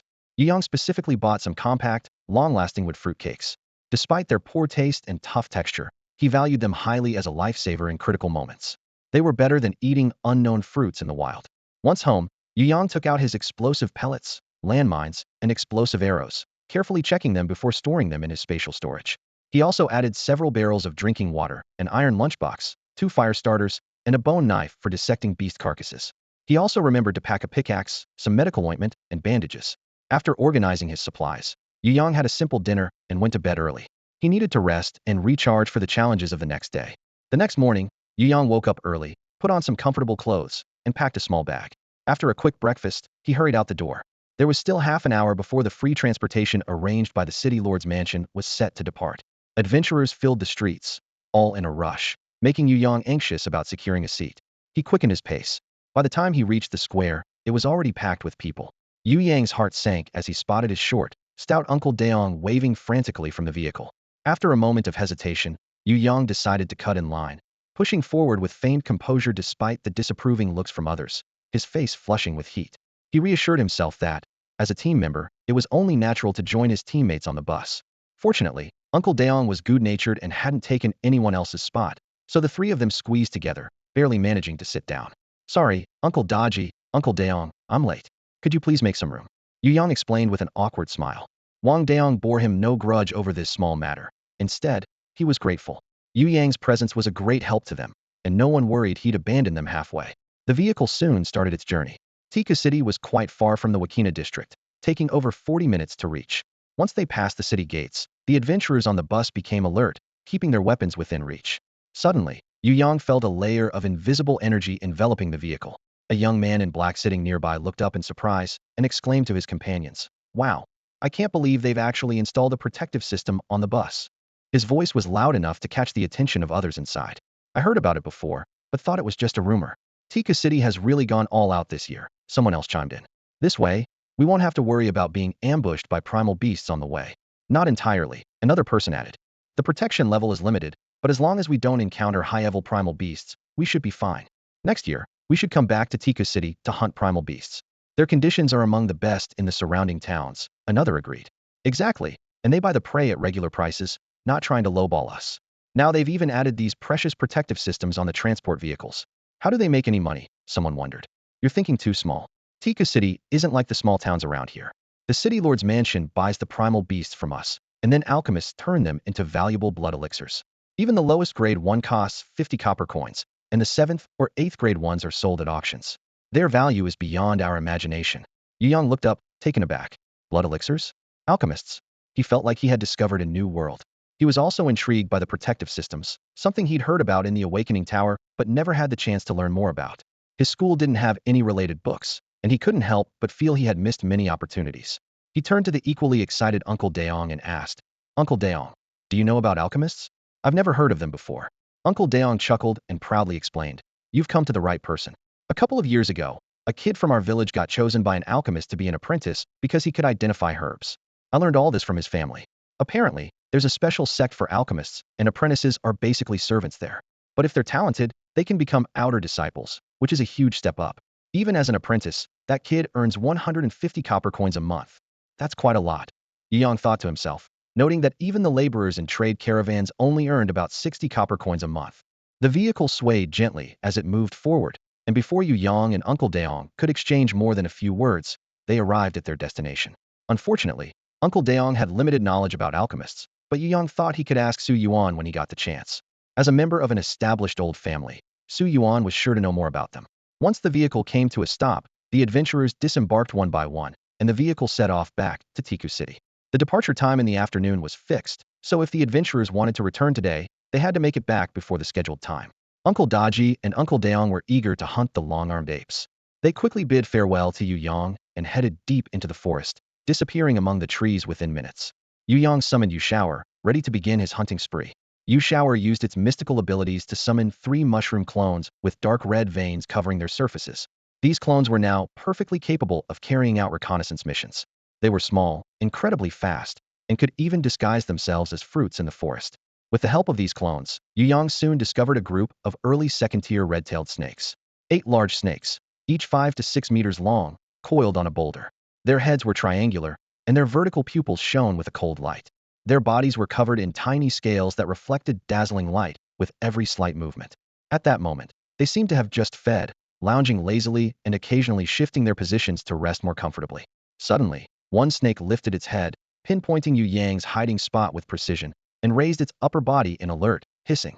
The warning from this red-tailed snake quickly mobilized the others. They slid off the boulder, sensing the air for scents, and swiftly headed toward Yu Yang. He quickly raised his crossbow, aiming at the largest snake's head.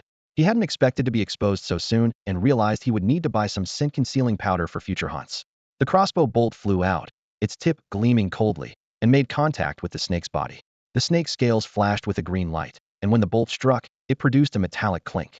Although the bolt didn't cause substantial harm to the snake, the explosive spores on the arrowhead were triggered, erupting with a boom. Shrapnel from the blast scattered in all directions. Unfortunately for the snake, a piece of shrapnel shot directly into its right eye with great force, inflicting severe injury. The pain triggered its ferocity, and it gathered a fireball in its mouth. launching it at Yu Yang. As the fireball approached, Yu Yang felt the scorching heat. Seeing that he had achieved his goal, Yu Yang immediately used his shadow step technique to retreat rapidly. Concerned that he hadn't provoked enough animosity, he fired 2 more arrows at the other red-tailed snakes before leaving. Once he was sure all the snakes were following, he led them in a wild chase toward the trap he had set. Yu Yang led a few red-tailed snakes forward, cautiously using number 1 to scout the surroundings to avoid unexpected encounters with other beasts. However, danger came swiftly. 3 miles to the left, brothers Wang Daji and Wang Daong were under attack by 2 late third-stage gibbons. Wang Daji had already lost an arm, and the brothers were backed against a rock, on the verge of collapse.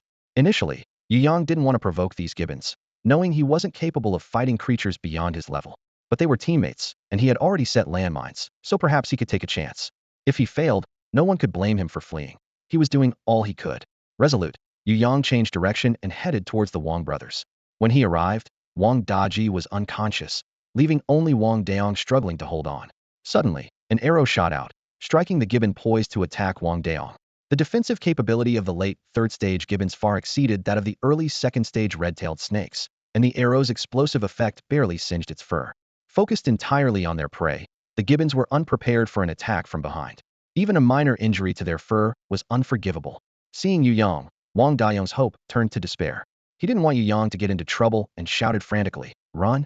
You can't take on these 2 gibbons." Despite his injuries, he attempted to hold off the gibbons. Yu Yang was moved, feeling his trip wasn't in vain. Seeing Wang Daong's determination, he decided to try to save them. "I have a plan. I'll distract the gibbons, and you take Uncle Daji away," he said, firing another explosive arrow. This time, another gibbon caught the arrow midair and hurled it back at Yu Yang. His pupils contracted. The late third-stage gibbons were indeed formidable, with incredibly fast reflexes, proving monkeys were skilled throwers. Yu Yang quickly used his shadow-like movement to dodge. The rustling sound behind him growing closer, he had no desire to get caught. Signaling to Wang Daong, Yu Yang fired 3 crossbow bolts at the gibbons, not caring if they hit, and immediately ran towards his destination. After sprinting over 10 meters, he glanced back to see the 2 gibbons following him. However, perhaps intimidated by the gibbons, 4 or 5 red-tailed snakes had stopped their pursuit. The other 2 snakes seemed hesitant, while the one with the injured eye continued to chase him relentlessly. These 2 gibbons were indeed formidable, showcasing the power of a latest-stage third-tier beast. Yu Yang activated his shadow-like movement technique, and although the distance between them was closing, he couldn't afford to falter here. Channeling his internal energy to its fullest, he opened up a new meridian pathway, instantly feeling his speed elevate to a whole new level. The surrounding energy surged towards him like a tide, and the exhaustion he felt moments ago vanished. His martial arts footwork advanced to the 2nd level, reaching the state of riding the wind and waves. Yu Yang's body seemed to sense the changes in the wind around him, each step springing him forward as if he were bouncing off a springboard. With the aid of the wind, his strides were far greater than before. However, having just advanced in his martial arts, he was still unfamiliar with controlling his newfound power. Several times, he nearly collided with trees due to imprecise control of his leap's strength and direction. Fortunately, he knew how to leverage his momentum, leading the 2 gibbons and a snake smoothly into the trap area he had set up. His use of the riding the wind and waves technique was still unrefined, and he dared not act recklessly over the mines. After leading the group into the trap, he suddenly leaped away, leaving only a fleeting silhouette for the gibbons. Before they could react, a thunderous explosion erupted. They had likely never encountered such chaos before. In their panic, 4 of the buried mines were triggered.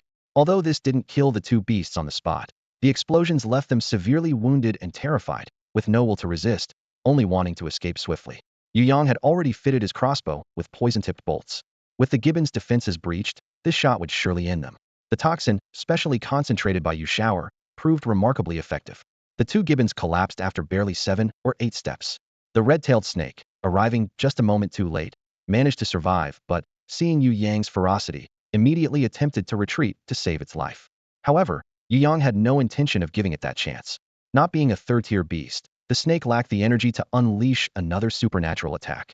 Faced with 4 consecutive thunderbolts, it ultimately met its end in the northwest. Yu Yang quickly cleared the battlefield. He needed to leave immediately. The commotion had been too great, and he didn't want to attract any formidable beasts.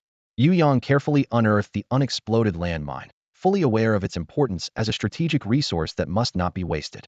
Holding 2 large gibbons in one hand, he left the troubled area. Behind him, Yu Shower followed closely, clutching a red-tailed snake. Unfortunately, the third-tier primordial beasts were large and cumbersome to transport. Otherwise, they could have been conveniently stored in a spatial ring. There was no way Yu Yang would abandon any part of them, as even a little waste of the abundant primordial energy contained in a late third-tier beast would be a sin. Once he confirmed the surroundings were safe, Yu Yang took out a boning knife, intending to dismantle the gibbons as much as possible to fit at least one into the spatial ring, thus saving a lot of trouble. But before that, he decided to let Yu Shower enjoy a treat. Receiving Yu Yang's signal, Yu Shower eagerly flew over, ready for a blood feast. It hovered over one of the gibbons, and its white mycelium wrapped around the gibbon like fine threads. Since the gibbons had already been blasted open, the mycelium penetrated easily, gradually turning a pale pink. Yu Yang couldn't bear to watch, thinking to himself, Yu Shower, are you somehow related to mosquitoes? How did you end up so off track? While Yu Shower indulged in its meal, Yu Yang took out the boning knife to cut some snake meat for himself. He could consume meat from early second-tier primordial beasts, but not third-tier ones, which was a shame as it meant only Yu Shower could benefit. However, Yu Shower's appetite was limited, and since the primordial energy is most potent right after slaughter, Yu Yang would need to sell the remaining meat when he returned to Teak City. The red-tailed snake skin could be used to make a defensive leather armor for Yu Shower, but unfortunately, the two gibbons had been damaged. Otherwise, the defensive power of a late third-tier gibbon would far exceed that of the red-tailed snake. By the time Yu Yang finished dealing with the red-tailed snake's carcass, nearly 20 minutes had passed. He stretched his back, only to turn and find Yu Shower still voraciously eating, which startled him. He thought, is Yu Shower losing control of its appetite again? It had nearly eaten itself to death several times before. Ignoring the remaining mess, Yu Yang rushed over and pulled Yu Shower away, causing the mycelium to detach from the gibbon. Yu Shower remained in a daze, and when it tried to extend a few more strands of mycelium towards the gibbon, Yu Yang quickly pulled it back. Although he wasn't concerned about the primordial beast's blood, despite its high value, he was worried about Yu Shower and feared it might overeat. After calming down and observing closely, Yu Yang noticed that Yu Shower didn't seem to show any signs of discomfort. Previously, when Yu Shower overate, the entire mushroom would uncontrollably turn red, but now its color remained a healthy light gray. Yu Yang was puzzled, wondering how Yu Shower's absorption efficiency could have regressed after leveling up. Where does all the absorbed energy go? Yu Shower was equally puzzled, only knowing that he could store the blood of the elemental beasts, but as for where it was stored, he had no clue. Yu Yang reached out to touch Yu Shower's large head, channeling his elemental power to carefully sense it. However, after the elemental power circulated through Yu Shower's body, he still found nothing. Unwilling to give up, he lifted Yu Shower above the gibbon, allowing it to continue feeding while he probed with his elemental power. Yu Yang's elemental power followed the surging blood upwards until it vanished just above Yu Shower's energy pool.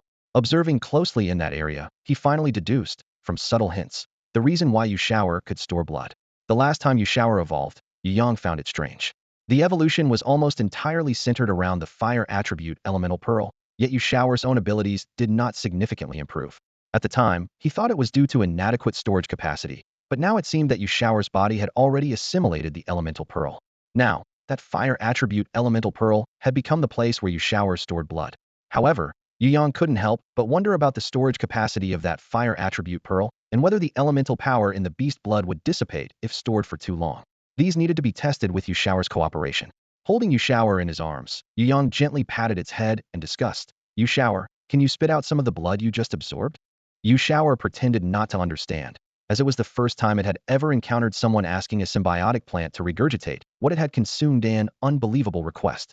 After spending so much time together, Yu Shower could differentiate between what was feasible and what wasn't. Realizing this was not impossible, and with a bit of intimidation from Yu Yang, Yu Shower reluctantly secreted a droplet of blood from the end of a filament onto Yu Yang's hand. Seeing this, Yu Yang was pleased, realizing that the plan was feasible. A bold idea began to form in his mind, planning to take advantage of the resources at the City Lord's mansion. Yu Yang initially planned to sell the entire gibbon to the City Lord's mansion, but he changed his mind. He took out a boning knife from his spatial ring and skillfully began to work, severing the joints of its limbs one by one. Fortunately, this gibbon had been weakened by landmines. Otherwise, it would have taken more effort. After some work, the large gibbon was reduced to a size that could fit into his spatial ring. He intended to take it back for Yu Shower to experiment on. Unfortunately, he couldn't take the other gibbon back, as revealing Yu Shower's blood-sucking could jeopardize his plans. Since it couldn't fit into the spatial ring, he had to let Yu Shower drain its blood and then reluctantly discard it. The recent battle had drained Yu Yang of energy, and he decided not to venture out for more prey. Fortunately, he had already caught 2 gibbons and a red-tailed snake today, which was quite a haul. Yu Yang instructed number 1 and the others to set up camp in a hidden spot and patiently wait for the afternoon transport to take them back to Tiku City. With the beast tide approaching, the beasts in the jungle were more agitated than usual, and any carelessness could spark a brawl. However, Yu Yang's situation was better since he had 3 scouts with him. As long as he didn't seek out trouble, trouble wouldn't find him. With over half an hour until the rendezvous time, Yu Yang emerged from his hiding spot, carrying the red-tailed snake towards the meeting point. Yu Yang, over here. Before he got close, he heard someone calling his name. Yu Yang didn't know many people here, so it was likely Uncle Daong. Following the voice, he saw Uncle Daong supporting his brother Wang Daji, who was leaning against a large banyan tree. Wang Daji was now awake, looking pale and weak, his breathing labored. He struggled to sit up and sincerely thanked Yu Yang. After regaining consciousness, he had heard from Daong what had happened and was filled with gratitude. Without Yu Yang's help, they wouldn't have made it back alive today. After returning, they had been worried about Yu Yang, fearing he had met with misfortune and regretted it deeply. If a child had lost his life because of them, they wouldn't be able to face the world. Thankfully, Yu Yang was safe, as if protected by fate. As the saying goes, great kindness doesn't require thanks. The brothers' lives were saved by Yu Yang, and they would repay him without hesitation, even with their own lives if necessary. Yu Yang sat down with the red-tailed snake next to Uncle Daong and Uncle Daji. Among the crowd, they didn't stand out, and neither did their prey. The injured, missing an arm, also drew no attention. Everyone hunted in teams. Some teams worked all day and returned empty-handed, while others, more formidable, managed to bring back a Tier 3 early-stage ice-winged tiger. Despite being severely injured and losing an arm to a gibbon, Wang Daji was fortunate to still be alive. In contrast, other teams weren't as lucky, having encountered powerful primordial beasts that resulted in significant casualties, with only a few teammates making it back alive. When Yu Yang arrived, he barely had time to exchange a few words with Uncle Daong before the vehicle arrived to take them back. Unlike the vehicle they arrived in, this one had an open-top truck bed at the back, secured with multiple lidded boxes tied down tightly for safety. On the return journey, everyone instinctively made room for the severely injured, while the captured prey was placed in the truck bed to be transported back to Teak City. Yu Yang's red-tailed snake was also placed there, with the driver selecting a suitable box, coiling the snake neatly inside, locking the box, and handing Yu Yang the key as proof for retrieving the prey upon arrival. Yu Yang expected the return trip to be as smooth as their arrival, but after traveling only a few miles, they were attacked by a group of low-tier level 3 sharp-beaked sparrows. Fortunately, the vehicle was equipped with protective devices, and everyone remained unharmed for the moment. Otherwise, the number of injured would have likely increased. Unfortunately, several wooden boxes in the truck bed were pecked open, exposing the prey inside, and a few on top were snatched away.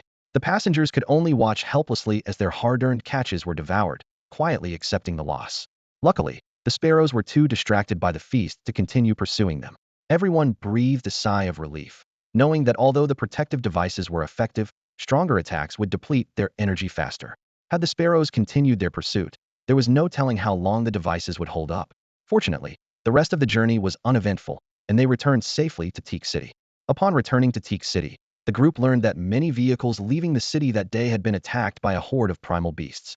Those heading to Walk Mountain faced an even greater threat on their return journey, as they were attacked by a high-level primal beast, leaving only 1 or 2 people to escape back. Everyone was relieved, thankful that they only lost some game and returned safely. In the afternoon, the city lord's office urgently announced that Teak City was entering a state of full mobilization as the beast tide officially arrived. Yu Yang was filled with emotion, realizing he had underestimated the rapid onset of the beast tide and still had much to prepare. After selling the red-tailed snake meat, Yu Yang returned home with Yushao. He planned to make a set of soft armor from the snake's skin, finding it more than sufficient for his measurements. The leftover skin could be used to make equipment for Yushao. Remembering an important task, Yu Yang quickly retrieved the long-armed ape's corpse from his space button to measure the storage capacity of the fire attribute primal pearl on Yushao. Seeing the food, Yushao lost all sense of being full, the fear of overeating now a thing of the past. With Yu Yang not stopping it, Yushao assumed it was a bonus meal. After half an hour of relentless effort, it consumed every last bit of the ape. It seemed that Yushao had been somewhat restrained in the jungle. Although the ape's contribution didn't meet expectations and the test didn't reveal the pearl's storage limit, it wasn't bad news for Yu Yang, as it confirmed the pearl's considerable capacity. As dinner time approached, Yu Yang casually ate some wood fruitcakes and planned to visit the blacksmith shop that night to have the red-tailed snake skin and the stored rock lizard king skin processed.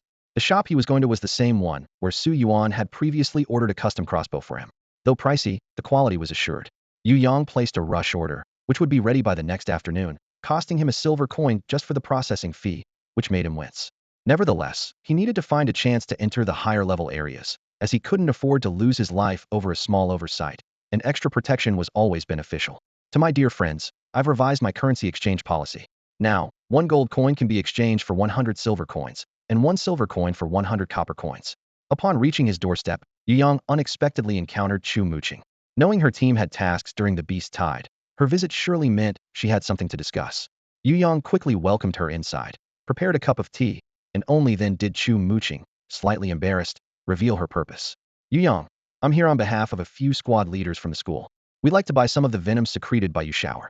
I understand it's the Beast Tide, and you might not have enough venom for yourself. Please prioritize your own needs. But if you have any extra, could you spare some for us? Chu Muqing explained. Yu Yang realized this was the matter at hand. He had been planning to improve his landmines and thunderbolts, which indeed required more venom than before. Fortunately, he wasn't planning to go out in the next few days, so he could spare a few small bottles for them. Besides, he remembered owing the team for 3 missions. Now that he wasn't at school and couldn't participate in missions, it was only fair to compensate the other team members. Yu Yang took out 3 small bottles of venom from his space button, first pushing 1 bottle towards Chu Muqing, saying, "This bottle is a gift for the team. I'm sorry I can't join the hidden missions with you all. Consider this a token of compensation." Chu Muqing thanked him verbally while swiftly accepting the venom. Yu Yang intended to say a few more heartfelt words, but it seemed unnecessary now that the item had been accepted. Mere words felt somewhat hollow. Yu Yang placed the other 2 bottles on the table, and the 2 moved into the formal transaction phase. One asked for a high price, and the other bargained hard, neither easy to fool. While venom could indeed be crucial at critical moments, it wasn't a guarantee of instant victory. In the end, the 2 bottles were sold at 15 silver coins each. After the deal was sealed, Chu Muqing didn't linger, needing to return immediately to deliver the goods and let them worry about distribution themselves. Lately, she had been overwhelmed by these matters. The next day, Yu Yang woke up early. He wanted to test whether the elemental pearl inside Yu shower could prevent the loss of elemental energy in the blood.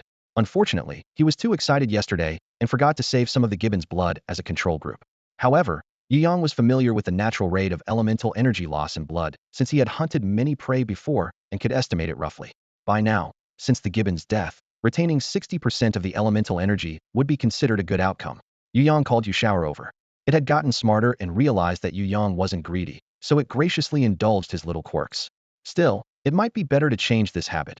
Otherwise, it might feel embarrassed in front of other companion plants. Yu Yang, unaware that he might be embarrassing Yu shower, was entirely focused on the drop of blood. As soon as the blood was drawn, Yu shower ran off to digest the gibbon's blood from the previous day. Last night, Yu Yang had told it that they were going to accomplish a great feat, with countless high-level elemental beasts to harvest. What was a late 3rd-tier gibbon compared to that? By then, there would be 4th-tier, 5th-tier, and even 6th-tier elemental beasts galore. While Yu shower was dreaming up wild fantasies, Yu Yang was busy with his task. He concentrated deeply on the changes in elemental energy concentration in that drop of blood. After a cup of tea's time, Yu Yang still wasn't sure about his judgment. How was it possible that the elemental energy in the blood hadn't decreased, but instead had a faint trace of fire elemental power? Yu Yang was thrilled. Was this the turning point he'd been waiting for? With trembling hands, Yu Yang asked Yu shower for another drop of blood. After a meticulous examination, he was finally certain. The elemental pearl within Yu shower indeed had the ability to store blood and lock in elemental energy. Furthermore, over time, the pearl would nurture the blood, gradually imbuing it with a hint of fire elemental power. Such a fortunate occurrence was something Yu Yang had never dared to imagine before. If this continued, wouldn't it mean that as long as Yu shower had enough elemental beast blood, it could remain in a constant state of cultivation? Yu Yang clenched his fist. Such a significant advantage couldn't be wasted. He had to find a way to fill Yu shower's energy reserves. After a simple breakfast and tidying himself up, Yu Yang ensured he looked sharp and presentable. The reason for his neat appearance was to prepare for a job application later. Today, he planned to visit the square to see if there were any suitable jobs for him to take advantage of, not to take advantage, but to contribute his talents and efforts. The square was no longer monopolized by the city lord's mansion. Various families and combat teams had posted job announcements. The square was crowded with people, and Yu Yang wandered around for half an hour, unable to find a job that suited him. The ones he was interested in dismissed him for his low cultivation level, while those that accepted him involved low-level dangerous area hunting tasks. That wouldn't Dohi's main goal today was to follow high-level teams into uncharted territories. Being stuck in low-level areas wouldn't work. As he pondered his options, a commotion erupted in a corner of the square. News quickly reached him. Hurry, hurry. The city lord's mansion is hiring battlefield cleaners for high-level dangerous areas. I hear the pay is good. Let's go check it out. High-level dangerous areas? We aren't qualified for that. You don't understand. Let's go before they fill all the positions. Upon hearing this, Yu Yang quickened his pace, following closely behind the two. From what they said, It seemed the city lord's mansion might not be too strict about the combat level requirements for this recruitment. Perhaps he could slip in. By the time Yu Yang arrived, the recruitment booth was already crowded with applicants, buzzing with people promoting themselves. Some rational ones were trying to dissuade their companions incredulously. Are you out of your mind? That's a high-level dangerous area. Do you have a death wish? Their companion, while squeezing through the crowd, explained, this is for battlefield cleaners. Basically, it's about cleaning up the battlefield. When high-level warriors hunt elemental beasts and the battle is intense, they often don't have time to collect the prey. If the prey is left on the battlefield, other elemental beasts might devour it. The job of a battlefield cleaner is to collect the corpses. How dangerous could that be? After hearing the job description of a battlefield cleaner, Yu Yang couldn't help but feel that this job was tailor-made for him, perfectly aligning with his needs. However, the only problem was that the hiring company wasn't interested in him. The recruiter spoke sternly, emphasizing, young man, it's clearly stated here that we require humanly combatants with speed and companion beasts or plants with the ability to conceal themselves. Yu Yang nodded, undeterred, and continued to promote himself. Sir, although my companion plant doesn't meet the standard, my speed is definitely up to par. I can outrun a third-level Yuan beast with ease. The middle-aged man at the recruitment desk twitched slightly at the corner of his mouth, thinking to himself, is this kid trying to brag his way to the top? Why doesn't he just say he can easily defeat a third-level Yuan beast? Forget it. There's no time for this nonsense. More important matters await. The man put on a serious face and said to Yu Yang, young man, the battlefield is no child's play. There's always the risk of losing your life. We have to consider your safety. Your qualifications don't meet our requirements. You might want to look at other positions. The people lined up behind Yu Yang began to grow impatient, nudging him. Hey, buddy, are you in or out? You've been clearly rejected. Don't hold up the line. With no choice, Yu Yang stepped aside, ready to seek another opportunity. He sighed inwardly. What a perfect job, yet we are not meant to be. Seeing Yu Yang's dejected expression, others in line kindly advised. It's understandable to exaggerate your abilities a bit, but your unrealistic claims are hard to believe. You say you're a third-level warrior who can outrun a third-level Yuan beast? I find that hard to believe. Yu Yang noticed the main examiner nodding in agreement, and a million frustrations ran through his mind. Should he perform a demonstration? Just as he was contemplating an outburst, a calm and steady voice brought him back to reality. Hello. I'm Chun Hao, the leader of the Vanguard mercenary group. Your teacher Zhao Bin is an old acquaintance of mine and recommended you to me. Would you be available to talk? Yu Yang was taken aback, but delighted. It was the Vanguard mercenary group. It seems having a good teacher really pays off. He turned to see a burly mercenary, with a robust build, whose years on the battlefield lent him an air of authority. Yu Yang nodded, thinking although teacher Zhao usually seemed unreliable, he came through in crucial moments and wouldn't let him down. As they walked outside, Chun Hao explained, we have taken on a mission during this beast tide to hunt the venomous sting tiger bees in a high-risk area. I heard your companion plant has strong detoxifying abilities, which fits our needs perfectly, so I took the liberty to find you and sincerely invite you to join our team with favorable terms. On this mission, you'll have a few senior classmates joining us, so it shouldn't be boring. Yu Yang understood that he would again be playing a medical support role. However, he wanted to advance further and see if he could negotiate for the battlefield cleaner position, as it was so appealing to him. So, Yu Yang cleared his throat and expressed his intentions to Captain Chun. Chun Hao looked at Yu Yang with a complex expression, thinking, why doesn't this medical personnel want to follow the proper path? Youth is indeed refreshing. The veterans in his team avoid work when possible and delegate tasks to others. The team indeed needed some fresh blood, and students who performed well on this mission could be considered, but Yu Yang gave him the impression of not being entirely sensible. At this moment, Yu Yang's heart was full of anticipation and anxiety, wondering how his future path would unfold. Only time would reveal the answer. Yu Yang put in a lot of effort and finally managed to persuade Captain Chun to allow him to switch roles. His original position as a medical assistant was changed to a battlefield cleaner and medical assistant, with no change in salary. On the surface, it seemed like Yu Yang was at a disadvantage, but the mercenary group also felt they were losing out because Yu Yang's new role required them to pay extra attention to him to prevent any mishaps during missions. After all, what kind of normal student could old Zhao train? They just hoped Yu Yang was competent. Otherwise, they'd have to sever ties with old Zhao. After finalizing the job details, Chun Hao gave Yu Yang half a day off. They were set to depart the next morning, and Yu Yang needed to prepare his belongings.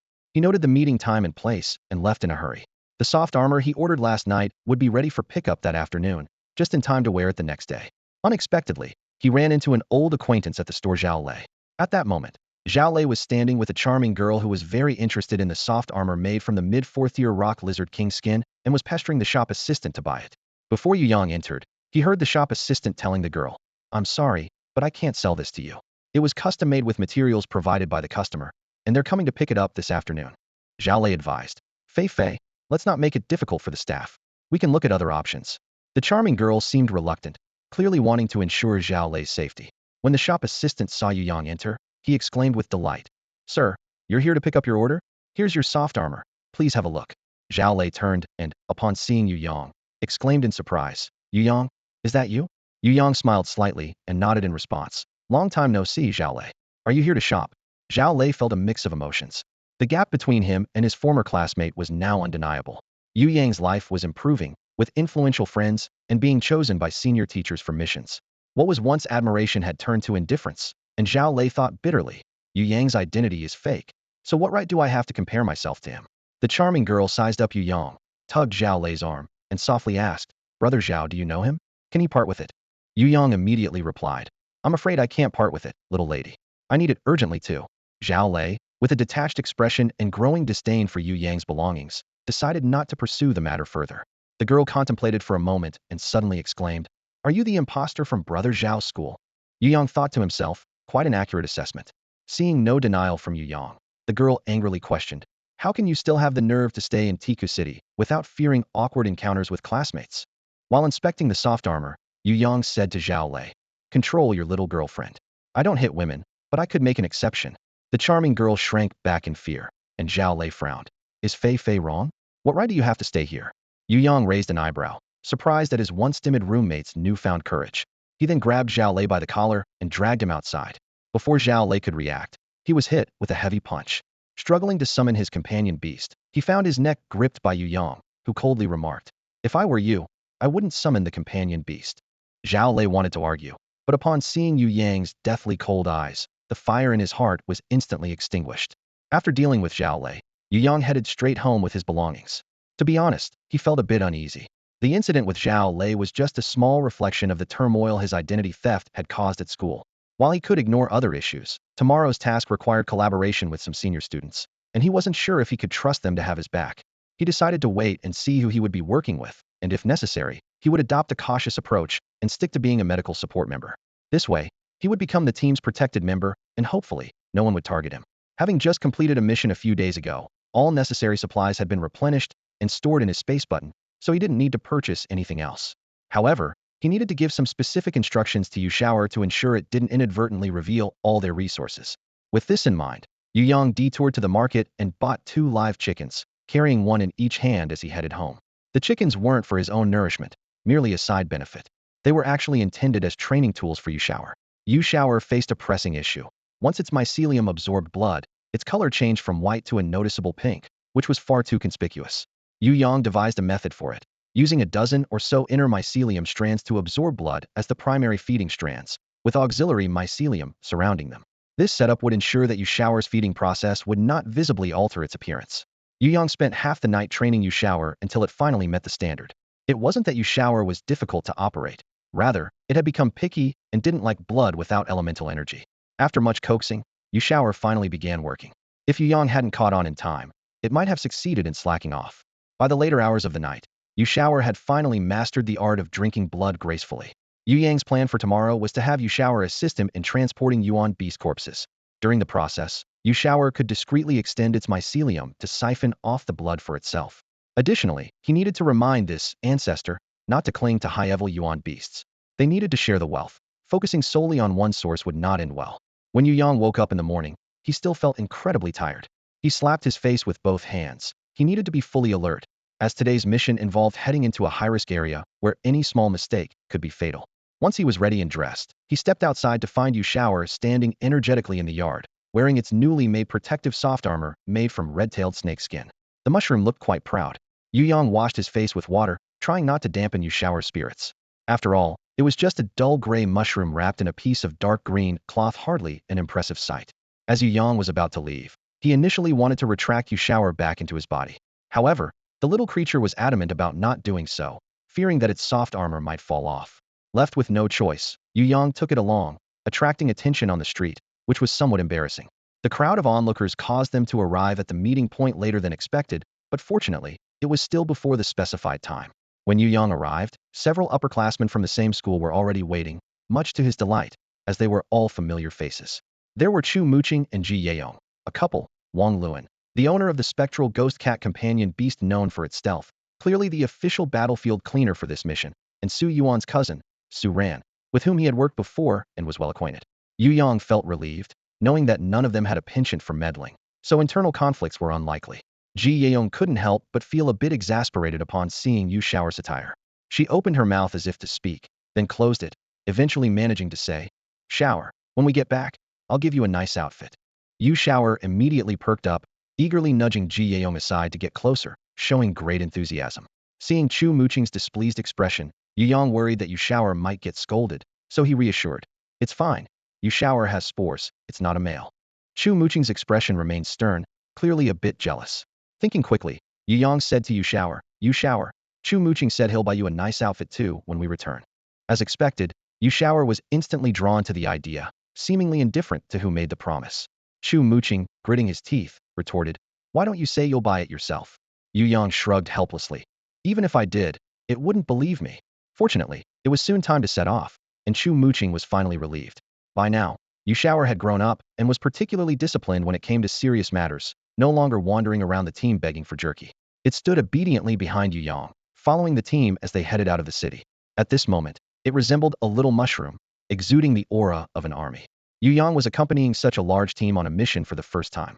They were fully equipped, and the vehicles bore the emblem of the Vanguard mercenary group. As soon as the vehicle passed through the city gates, it was enveloped in a layer of hazy white light, a protective measure far superior to what he had seen on the vehicles at the city lord's mansion. The light was so dense it seemed almost tangible. As a valuable yet fragile medical aid, Yu Yang had the privilege of sharing a vehicle with the team leader, Chen Hao, along with a few trusted subordinates who were all very friendly, even jokingly referring to him as the flower of the team. Before boarding, Yu Yang had to persuade Yu Shower to stay behind, as there wasn't enough room in the vehicle. If Yu Shower were to come along, everyone else would have to squeeze in tightly. Chen Hao introduced Yu Yang to the team members inside the vehicle. They were the first squad of the Vanguard mercenary group, consisting of 15 people. Chen Hao was the leader, the kind uncle on the left was Deputy Leader Qiao Meng, and two key members were Su Chao and Cheng Lianfei. One person in the vehicle who caught Yu Yang's special attention was Wang Qiongji, a second-tier alchemist. It was Yu Yang's first time seeing a real alchemist in person, and Wang Qiongji's status seemed extremely prestigious, even causing team leader Chen Hao to act somewhat modestly in his presence. Wang Qiongji was the initiator of this mission. The main goal of this mission was to capture a juvenile sting tiger bee to assist Wang Qiongji in taming it. The sting tiger bee is an important tool for locating a certain type of elemental plant. Yu Yang wanted to talk to Wang Qiongji and ask about alchemists, but Wang Qiongji's cold demeanor left him at a loss for how to approach. Everyone in the vehicle wanted to connect with him, but after a few attempts, they all gave up. It was better not to offend him, at least leaving a good impression was something. According to the scouts' information, the sting tiger bee swarm was located 5 miles ahead at a cliff. The swarm had long inhabited this place, but was only recently discovered. Everyone was worried that a beast tide might disturb them and cause the swarm to relocate, so the team had to complete the mission before the beast tide arrived. Although they might catch a few live sting tiger bees during the beast tide, they would never capture a juvenile one. Elemental beasts are not foolish. They wouldn't let their young ones venture out easily. Despite being a late, third-tier poisonous elemental beast, the sting tiger bee is very timid and easily frightened. Once panicked, it would go berserk and even relocate its entire nest. Therefore, this mission had to succeed, because no matter the outcome, disturbing this nest today meant it would be much harder to find them again. As they neared the destination, everyone disembarked to avoid alarming the sting tiger bees. The Vanguard mercenary group's elite team members were all of at least the venerable level, with several key members reaching the sovereign level. To speed up the process, less experienced trainees were each paired with someone to fly them along. Yu Yang was no exception. Even Chu Muqing was obediently being carried, so he had no reason to refuse. What surprised Yu Yang the most was Wang Qiongji, a boy around his age, had already reached the sovereign level, showcasing an astonishing level of talent.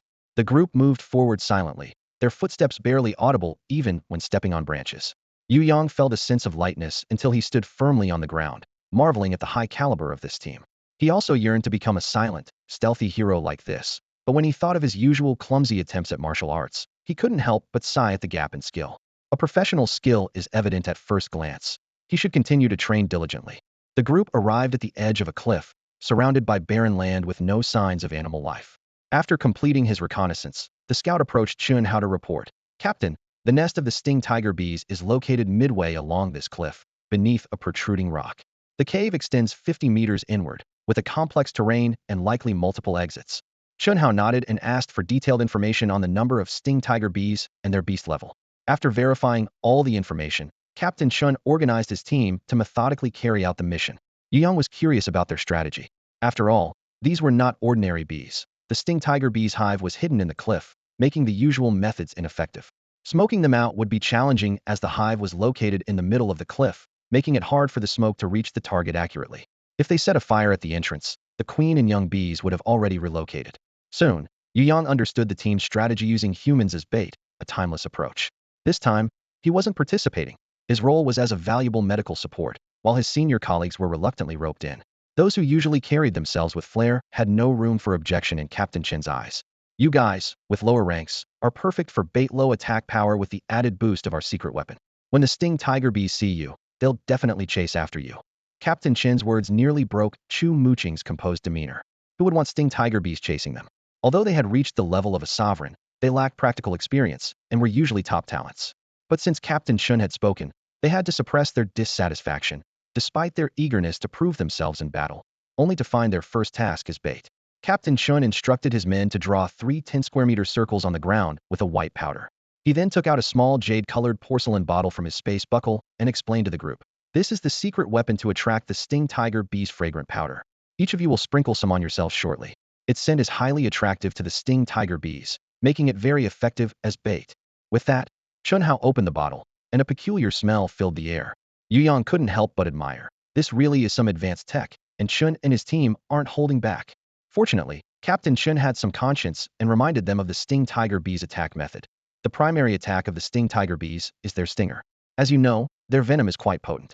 If you get stung, all other tasks will have to wait, and you'll need to find Yu Yang immediately for treatment. Luckily, each sting tiger bee can only shoot 3 stingers a day, and they have a wind-up motion before shooting. So if you observe carefully, you have a good chance to dodge. Wang Luan quietly muttered, "A good chance to dodge? That's for those at the 8th or 9th rank of a sovereign. For us rookies fresh out of school, that's a tall order." It seemed they couldn't avoid getting hurt this time, but thankfully Yu Yang was there to treat any poison. Apart from some pain, there wouldn't be any serious issues. The others shared similar thoughts, trusting Yu Yang completely. Captain Chun and his key members were chatting quietly, seemingly discussing something lighthearted. Xiao Meng urged softly, "Come on, it's just about luring some creatures. Why the long faces like it's a farewell?" Every member of our first squad started as bait. The other core members nodded in agreement. Yu Yang turned his face away, thinking no wonder Captain Shun could be friends with Teacher Zhao. The familiar tactics and atmosphere showed that their teammates were quite convincingly misled, proving to be quite a formidable force. Chu Muqing and Su Ran, both experienced captains, demonstrated exceptional execution skills. Working in perfect harmony, they quickly attracted 2 sting tiger bees. As soon as they entered the attack range, members of the Vanguard mercenary group took over, successfully luring the bees away and completing the task with precision. The strength of these late third-tier sting tiger bees was equivalent to a human level 5 expert, but they were easily managed by these professionals and were soon dealt with. Just as the 2 sting tiger bees were taken care of, Ji Yeong came rushing back with another bee in tow. True to his reputation as a taskmaster, Captain Chun gave Chu Muqing and Su Ran no time to rest, sending them out immediately to continue their baiting mission. Shortly after, Wang Luan returned, but he was in a much worse state, clearly having been attacked by a sting tiger bee. His face was swollen severely, turning a purplish red like a frost-bitten eggplant, instantly transforming his handsome appearance into that of a pig head. Once the sting tiger bee chasing him was intercepted by the Vanguard mercenary group, Wang Luan finally dared to slow down and catch his breath, limping over to Yu Yang while holding his waist. Seeing his condition, Yu Yang hurried forward to support him and quickly called for Yu Shower. Concerned, Yu Yang asked, "Wang Luan, have you removed the venomous stinger?" Wang Luan shook his head with difficulty, his face too swollen to speak clearly, and could only point to his side with a chubby finger. Yu Yang nodded in understanding and immediately instructed Yu Shower to insert a few mycelium strands into the small wound. Caught off guard, Wang Luan let out a painful cry. Fortunately, Yu Shower worked quickly, soon extracting a silver-white stinger about an inch long. The stinger gleamed with a cold light, its tip sharp and, most importantly, it was naturally venomous, making it an excellent choice for crafting hidden weapons. Yu Yang examined it for a while before reluctantly handing it back to Wang Luan, who quickly retrieved it, silently relieved that Yu Yang didn't keep the treasure for himself. After all, it was important not to let such things come between brothers. Yu Yang wasn't too disappointed, knowing that many stray stingers would be left behind from the mission, which could be collected after the battle. While Yu Yang's thoughts wandered, Yu Shaoer remained focused on detoxifying Wang Luan. The so-called detoxification involved using the mycelium to absorb the toxins from Wang Luan's body into Yu Shaoer's. Once the toxins were absorbed, the detoxification was naturally achieved. This process also elevated Yu Shaoer's toxin level, potentially allowing him to develop a skill akin to a toxin master over time. As Yu Shaoer continued his healing, Wang Luan's complexion gradually improved. Though the swelling hadn't completely subsided, it didn't prevent him from continuing with the next task. Captain Shun nodded in satisfaction, promptly sending the newly recovered Wang Luan out to lure more creatures. Yu Yang was taken aback by Captain Chen's ruthlessness, which surpassed even that of old Zhao. Surprisingly, Wang Qiongji, usually indifferent, was drawn to Yu Shaoer, evidently intrigued by his abilities. If they were more familiar, he might have already made a move on Yu Shaoer. Yu Shaoer, unfazed, noticed Wang Qiongji's interest and generously extended a few strands of mycelium to him. Wang Qiongji paused, looking up at Yu Yang, who wasn't paying attention to their side. After a brief internal struggle, his professional curiosity won out, and he quietly took the mycelium to study. As an alchemist, Wang Qiongji was deeply envious of Yu Shaoer's skills. Although some companion plants or beasts could detoxify, it was often due to their spiritual medicine constitution, losing a small part of themselves with each detoxification, which took time to recover. His senior brother's companion plant was a precious Lingji mushroom, nearly consumed to baldness. Wang Qiongji's faction, though valuable as alchemists, focused heavily on using toxins, maintaining numerous medicine men with a high annual attrition rate. The cost of purchasing these medicine slaves was enough to keep them perpetually poor within the sect. Just as Yu Yang was leisurely taking his time, thinking the hunting mission would proceed smoothly, Captain Qin spat on the ground and started barking orders to his team. It turned out that Su Ran had made a mistake during his decoy mission by being overly aggressive. Seeing that the thorn tiger bee he attracted was small in size, Su Ran was tempted to try and kill it. After all, his arduous infiltration into the vanguard mercenary group was to hone his hunting skills, not to serve as free bait. His instincts were correct. The bee was indeed weaker than others of its kind, only at the early third stage. However, unlike other bees, this one quickly called for reinforcements, and the attack signal spread rapidly through the hive. Su Ran's supposed advantage turned into a significant problem for the vanguard mercenary group. Although he swiftly killed the bee, the damage was done, and the opportunity lost. The team quickly adjusted their attack strategy. Su Chao cursed. I knew these inexperienced rookies couldn't be relied upon. Good thing we have a backup plan. Chu Muqing and the others turned pale but couldn't argue, as the mistake was indeed on their side. A small squad of thorn tiger bees flew out of the hive, targeting the bait team closest to them, which had been sprinkled with fragrant powder. Knowing he was at fault, Su Ran charged forward to buy more time for his teammates to escape. To those of rank 5 and above, thorn tiger bees might be easy to handle, but a group of late third-stage bees was a disaster for them. The bees' coordinated attacks were far more lethal than the sum of their parts. The others realized Su Ran's intention and wouldn't let him sacrifice himself. As long as they held on, the vanguard mercenary group would soon arrive to rescue them. However, they underestimated the bees' power, and even with Ji Yeong activating the shield of protection, each of them got stung 2 or 3 times. When Shun Hao and his team arrived, they saw the team looking like swollen pigs, but at least they weren't as angry as before. At least the kids had shown some guts. Get up there and treat your wounds. Shun Hao ordered before leading his team into the fight. Li Zheng, Wang Han, released the companion snakes into the thorn tiger bee nest.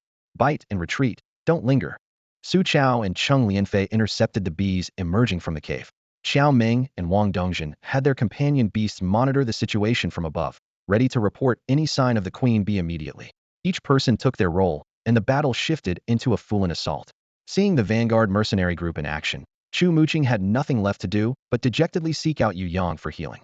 Yu Yang couldn't help but laugh at the 4 swollen faces before him, thinking each one looked uniquely comical. Everyone else was understandable, but even the usually cautious Ji Shiji had fallen victim.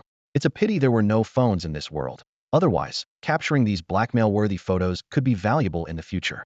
Chu Muqing approached, noticing Yu Yang's mischievous grin, and gave him a light smack on the head with his chubby hand. What are you staring at? Hurry up and detoxify Ji Shiji. Yu Yang chuckled and nodded, jokingly saying, such a rare sight. I have to appreciate it. Despite his jokes, Yu Yang dared not delay. He knew from his time in the squad that offending Chu Muqing was one thing, but offending Ji Yeong was a surefire path to disaster. So, Ji Shiji had to be treated with utmost care. Having been poisoned once already, Wang Luan weakly raised his hand and said to Yu Shaoer, Master Yu, could you spare us a few threads to keep us going? Realizing it was time to stop joking, Yu Yang saw that the trio was in bad shape and couldn't afford to leave any lasting damage. He immediately instructed Yu Shaoer to evenly distribute the mycelium among the 4, emphasizing that while speed wasn't crucial, survival was. Yu Yang watched the intense battle outside, feeling increasingly anxious. Once Chu Muqing and the others were confirmed to be out of life-threatening danger, Yu Yang immediately instructed Yu Shower to use his powers to summon Unit 1 and the others. He ordered Units 1, 2, and 3 to spread out and search for the stingers shot by the stinging tiger bees. Wang Luan silently gave Yu Yang a thumbs up, exclaiming, "You're a genius." Yu Shower, seeing that Unit 1 and the others were ready to execute the scavenging task, felt an even stronger urge to collect corpses, his whole body itching with anticipation. However, Yu Shower's impatience ended up causing trouble for Chu Muqing and the group. Chu Muqing yelled angrily, "Yu Yang, look, Yu Shower has already started draining blood. Can you prioritize taking care of the injured?" Yu Yang snapped back to reality, thinking that human blood should never be consumed. This was a line he wouldn't cross. It seemed Yu Shower, in his haste, had accelerated the absorption process without properly filtering the toxins, inadvertently drawing in a small amount of blood. The mycelium now had a faint pinkish hue. Wang Luan leaned weakly against a tree trunk, holding his head and muttering, "I'm dizzy." Yu Yang smirked, thinking how exaggerated it seemed. He walked over, nudged Wang Luan with his foot, and teased, "Stop pretending, or I'll really let Shower take some of your blood." Wang Luan immediately sat upright, joking that he was just looking for fun, not actually wanting to donate blood. Shortly after detoxifying the group, Unit 1 returned with the mission items. Not long after, Unit 3 also returned. The group's gaze towards Yu Yang became increasingly curious. Wang Luan was the first to react, summoning his companion Bias the spectral ghost cat and instructed, "Kitty, go find the stinging tiger bee stingers nearby. Oh, and the stingers are poisonous, so just come back and tell me when you find them." The others quickly followed suit. Yu Yang watched as several companion beasts dashed off, disappearing from sight, and instantly regretted it, realizing he now had more competition. By this time, the toxins in their bodies had been completely cleared. Watching the ongoing fierce battle of the vanguard mercenary group not far away, a sense of eagerness stirred within them. Yu Yang was especially eager, as his main goal was to scavenge, fearing the mission would end before it even started. Exchanging glances, they all charged into the fray. Unfortunately, the vanguard mercenary group was too strong, leaving only a few stragglers for them to attack, making it seem insufficient to share. Yu Shower was also disheartened, mainly because the situation wasn't dire enough. The stinging tiger bees were being picked off one by one, leaving no opportunity to benefit from the chaos, making the whole mushroom seem listless. Suddenly, a turning point emerged. Vice Captain Xiao Meng reported that the queen bee and a small group of stinging tiger bees were spotted 3 miles ahead on the left. Captain Chun immediately altered the strategy, leaving the remaining stragglers to Chu Muqing and the others while he led a team to encircle and kill the queen bee, believing the stinging tiger bee larvae they sought would surely be with the queen. After Captain Chun and his team left, 4 tiger sting bees remained quietly in the area. Sister Ji quickly used her shield of protection to isolate 2 of them, while Yu Yang and the other 4 formed a group to deal with the remaining 2. Although it was a challenging task, at least there was no danger to their lives. Yu Yang thought to himself that now was the perfect time for the number 1 team to sneak into the tiger sting bee's nest and pick up some leftovers. The queen bee had already fled in panic, so there must still be plenty of good stuff in the nest. After a fierce battle, the group finally concluded their fight. Just then, the number 1 team emerged from the hive, each carrying a bee pupa. Yu Yang was overjoyed. These were exactly the items Wang Qiongji needed for her task, and the mercenary group had left him a big opportunity. Su Ran, seeing this, couldn't help but call him a sly fox.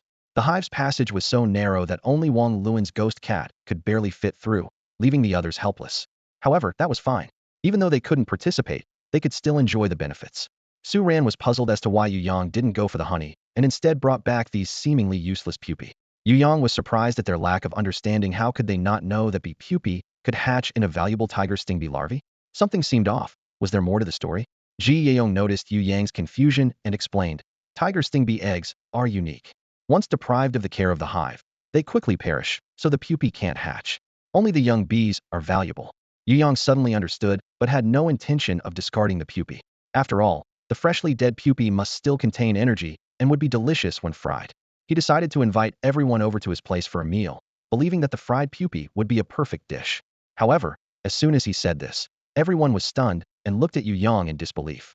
Seeing the 4 remain silent, Yu Yang was about to make another suggestion when Ji Yeong raised her hand to stop him and then ran to the side to vomit. The remaining men also looked extremely uncomfortable. It was then that Yu Yang realized that perhaps people here didn't eat insects. What a waste. It seemed he would have to enjoy them himself. To gather enough for a full dish, Yu Yang had the number 1 team make several trips back and forth, finally collecting enough pupae. However, The honey in the hive had already been completely looted by the vanguard mercenary group, leaving Yu Yang to sigh helplessly. When Captain Chun and his team returned, Yu Yang and Wang Luan had already thoroughly searched the tiger sting peak's nest, confirming that the honey had been taken by the vanguard mercenary group. Captain Chun saw them still searching and joked with a smile. What? Hoping to find something left behind. He was aware of their habit of collecting tiger sting bee stingers on the battlefield, but such resources weren't particularly valuable to them. It was the honey that was truly rare and valuable, requiring the destruction of the nest to obtain it, so there was no chance it would be left for them. Just as Yu Yang was about to retort, Vice Captain Xiao Meng rushed over in a panic, urgently reporting to Chun Hao. Captain, the beast tide has started. All the beasts have gathered and are heading towards Tiku City. The situation is extremely urgent. We must return to the city immediately. Hearing this, everyone's expressions changed. During a beast tide, staying in the forest meant certain death. Captain Chun immediately ordered everyone into the vehicles, and Chu Muqing and the others, previously used as bait, were quickly sprayed with white powder to prevent pursuit by B-type beasts. Once everyone was on board, the vehicles sped off at full speed. However, the beast tide was far more brutal than anticipated. Many fast-moving beasts in the horde detected their presence. Their aggression triggered and began a full-speed chase. As the distance between them closed rapidly, Captain Chen anxiously urged the Cloud Steppers to speed up. Wang Xiongji gritted her teeth, took out a black porcelain bottle from her space buckle, and poured out several red pills, saying to Chun Hao, "These are potential stimulating pills. If the Cloud Steppers consume them, they can maximize their potential, but an hour later, they'll enter a weakened state. If we haven't reached Tiku City by then, we're doomed." Captain Chen calculated the remaining distance and immediately took the small bottle, instructing his men to feed each Cloud Stepper a pill. After consuming the potential stimulating pills, the Cloud Steppers indeed increased their speed significantly, making the ride almost unbearable. Yet, Captain Chun continued to urge them to go faster. If they couldn't put enough distance between themselves and the beast tide, Tiku City wouldn't risk opening the gates for them. Unfortunately, even after taking the red pills, the Cloud Steppers could only match the speed of the pursuing beasts, unable to pull away further. Gritting his teeth, Captain Chen asked Wang Qiongji for 6 more red pills, intending to feed each Cloud Stepper another one. Wang Qiongji frankly stated, "Any more, and these Cloud Steppers will exhaust their potential and die." Chun Hao understood that while Cloud Steppers were precious, human lives were more so. His misjudgment had put everyone in extreme danger. If they survived, he was willing to compensate the vanguard mercenary group for the loss of these beasts. Sadly, the Cloud Steppers couldn't hold on until the end. Before reaching the city gates, their condition deteriorated. Without hesitation, everyone abandoned the vehicles, releasing their own companion beasts to rush towards Tiku City at full speed. For those like Yu Yang and Ji Yelong, whose companion beasts or plants were too slow, others offered to help carry them. Ultimately, everyone managed to enter Tiku City before the beast tide arrived. Inside the city, various combat forces were fully assembled and on standby, ready for the impending battle against the beast tide. Finally making it back to Tiku City, everyone breathed a sigh of relief as the tension began to dissipate. Yu Yang couldn't help but tease Chu Muqing and Wang Luan about their faces covered in white powder, only to have Chu Muqing throw some back at him. Having just survived a life-and-death ordeal, everyone let the youngsters joke around to lighten the mood. Despite the perilous nature of the mission, Wang Qiongji's commission was successfully completed. At this moment, a soft white little bug lay quietly in Wang Qiongji's arms. It had remained undisturbed throughout the thrilling journey, which was quite pitiable. The little creature had just left the nest, yet it was destined to recognize a thief as its father. Speaking of losses on this mission, the vanguard mercenary group suffered the most, with the loss of 6 cloud-stepping beasts, a blow far beyond what the mission's rewards could compensate. Yu Yang also felt he came out a bit short on this mission, as his wool-shearing plan with Yu Shaoer ended before it even started. Fortunately, the vanguard mercenary group did not deduct their pay despite the heavy losses, and with the stingers and larvae of the sting tigers they collected, Yu Yang's haul was still decent. Thinking about the pile of larvae, Yu Yang felt uneasy, knowing they couldn't be stored for long as their energy would dissipate.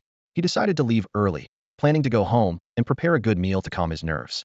Having narrowly escaped death, the group was exhausted and took the opportunity to disperse. After walking a while, Yu Yang sensed someone following him. At a bend in the road, he avoided sight and had Yu Shaoer summon number 1 to check the situation. To his surprise, the person following him was Wang Qiongji. Why would he be looking for Yu Yang? It seemed unlikely to be a robbery, as Wang Qiongji was a wealthy man in Yu Yang's eyes, not lacking for a few petty coins. Yu Yang had always been interested in the field of alchemy and wanted to connect with Wang Qiongji, who now approached him. Deciding not to hide, Yu Yang waited at the alley bend for Wang Qiongji. Appearing somewhat shy, Wang Qiongji hesitantly approached and directly said, "Yu Yang, after the beast tide, I want to hire Yu Shower to work regularly at our poison grass peak. Is that possible? Seeing Yu Yang's silence, Wang Qiongji added, the pay is generous. Yu Yang was taken aback. Had Yu Shower taken on another job for him? Was there really such a good opportunity? Wang Qiongji's proposal made him wary. What could an alchemist need Yu Shower's help with? Yu Yang didn't want Yu Shower to be harmed. Seeing Yu Yang's hesitation, Wang Qiongji explained the predicament at Poison Grass Peak. Known for its use of poison, they suffered heavy losses each year with their test subjects, creating significant financial strain. If Yu Shower could regularly help detoxify them, they could live longer. Hearing this, Yu Yang felt conflicted. The idea that someone could only be healed because it was too costly to buy another challenged societal values he neither wished to confront nor could agree with. Having been sold to a mine himself, he understood the sorrow of such individuals, living within the confines prescribed by others. Seeing Yu Yang still silent, Wang Qiongji appeared discouraged and said, think about it. If you're interested, you can find me at the Tongfu Inn. Yu Yang snapped back to reality and firmly replied, no need to think about it. I accept. After the beast tide, I'll come to the inn to find you. At this point, the money was irrelevant. He just wanted to help these people and felt satisfied in doing so. He only needed to clarify one thing. I won't save those who wish to die.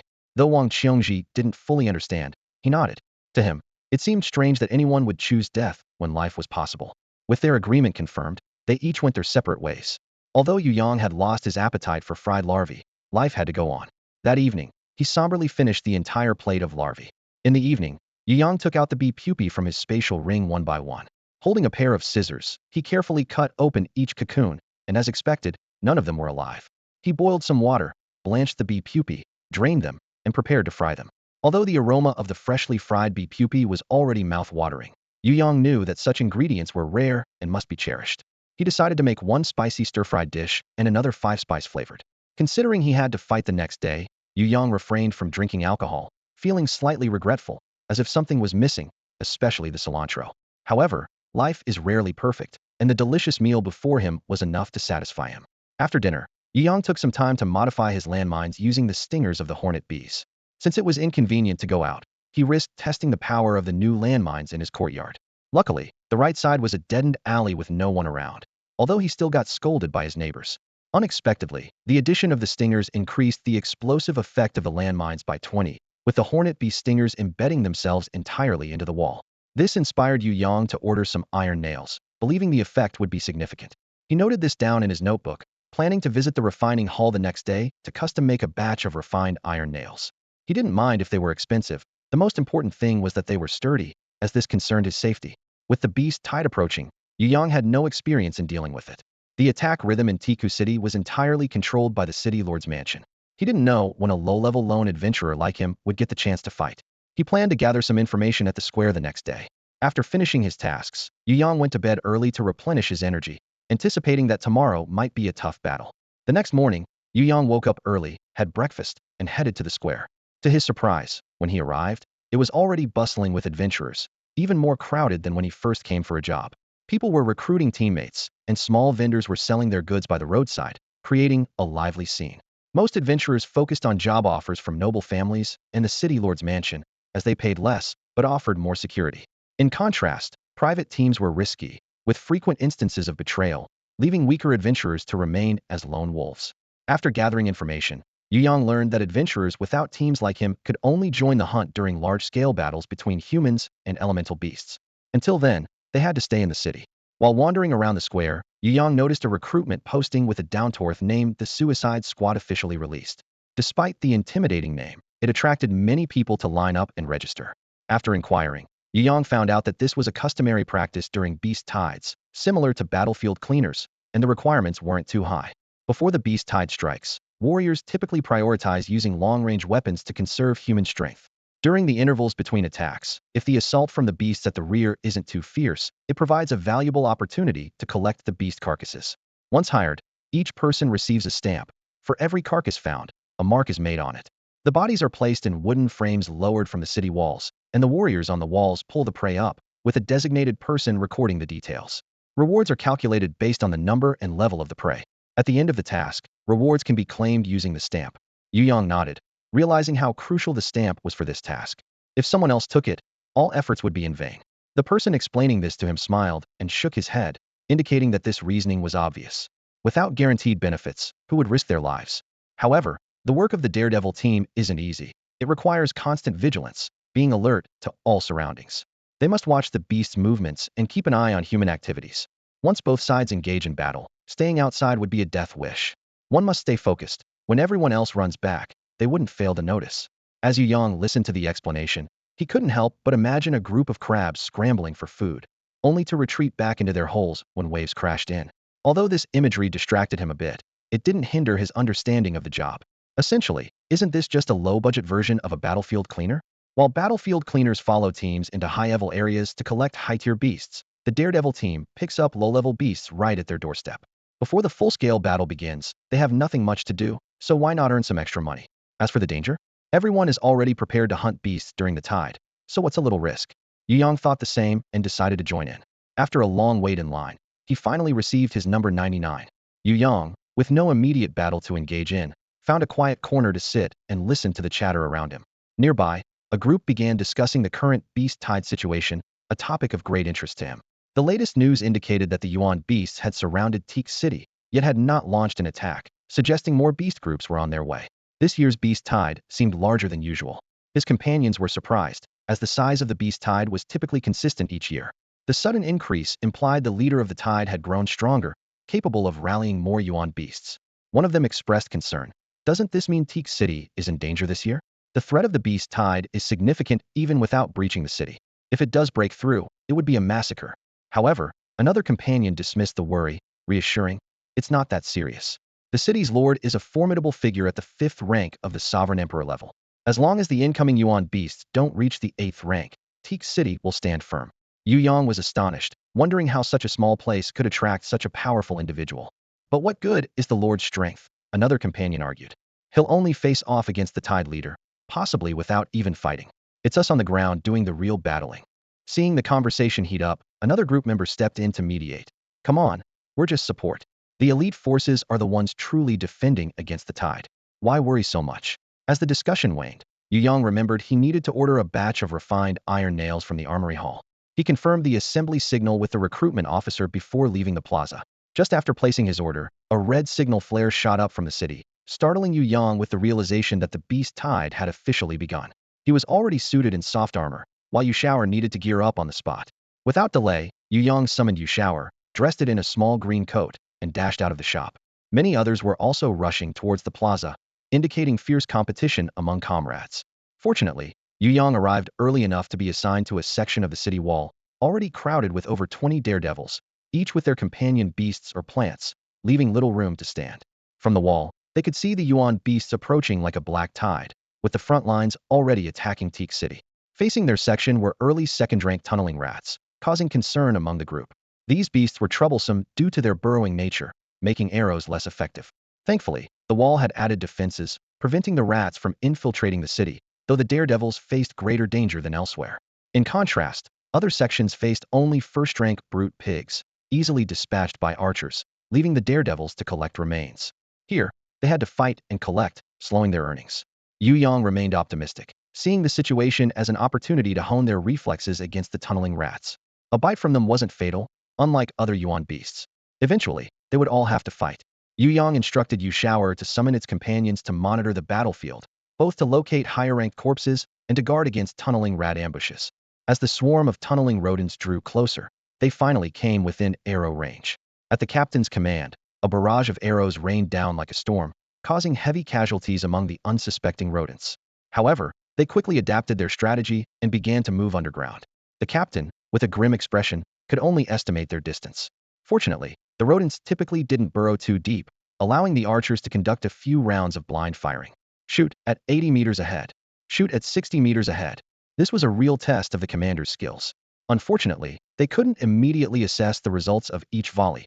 Only after the Daredevil team members ventured out could they gauge the effectiveness of their blind shots. Once the blind firing ceased, it was time for Yu Yang and his team to step in. The city wall was equipped with large iron rings every half meter, with special ropes tied to them.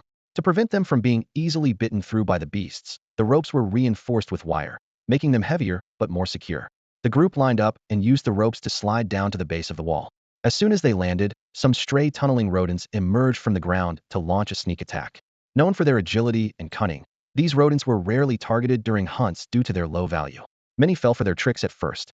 Luckily, the rodents weren't very harmful. Their bites were small and non-poisonous, resulting in minimal casualties. A nearby young man in green quickly stopped him. Brother, you can't bring a spatial ring when scavenging corpses, don't you know? They might turn a blind eye to you bringing it. But if you put the prey inside, you'll never get another chance to scavenge. Yu Yang was taken aback, but soon understood. Bringing spatial equipment could be seen as cheating, and it was easier to just ban it altogether. Yu Yang sincerely thanked him, and, noticing the young man's envy of his pickaxe, decided to give him his spare one. The young man was thrilled. He had admired Yu Yang's tool, as most of them only brought weapons for self-defense, and few had prepared digging tools. Watching Yu Yang efficiently collect one rodent after another had made them envious. Now he too had a pickaxe. After thanking Yu Yang, the young man eagerly joined the digging team, confident with his new tool. Although picking up the corpses on the ground was easier, it also came with more competition, with at least 13 or 14 out of 20 people heading to that area. The young man soon dug up 5 or 6 rodents, stamped them, and set them aside, ready to transport them back. He was grateful to the generous Yu Yang for his pickaxe. He looked up and was amazed by Yu Yang's efficiency. The rodents weren't large, making them easy to carry. Yu Yang left number 2 and number 3 to monitor the battlefield, while number 1 acted as a transporter, shuttling between Yu Yang and the wooden frames at the base of the wall. Occasionally, he used trees to gain momentum and speed, living quite the carefree life. Yu Yang's performance caught the attention of the battlefield observers on the city tower. They were from the city lord's office, tasked with noting if any daredevil team members broke rules or stole others' prey. They also took special note of those who excelled, such as those quick to react to ambushes or fast at scavenging. Yu Yang was one such person, excelling in both areas. If he continued to perform this well, he might be promoted to a higher team as a battlefield cleaner. At this moment, Yu Yang was unaware of how close he was to achieving his dream and continued diligently with his scavenging task. In contrast, Yu Shower appeared much less enthusiastic, not because of high standards, but because these low-tier beasts simply didn't ignite its passion. Yu Yang was busy picking up the corpses of the burrowing mice, thoroughly enjoying himself, while Yu Shower seemed disinterested. Each burrowing mouse only absorbed a little blood, but Yu Yang discovered something intriguing. After multiple attempts, he found that the heart blood of each burrowing mouse was particularly rich in elemental energy. Although it was just a small amount of blood, the energy concentration was almost at the 3rd tier. Yu Shower excitedly shared this discovery with Yu Yang, who hadn't expected the existence of heart blood in this world. Inspired, he asked Yu Shower to find more mice to experiment with and verify if what he said was true. Feeling he had accomplished something significant, Yu Shower became more serious in his efforts. However, as he continued, he found himself enjoying it more than he expected. With the help of number 2 and number 3, Yu Yang was almost always successful in his search and could accurately avoid attacks from live burrowing mice, earning the envy of many. Not everyone, however, was as kind-hearted as the young man in the green clothes. Some grew envious and began trying to snatch Yu Yang's targets. As soon as number 2 and number 3 spotted a target, several people would rush in to dig it up first. Once or twice was fine, but as it happened more often, Yu Yang realized he would have to address this if he didn't want to be constantly targeted in future scavenging tasks. So he instructed number 2 and number 3 to find live burrowing mice, hoping to teach those people a lesson and deter them from further interference. Indeed, after being ambushed a few times, they realized Yu Yang was tricking them. Their previously smug expressions turned to resentment. Yu Yang frowned, sensing potential trouble from these petty individuals who were not the type to leave things be. Since Yu Yang couldn't afford to be the easy target, they decided to confront him. They picked up their machetes and slowly approached, forming a circle around him. However, after just a couple of steps, arrows landed in their path. Looking up, Yu Yang saw that people on the city wall had intervened, clearly not allowing the Daredevil squad members to fight among themselves.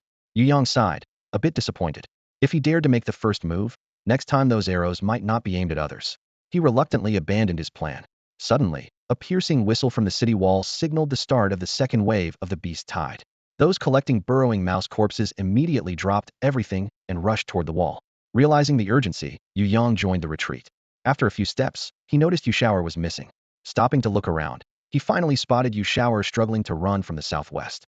The little creature was chubby and slow. With no choice, Yu Yang mustered his martial arts skills, swiftly scooped up Yu Shower, grabbed its beloved green jacket, and hurried back.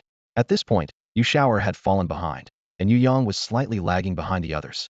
Suddenly, he heard a whoosh and turned to see several speed-type elemental beasts closing in. Yu Yang pushed his elemental energy to the limit, using his skills to leave half the group behind. Behind him, he heard human screams as the beasts caught up. With no time to spare, he leaped and dodged, finally grabbing a rope lowered from the wall. Using it to propel himself, he climbed quickly, nearing safety. Just then, Yu Yang felt a chill on his back and quickly swung to the side. Unfortunately, with so many people on the wall, he still got slashed on the back. Fortunately, he was wearing soft armor made from the hide of a fourth-tier rock lizard king, which minimized the damage. Yu Yang was furious after being attacked for no reason. He quickly grabbed the rope, flipped over the wall, and narrowly dodged the flash of a knife. Swiftly, he drew a dagger from his sleeve to block the attack. In front of him appeared a somewhat familiar facete was the person he had just fought over a monster with. Yu Yang shouted angrily, "Are you crazy? Do you want to die here?" The burly man laughed arrogantly, pressing his knife harder against Yu Yang. "The only one dying here is you. The city guard is too busy to bother with you now. You're just a third-level warrior, only good for sacrificing to my blade." Yu Yang chuckled to himself, thinking, if they're too busy for me, they're also too busy to save you. Holding onto the rope, he executed a series of swift movements to create distance between them. The man held a short knife. Was he planning to throw it? Even if he did, Yu Yang was confident he could dodge it. Most of Yu Yang's weapons were long-range, and for the safety of the city walls, he had switched his explosive arrows for regular ones. Confident in his shooting accuracy, he released his first arrow, prompting the man to realize the danger and quickly jump behind others for cover. The arrow landed precisely where the man had just been. As Yu Yang prepared to shoot again, the man grabbed someone to use as a human shield. It was the young man in green whom Yu Yang had previously given a pickaxe. The young man was bewildered. Everyone was trying to escape, and yet there was infighting among humans. The man taunted Yu Yang. "Come on, can't you shoot us both?" The young man in green was enraged. "How dare you use me as a shield? I'll stab you." He wriggled out of the man's grip and struck him with the pickaxe. The man was momentarily stunned as the young man escaped. Yu Yang saw an opportunity and shot an arrow straight at the man's chest. Fearing the man wore protective armor, Yu Yang quickly followed with 2 more shots aimed at his head and knees. As expected, the arrow to the chest barely penetrated. The man twisted to avoid the arrow to his head, causing the arrow in his chest to fall out. But his luck ran out when the arrow aimed at his knee hit its mark. The man howled in pain, eyes blazing with fury. Yu Yang didn't give him a chance to retaliate, shooting an arrow at the hand holding the rope. The young man in green also delivered a blow with the pickaxe. The man, filled with rage, fell from the wall. As he fell, Yu Yang shot an explosive arrow from his crossbow, hitting the man's forehead. With a loud bang, his head exploded. The man could never have imagined his end would be like fireworks, reflecting his shadowy life. With the beasts closing in, Yu Yang urgently pulled the still shocked young man in green. "Hurry up, climb up, or you'll die here." The young man snapped back to reality, clinging to the rope and climbing with all his might. His determination was commendable, though his effectiveness was lacking. Yu Yang couldn't stand it, swung over to him, and, judging the distance to the top, grabbed the back of the young man's collar and tossed him up. Yu Yang then deftly climbed to the top of the wall. He saw the young man clutching his neck in pain, eyes rolling back. Startled, Yu Yang thought, "I only meant to help, not harm him." Quickly, he retrieved a bottle of water from his space pocket and offered it. Fortunately, the young man soon recovered. They weren't needed on the battlefield yet. The young man, who introduced himself as Chu Linhui, became more familiar with Yu Yang. Yu Yang discovered that Chu Linhui knew a lot about Tika City. After chatting, Yu Yang learned that Chu Linhui was a battlefield observer, dissatisfied with his safe job that his father, a steward at the city lord's mansion, had secured for him. Despite the risks, Chu Linhui dreamt of being a hero and recklessly joined the front line. Chu Linhui was quite impressed with Yu Yang's abilities and asked, somewhat puzzled, "You're really skilled. Why don't you become a battlefield cleaner? That job pays much more, dealing with the corpses of mid and high-level elemental beasts." Yu Yang's heart skipped a beat, realizing that this young master seemed unaware of the complexities of the world, his words striking straight to the heart. However, recognizing there was no ill intent, Yu Yang patiently explained, "I didn't pass the interview because Yushara lacks stealth capabilities, so the interviewer rejected me." Chu Linhui scratched his head, suddenly understanding. "Oh right, they also consider the attributes of the companion beast in hiring. I almost forgot." He noticed Yu Yang's interest in the battlefield cleaner role and recalled something his father mentioned last night, sighing. "Ah, another battlefield cleaner from Zhao Qian's team has died. That's the 3rd one already. Now, no one who knows the situation wants to join their team, which is really worrying." Chu Linhui thought to himself that perhaps Zhao Qian's team could be an opportunity, but he wasn't sure if Yu Yang would dare to join. He was also concerned that his good intentions might lead to harm, as Yu Yang was, after all, his savior. After some hesitation, Chu Linhui decided to tell Yu Yang about Zhao Qian's team, leaving the choice up to him. Zhao Qian's team was unique as the only 4-member team because they were extremely exclusive, making it difficult for even new teammates to integrate, let alone a peripheral role like a battlefield cleaner. The previous cleaners had met tragic ends because the team members were so focused on hunting elemental beasts that they neglected their safety. Although Zhao Qian's team had only 4 members, each was incredibly powerful, all above the 8th rank of the Venerable, with the team leader Zhao Qian nearly reaching the venerable king level. After hearing Chu Linhui's introduction, Yu Yang became very interested in Zhao Qian's team. He liked teams that were unconventional and unique. As for bad tempers, that was a minor issue, considering he planned to benefit from them. Some friction was inevitable. Yu Yang immediately expressed to Chu Linhui that he wasn't afraid of trouble and was very interested in the position. Seeing Yu Yang so enthusiastic, Chu Linhui decided not to dissuade him and planned to mention it to his father tonight, perhaps solving one of his father's problems. Chu Linhui suddenly remembered something and added, "Oh, and make sure not to withhold their loot using your position. Those guys are very particular, and if you're caught, it could cost you your life." Yu Yang's expression briefly stiffened but quickly adjusted, replying righteously, "What are you saying? Do you think I'm that kind of person?" Chu Linhui silently rolled his eyes. Having dealt with many people alongside his father, he had developed a keen sense of judgment, and he hadn't missed Yu Yang's momentary awkwardness. However, a reminder was always good to avoid complications later. Yu Yang asked Chu Linhui, "What do you think my chances are?" Chu Linhui pondered for a moment, considering Yu Yang's strengths and weaknesses and Zhao Qian's team situation, and conservatively estimated an 80% chance. This exceeded Yu Yang's expectations. For now, Yu Yang decided not to take any risky missions that day. Getting injured could ruin his chances of getting the battlefield cleaner job. For the rest of the day, he planned to go home and upgrade his weapons, as it was a high-level battlefield where a slight mistake could be fatal. After making up his mind, Yu Yang resolutely resigned and went home while everyone else was busy organizing the second line of defense. His decision wasn't unusual. Many people intended to make a quick gain, but few persevered until the end. Before leaving, Yu Yang specifically advised Chu Linhui not to take risks or sacrifice himself before securing his own work. After some hard work, he managed to earn 1 silver coin and 35 copper coins, which was a decent income. However, if not for the attack by the burly man later, Yu Yang would have been satisfied. Considering the weapons and arrows he lost in the fight, especially the precious explosive arrow he wasted, he felt the cost-benefit ratio wasn't favorable. After settling his accounts, Yu Yang headed to the blacksmith's hall. Though it was not yet time to pick up the precision iron nails he had ordered in the morning, he decided to collect them early. If his interview went well the next day, he might have to leave with the team immediately. That night, he could use the nails to modify some landmines. In the outside world, compatibility equates to personal safety. He had ordered a total of 500 nails, and unexpectedly, 100 were already ready, enough to modify 10 landmines. Yu Yang collected his order and hurried home. He had a lot of work to do, or rather, a lot of work for Yu Shower to do. Yes, he needed to start exploiting child labor. Yu Yang created an incentive chart for Yu Shower, encouraging it to produce raw materials. For example, for secreting a small cup of venom, it would earn a cozy little blanket. For making 5 bomb spores, it would get a floral patterned jacket. Don't ask why floral. Currently, that's Yu Shower's aesthetic preference, and other colors wouldn't motivate it. As for why 5, because it can produce a maximum of 5 per day. There was another matter Yu Yang needed to stress to Yu Shower. Given that Chu Linhui specifically warned Yu Yang about the severe consequences of overexploitation, Yu Yang decided to be cautious in this matter. Therefore, for their own safety, Yu Yang stipulated that Yu Shower should only absorb the heart blood of original beasts and must use other mycelium to conceal the operational mycelium. After instructing Yu Shower, Yu Yang adopted a laissez-faire policy, knowing that with limited rewards, Yu Shower wouldn't be willing to rest. Yu Yang took out the nails to modify the previously stored landmines. To distinguish them, he marked the upgraded landmines with red paint. Although the task wasn't complex, it required absolute precision, as accidentally triggering a finished landmine would have dire consequences. After returning home in the morning, Yu Yang worked on upgrading the landmines until dinner time, finally completing 10. Stretching his stiff limbs, he noticed Yu Shower holding several bottles and jars with its mycelium, waiting nearby, while the freshly produced 5 bomb spores danced around with the mycelium. Yu Yang's heart skipped a beat, but fortunately, Yu Shower's mycelium moved with agility, like an extension of his own arm, avoiding any collisions. Yu Yang took a deep breath to steady himself, instructing Yu Shower to stop and carefully organize the items. After confirming the correct quantities, Yu Shower received 4 small blankets and a floral jacket as a reward. After some negotiation, the reward was changed to 2 different styles of small blankets, a bunny pillow and the floral jacket. Delaying Yu Shower's reward could dampen his enthusiasm for future tasks. It was dinner time, and Yu Yang, who had been busy all day and skipped lunch, decided to treat himself. Yu Yang first took Yu Shower to pick out their spoils.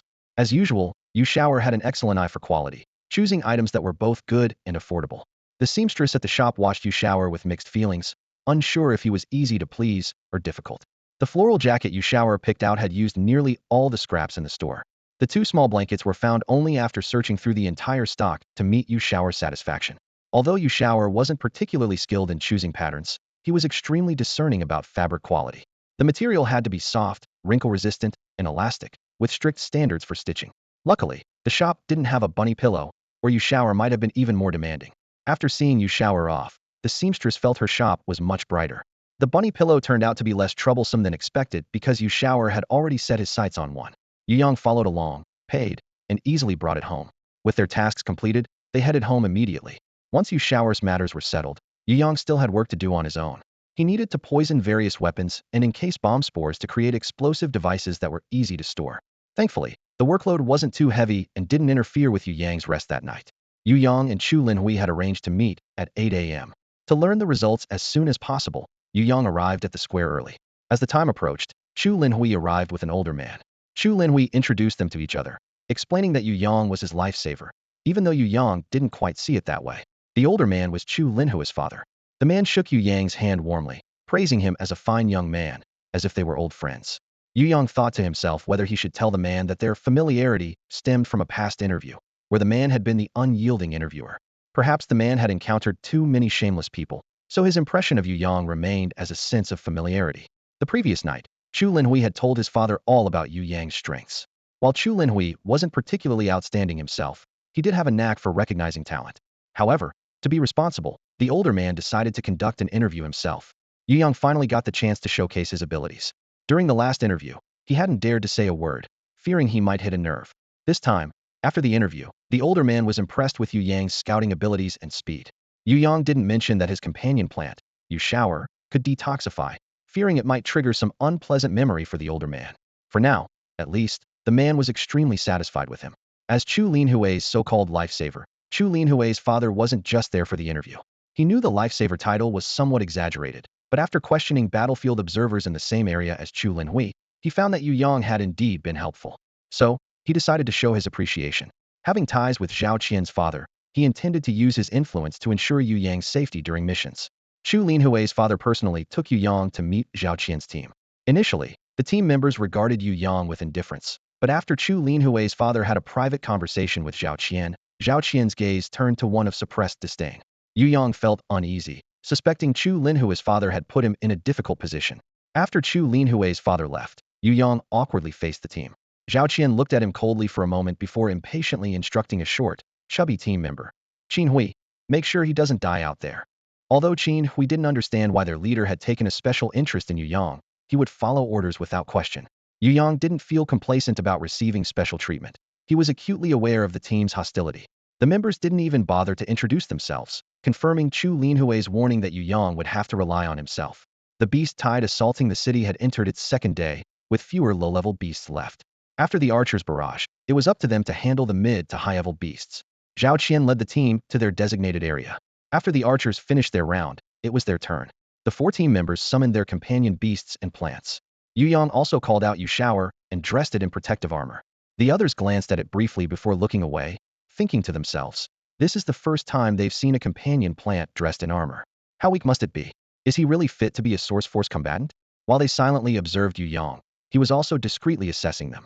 Zhao Qian's companion plant was a vine type, iron black and robust, covered in thorns and leafless, possibly a mutant species.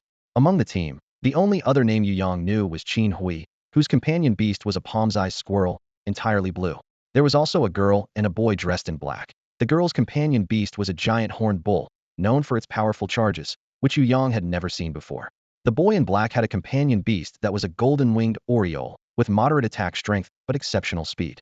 After the archers finished shooting, Yu Yang looked beyond the city walls and, as expected, saw at least 1/6 of the primal beasts still lively and unharmed. Time was running short. Zhao Qian led his team members to swiftly jump down from the walls, landing steadily on the ground. Although Yu Yang's skills were not yet fully developed, he knew from previous suicide missions that there were ropes specifically for descending the walls. He skillfully climbed down one, keeping pace with the others. Zhao Qian was quite satisfied with this, recalling a battlefield cleaner who had insisted on matching their actions for appearances, only to nearly sprain his ankle upon landing. Zhao Qian thought to himself that the dangers of the battlefield hardly needed further emphasis. Such bravado was akin to disregarding one's life. Keeping someone like that in the team could be a liability. Upon landing, they immediately charged towards the nearest Targeta mid-4th-year leopard, agile and swift as the wind, untouched by the initial volley of arrows. The leopard's abilities clearly included metal reinforcement, with claws deadly in their power. Yu Yang knew that against such a primal beast, he could only run. However, Zhao Qian's four-person team handled it with ease. Their companion plants or beasts complemented each other, making their attacks highly effective. Zhao Qian's companion plant was a vine, exceptionally tough, capable of entangling prey to slow it down, and could even briefly immobilize it at opportune moments. The girl's companion beast, a giant horned ox, delivered powerful ramming damage, ideal for armor penetration. Once they worked together, it was the squirrel's turn to use its poison technique. Once the primal beast was poisoned, its attack efficiency drastically decreased. The golden-winged oriole was responsible for reconnaissance and reinforcements. Yu Yang experienced firsthand the feeling of being carried by the experts. While intense battles unfolded ahead, he and Yu Xiao'er quietly reaped the rewards behind. Yu Xiao'er was secretly delighted, deciding he wanted to live such a life of ease in the future. Despite this, Yu Yang remained vigilant, instructing Yu Xiao'er to use his powers to summon number 1, number 2, and number 3 to primarily ensure his safety. This way, even if some beast slipped through, Yu Yang could choose his course of action accordingly. He would personally handle low-tier primal beasts. For high-tier ones, he opted to avoid them. Zhao Qian's dislike for Yu Yang lessened significantly upon seeing his performance. At the very least, Yu Yang could take care of himself on the battlefield, freeing them from distractions and avoiding complications. Moreover, Yu Yang had quick reflexes, swiftly retreating at the slightest movement, performing impressively. Clearly, the three little companions around Yu Yang were indeed excellent scouts. Yu Yang kept a close watch on Yu Xiao'er, worried it might get carried away and be noticed by other team members. Fortunately, Yu Xiao'er proved reliable, diligently pretending to be a busy transporter with each collected primal beast, avoiding any suspicion. Ever since Yu Yang set foot on the battlefield, he has consistently shown excellent performance, adeptly handling various challenges without hindering the team in the slightest. As a result, Zhao Qian and the others could focus on slaying the Yuan beasts more effectively, advancing swiftly. Yu Yang and Yu Xiao'er diligently followed behind the four-member squad, responsibly collecting the corpses of high-level Yuan beasts. However, Yu Yang did not bask in the excitement. Instead, he periodically sent number 1 up into the sky to carefully observe the overall situation around them. The latest images sent back by number 1 snapped Yu Yang out of his excitement instantly. Something was wrong. Where were the other teams? Why were they the only ones around? The beast herd seemed to be converging in their direction. A cold sweat broke out on Yu Yang's back as he immediately instructed number 1 to fly higher and survey the distant surroundings. Other combat teams were desperately retreating. The second wave of the beast tide was imminent. They had been so engrossed in the hunt that they strayed too far from the city wall and missed the signal to regroup, now finding themselves deep within the beast herds, which were subtly closing in on them. Hunting amidst a beast tide, the last thing you want is a situation like this. Wasn't he supposed to be led by the experts? This felt like being led into a trap. Yu Yang regretted not leaving a small mushroom in the sky to observe the enemy as he usually did during missions, which would have at least allowed him to maintain a grasp on the overall situation and avoid such a predicament. Today's misstep felt like a major blunder, and the current situation could potentially lead to their total annihilation. Yu Yang quickly called a halt to the four-person team still bravely fighting monsters ahead and urgently informed them of the current critical situation. Zhao Qian, upon Yu Yang's reminder, broke into a cold sweat. Taking a closer look, he realized they had indeed ventured beyond their usual hunting range. He immediately ordered Zhou Zibu to scout the surrounding area, hoping things weren't as dire as Yu Yang described. Zhou Zibu obeyed, and his companion beast, a golden-winged bird, swiftly ascended, soon surpassing number 1's height. Shortly after, Zhou Zibu relayed information about the distribution of nearby beast herds. Zhao Qian noticed Zhou Zibu's increasingly grim expression, and his heart sank. As expected, Zhou Zibu reported, "Boss, we're surrounded.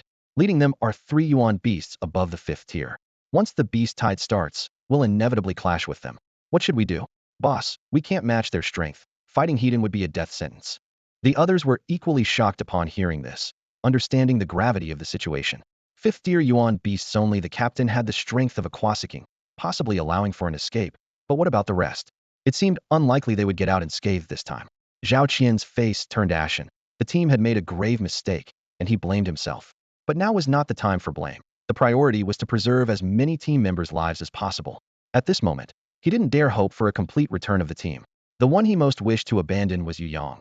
Yet Yu Yang's strength was too weak to withstand the Yuan beasts for even a few minutes, making him little more than a sacrifice to the beast herd.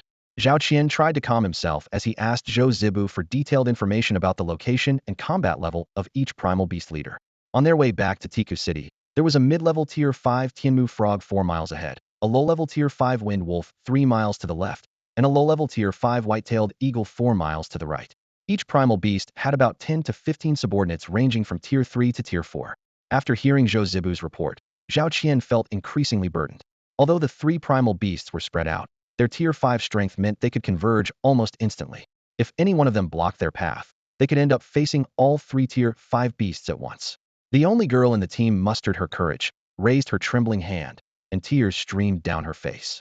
She opened her mouth several times, but couldn't speak, finally taking a few deep breaths to steady herself before saying, "Captain, last time Howin died saving me. This time, I'm willing to stay behind for everyone. That way, when I see him again, I can boast that I was a hero too, haha." Upon hearing this, Zhao Qian immediately scolded, "Lan He, what nonsense are you talking about? Howin died for you because he loved you and couldn't bear to see you get hurt. He wanted you to live on with him, not to play the hero now."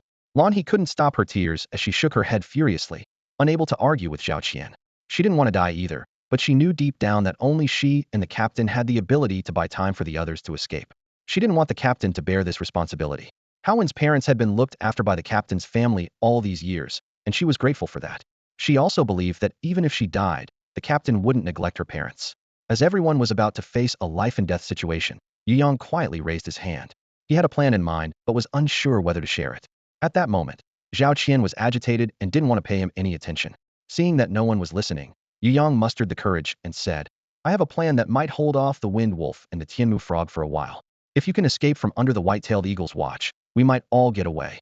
Hearing this, the other four looked up. Though they knew the chances were slim, they held on to a glimmer of hope. With their attention on him, Yu Yang took a landmine from his spatial buckle, cleared his throat, and explained, "This is a landmine I made myself. It's quite powerful. It won't be lethal to a level 5 beast, but it can break through their defenses. That's when we'll need Qin Hui's squirrel to poison them. I noticed the squirrel's venom can slow down targets, giving us time to escape." The others were skeptical at first. Could such a small black box really breach the defenses of a 5th-level beast? They thought Yu Yang, being a 3rd-level warrior, didn't understand the terror of 5th-level beasts. Zhao Qian seemed to consider something and quickly examined the landmine in Yu Yang's hand, only to be disappointed by the lack of engraved runes, indicating it wasn't an inscribed weapon. If it were, there might be a glimmer of hope, but clearly, this landmine wasn't. Zhao Qian thought to himself that Yu Yang had admitted it was self-made, suggesting it might have been a rash decision. Noticing their skepticism, Yu Yang took another item from his spatial buckle, a thunderbolt, and threw it ahead. With a loud bang, dust flew, and a large crater over a meter wide appeared on the ground, with metal shards embedded in nearby trees. The group was startled, thinking, "Wow, that's impressive." Zhao Qian asked Yu Yang, "Is this a thunderbolt?" Yu Yang was surprised. He had been making thunderbolts for some time, but hadn't publicized it. How did Zhao Qian know? Seeing no denial from Yu Yang, Zhao Qian questioned, "Are you a sacred engraver? Why would you join our team as a battlefield cleaner?" Yu Yang realized Zhao Qian was referring to something different. He explained, "I'm not a sacred engraver, and now's not the time for this discussion. I just wanted to show you that the landmine's power is over 10 times that of the thunderbolt. I plan to use several landmines against a 5th-level beast. What do you think the chances are of breaking through its defenses?" Zhao Qian's eyes lit up. If the landmine's power was as Yu Yang claimed, it might be worth a try. Nodding, Zhao Qian urged Yu Yang to share his plan. Yu Yang continued, "Landmines are to be buried underground. If a beast steps on them, they'll trigger. The Wind Wolf runs on the ground, so we just need to lure it over the mines. The Tianmu Frog, being a mid-level 5 beast, moves by jumping, so pre-placed mines might be ineffective." Zhao Qian agreed, acknowledging the landmine's limitations. Yu Yang then proposed, "To address this, we can dig a pit and plant several landmines inside. If one detonates, it will trigger a chain reaction, stripping even the thickest skin." It seemed promising but left one key question, which Zhao Qian asked directly. "How can you ensure the Tianmu Frog will fall into the trap?" Yu Yang had considered this but wasn't sure. He carefully took out a packet of powder from his spatial buckle, wrapped in several layers of oil paper, and explained, "On a previous mission with the Vanguard mercenary group, I saw them use scented powder to lure sting tiger bees effectively. I bought this 100-flower powder from a pharmacy because the owner said it attracts many beasts and isn't suitable during a beast tide. I found it interesting and got some." Zhao Qian's eyes brightened. With this, the plan could work. Perhaps fate was on their side, and they might not have to die this time. Time was of the essence, and once the plan was set, they sprang into action. The task of planting mines had to be carried out silently to avoid alerting the surrounding Yuan beasts. After some discussion, Zhao Qian and Zhou Zibu were chosen as team leaders to take on this challenging mission. Zhou Zibu, who had mastered stealth techniques, was tasked with planting mines for the Wind Wolves. Meanwhile, Zhao Qian, whose vine-like companion plant was ideal for the job, was responsible for digging traps for the Tianmu frogs, making him the perfect choice for the task. Yu Yang demonstrated the method of setting mines to prevent any mishaps. After careful consideration, Yu Yang provided Zhou Zibu with 5 mines, and, to ensure the effectiveness of the attack on the mid-level tier 5 Tianmu frogs, reluctantly gave Zhao Qian 7 mines, determined not to let them escape easily. Zhao Qian had a spatial bracelet, making it easy for him to carry the 7 mines, unlike the other team members, who were of civilian origin and lacked such luxuries. Zhou Zibu, in particular, did not possess such an extravagant item. Although they knew Yu Yang had a spatial bracelet, it was a valuable personal item they dared not request. Zhou Zibu considered using his clothing to carry the 5 mines, but Yu Yang couldn't allow it. The mines were pressure-triggered, and any mishap during transport could lead to premature detonation, which would be disastrous. Despite his attachment to the spatial bracelet, Yu Yang understood the significance of the mission. If the task failed, Zhao Qian would be the only one capable of escaping. Therefore, he willingly handed over his spatial bracelet to Zhou Zibu, repeatedly reminding him to return it safely. Zhou Zibu assured him, "As long as I'm here, the bracelet will be too." With that, Zhao Qian and Zhou Zibu quickly departed, knowing that every second counted. The others watched them disappear into the distance, silently praying for their safe return. The wait was long and tense. Since their departure, Yu Yang, Lan He, and Qin Hui had been in a state of anxiety. With nothing else to distract them, the 3 paced restlessly, frequently glancing in the direction the 2 had gone. Finally, after about 10 minutes, Zhou Zibu returned, much to everyone's relief. His relaxed demeanor suggested that the mission had gone relatively smoothly, and the group collectively breathed a sigh of relief. Upon his return, Zhou Zibu immediately handed the spatial bracelet back to Yu Yang, expressing his gratitude. Yu Yang quickly waved it off, insisting that there was no need for thanks, as he was also dependent on their success to escape. Shortly after Zhou Zibu's return, Zhao Qian reappeared. With everyone accounted for, it was time to begin their breakout from the white-tailed eagle's territory. The group quietly hid near the white-tailed eagle, which was surrounded by its minions, making it nearly impossible to pass through the area unnoticed. The white-tailed eagle was a formidable level 5 beast, and among the group, only Zhao Qian could match its strength. The strategy was straightforward. Zhao Qian would lead the attack, while the others provided support. He focused on defense, with occasional attacks to stall the eagle, allowing the others to break through and head towards Teak City. It was crucial for them to escape quickly and put as much distance as possible between themselves and the eagle. The white-tailed eagle's purpose was to capture the group, and it wouldn't easily let Yu Yang and his companions go. As a level 5 beast, it had basic intelligence and understood Zhao Qian's strategy to buy time for the others to escape. Wouldn't it make sense for the eagle to first incapacitate the others and then deal with the troublesome human? The white-tailed eagle remained calm, flapping its wings towards Yu Yang and his group, releasing dozens of white feather arrows like a rainstorm. The group quickly dodged, but the power of a level 5 beast was beyond their challenge, resulting in injuries. The most unfortunate was Yu Yang, who, despite wearing soft armor made from the hide of a level 4 rock lizard king, struggled to withstand the eagle's attack. He narrowly avoided hits to his chest and head, but was struck by an arrow in the leg, causing him to lose balance.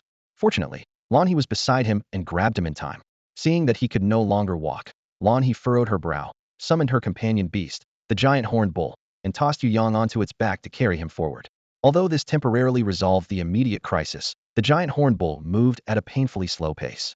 As the white-tailed eagle was about to swoop down, the golden-winged bird appeared behind it. Unfortunately, the air currents stirred by the bird revealed its presence before it could launch a sneak attack. The eagle swiftly turned and captured the golden-winged bird in its claws. The bird screeched in pain but continued to peck at the eagle's claws, though to little effect. With the eagle's attention diverted, Yu Yang retrieved 10 thunder bombs from his spatial bracelet and directed number 1 to carry them, while number 2 and number 3 accelerated with the boost. In a flash, number 1 reached above the eagle, and Yu Yang shouted to Zhou Zibu, "Recall the golden-winged bird." Although Zhou Zibu didn't understand Yu Yang's plan, he chose to trust him at that moment. The moment the bird was recalled, a deafening explosion occurred, revealing the eagle's form amidst the smoke. Although the thunder bombs didn't inflict lethal damage, the eagle's wings were injured, affecting its flight balance. Unfortunately, number 1 didn't escape the blast and returned to dust. However, when Yu Shower used his powers again, number 1 could still be summoned. Everyone was suddenly invigorated. Now was the time to run. Zhao Qian stopped engaging with the white-tailed eagle and immediately caught up with the main group. As he passed by Yu Yang, he didn't hesitate to scoop him off the old ox's back, hoisting him onto his shoulder, and the 5 of them began their desperate sprint for survival. The white-tailed eagle tried to keep up, but found it couldn't increase its speed, growing furious and calling out to its 2 companions. 2 long responses echoed back, followed by thunderous booms that even Yu Yang could feel. It seemed the landmines had been triggered. They didn't dare stop or even look back. Their cautious decisions had bought them precious time to escape. Within about 10 minutes, angry howls from the wind wolves could be heard behind them, indicating that the landmines on that side hadn't been as effective as expected. Yu Yang, clinging to Zhao Qian's back, glanced back to see that the wind wolves were covered in small wounds, but none were severe enough to cause significant harm. Behind the wind wolves, the white-tailed eagle flew unsteadily, glaring at them with a vow to keep them there. The group was already giving their all. If they were caught, it would surely mean death. Fortunately, the walls of Teak City were getting closer, and hope was within sight. Whoosh, whoosh. Arrows sliced through the air, shooting directly at the wind wolves and the white-tailed eagle behind them. The arrows were strong enough to penetrate the defenses of these formidable beasts, dealing them serious injuries. Yu Yang's heart leapt with joy. Someone skilled had intervened, and they were saved. More arrows whooshed past them, targeting the beasts behind. Realizing their opponents were not to be trifled with, the white-tailed eagle and the wind wolves, after some hesitation, reluctantly turned and fled. The group didn't let their guard down, and with a few more leaps, they finally climbed onto the city wall, where they could catch their breath. They had made it back safely. After returning from the battlefield, Yu Yang immediately entered a period of recuperation. The battlefield cleaner job he had long anticipated ended abruptly after just one glorious stint. He felt unlucky lately, so frustrated that he almost wanted to cough up blood. With the full moon festival approaching and the battles against the beast tide intensifying outside the city, Yu Yang could only stay inside, constantly hearing the roars of the primordial beasts. Leaning on a crutch, he slowly walked down the street, his ears filled with news about the beast tide. He heard about yet another person dying on the battlefield, and about a squad returning with a bountiful haul, enough to make them wealthy. Yu Yang sighed helplessly. He longed to showcase his skills on the battlefield, but his injured leg rendered him powerless. After the last mission, Zhao Qian had Yu Yang calculate his losses from the battle. The squad decided to compensate him and formally invited him to join as their permanent battlefield cleaner. Unfortunately, after receiving the compensation, Yu Yang reluctantly declined the offer. The reason was simple. They had all just survived life and death situations together, and it was their help that allowed him to escape safely. Yu Yang felt guilty about continuing to take advantage of them. Yu Shower had enjoyed himself on the battlefield and was now leisurely taking a break, which allowed for some rest. However, with so many resources outside, it was like either no business or a windfall. Yu Yang wandered aimlessly through the streets, feeling disconnected from the bustling beast tide. As he passed by a shop, he suddenly stopped when he saw Tong Fu Inn. He remembered Wang Qiongji mentioning he was staying there. Wang had said that after the beast tide, Yu Yang should come to Tong Fu Inn to find him, and they would discuss the specifics of Yu Shower's employment at the sect. With nothing else to do, Yu Yang decided to inquire inside, not knowing if Wang Qiongji was out on a beast tide hunting mission. Since he had come this far, he might as well go in and ask. It wasn't easy for someone with a limp to walk such a distance. Wang Qiongji hadn't told him the exact room number, but that was okay since the reputation of an alchemist was quite recognizable, and the innkeeper would likely pay special attention. After asking the innkeeper, Yu Yang realized he had worried for nothing. During the beast tide, Wang Qiongji hadn't set foot on the battlefield even once. Every time he left, it was to the trading market to procure materials, and he would soon return with large bundles. Upon reflection, Yu Yang understood that as an alchemist, Wang Qiongji wasn't interested in the meager spoils. In fact, Yu Yang had misunderstood him. Wang Qiongji wanted to make money but had come down the mountain with a mission, a long list of items to purchase, leaving no time for leisure. He was so focused on the market, fearing the needed items would be bought by others. Fortunately, this task was assigned by the sect, not by Poison Grass Peak, so money wasn't an issue. Otherwise, with his introverted nature, having to haggle would have been quite a challenge. Today, Yu Yang's timing was unfortunate. The shopkeeper informed him that Wang Qiongji had just left, apparently to shop at the market. It seemed like he'd have to wait for another time to chat. As Yu Yang turned to leave, a dusty traveler swept past him like the wind, heading straight upstairs. Suddenly, the shopkeeper shouted, "Young Master Wang, this guest was just looking for you." Yu Yang spun around in disbelief and asked, "Wang Qiongji, who is this person? Where's the handsome, dashing figure? Who is this disheveled man?" Wang Qiongji was equally surprised, exclaiming, "Yu Yang, why are you limping?" At that moment, Yu Yang could only recall a line from Old Master Su. "Even if we meet, we might not recognize each other, with faces full of dust and hair as white as frost." Well, maybe not quite as white as frost yet. Faced with Wang Qiongji's question, Yu Yang could only muster an awkward smile, reluctant to admit that he had been outsmarted by a fifth-rank elemental beast. Wang Qiongji invited Yu Yang inside and asked a servant to prepare a fresh pot of tea. Knowing that Wang Qiongji was busy, Yu Yang quickly waved his hand, indicating he was just passing by and had nothing urgent, suggesting Wang Qiongji continue with his work. However, Wang Qiongji insisted he stay, his eyes shining with excitement, almost dazzling Yu Yang. Clearing his throat, he said eagerly, "Yu Yang, Let's work together. Seeing Yu Yang still looking puzzled, Wang Qiongji poured him a cup of tea and explained in detail. Apparently, a batch of elemental beast carcasses had appeared on the market at a low price. They were cheap because they had been poisoned, leaving only the bones and fur useful, while the meat was inedible. Wang Qiongji had been weighing the cost-effectiveness of this batch, and with Yu Yang's help, the deal seemed like a sure win, potentially yielding a substantial profit to boost his savings. Yu Yang nodded, agreeing that this venture was indeed feasible, especially with the generous payment Wang Qiongji offered. After all, Yu Yang had free time, so why not put it to good use and build his own savings? He decided he should be a conscientious employer in the future and not exploit Yu Shower without compensation. Most importantly, he realized that children grow up and no longer fall for mere coaxing. After finishing his drink, the two headed straight to the market. Although theoretically, there shouldn't be many buyers for these poisoned carcasses, there was always the chance someone else might want to take advantage of the situation. They hurried to the market, only to find signs already declaring a big sale, indicating business wasn't booming. Wang Qiongji, seeing this, was delighted and rushed over to buy the lot. The vendor was so shocked by Wang Qiongji's intention to purchase everything that his jaw dropped. The young man didn't look particularly wealthy, so was he joking? The vendor hesitantly asked. Young man, buying all this would cost you 2 gold coins. Don't joke with me. If you're not serious, please step aside. These elemental beast carcasses lose their energy over time, you know? If you're not buying, don't hold up my business. Just as Wang Qiongji was about to speak, Yu Yang interjected. Uncle, give us a better price, and we'll take it all. It's our first time buying for the family anyway, and if you wait longer, you'll have to drop the price again. Our family works with crafting, and these beast bones are just right. Hearing that they came from a crafting family, the vendor started to believe them. Thinking these young men were just inexperienced, focusing on the price of bones without realizing the resources needed to handle these poisoned carcasses. But it wasn't his concern. Let their elders teach them a lesson. After some negotiation by Yu Yang, Wang Qiongji successfully closed the deal at 1 gold coin and 80 silver coins. Once Wang Qiongji stored the elemental beast carcasses in his spatial ring, his cheeks flushed with excitement. The vendor quickly packed up and left, afraid they'd come back to return the goods if he lingered. In the end, both parties were extremely satisfied with the transaction. After returning, Yu Shower got busy with his work. Due to the massive size of the Yuan beast bodies, Wang Qiongji could only move them out one by one. This time, Yu Shower wasn't working for free. For every Yuan beast he detoxified, Yu Yang offered him a copper coin. Although it didn't seem like much, if he completed the task, it would be enough for him to buy a cozy little home. Thinking about the promising future Yu Yang had envisioned for him, Yu Shower was full of energy, even starting to imagine what kind of sleeping basket he might buy. Wang Qiongji observed Yu Shower's incredible speed but felt a bit uneasy, worried that Yu Shower might be cutting corners. He shared his concerns with Yu Yang, who reassured him with a shrug, indicating that Yu Shower hadn't learned those advanced skills yet. However, Yu Yang didn't mention that Yu Shower had already absorbed the essence blood of his Yuan beast. Yu Shower had an excellent memory. He only needed to be told something once, and he would remember it well. While absorbing the essence blood, he cleverly disguised himself as a mycelium feeding on blood. Seeing this, Yu Yang couldn't help but give him a thumbs up. It also reminded Yu Yang not to teach Yu Shower any tricks in the future, as he might use them against him.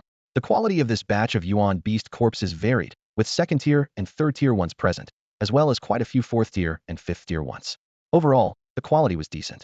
Based on market prices, the conservative estimate of their value was over 3 gold coins. Moreover, with Wang Qiongji's affluent sect, they could accept slightly higher prices. As a result, Wang Qiongji made a net profit of 1 gold coin and 20 silver coins. Indeed, money for alchemists seemed to come like a windfall. A single purchase could earn so much. Yu Yang felt a surge of excitement and couldn't resist asking Wang Qiongji. Brother Wang, since we're so acquainted, could you tell me if there's any chance I could join your sect and become an alchemist? Without even looking at him, Wang Qiongji shook his head and said, You can't become an alchemist. Yu Yang was displeased, thinking that if Wang Qiongji was worried about his lack of pharmacological knowledge, he could rest assured. Yu Yang's learning ability had long been honed. Why dismiss him without even asking? Realizing he had been too blunt, Wang Qiongji quickly explained, Don't get me wrong, it's not that I underestimate you. Only those with companion plants that can produce medicinal aura can become alchemists, and Yu Shower clearly doesn't have that ability. Yu Yang was surprised and asked, Medicinal aura? This is the first time I've heard of that term. Wang Qiongji nodded, thought for a moment, and summoned his companion plant to show Yu Yang. A low shrub appeared in the room, surrounded by a layer of white mist within a meter's radius. This was the medicinal aura Wang Qiongji mentioned. Unfortunately, the white mist was mixed with tiny black particles. Yu Yang walked over to the bushes and noticed that Wang Qiongji didn't stop him, so he gently touched the wisp of white smoke. As soon as he made contact, a tendril of the mist slipped into his body. The moment the medicinal vapor entered, It was like a lamb falling into a wolf's mouth, instantly torn apart and devoured completely.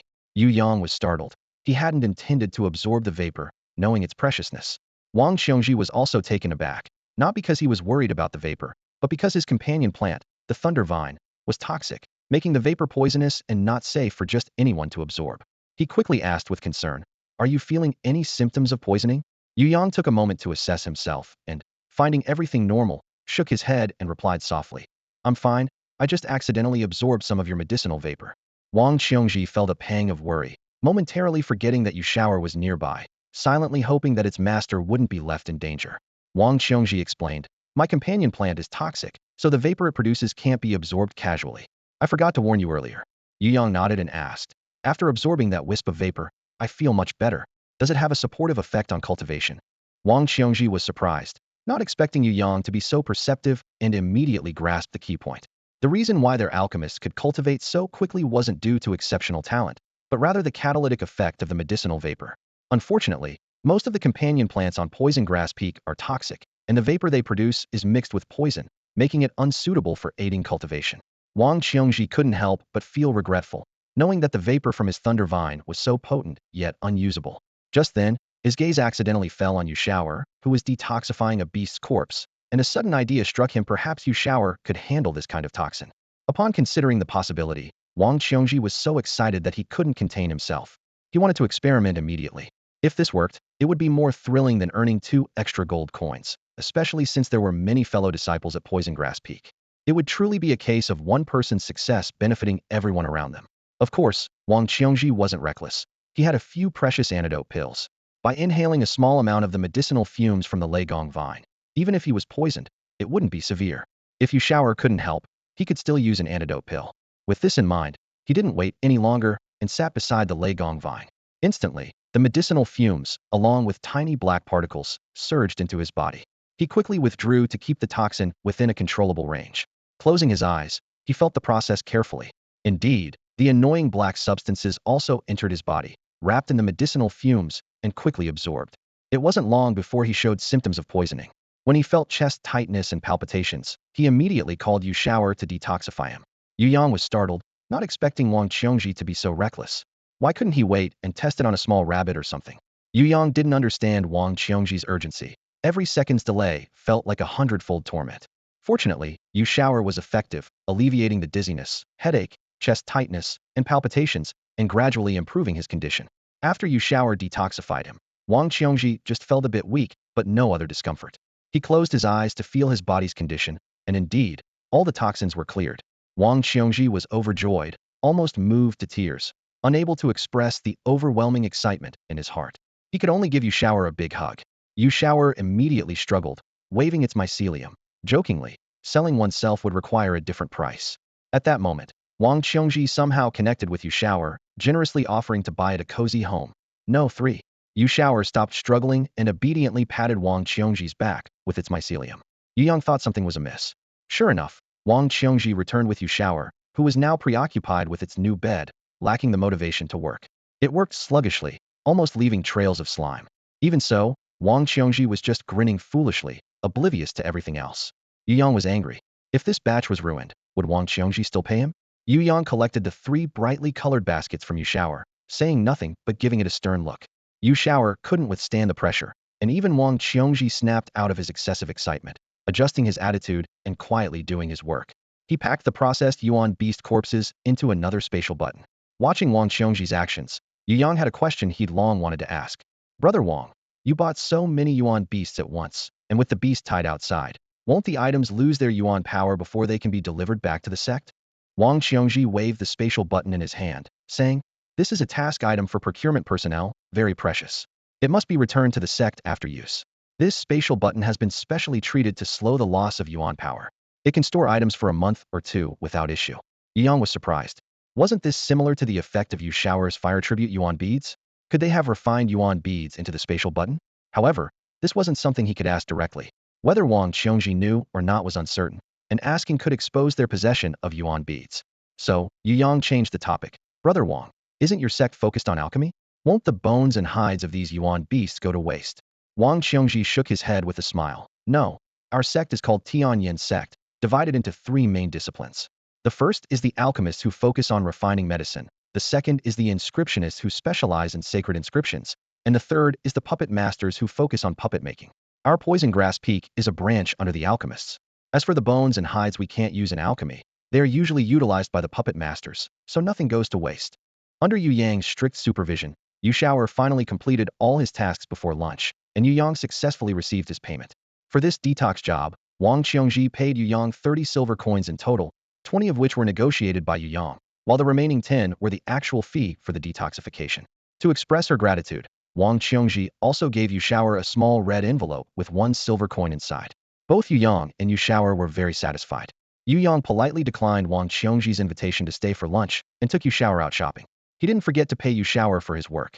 The price for a yuan beast was 1 copper coin, and they had detoxified at least 40 yuan beasts that morning, so Yu Yang decided to count it as 45 and paid a total of 45 copper coins. Conveniently, Yu Yang also needed to deposit money at the bank, so he opened an account for Yu Shaoer, depositing 1 silver coin and 40 copper coins, keeping 5 copper coins as pocket money. Yu Yang held onto his small wallet tightly, and the two strolled from one end of the street to the other without spending a single coin. After their walk, they returned home. Wang Qiongji and Yu Yang agreed that he would highly recommend Yu Yang to join the sect upon his return. Although Yu Shaoer couldn't produce medicinal qi, he was considered the lucky star of the poison grass peak and couldn't be allowed to slip away. Therefore, the original hiring plan was put on hold, waiting for the beast tide to end, after which Yu Yang would take Yu Shaoer back to let the master decide.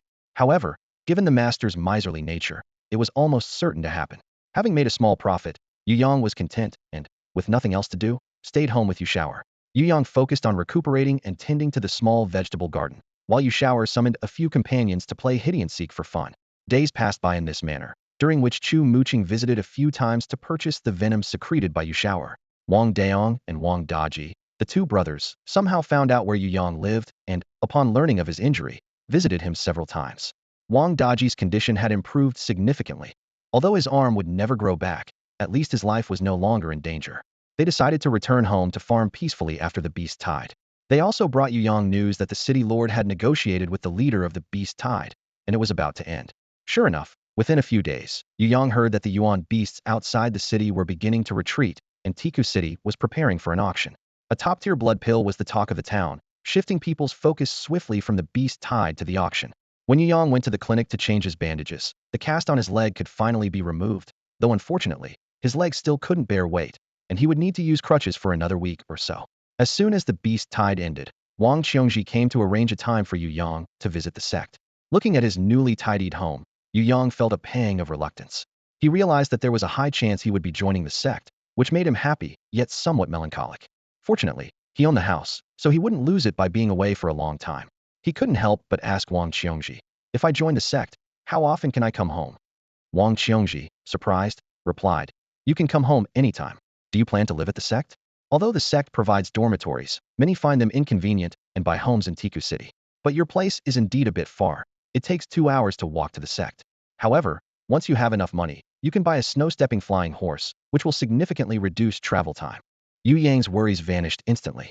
He hadn't expected such flexibility. He asked, "Can I skip several days at the sect?" Wang Qiongji nodded. "Yes, but you can't miss important lessons. Disciples like me, who have personal mentors, are usually under their guidance. Ordinary inner disciples who frequently violate rules will have their sect points deducted and may eventually become outer disciples. Of course, you must complete any assigned tasks, or you'll lose sect points as well." Yu Yang nodded enthusiastically, loving the freedom this sect offered. Wang Qiongji and Yu Yang had to wait for the auction to end before heading to their sect. Wang Qiongji had a task to auction off some items, and was also interested in seeing if there were any reasonably priced items that caught her eye. Each person needed to pay a silver coin as an entrance fee, and Yu Yang initially wanted to leave, thinking that the entrance fee suggested the items inside might not be worth the price. Fortunately, Wang Qiongji presented her sect token, allowing them to enter a private box without any issues. Wang Qiongji explained to Yu Yang that the auctions in Tiku City had a long-standing cooperation with their sect, Tianyin sect, and disciples had designated boxes without needing to pay extra fees. Yu Yang nodded, ready to experience the event. Wang Qiongji, familiar with the place, led Yu Yang to their sect's box, only to find 3 people already seated inside. It was clear they knew Wang Qiongji, but their relationship was not cordial. The girl in pink, sitting at the edge, sneered as Wang Qiongji entered. "Wang Qiongji, is your poison grass peak here to auction off poison pills for money again?" Wang Qiongji's face flushed with embarrassment, wanting to retort but finding no words, as she indeed came with a task from her master. She silently pulled Yu Yang to sit beside her, relieved that the girl in pink didn't press further, sparing Yu Yang from discomfort. Once seated, Wang Qiongji quietly explained to Yu Yang, "I'm sorry for dragging you into this. The girl who spoke just now is Meng Qingwan. She looks down on our poison grass peak because of my senior brother. We feel guilty towards my senior brother, so we usually endure this kind of harmless provocation." Yu Yang, puzzled, asked, "Your senior brother?" Wang Qiongji nodded and explained in detail. "Meng Qingwan is my senior brother's lover, but she is quite straightforward. My senior brother is the only one in our peak whose companion plant is not poisonous. In fact, it has detoxifying properties. However, a small part of the plant must be consumed for it to work. Over the years, due to financial constraints, my senior brother has sacrificed a lot for us, which has slowed his cultivation progress. So, it's understandable that Meng Qingwan looks down on us." After hearing this, Yu Yang understood that every family has its issues. However, Wang Qiongji suddenly became excited and told Yu Yang enthusiastically, "Now that you're here, my senior brother can finally escape this predicament." Hearing this, Yu Yang could only manage an awkward yet polite smile, feeling that this comment wasn't exactly flattering. Yu Yang chuckled lightly and teased, "You didn't introduce me to your sect just to have you shower work for free, did you?" This time, it was Wang Qiongji who felt embarrassed, as she indeed harbored a small hope, but dared not expect Yu Shower to work for them without compensation. He decided not to dwell on it, especially since the auction had officially started. The main highlight of this auction was blood pills, available in various grades. Blood pills are supplements for companion beasts or plants, crafted by alchemists to retain most of the yuan energy from the beast meat, along with a touch of medicinal nourishment, greatly benefiting the growth of companion beasts or plants. Different grades of companion beasts or plants require corresponding grades of blood pills, with prices varying widely. Blood pills are usually sold by the bottle, each containing 10 pills, with prices ranging from a few silver coins to dozens of gold coins. It's said that today's highlight, a 7th grade blood pill, starts at a whopping 500 gold coins. In between the blood pill auctions, there were intervals with rare yuan plants, minerals, and other raw materials, as well as weapons and puppets, which greatly broadened Yu Yang's horizons. Next up were the poison pills consigned by Wang Qiongji. Although the scene wasn't as intense as the blood pill bidding, they still sold for a high price. Wang Qiongji breathed a slight sigh of relief, thinking that if they hadn't sold, her master would be furious, and she would be in trouble. After the auction, the threat of the beast horde forced many adventurers to leave Teak City. Yu Yang, having settled his affairs at home, prepared to head to the sect with Wang Qiongji. Despite Wang Qiongji mentioning the economic struggles of the poison grass peak, Yu Yang had seen the high prices of poison pills and thought that no matter how poor they were, they couldn't be worse off than ordinary people. He figured he might even have his own transportation this time. However, Wang Qiongji simply arranged for them to catch a ride with fellow sect members, which seemed to be a common practice. On the vehicle, several fellow members made room for them. Seeing Yu Yang, a new face, they smiled and asked, "Junior brother Wang, who is this junior brother?" With his status not yet confirmed, Yu Yang awkwardly said he was a friend, tagging along to visit the sect. He thought to himself that his recent streak of good luck was all thanks to Wang Qiongji, jokingly considering changing his name to Wang Poor Branch or Wang Stingy Branch.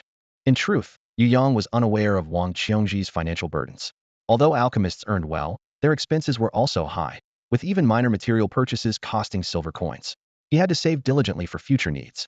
Thanks to his frugality, Yu Yang's finances were stable, unlike many of his peers who were in debt, which made him proud.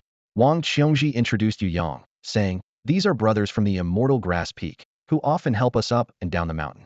At the Teak City auction, the blood pills were all their work. The group exchanged smiles, modestly saying, "Just earning a bit of pocket money, nothing significant." Despite their humility, their tone revealed a hint of pride, suggesting that this insignificant income was quite substantial. From the names, it was evident that Immortal Grass Peak and Poison Grass Peak were part of the same alchemist lineage, yet their situations were vastly different. The disciples of Immortal Grass Peak cultivated legitimate, non-toxic herbs that produced toxin-free medicinal air. Yu Yang suddenly understood why Meng Qingwan, the senior brother's girlfriend, was so upset with Poison Grass Peak. Had the senior brother joined Immortal Grass Peak, his fate might have been different, and she might have occasionally supported him. Yu Yang wondered why the senior brother chose Poison Grass Peak, as his qualifications didn't seem to align with it. Wang Qiongji awkwardly explained, "The senior brother was adopted by the master as a child, like a son. His companion plant is a rare lingji, which the head of Immortal Grass Peak has tried to acquire multiple times, but the master couldn't bear to part with it, delaying the senior brother's progress." Yu Yang asked, "Is Meng Qingwan also from Immortal Grass Peak?" Wang Qiongji shook his head. "No. Sister Ming is a puppet master, and her training is quite resource-intensive. Yu Yang nodded, and as they chatted, the vehicle soon arrived at their destination. When the vehicle stopped, Wang Qiongji cupped his fists toward a man in blue in the middle, saying, "Brother, sorry for the trouble. I need to hurry back to submit my task. We'll meet again later." As the vehicle left, Yu Yang finally had a moment to take in the sight of the Tianyin sect's entrance. The gate stood tall against the surrounding peaks, with the words Tianyin sect masterfully carved into a massive stone, exuding an imposing presence. At the entrance, two young guards in gray checked Wang Qiongji's identification token before respectfully allowing them entry.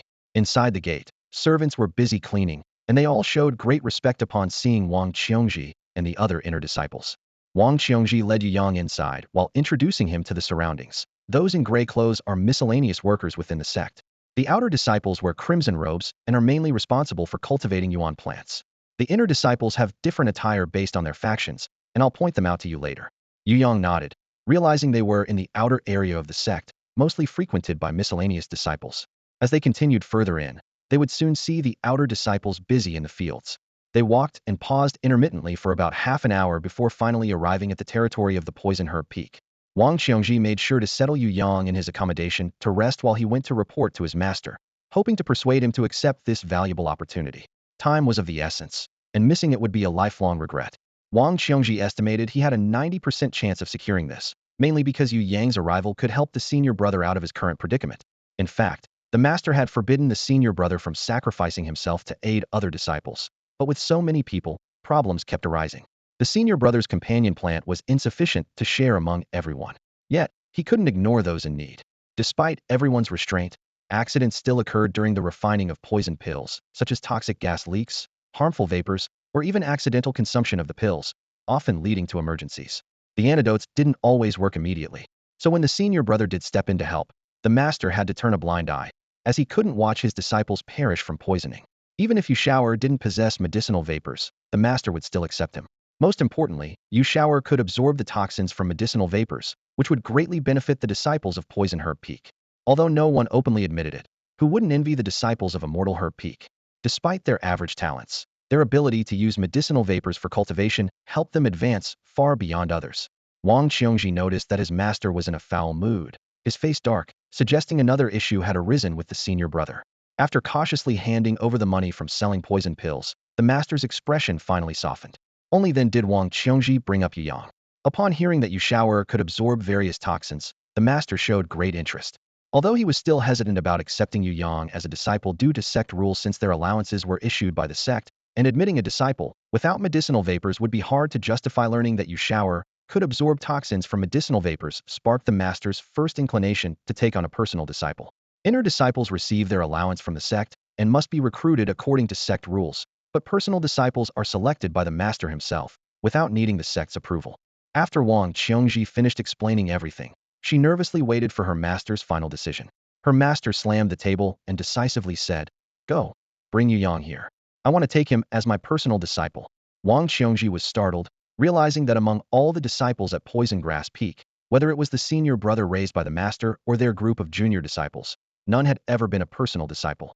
When Yu Yang was brought into the room by a servant disciple, he was completely bewildered. He had only dared to dream of becoming an inner disciple, and hadn't even dared to hope for the status of a named disciple. After all, from what Wang Qiongji had said, entering the gates of Tianyin sect was no easy feat. He had never dreamed of becoming a personal disciple. As Yu Yang entered the room, he saw an emaciated old man in black sitting in the main seat. The old man asked Yu Yang to demonstrate Yu Shaoer's detoxification abilities. Yu Yang released Yu Shaoer, but there was no poison source beast in the room. Suddenly, the old man approached Yu Shaoer, took out a poisonous pill from his spatial ring, and swallowed it without hesitation. This startled both Wang Qiongji and Yu Yang. The old man then extended his arm towards Yu Shaoer and closed his eyes to rest, allowing Yu Shaoer to detoxify him. As time passed, the old man's complexion turned grim but gradually began to improve. Yu Yang finally breathed a sigh of relief, realizing it was just a matter of time. He finally understood where Wang Qiongji's reckless approach to poisoning came from. About 15 minutes later, Yu Shaoer finally stopped its actions. The emaciated old man slowly opened his eyes, filled with immense excitement. He hadn't expected Yu Shaoer to completely remove the old poison from his body, making him feel significantly lighter. The old man looked at Yu Yang with a piercing gaze, determined to take him as a disciple and never let him go.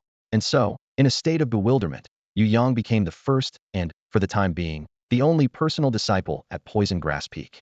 The thin, elderly man sitting at the head of the room changed his stern expression to a kind one as he addressed Yu Yang, saying, I am Du Yunqing, the current head of Poison Grass Peak, and from now on, I will be your master.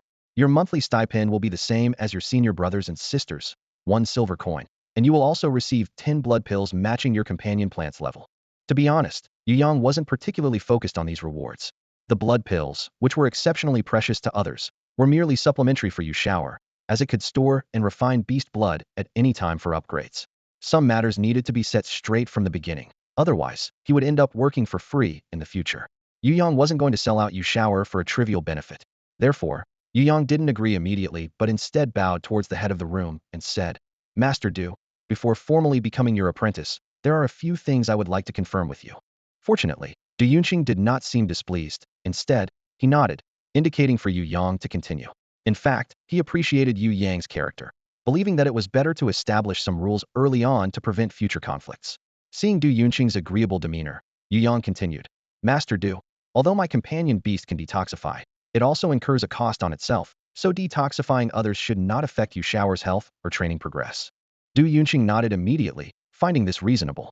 After some thought, he added, That's acceptable, but if any of your senior brothers or sisters are in critical condition, please lend a hand first. Yu Yang nodded, agreeing to this condition. Next, Yu Yang raised a second point. Master Du, you know Yu Shower cannot produce medicinal energy. I can't just stay idle at Poison Grass Peak. I need to learn something to progress together. Master Du scratched his palm thoughtfully, realizing that his apprentice couldn't be a useless figure but couldn't learn alchemy either. After pondering, he retrieved a book from his storage ring titled Sacred Inscription Engraving, Volume 1. Master Du beckoned Yu Yang over, handed him the book, and said, I acquired this during an expedition in a dimensional rift. The entry requirements for an inscription master are quite low, but excelling requires strong mental and elemental strength. However, I have faith in you. Study it well, and once you get the basics, I'll arrange for you to audit a class with the inscription masters.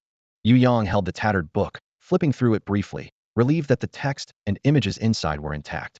He had a hunch that the old man was being dismissive, but he lacked evidence. Nonetheless, he was genuinely interested in becoming an inscription master, so he agreed, planning to revisit the matter if necessary. With these issues settled, Yu Yang felt more at ease and moved on to his final concern. Master Du, Brother Wang mentioned that Yu Shower is also expected to detoxify the medicinal people at Poison Grass Peak. While there are only a few senior brothers and sisters, which Yu Shower can manage, the number of medicinal people on the mountain is quite large, and I'm afraid it might be too much for Yu Shower. Du Yunqing's eyes lit up, realizing that this matter had slipped Wang Qiongji's mind. This could save him not just a little money but a significant amount. However, Yu Yang's point was valid. Overworking Yu Shower could lead to problems, and who would he turn to then? After careful consideration, he decided that detoxifying the medicinal people would be based on Yu Shower's condition, and it shouldn't be done for free, as that would diminish Yu Yang's motivation. Finally, he decided, I'll list the detoxification of medicinal people as tasks on the task board. You can take on these tasks periodically, with rewards based on the number of people detoxified. Just take on as many as Yu Shower can handle. Yu Yang nodded, satisfied with this arrangement. The reward wasn't the primary concern. As long as it wasn't mandatory, it was acceptable. His initial intention was to help as many people as possible, and absorbing the toxins would also benefit Yu Shower.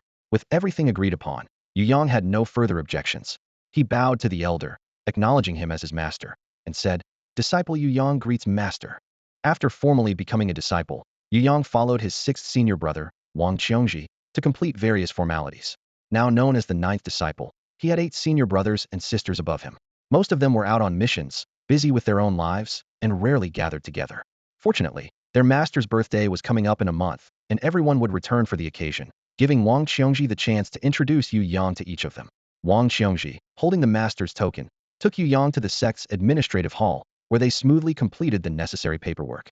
Yu Yang received a set of clothes for personal disciples and some basic living supplies. His accommodation was provided by Poison Grass Peak.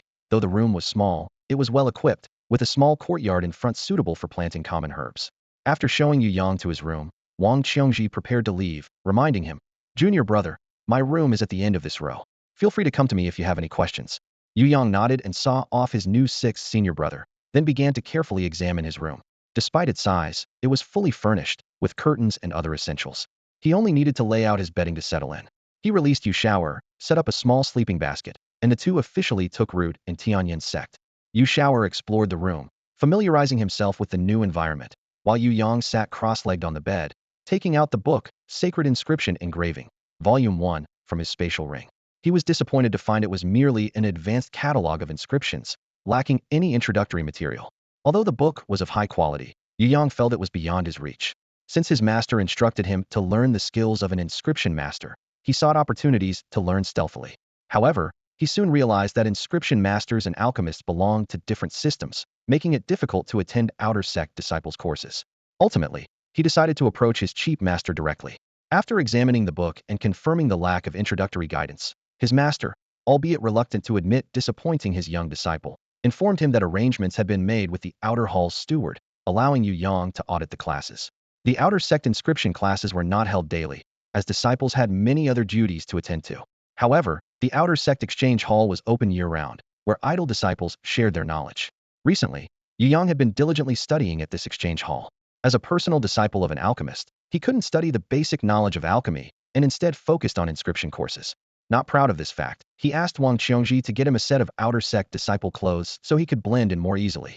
Yu Yang held a schedule of outer sect classes, attending each one religiously, reminiscent of his intense study days at the academy. Meanwhile, he hadn't forgotten his main responsibilities. Yu Shaoer was tasked with detoxifying the medicine men. His senior brothers and sisters had methods of self-rescue, but the medicine men relied solely on their resilience. Yu Yang always remembered the original rules. For those who sought death, he had the option not to save them. In the grand lecture hall of the Inscription Master Outer Sect, a young man with an elegant demeanor and exceptional charisma stood at the front. This was the first class by Tan Yin, the senior disciple of the Outer Sect. Despite being an Outer Sect senior, Yu Yang had to put in considerable effort to secure a spot in his class. Tan Yin, with his striking looks, was often described as handsome as Panin, even by someone like Yu Yang, who didn't usually pay much attention to appearances. Tan Yin was the epitome for all outer sect disciples, having caught the eye of Elder Dong from the inner sect due to his outstanding achievements. He was soon to be promoted to a personal disciple within the inner sect, a position far more prestigious than Yu Yang's own status. Tan Yan's legendary achievements captivated many young female disciples, while the male disciples were curious about how he quickly ascended to an inner sect personal disciple. The lecture hall was packed with listeners and onlookers. Yu Yang believed that since Tan Yin could rise from being an outer sect disciple to his current stature, there must be valuable learning methods to glean from him. More importantly, today's lesson was on the basics of inscription, precisely what Yu Yang needed. An inscription master uses spiritual power to engrave elemental force onto objects, enhancing their abilities, such as protective devices and inscribed weapons.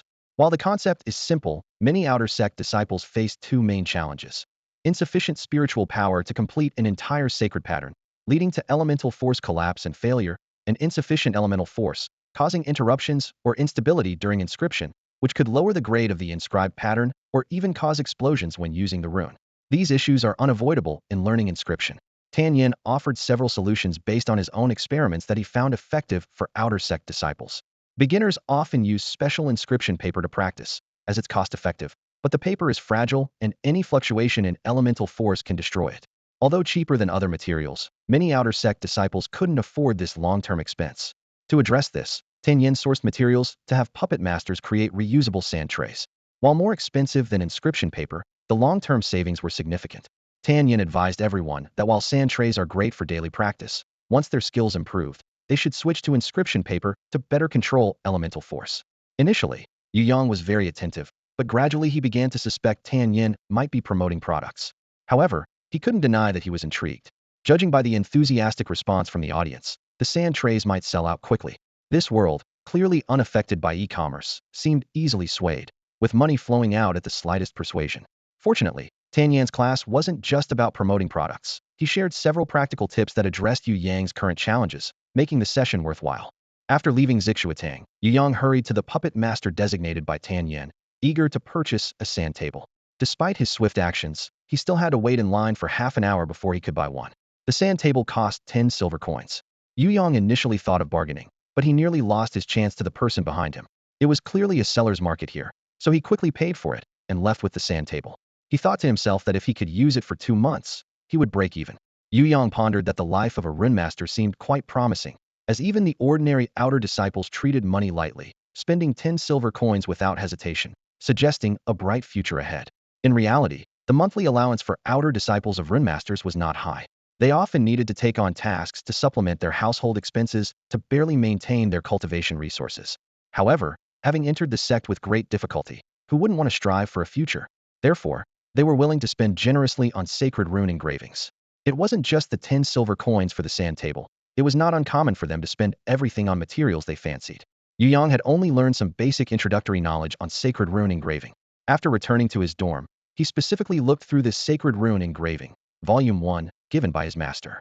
Unfortunately, he still couldn't replicate the complex rune patterns inside. It seemed he had to start with basic practice. He only knew two simple, useless sacred runes, which he had secretly learned during large classes outside.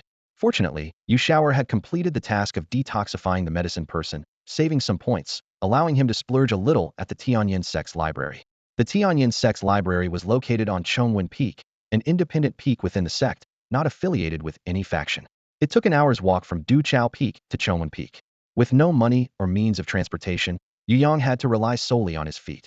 He got up early today, planning to spend the entire day at the library.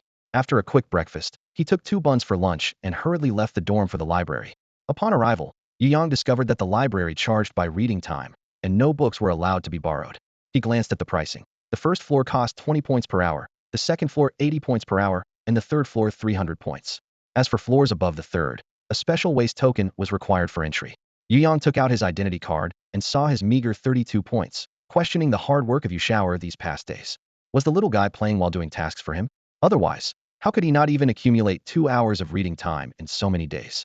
Yu Yang truly felt wronged by Yu Shower and wished he could have his tombstone erected on Poison Grass Peak. His diligent attitude was evident, and if he knew Yu Yang's thoughts, he might have cried himself to death on the mountaintop, causing many mushrooms like Yu Shower to grow next year. However, none of them would be Yu Shower, so let it cry. Yu Yang withdrew his attention from the identity card, realizing that staying here for a day was an impossible wish. He now had 32 points, enough to stay in the library for only an hour and a half. Opportunities to visit the library were hard to come by, and he had to maximize his benefits. Rushing in would only waste precious points. After a moment of thought, Yu Yang turned and headed towards Poison Grass Peak, intending to ask Six's senior brother some questions about the library rules. He remembered that when he first arrived, Six's senior brother Wang Qiongji had told him where the dormitory was. Following his memory, he found it and knocked on the closed door. Fortunately, Wang Qiongji was not out today. Seeing Yu Yang, he exclaimed in surprise, "Little junior brother, what brings you here today?" He knew Yu Yang had recently settled in the outer sect of the Inscription Masters and had tried several times to visit him with other senior brothers, only to find him absent. He even suspected that Yu Yang might be staying with friends outside the sect. Wang Qiongji was pleased to see him and asked with a smile, "Where's Yu Shao? Is it free lately? I'd like to rent it for a day, if that's possible." Yu Yang scratched his nose, surprised at how popular Yu Shower was. He thought that the tasks on the medicine man's side were almost done, and Yu Shower could be freed up. Renting it to Six's senior brother for a day might not be a bad idea. After they settled the matter of Yu Shower, Yu Yang inquired about the library. When Wang Qiongji learned that Yu Yang had accumulated 32 points, a look of envy and jealousy flashed in his eyes. He too longed for a money-making mushroom like Yu Shower. He recalled that it took him a full 6 months after joining before he could spend an hour on the first floor of the library. Even though Yu Yang knew the chances were slim, he mustered up the courage to ask Wang Qiongji if he could copy and take out the books from the library pavilion. Wang Qiongji looked at him, feeling helpless, wondering how Tianyin sect could have someone as brilliant as him. She had just leased Yu Shower to Yu Yang, and while she didn't want to mock him directly, she gently replied, "You can copy the books, but the effect may not be what you expect. Once you enter the library pavilion and see the books inside, you'll understand what I mean." Yu Yang picked up on Wang Qiongji's hint. Although he knew the chances were slim, he decided to try for the sake of Yu Shower, who worked hard to earn points. He remembered that the top talent among the inscription masters had only memorized 3 inscription diagrams on their first entry to the library pavilion, which made many envious. As a preparatory inscription master, Yu Yang had basic paper and pens, but due to his past habits, he liked using different colors to highlight key points and difficulties. Therefore, he went to a shop to buy painting colors for quick memorization. The next day, Yu Yang entered the library pavilion with a pile of tools. This time, he didn't hesitate and walked straight in, hoping his preparations wouldn't go to waste. Inside the library pavilion, apart from a few people focused on reading, there were only puppets bustling about, cleaning and organizing books. As soon as he entered, his identity card lit up with a white glow, indicating the timer had started, so he quickly began searching the shelves for the books he wanted. He found a book titled Basic Inscription Diagram Compendium and felt as if he'd struck gold. This was exactly what he needed at that moment. As he opened the book, he immediately understood Wang Qiongji's meaning. Each inscription diagram seemed to come alive, and the sacred pattern inscriptions weren't as he imagined, requiring uniform energy across the whole image. Instead, they resembled a three-dimensional figure, with highs and lows, thick and thin areas. Most inscription diagrams were combinations of small patterns, like a precise machine, where the small patterns were the harmonious, functioning parts. These designs were impossible for others to replicate, but perhaps he could try. Time was precious, so Yu Yang quickly found a corner, carrying his tools and the basic inscription diagram compendium. He spread his paper on the table, first sketching the patterns with a black pen, then using a red pen to mark the areas where energy concentrated. He theorized these spots were small energy pools, balancing the energy of the entire image and quickly distributing it throughout. The way energy concentrated in the diagrams wasn't by increasing the area, but by thickening the energy, which might be why they were hard to replicate. However, Yu Yang could segment the energy with different colored pens and use numerical values to indicate energy thickness. For the energy flow direction, he used small colored arrows to map out the paths. With this method, replicating the diagrams should not be a problem.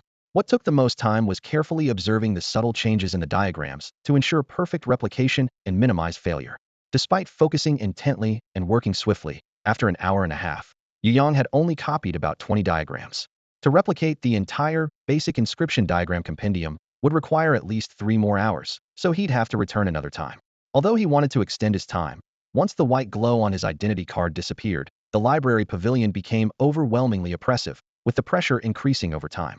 Not willing to risk his life, Yu Yang hurriedly grabbed his copied papers and ran out, even leaving the basic inscription diagram compendium behind. As he dashed out of the library pavilion, his whole body felt like it was falling apart, and he noticed a warm sensation on the back of his hand. Looking down, he realized he had a nosebleed from the high pressure. His first instinct was to protect the diagrams he painstakingly copied, fearing the blood would stain and blur the text, causing him great anxiety. He then frantically began to stop the bleeding.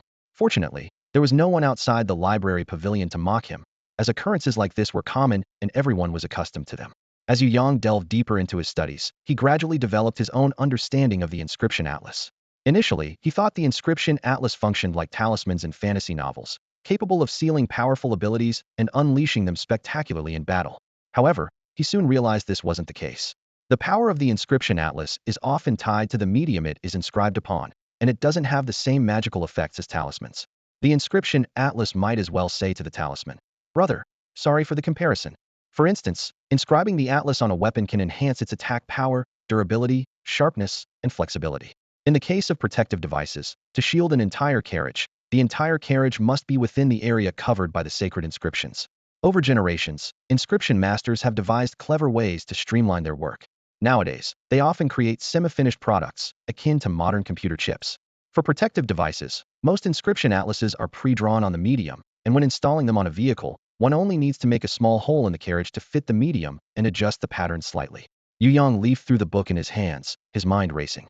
He wasn't in a hurry to practice, believing that thoroughly understanding these foundational concepts would make his future practice much more efficient.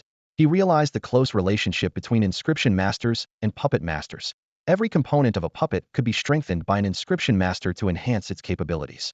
This realization sparked a great interest in puppet mastery within Yu Yang, making him think that a combination of inscription and puppet mastery would be a complete career path. Thus, he decided to find a way to get the old man to arrange an opportunity for him to observe a puppet master. From the inscription atlases he copied from the library, he took out colorful diagrams marked with numbers and overlapping sections. While copying them didn't seem complex, now that he was away from the three-dimensional images, he realized there were many details to consider for each inscription atlas.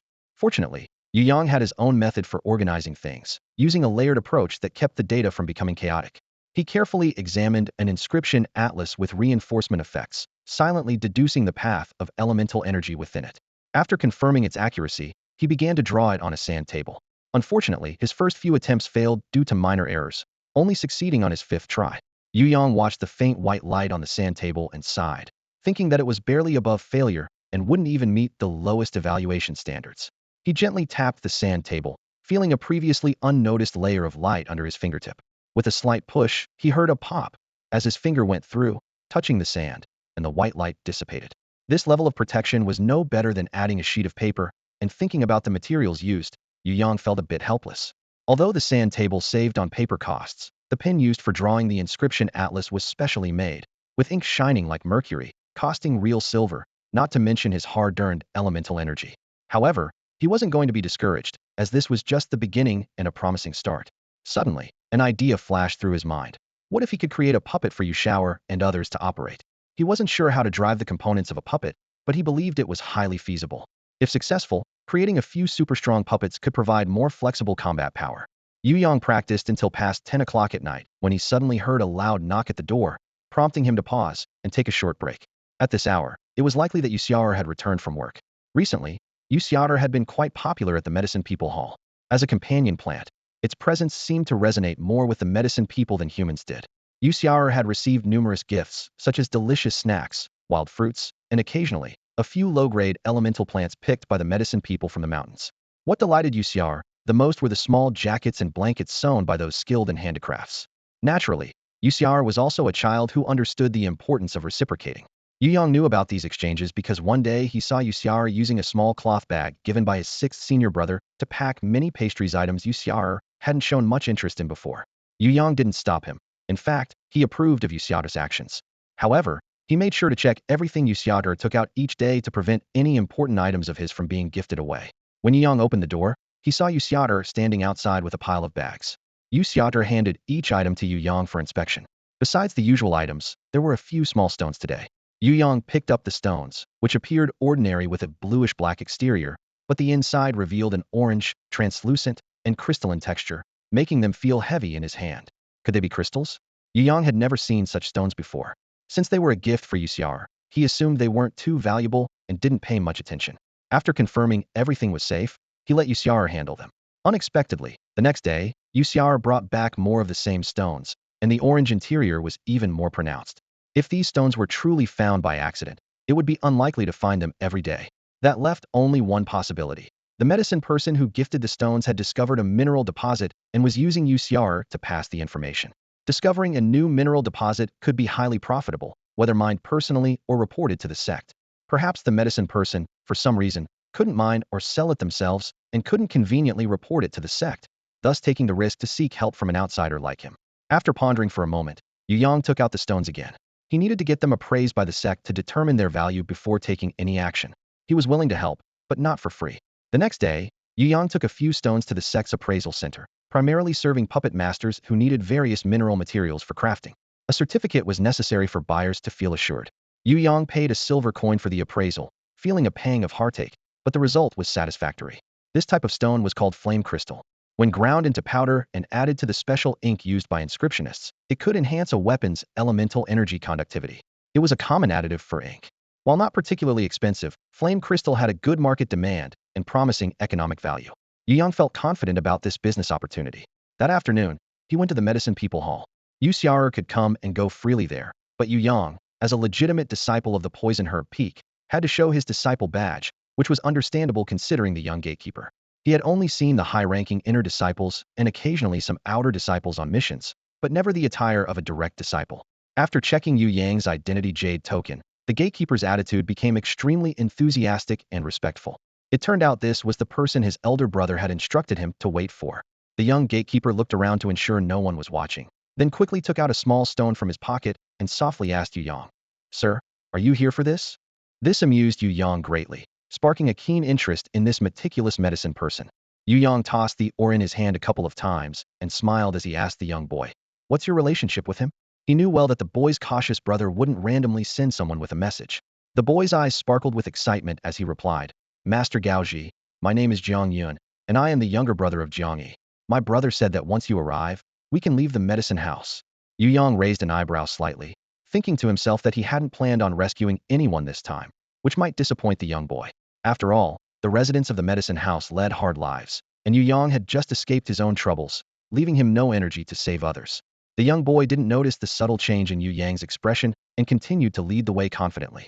He believed in his brother's judgment, thinking that if it hadn't been for a sudden illness 3 years ago, his brother wouldn't have become a medicine person to gather money for his treatment. The boy asked someone to watch the gate while he led Yu to the medicine house. Along the winding path, they soon arrived at a courtyard.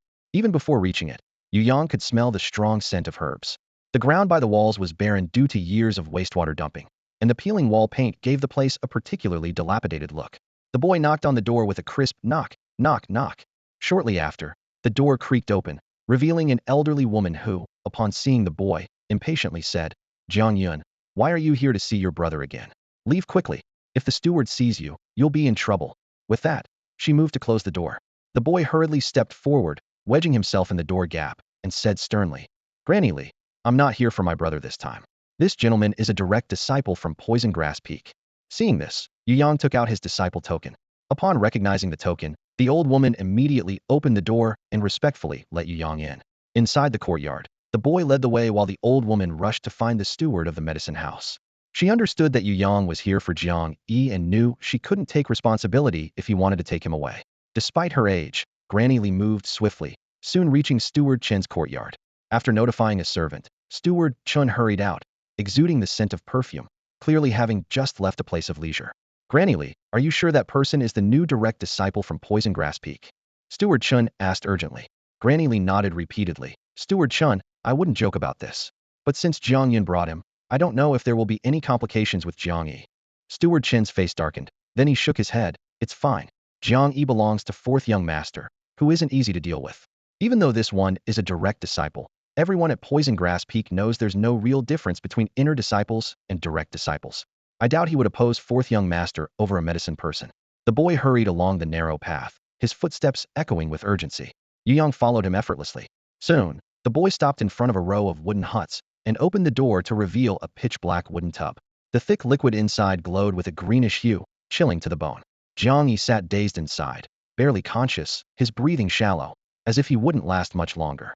Seeing this, the boy rushed to the tub's edge, crying and trying to pull his brother out. Brother, brother, wake up, the master is here. We can leave the medicine house soon. You must hold on. Witnessing the scene, Yu Yang, without regard for Yu Shower, who had been lent to sixth senior brother, immediately summoned him, knowing that saving Jiang Yi's life was the priority. As soon as Yu Shower appeared, the little boy exclaimed excitedly, the big mushroom is here. Brother, hang in there, help is on the way. Realizing the urgency of the situation, Yu Yang immediately put Yu Shower to work. Yu Shower was still a bit dazed, having just been admiring a small pillow Wang Qiongji had given it, not expecting to be pulled away to treat a patient. It was somewhat disinterested, as its daily routine of detoxifying medicine people had lost its novelty. Just when it had finally gotten a different task, it was called back by its owner, leaving it a bit downcast. Seeing Yu Shower's lackluster attitude, Yu Yang grew frustrated and gave it a sharp slap on the head. This was the first time Yu Shower had been hit by Yu Yang, and it was so startled that it immediately straightened its work ethic, sniffling as it worked diligently. Yu Yang felt regretful. He had been so busy learning the intricacies of sacred inscriptions that he had neglected Yu Shower. Despite its hard work, it received no praise and instead had its fragile feelings hurt. Yu Yang quickly pulled Yu Shower into his arms, and after a bit of sulking, it finally allowed Yu Yang to pat its large cap. Fortunately, despite its tantrum, Yu Shower did not neglect the task of detoxifying Jiang Yi. While they patiently worked on detoxification, the door was suddenly flung open. A chubby middle-aged man rushed in, his face flushed and breathing labored, his silk clothes in disarray, clearly having come in a hurry. Following him was the elderly woman who had just opened the door for Yu Yang and his group. The little boy anxiously stood in front of Jiang Yi, cautiously addressing the middle-aged man. Steward Chun. Chen's face was clouded with anger, but acknowledging Yu Yang's presence, he suppressed his rage and respectfully said, Young Master Yu, I'm sorry to waste your time. Jiang Yi is the exclusive medicine person of the fourth young master. The medicine in the tub must not be interrupted. If something goes wrong, and the fourth young master holds us accountable, I cannot bear the responsibility. Hearing Chen's words, the little boy began to cry, desperately holding on to Jiang Yi, preventing them from putting him back in the wooden tub, pleading, Steward Chun, my brother can't go back in there. It will kill him. Chen's expression hardened as he roughly tossed the little boy aside. Seeing Yu Shower still detoxifying Jiang Yi, he knew he couldn't delay any longer. If Jiang Yi woke up, it could ruin his plans. As Chun grabbed Jiang Yi, trying to shove him back into the tub like a dead fish, Yu Yang frowned. Having spent many days at the Poison Herb Peak, he had never heard of a disciple being so cruel as to push someone to the brink of death. Clearly, Chen didn't want Jiang Yi to live. Whatever grudges existed between Jiang Yi and Chen didn't concern him, but Jiang Yi couldn't die now. Yu Yang grabbed Chen's arm, causing him to cry out in pain, his face contorted. Despite his burly build, his strength had been eroded by years of indulgence, leaving him unable to withstand Yu Yang's grip. Yu Yang hoisted Jiang Yi onto his shoulder and, with the little boy in tow, headed out. Before leaving, he addressed Chun. Steward Chun, I'll explain everything to fourth brother myself. I'm taking Jiang Yi with me. The little boy followed closely behind Yu Yang as they quickly left the medicine person's hall. Watching their retreating figures, Chen's expression was complex. nearly biting down on his teeth in frustration. The elderly woman wanted to say something but feared getting herself into trouble, so she hunched over, trying to make herself as inconspicuous as possible. Yu Yang had just carried Jiang Yi out of the confines of the Medicine Man Pavilion when Jiang Yi gradually regained consciousness. Yu Yang speculated that Jiang Yi might have been awake for a while, merely pretending to be unconscious until the right moment. Once awake, Jiang Yi struggled to get down from Yu Yang's back and, along with his brother Jiang Yun, knelt to express their gratitude for Yu Yang's life-saving help. Yu Yang frowned slightly. Saving someone was one thing, but feeling used as a stepping stone was something else entirely. Truth be told, the entire rescue felt orchestrated by Jiang Yi, leaving Yu Yang somewhat frustrated. I hope the flaming crystal mine you mentioned is real and not just bait, Yu Yang said, waving his hand dismissively at Jiang Yi, who was still on his knees. Jiang Yi shook his head urgently, explaining that he wasn't seeking just a one-time rescue, but rather a way for him and his brother to escape from the Medicine Man Pavilion. He insisted that he wouldn't dare deceive Yu Yang about the mine because he knew that only something tangible could earn Yu Yang's trust. Otherwise, returning to the pavilion would only bring more suffering. Sir, how could I dare deceive you about the mine? My brother Jiang Yun can take you there to see it yourself. All I ask is that, in the future, you consider helping us escape from the Medicine Man Pavilion in light of the flaming crystal vein. Jiang Yi explained anxiously. Yu Yang wasn't swayed by the mention of a flaming crystal vein. He was aware that Jiang Yi was the exclusive medicine man for his fourth senior brother. Logically, Jiang Yi could have achieved his goal more quickly by seeking his senior brother, so why approach Yu Yang, a newcomer? In response to Yu Yang's query, Jiang Yi gave a bitter smile and said, Sir, although I am the exclusive medicine man for the fourth young master, the medicines I test are delivered by servants. I can't meet the young master himself. Moreover, I was chosen by Steward Chun, not personally by the fourth young master. Yu Yang asked, puzzled, doesn't your fourth senior brother check on your reactions to the medicines? Jiang Yi shook his head and replied, no need. The servants observe and compile all reactions, which are then submitted by Steward Chun to the young masters and ladies at the Poison Grass Peak. Yu Yang nodded, realizing that Steward Chun wielded significant control within the Medicine Man Pavilion. He decided not to dwell on the relationship between Steward Chun and Jiang Yi, as their connection was purely transactional. Besides, with Jiang Yi's intelligence, once he escaped his current predicament, Steward Chun would eventually face consequences. Yu Yang helped Jiang Yi and his brother to their feet and headed toward the location where the flaming crystal was found. If there was profit to be made, Yu Yang intended to find a way to get them out, given his status as a direct disciple at the Poison Grass Peak. As they walked, Jiang Yun chatted enthusiastically about their discovery, while Jiang Yi remained silent. Though Yu Yang had just detoxified him, Jiang Yi still felt weak, and keeping up with Yu Yang and Jiang Yun was a challenge. Through Jiang Yun's storytelling, Yu Yang learned that their discovery of the flaming crystal was largely thanks to the young boy. In the past 6 months, Jiang Yi has been in trouble after offending manager Chun and has been appointed as the exclusive medicine tester for the fourth senior brother. In the medicine hall, Jiang Yi received special treatment, which undoubtedly meant his days were numbered. Worse yet, manager Chun was relentless. While others like Yu Shower had undergone detoxification twice, Jiang Yi hadn't had a single chance. His survival until now was entirely due to his knowledge of a few detoxifying herbs, which he would gather from the mountains whenever he had the opportunity. It was during one of these herb-gathering trips that Jiang Yun stumbled upon the fire crystal Oregon. Due to his small stature, he fell into a crevice on the mountain. At the bottom, he discovered several beautiful, crystal-clear stones. Knowing that Yu Shower had a fondness for novel items, he brought a few back, hoping to persuade Yu Shower to detoxify his brother. Unexpectedly, his brother was highly supportive of the plan upon seeing the stones. For safety, his brother carefully selected a few less conspicuous stones for him to present to Yu Shower. However, after 2 days with no sign of Yu Yang, Jiang Yun thought he had missed his chance. Yet, fate had other plans. When Yu Yang and his group reached the site of the fire crystal or discovery, even Yu Yang had to admire Jiang Yun's luck. Thanks to Jiang Yun's small size, he was able to access the crevice. Otherwise, it would have been impossible. The area above the crevice was barren and desolate, a place no one would expect to hold such secrets beneath. Yu Yang took an iron pickaxe from his spatial ring and began to widen the crevice. Once it was large enough for him to enter, he stopped and squeezed inside. As he ventured further, Yu Yang's excitement grew. This was indeed a great find. The deeper he went, the more densely packed the fire crystal ore became, and the location was so concealed that he could develop it gradually. This discovery could potentially fund his future studies to become a rune master. However, since he wasn't the sole discoverer of this site, how could he ensure that Jiang Yi and his brother wouldn't spill the secret? After surveying the mineral reserves, Yu Yang emerged from the crevice below. The Jiang brothers waited anxiously outside, and as soon as Yu Yang appeared, he nodded to them, saying, I am very satisfied with the reserves of the flame crystal ore. I will find a way to help you escape from the apothecary hall, as promised. However, I can't be sure that you won't reveal this location to others. Before Jiang Yi could respond, the younger Jiang Yun quickly assured him, Sir, rest assured, we won't tell anyone else. However, his promise didn't provide Yu Yang with any sense of security. In contrast, Jiang Yi appeared much more composed, having already anticipated that in Yu Yang's eyes, the apothecaries were merely a different kind of servant. Given the importance of the flame crystal, or Yu Yang would need to keep them firmly under his control to feel at ease. Therefore, Jiang Yi didn't harbor any hopes of regaining freedom, only hoping to find another place to make a living since they could no longer stay at the apothecary hall due to Manager Chen's actions. Yu Yang observed Jiang Yun's increasingly agitated demeanor but had no intention of making things difficult for the brothers. Having once been at the bottom of society himself, he understood their helplessness and despair, and thus didn't plan to pressure them further.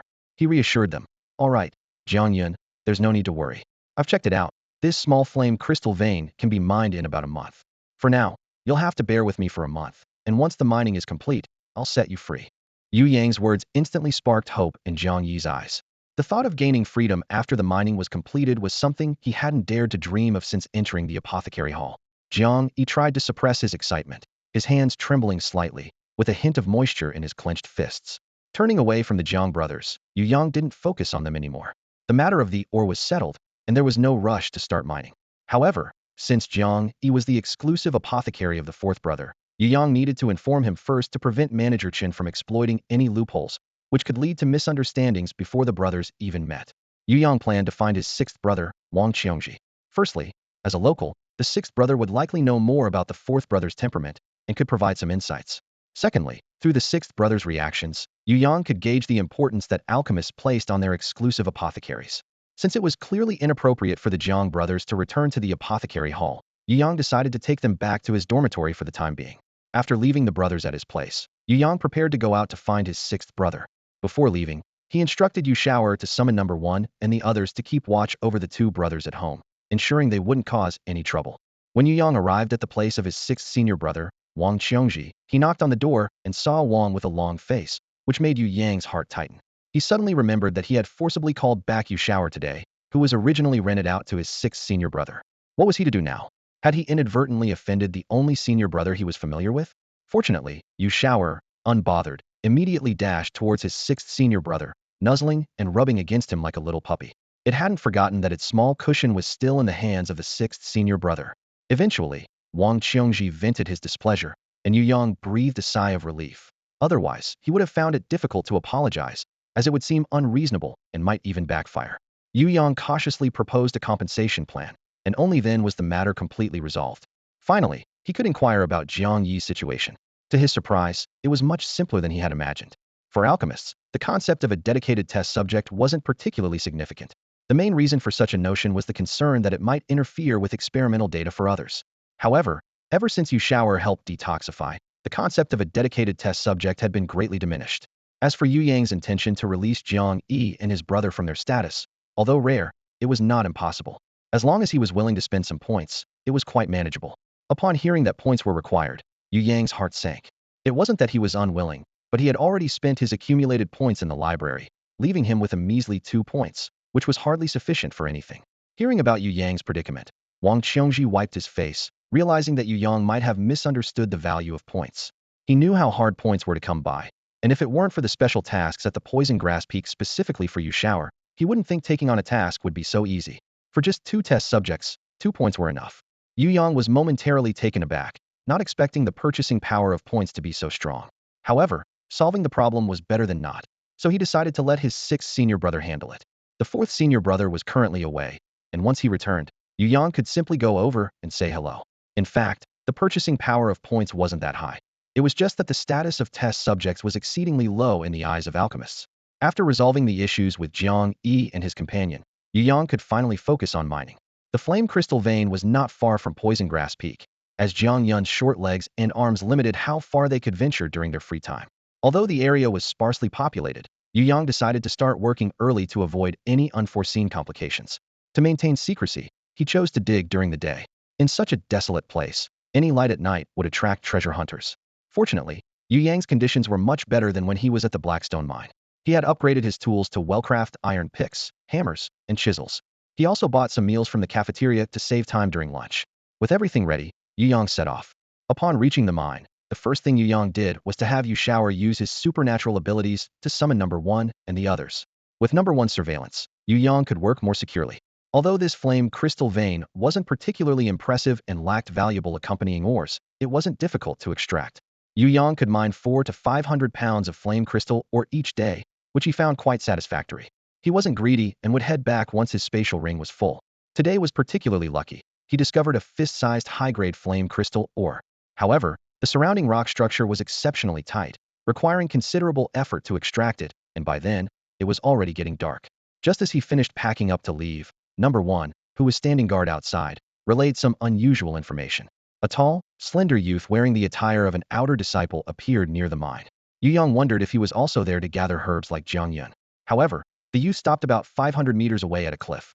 With the setting sun casting shadows, the cliffside concealed him well, making him easy to overlook. If number 1 hadn't been monitoring the youth's movements, Yu Yang might have subconsciously ignored his presence. Yu Yang frowned and instinctively suppressed his aura, instructing number 1 to minimize his presence.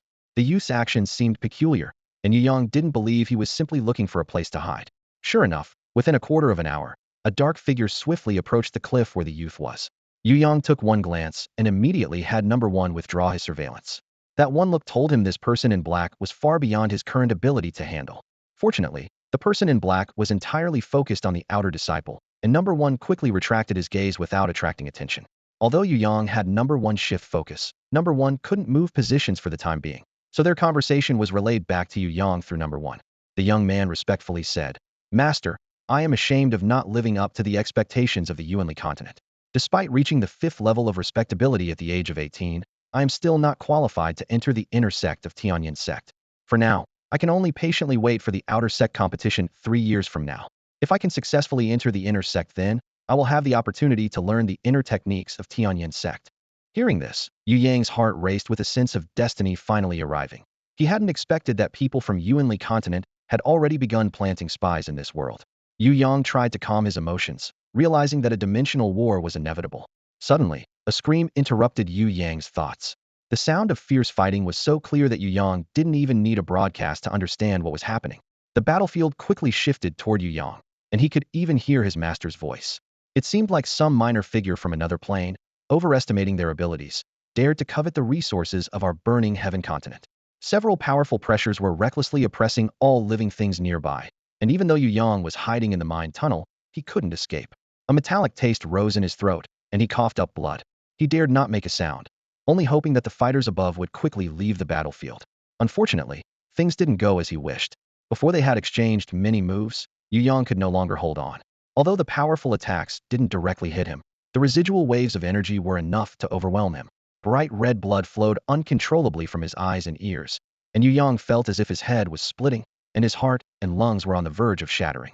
Just as he was about to lose consciousness, he suddenly felt his body enveloped by a tremendous force, pulling him out of the mine. As the force swept him away, the blood in his mouth finally spilled out, leaving him with a strange sense of relief. Once on the surface, Yu Yang saw that the formidable figure in black had already been defeated. Ignoring his own injuries, and fearing being caught up in the conflict, he immediately shouted, "Master, save me." Yu Yang was being held by the scruff of his neck, suspended in midair, his chest tight with suffocation, and his eyes red from lack of oxygen. He struggled to turn his head and look around, only to see 3 elderly men with an aura of immortality, but his own master was nowhere to be found. At that moment, a torrent of frustration surged through his mind, and Yu Yang realized that the person holding him was indeed his master. He managed to pat the person behind him with difficulty and stammered, "Master, it's me, Yu Yang. Could you please loosen your grip? I'm about to suffocate." Upon hearing this, the elder behind him finally realized why Yu Yang seemed familiar and turned him around, allowing the master and disciple to finally recognize each other. In reality, it wasn't entirely his master's fault. Ever since Yu Yang became an apprentice, he had been fully immersed in studying inscription, visiting his master only a handful of times. Now that he had changed so much, it was understandable that his master didn't recognize him at first glance. If blame was to be assigned, it could only be to his own neglect. However, the situation was serious. Yu Yang had just joined the sect, and his time in the sect was even shorter than that of the recently killed outer disciple.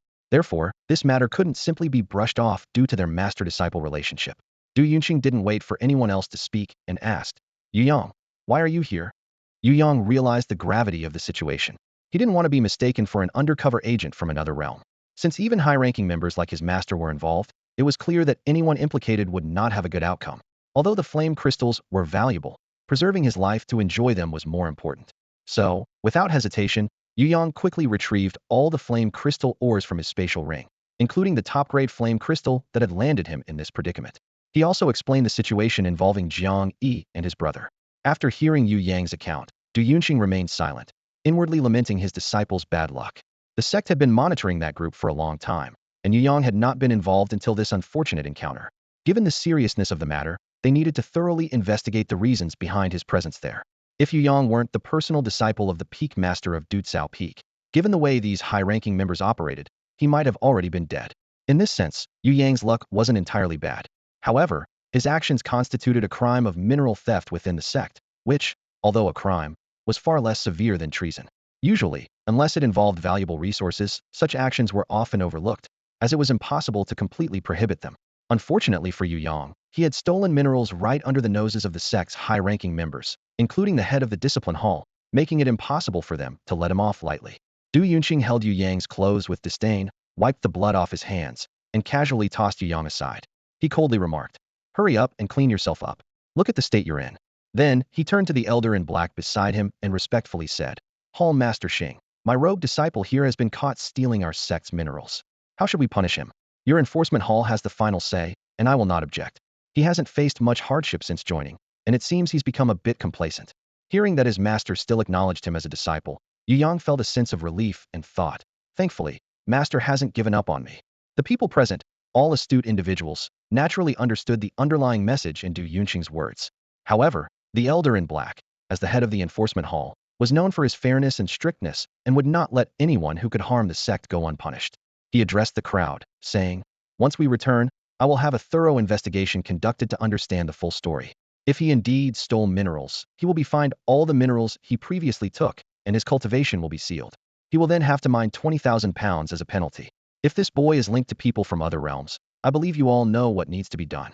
The others had no objections upon hearing this. Yu Yang, however, was anxious and lowered his head to hide his emotions.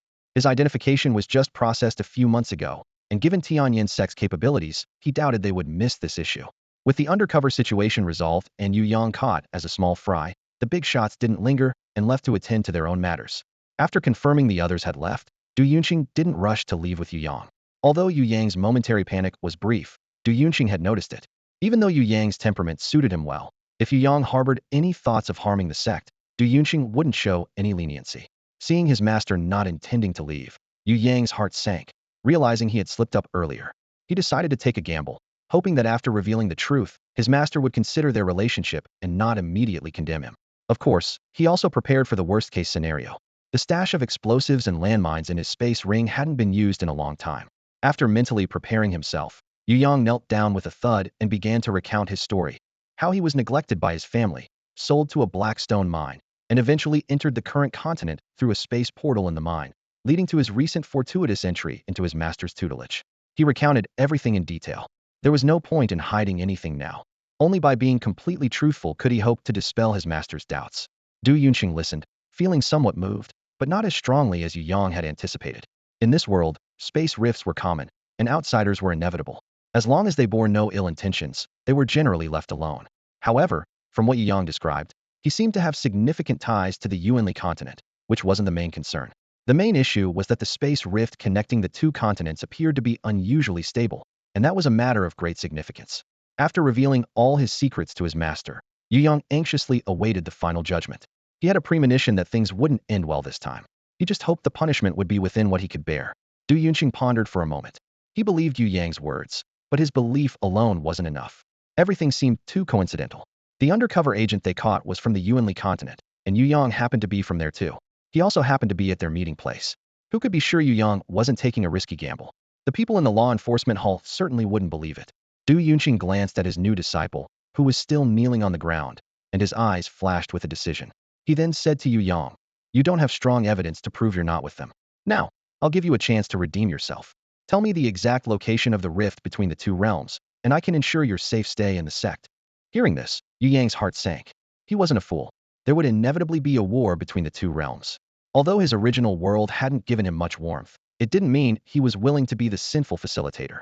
When war broke out, he could allow himself not to participate, but he would never allow himself to bring powerful fighters to the Yuanli continent for slaughter. It seemed his premonition was coming true. This matter indeed wouldn't end well. Yu Yang straightened his back and shared his thoughts with his master. Of course, he didn't bluntly say, "I won't tell you." Instead, he tactfully expressed that due to the urgent situation at the time, he had forgotten the exact location. But how could the old fox Du Yunqing not detect his excuse? With a stern face and a gloomy look, he remained silent. Yu Yang's back was soaked with cold sweat. His Yuanli quietly connected to his spatial button, where the thunderbolt and landmines wouldn't cause fatal harm to his master, but they might buy him a moment to escape. The atmosphere was tense when suddenly, his master burst into laughter. He personally bent down to help Yu Yang up. Yu Yang was bewildered, still not daring to relax. Du Yunqing, now looking relaxed, patted his shoulder and said with a smile, "All right, kid, put away your little tricks. If I let you succeed in a sneak attack, I wouldn't be able to stay in the sect." Yu Yang had to drop his guard because, from the brief contact, he realized that all his preparations were futile against a strong person of his master's level. His master's powerful mental pressure could directly restrain Yu Yang's Yuanli. Fortunately, from his master's recent words, it seemed things hadn't reached an irreversible point. Yu Yang couldn't help but relax a bit inside. Then he heard his master say, "You are now considered a person with a crime, and you had two choices just now. The first was to agree to tell me the location of the spatial rift. I would indeed follow the sect's rules and let you stay in the sect peacefully for life. But such behavior is akin to betraying your clan, and you wouldn't receive any further cultivation in the sect. If you refuse to report it, I can expel you from the sect if you've never learned the sect's techniques. Unfortunately, your efforts these days have been evident. To prevent the leakage of our techniques, the sect usually deals with such cases by abolishing one's cultivation and relegating them to a life of servitude within the sect. However, since you are my disciple and have won my favor, I am offering you an opportunity. The choice is yours. I happen to have a sacred stone here. You can extract energy from it to awaken your supernatural abilities. Of course, humans are far less capable of harnessing the sacred energy compared to companion beasts or plants, so even a 20 success rate in awakening is considered good. If you succeed, it will be a cause for celebration, and you can repay the sect by participating in the domain defense mission. That place is full of both danger and opportunity, and many strong individuals from the burning heaven continent have been honed there. If you fail, it simply results in the loss of your cultivation, sparing others the trouble." Upon hearing about the possibility of awakening his abilities, Yu Yang couldn't hide his excitement. But the low success rate quickly cooled his enthusiasm. Does he really have a choice now? The answer is clearly no. Desperately, Yu Yang argued, "Master, I didn't participate in their plan." But under his master's inscrutable gaze, Yu Yang fell silent, knowing that words alone were useless and he had no evidence. Seeing that Yu Yang had no further objections, Du Yunqing took out a walnut-sized sacred stone from his storage ring. As soon as it was revealed, Yu Yang felt a powerful energy enveloping him, filled with destructive force. This wasn't his first time seeing a sacred stone, but at the Awakening Tower, its power was sealed, and it didn't feel as intense as it did now. Du Yunqing patted Yu Yang's shoulder and said, "Summon you shower out. When awakening your abilities, it can't stay inside you, or all the sacred energy will go to nourish it." Following his master's instructions, Yu Yang summoned Yu Shower, keeping it far from the stone's radiation range. Once Yu Yang had everything prepared, Du Yunqing waved his hand and drew a golden stream of holy energy from the sacred stone, channeling it directly into Yu Yang's body through his back. As the energy surged in, the sacred stone lost its support and instantly disintegrated into ash, dispersing into the air. Yu Yang's expression changed dramatically, feeling as though his organs were being pierced by scorching golden needles. If he weren't already no match for his master, he would have suspected Du Yunqing of trying to kill him. Of course, Du Yunqing would not waste a precious sacred stone just to kill an unworthy disciple. The thought of it pained him. If he knew what Yu Yang was thinking, he might have slapped him right there, saving the precious material from being wasted. In truth, the most reliable way to awaken one's divine abilities is to carry a sacred stone, allowing its energy to gradually nurture the wearer until the abilities naturally awaken. However, this method not only takes a long time, but also results in significant waste of the sacred energy that disperses. Only the offspring of affluent families can afford to use this method, often living together to minimize wastage. But Yu Yang didn't have much time left. In 3 days, the selected awakeners from the sect would depart, so he decided to take a gamble and go all in. Du Yunqing's ability to directly harness the sacred energy from the stone clearly marked him as an awakener. In the burning heaven continent, high-level combatants are almost always awakeners, with nearly all having undertaken domain guarding missions. Therefore, Du Yunqing telling Yu Yang that he was giving him a golden opportunity was no exaggeration. The stone was originally meant for his senior disciple, and Yu Yang couldn't use it for free. If he successfully completed the awakening and the domain guarding mission, he had to bring back a stone of the same size or larger for Du Yunqing. Du Yunqing sighed inwardly, lamenting that Xiaobao's gentle nature was why he hesitated to use the sacred stone on him.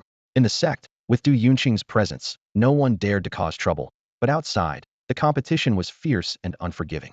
He couldn't bear to send his senior disciple into that. Unexpectedly, Yu Yang ended up benefiting from the situation, which seemed to be fate's decision. As the sacred energy flowed through him, Yu Yang felt the once overwhelming force become more gentler. Perhaps it was that his meridians had become numb from the powerful impact. He realized this wasn't a good sign, as letting the energy wreak havoc would slowly lead him to a dangerous end. He concentrated on containing most of the energy within his meridians, initially releasing only a small portion to transform his body, and gradually increasing the release as he adapted. Du Yunqing observed Yu Yang closely, and as Yu Yang's aura began to stabilize, he felt increasingly reassured. It seemed the process was proceeding relatively smoothly. The transformation brought about by the sacred origin force cannot be guided or interfered with by others. The awakening of supernatural abilities is entirely determined by the body itself. If someone attempts to forcibly intervene, not only will the abilities fail to awaken, but it could also leave behind hidden injuries, some minor, some severe, with the most serious consequence being death and the end of one's path. As the sacred origin force circulated more frequently within his body, Yu Yang felt his body becoming significantly more receptive to it. He realized that merely distributing the sacred origin force bit by bit throughout his body was not the solution. Awakening a supernatural ability, as the name implies, involves a significant portion of the sacred origin force being absorbed by the part of the body where the ability awakens. If Yu Yang continued to disperse the sacred origin force as he had been, the likelihood of successfully awakening an ability would be minimal. Sensing the time was ripe, Yu Yang decided to release about 1/10 of the sacred origin force at once, allowing it to roam freely within his body. His main task was to monitor how different parts of his body absorbed the force. This process tested Yu Yang's mental strength. He had to transform his mental energy into fine threads to follow the flow of the sacred origin force, thereby accurately identifying which part of his body was the primary consumer of the force. Beads of sweat formed on his forehead, and this was his first attempt at mobilizing such a large amount of mental energy. After what felt like the time it takes to drink a cup of tea, Yu Yang felt exhausted, his head pounding, and he thought to himself, just a little longer, and I can track the movement of all the sacred origin force. He gritted his teeth, his face flushed, and blood trickled from his nose. Du Yunqing, standing nearby, was anxious and puzzled, thinking, wasn't this kid calm just a moment ago? How did he become so agitated all of a sudden? Seeing Yu Yang's condition worsening, with his skin starting to swell and flush with blood, Du Yunqing sighed helplessly. It seems I was too demanding after all. He reached out his hand, placing it on Yu Yang's back, preparing to draw out the remaining sacred origin force from Yu Yang's body, silently regretting the waste of a precious sacred stone. Just as Du Yunqing was about to take action, he noticed the rapid gathering of Sheng Yuan energy within Yu Yang, surging towards a single direction. Du Yunqing breathed a slight sigh of relief, as it seemed the activation of the divine power was imminent. Meanwhile, through persistent effort, Yu Yang finally found a vessel capable of accommodating a large amount of Sheng Yuan energy. Once he pinpointed the location, he channeled the remaining Sheng Yuan energy in his body towards his eyes with determination. As the Sheng Yuan energy flowed in, the meridians at the base of his eyes were swiftly destroyed and rebuilt. Although the pain was inevitable, it wasn't as severe as he had imagined. The transformation happened so quickly that his pain receptors hadn't even registered it before the changes were complete. Yu Yang felt more like an observer, unable to participate in the transformation, only able to gather as much Sheng Yuan energy as possible to fuel it. Everything began so perfectly that, barring any accidents, he was on the verge of awakening an ocular divine ability. Yu Yang methodically assisted the Sheng Yuan energy in remodeling his eyes, and it seemed as if a transparent bubble barrier appeared before him, continuously absorbing the Sheng Yuan energy. The powerful energy released was isolated by the bubble, causing no impact on the surroundings. It was conceivable that this transparent bubble marked the beginning of Yu Yang's divine awakening. As the Sheng Yuan energy inside thickened, the bubble gradually underwent a qualitative change, slowly adhering to his eyeballs. Yu Yang watched as within the bubble, under the intense energy erosion, his eyeballs rapidly disintegrated, turning into a pool of blood in an instant. Strangely, the blood was not lifeless. Guided by the Sheng Yuan energy, it began to reorganize swiftly. At this moment, the Sheng Yuan energy took the opportunity to imprint a symbol resembling a sacred pattern at the base of his eyeball, its complexity far surpassing anything Yu Yang had seen before. even more intricate than the sacred pattern inscriptions taught by his master. As the sacred pattern became more complete, it emitted a dazzling white light, and a strong suction erupted within the eyeball, absorbing the Sheng Yuan energy accumulated in the transparent bubble in the blink of an eye. However, some lines at the edge of the sacred pattern remained incomplete. Without the nourishment of Sheng Yuan energy, the previously stable sacred pattern suddenly became furious, its shining silver lines too intense for Yu Yang's consciousness to face directly, and the suction increased tenfold. At this point, with no Sheng Yuan energy left to consume, Yu Yang's heart tightened as he realized the gravity of the situation. The enormous consumption of the sacred pattern had only just begun, and he was already running short, anxiety burning within him. Cold sweat beaded on his forehead as the violent power of the sacred pattern began to draw on Yu Yang's physical strength. Fortunately, the transparent bubble acted as a barrier, preventing its violent power from harming other areas. But the newly reconstructed eyeball was in a precarious state. Du Yunshin felt a sudden whirlwind rise from the ground. Initially, he thought it was a sign of Yu Yang successfully awakening his divine abilities. However, upon closer inspection, he was shocked.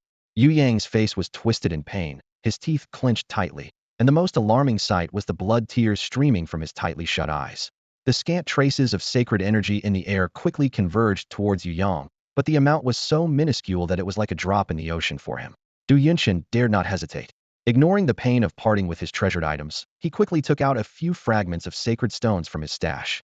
The largest of these fragments was the size of a peanut, while the smallest was only as big as a soybean. Regardless, the sacred energy contained within these stones far surpassed what Yu Yang could attract on his own. While aiding Yu Yang in extracting the sacred energy from the stones, Du Yunshin couldn't help but mutter, "You better pull through, or this old man will be at a huge loss today." At this moment, Yu Yang was wholly focused on dealing with the damage caused by the sacred patterns within him, unable to hear Du Yunshin's ramblings. As the sacred energy poured in, the pressure on Yu Yang finally eased a bit. The restless sacred patterns, upon encountering the fresh sacred energy, behaved like a cat that wouldn't stop until it caught all the fish. With this new influx of energy, the sacred patterns visibly expanded. However, the sacred energy still fell far short of the requirements for the growth of the patterns. Yu Yang felt as if his life force was being drained away and thought to himself, "This can't go on. I need to stop its rampage, or even if I succeed in awakening my abilities, I won't live long." Since the sacred energy needed to outline the patterns was insufficient, he decided to supplement it with his own mental energy to dilute the concentration of sacred energy. Time was of the essence, and as Yu Yang felt his body rapidly deteriorating, he immediately channeled his mental energy into the sacred patterns. Once inside, Yu Yang felt his mental energy being swallowed by a swamp, with the powerful aura of the sacred energy exerting immense pressure on him, making it extremely difficult to integrate into the sacred patterns. His mental energy, akin to small snakes, cowered in fear of the dragon-like sacred energy, curling up in a corner, afraid to move. Fortunately, as Yu Yang continued to replenish it, the small snakes gradually grew stronger, eventually evolving into beasts capable of standing their ground against the sacred energy. Yu Yang controlled them to run wildly through the pattern diagram, always mindful of his original intent to supplement the mental energy. Thus, he only guided his mental energy through the diagram without attacking the existing sacred energy, instead minimizing its depletion. After numerous arduous struggles, a state of peaceful coexistence was finally achieved. The sacred patterns began to expand once more, although the color of the lines gradually dimmed. Ultimately, the pattern diagram was completed, and Yu Yang's urgent need for sacred energy finally ceased. Du Yunshin breathed a sigh of relief as well, not expecting Yu Yang's awakening process to be so perilous. At this point, there were no special fluctuations indicating a successful awakening of divine abilities, suggesting a failure. However, the good news was that Yu Yang's life seemed to be out of danger. After waiting for over an hour, Yu Yang finally awoke from his state of awakening.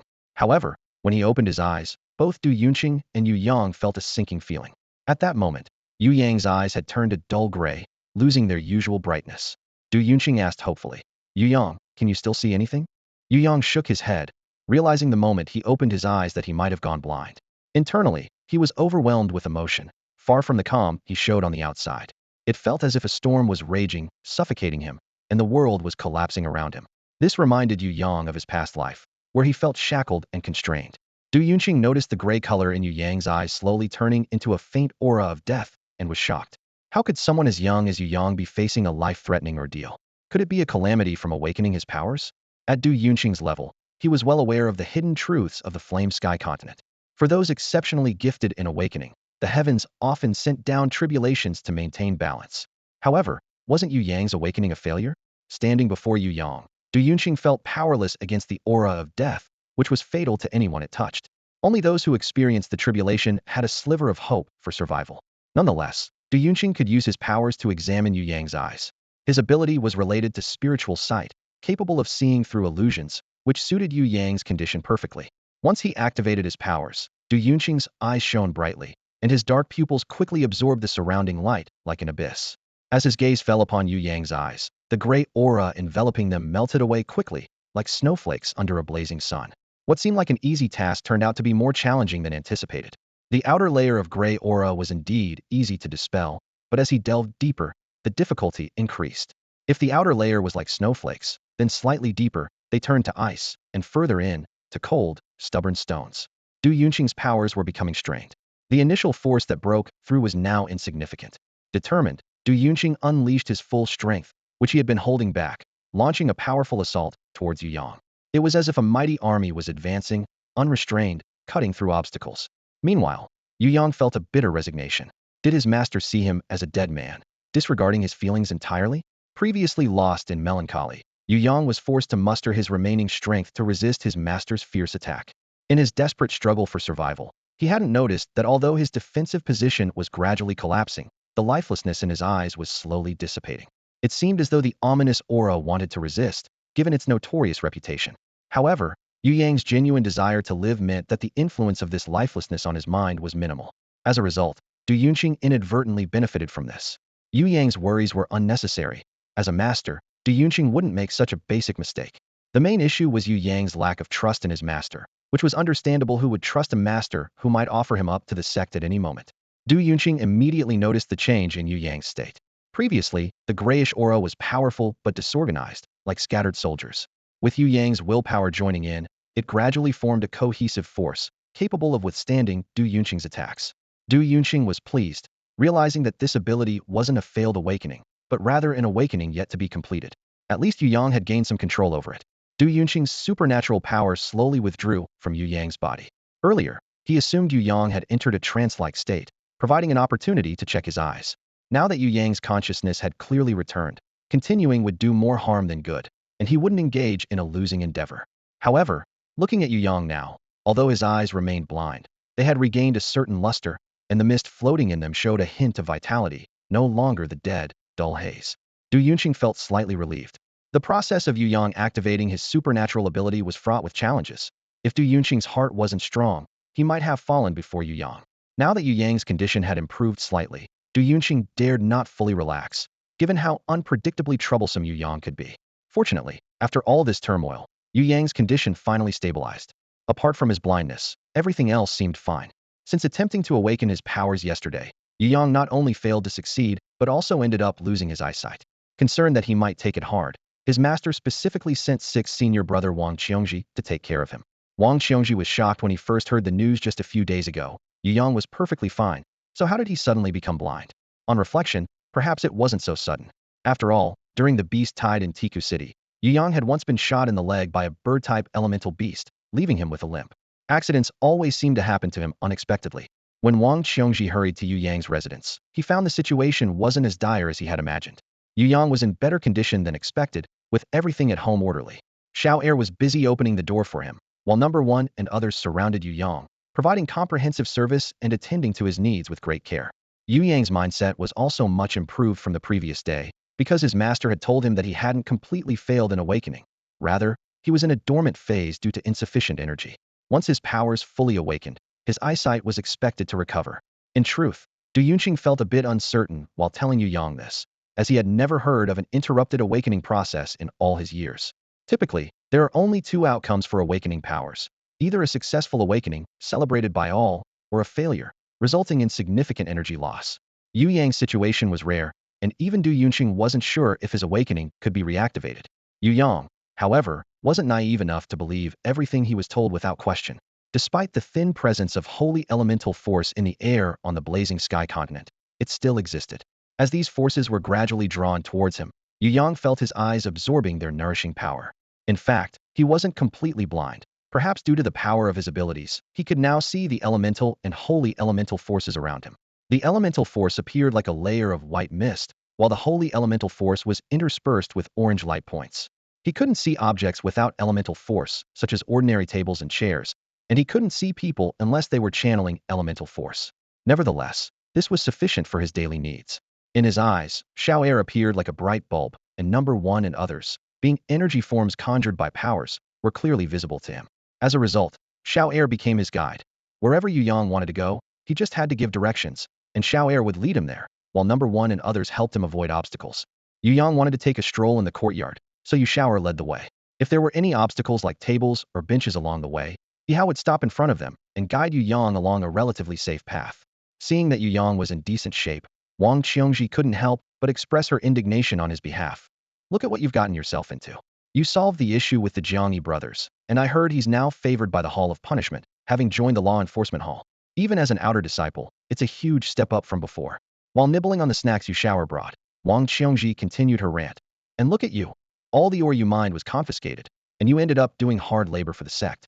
Then, you finally awakened a supernatural ability, only for it to end in disaster. I'm puzzled. With your master protecting you, how could things still go wrong? Weren't they supposed to withdraw the Holy Yuan power if things went awry? Yu Yang sighed helplessly and explained to his sixth senior brother. The problem was due to insufficient Holy Yuan power. My master used all his treasured holy stones on me, but I still failed to awaken.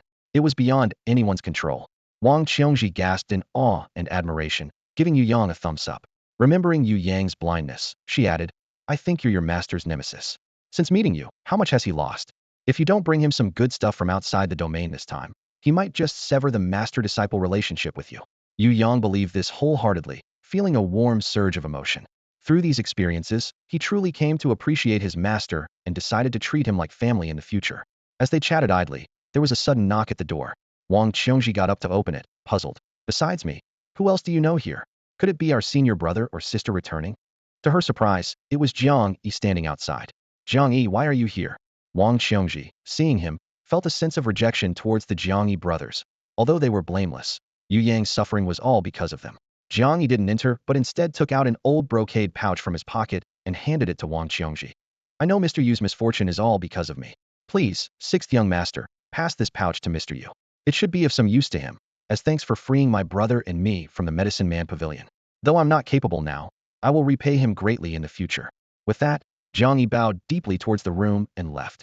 Wang Qiongji felt genuinely sorry for Yu Yang, thinking, good intentions wasted on ungrateful people. After closing the door, she walked over to Yu Yang and tossed the brocade pouch Jiang Yi had given onto the table. See, the culprit came to apologize, leaving this shabby, lightweight pouch and some grand promises before leaving. Take a look, it might be something valuable. Yu Yang sighed softly, knowing that the Jiangyi brothers weren't at fault, but he couldn't help feeling a little resentful. He asked Yi Hao to pass him the pouch, and as he opened it, both he and Wang Qiongji were taken aback. After a moment, Wang Qiongji exclaimed, a holy stone. Indeed, Jiang Yi had gifted a holy stone the size of a peanut, and the pouch, which could prevent the holy stone's aura from leaking, was also a treasure. Clearly, the Jiangyi brothers had an extraordinary background to be able to produce such a precious item. The two decided to keep the matter of the Jiangyi brothers to themselves. The holy stone was exactly what Yu Yang needed, and with its nourishment, he felt a significant relief in his eyes. Yu Yang initially thought he had failed to awaken his abilities, thus losing the qualification to execute the domain guarding task. However, the old man surprised him by securing an awakening qualification certificate of the bronze lower grade for a spiritual eye ability, despite Yu Yang's minimal mystical power. The awakening qualification levels are ranked from lowest to highest as bronze, silver, star, legend, and king, with each stage further divided into upper, middle, and lower tiers. Awakening one's mystical abilities is akin to cultivating one's spiritual roots. Once awakened, it is a rare opportunity with little chance for alteration. 3 days later, Yu Yang was packed into the northbound team. Fortunately, he had a habit of stockpiling items in his space button, so he wasn't entirely unprepared. Unexpectedly, his sixth senior brother was also assigned to this team by their master. Yu Yang realized that awakened individuals were extremely rare in domain guarding tasks. Even including himself as a lower grade member, there were only 3 of them, while the rest were outstanding inscription masters and puppet masters from the sect, along with a dozen alchemists from the Immortal Herb Peak. It wasn't that those from the Poison Herb Peak were excluded, rather, only Wang Qiongji was suitable in terms of cultivation level, allowing Yu Yang to benefit and become an awakened one. Before departure, their master specifically mentioned that they could seek assistance from their 3rd senior brother and 5th senior sister. The old man had thus sent a blind man to the battlefield, leaving Yu Yang feeling somewhat insecure. However, given his current situation, venturing beyond the domain was inevitable. His awakening period had passed, and Du Yunxing dared not recklessly use a large amount of sacred energy to help him break through. At this point, slowly nurturing the sacred energy became the best option, and there was still hope for regaining his sight. Unlike Yu Yang's calm demeanor, Wang Qiongji seemed frustrated. He had just learned about his assignment to the domain guarding task, feeling resigned, and believing their master wanted him to accompany the younger junior brother. Sitting on the back of a giant earth beast, Wang Qiongji glanced at Yu Yang, sighed, and looked again, feeling vexed. Yu Yang couldn't help but ask, thinking that if he didn't, his sixth senior brother might explode from holding it in. All right, stop sighing. You know this opportunity is hard to come by. Others have fought hard to get this position. If you keep this up, aren't you just asking to be excluded? Yu Yang said. Wang Qiongji's expression paused, donning a high and mighty facade as he scanned the surroundings. A faint pressure of a king-level presence emanated, causing several gazes to retract immediately. Was not someone to be provoked. Wang Qiongji almost rolled his eyes and said to Yu Yang, "Don't I know the opportunity is rare? I just came back from there half a year ago, okay? I'm on vacation. Get it?" Even the rare, coarse language slipped out, showing the intensity of his emotions. In Yu Yang's vision, the once calm aura of his sixth senior brother instantly transformed into a dazzling white light. Their long-standing equal relationship had almost made him forget that the person before him was indeed a formidable king-level powerhouse. Yu Yang reflected deeply within himself. Since becoming an apprentice, he had indeed become somewhat arrogant, even daring to confront powerful figures. In truth, it wasn't entirely his fault. His sixth senior brother had always treated him with great kindness, never using his higher status to intimidate him, which almost made Yu Yang forget the disparity between them. Recognizing reality, Yu Yang humbly withdrew, like a quail retreating into its feathers. Wang Qiongji, though frustrated, couldn't help but sigh at her own misfortune. She had taken on the duty of looking after him, only to end up in a compromising position herself, feeling rather pitiful. Thinking of Jiang Yi, Wang Qiongji and Yu Yang found a shared understanding between them. Once her emotions settled, it was time to address the important matters. The first was to inform Yu Yang about the situation beyond the borders. Yu Yang had been wanting to ask about this for some time. He had previously heard from his master that the main need beyond the borders was for awakened individuals, but this time, the team included significantly more ordinary professionals. Seizing the opportunity presented by Yu Yang's inquiry, Wang Qiongji explained. At the intersection of the external realm and the burning heaven continent, there was a great city established by an alliance of various factions. This city was the closest settlement to the outer realm and served as the first line of defense against attacks from beyond. The city required all sorts of talents to keep it running, and those like Yu Yang, who could adapt to the sacred energy, were primarily tasked with venturing into the outer realm to seize precious resources. Yu Yang nodded, gradually forming an initial impression of the outer realm. Wang Qiongji continued. Coming from the Yuanli continent, you might have noticed that the spatial rifts on the burning heaven continent are far more numerous. Do you know why? It's because the burning heaven continent is merging with another continent. The process is slow and mostly imperceptible to ordinary people, but it causes spatial instability. Hearing this, Yu Yang was astonished. He hadn't expected the burning heaven continent to be a merging land, full of both danger and opportunity.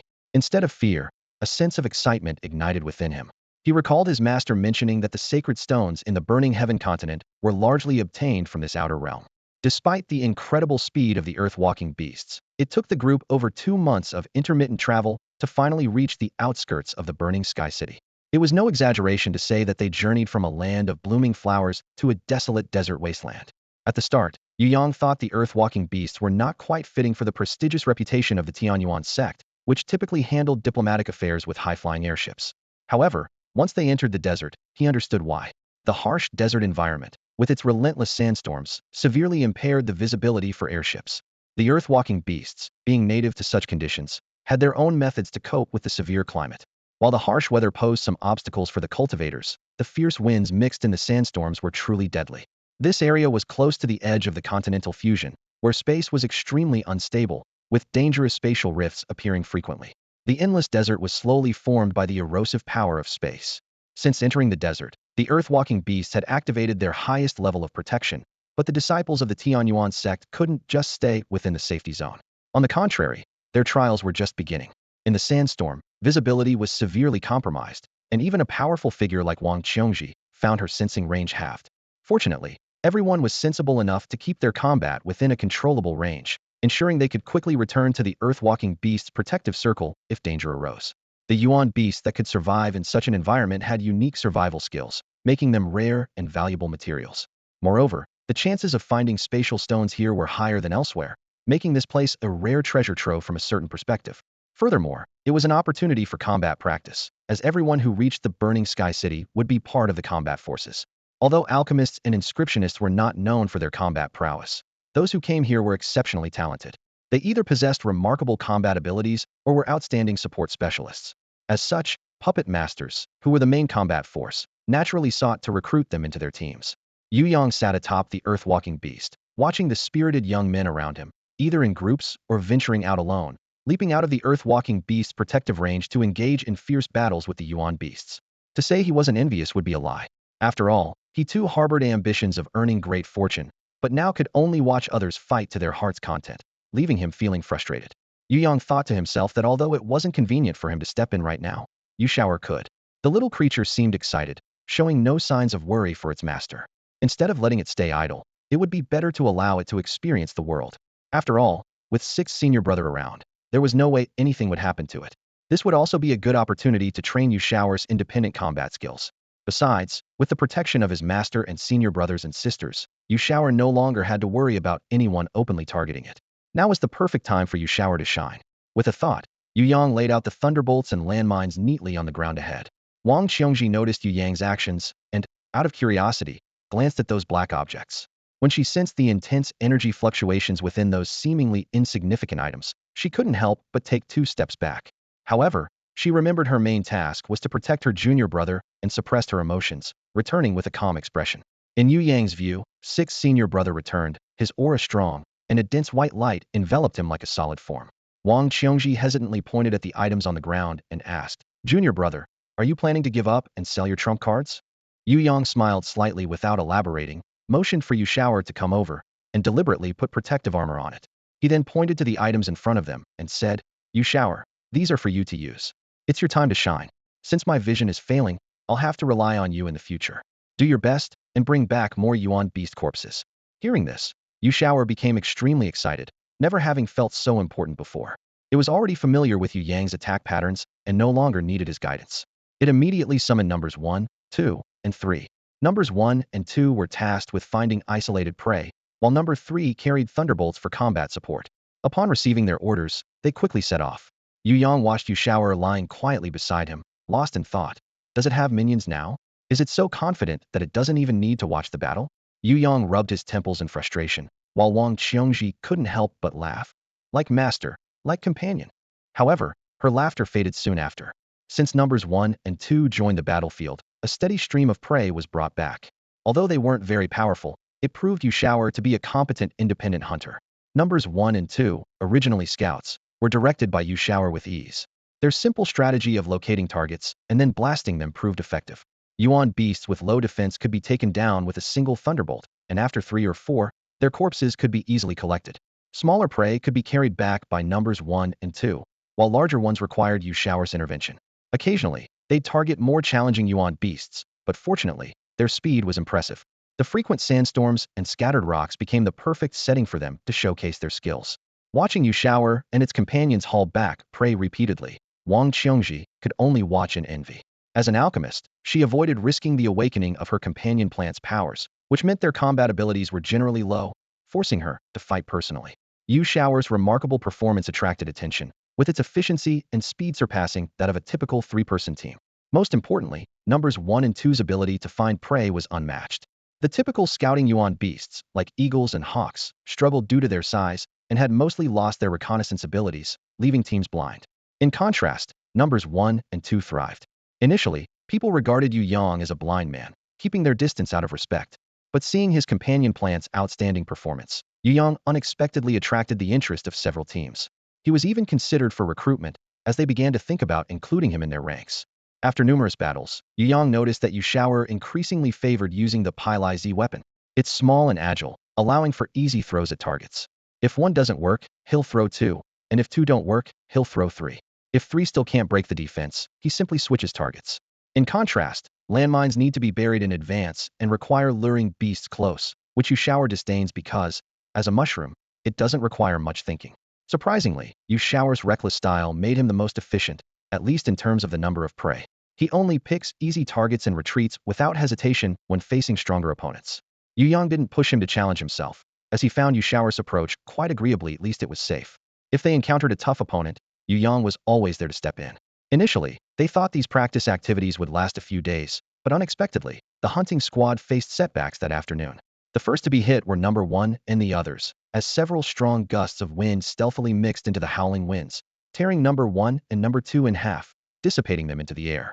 Yu Shao's combat strength was reduced by 2/3, rendering him practically useless for the day, so he obediently shrank back onto the back of the land beast. Fortunately, they had already gathered enough gains, making the morning worthwhile despite the lull. With the appearance of the violent winds, most hunting squads retreated, leaving only a few exceptional teams outside. The winds also signaled a significant opportunity, indicating that nearby spatial rifts were active, making it an ideal time to collect spatial stones. Although Yu Shao could no longer participate in the battle, Yu Yang continued to observe the situation outside. To him, the winds appeared as a gray glowing energy composite, and according to Six's senior brother, they were invisible to others and incredibly fast. Because they were traceable, Yu Yang perceived the winds as less dangerous. Among the teams still battling outside, some struggled against the winds, retreating to the land beast's back after several failed attempts.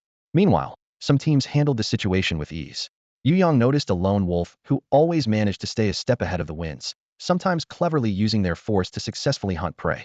Yu Yang reached out to pat Yu Shao's large head, pondering to himself. It seemed that he wasn't the only one in this elite squad with the spiritual eye ability. Could it be that this ability was quite common? He pointed in a direction and asked his sixth senior brother, "Senior brother, who is that?" Wang Qiongji followed Yu Yang's finger, chuckled, and teased, "You've got a good eye, junior brother." He Shuiying is a prodigy from the Xianchao Peak line. Not only is she beautiful and exceptionally talented, but she's also an awakened one with a stellar aptitude, far surpassing your bronze level. She's the close disciple of the Xianchao Peak master, showered with countless favors. Don't even think about it. She's out of our league. Wang Qiongji glanced at Yu Yang with a sigh. Ah, average looks, average talent at best, and a companion plant. Wait, isn't junior brother only able to see elemental force? Yu Yang felt a bit helpless. He just wanted to know if the person was also an awakened one, not expecting his senior brother's thoughts to wander so wildly. He recalled their first meeting, when his sixth senior brother was cold and distant, and couldn't help but reflect on how times have changed. Yu Yang had to interrupt him. No, stop overthinking. I just thought she might have a spiritual eye ability like me. Upon hearing this, Wang Qiongji became interested. He knew that He Shuiying had awakened a spiritual eye ability, but he never mentioned how he knew. After hearing Yu Yang's explanation, he lost interest in other matters. Yu Yang's ability to see through the fierce winds greatly enhanced his safety in the outer regions, reducing his worries significantly. The fierce winds were terrifying mainly because of their elusive appearance and incredible speed. For those at the revered king level, they only needed to focus to sense the minute energy changes when the winds formed, allowing them to evade. However, elemental force fighters with lower combat levels had it tough. While they could sense the winds through spiritual perception, it drained their mental energy significantly. It was manageable while traveling, but during combat, it was unreliable. The winds moved so fast that by the time they noticed, danger was often imminent, making it impossible to avoid. Yu Yang had asked casually, and once confirmed, he didn't dwell on it. Returning to the hunting squad of Earthwalkers, everyone began processing their prey, soon setting up a small trade market. Mid and low-level beasts were mostly sold directly to alchemists, as keeping them would only result in energy loss. High-level beasts required careful handling, as their parts skin, meat, bones were sold separately, attracting interest from puppet masters and inscriptionists, fetching a good price. Since Yu Shao had absorbed the blood of many high-level beasts during the beast tide, its standards had risen, making it less interested in low-level beasts. Yu Yang followed suit, selling them to alchemists. Although the earnings were modest, this money symbolized Yu Shao's independence, holding great significance. With Yu Shao witnessing, Yu Yang carefully deposited 4 silver coins into its little treasury. At that moment, Yu Yang's view of Yu Shao seemed to brighten considerably, indicating its sheer happiness. In the remaining days of the journey, as the space became increasingly unstable, the frequency of strong winds also increased. The leader, Sherbois, warned everyone that this would be the norm in the future, so everyone worked hard to overcome the negative effects of the winds. Instantly, the 8 immortals crossed the sea, each displaying their unique skills.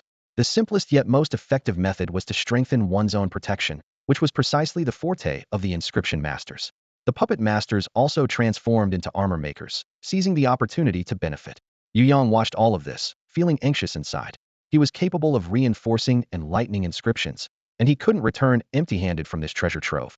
But how could he convince everyone that? Even though he was from the poison grass peak and now blind, he was still an excellent inscription master.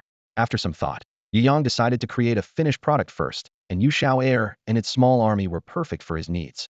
Having a live advertisement would help expand his market.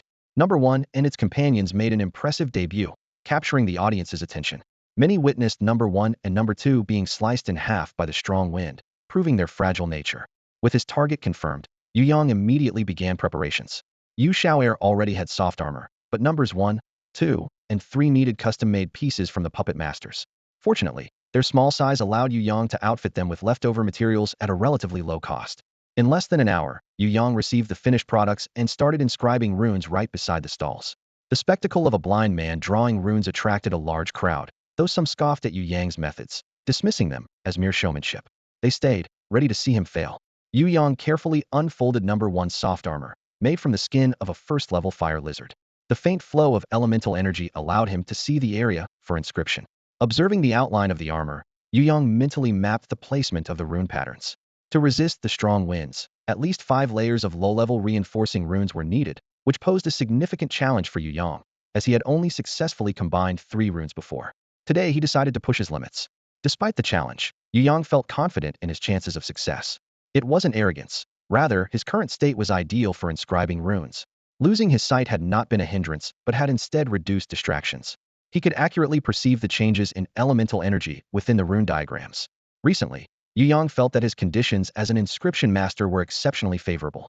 If not for the many uncontrollable factors that led to his current state, he believed many inscription masters would choose to be in his semi-blind condition, focusing only on what they wanted to see.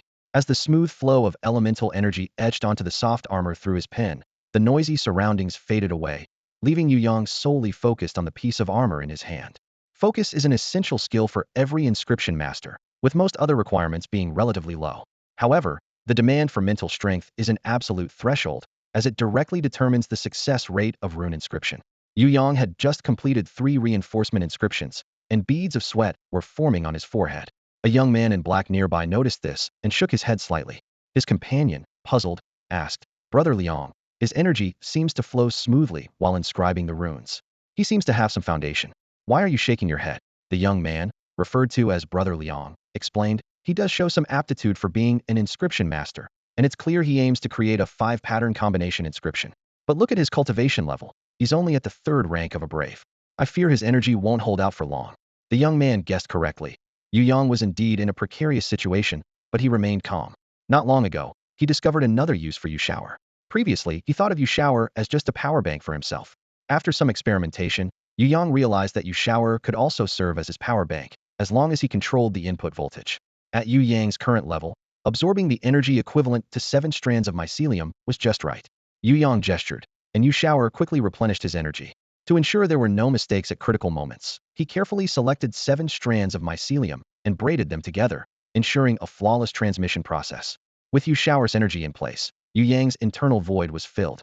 His hands moved ceaselessly, and the speed of his inscriptions increased, becoming more effortless as he progressed, as if he was merely channeling his thoughts through his pen. After completing one item, he swiftly picked up another piece of armor and began drawing, his gaze on the inscription record becoming increasingly ethereal. The surrounding onlookers expressed their amazement. What's happening? How is he drawing more effortlessly? Within moments, Yu Yang completed the 2nd piece of armor, taking half the time of the first. Those around him noticed his changed state, and Brother Liang murmured to himself, could he have entered a state of enlightenment? At that moment, Yu Yang seemed enveloped by an enchantment, oblivious to the surrounding sounds. He mechanically picked up a 3rd piece of armor, but this time his movement stalled. Wang Qiongji, naturally concerned, noticed his possible enlightenment and immediately dispersed the crowd to protect him. Her heart was in turmoil, worried that Yu Yang might suffer a backlash. Just as her anxiety peaked, Yu Yang showed signs of change. The energy within him grew stronger, finally condensing into a solid thread at his fingertips. Sensing something, he gently set aside the inscription pen, and the thread in his hand seemed to gain self-awareness, flying toward the armor and quickly completing the remaining inscriptions. Once the 3rd piece of armor was finished, Yu Yang suddenly closed his eyes and collapsed. Wang Qiongji was startled and rushed to support him, carefully checking his condition. Fortunately, it was merely the after-effect of mental exhaustion. Though Yu Yang fainted, it wasn't due to the mental exhaustion from an epiphany, as Wang Qiongji had thought. At the very moment Yu Yang achieved his breakthrough, the book, Sacred Inscription, Volume 1, from his spatial ring transformed into a streak of white light and shot straight into his mind. His chaotic mental space felt as if it were split in two by a sharp sword, causing him intense pain. His mental energy was instantly siphoned away as if drawn into a black hole, leaving him pale and wishing for death. He then closed his eyes and passed out. After absorbing all of Yu Yang's mental energy, the white light finally manifested its true form within his Minda peculiar book with pages as elusive as mist. The pages turned on their own, and the intricate inscriptions seemed to come alive, twisting, disassembling, and recombining. Once all the patterns were reorganized, the book cover glimmered with golden light, revealing 4 ancient, majestic characters. Void Seal. Yu Yang remained unconscious for 2 days. Wang Qiongji checked on him multiple times, always finding symptoms of mental exhaustion. However, normal mental fatigue should have recovered by then. Wang Qiongji grew anxious, planning to consult a senior from Xianchao Peak if Yu Yang didn't wake up that day. Despite the prejudice Xianchao Peak disciples held against those from Ducao Peak, Wang Qiongji, being a good senior, couldn't stand by and watch his junior remain in a coma.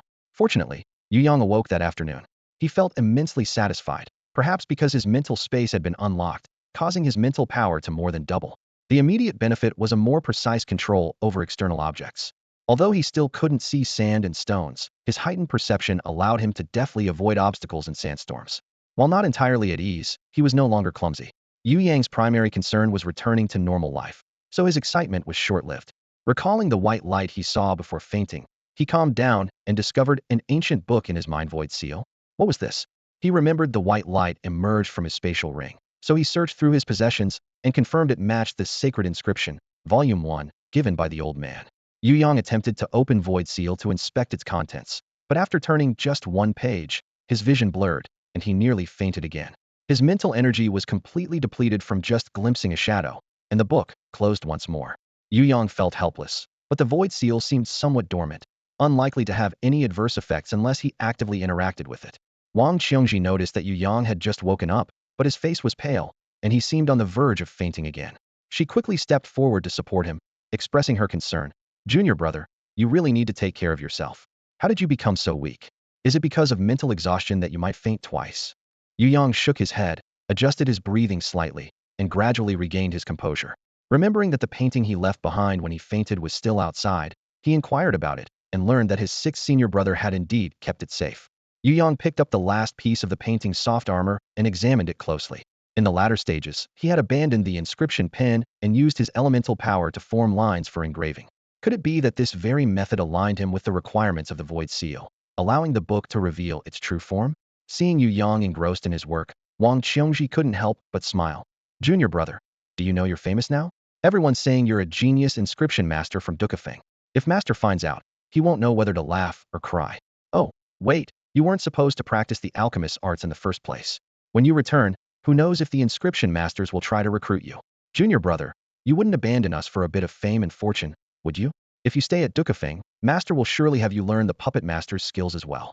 Yu Yang was amused, thinking that her words missed the point. He owed a debt of gratitude to everyone at Dukafeng and had no intention of leaving. At this thought, he suddenly recalled his original intention of creating inscription soft armor for the 3 little ones and immediately asked his 6th senior brother to help him set up a stall, as he hadn't forgotten about his debts. Wang Qiongji looked at him with helplessness, finally saying, Junior brother, you don't know, but you've been unconscious for 2 days. During that time, people with needs have already found someone to inscribe the runes, and the inscription masters have all closed up shop. You didn't even catch the tail end of it. Yu Yang took a deep breath, reflecting on how many times fortune had slipped through his fingers. Was he truly destined to be a wealth-spreading boy? After 3 more days of travel, the group finally arrived at the grand city of Fenshan. The sheer scale of the city left Yu Yang in awe like never before. The towering city gates were majestic, and massive earthbound beasts moved slowly in front of them, as if they could transport the entire group directly into the city. The city walls were densely carved with ancient and intricate patterns. Staring at them alone brought a sense of oppression. Yu Yang thought to himself what a pity it was. These patterns were undoubtedly the work of a master, and he had hoped to learn a few tricks from them, but now he could only regret that it wasn't possible. Not long after entering the city, Wang Qiongji heard someone calling their names. Turning around, he saw a 3rd senior brother and 5th senior sister already waiting by the roadside. Wang Qiongji felt a surge of joy, knowing that once inside the grand city of Fenshan, they would be free to move around. Not wanting to delay further, he immediately pulled Yu Yang down from the back of the earthbound beast. Although Yu Yang couldn't clearly see their exact appearances, He could sense the gentle flow of energy within them, ensuring he wouldn't embarrassingly miss them. Introduced by sixth senior brother, Yu Yang respectfully greeted, "Hello, third senior brother and fifth senior sister." However, fate was not kind, and he happened to greet the wrong person. Wang Qiongji slapped his forehead and quickly corrected him. "Junior brother, the one on the left is third senior brother, and the one on the right is fifth senior sister. Please don't mind him, senior brother and sister. Little junior brother had a mishap when awakening his powers, so his eyesight isn't good. Master was worried about accidents and specially asked me to accompany him for the outpost duty." A clear female voice rang out from Yu Yang's right side, tinged with discontent. Master really is something. If junior brother is unwell, why not let him rest properly at the sect? Why rush? Outpost duty is no easy task. Has Master fallen into old habits again? Only seeing those few coins? Why didn't you persuade him? Sending junior brother there is practically sending him to his death. Seeing the curious glances from passers-by, third senior brother could only helplessly interrupt fifth junior sister's words. "Sister, mind your words. While Master loves money, he wouldn't gamble with our lives. Little junior brother must have a compelling reason for coming." Wang Qiongji nodded, intending to explain, but realizing the crowd, he led them to a nearby tavern, booked a private room, and carefully explained Yu Yang's situation to senior brother and sister. After hearing Wang Qiongji's account, third senior brother and fifth senior sister looked at Yu Yang with an indescribable compassion. His presence there indicated he hadn't betrayed the sect, just that he had been unlucky, nearly losing his life over a mining incident and then losing his sight from awakening his powers. They couldn't help but feel that this new junior brother had terrible luck. Worse still, he had to be at the outpost to slowly heal his eyes, which was like forcing a blind person onto the battlefield.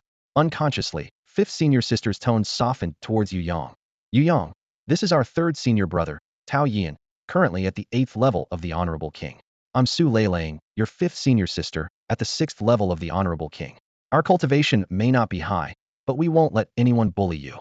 Rest assured, with us around, no one will dare mess with you."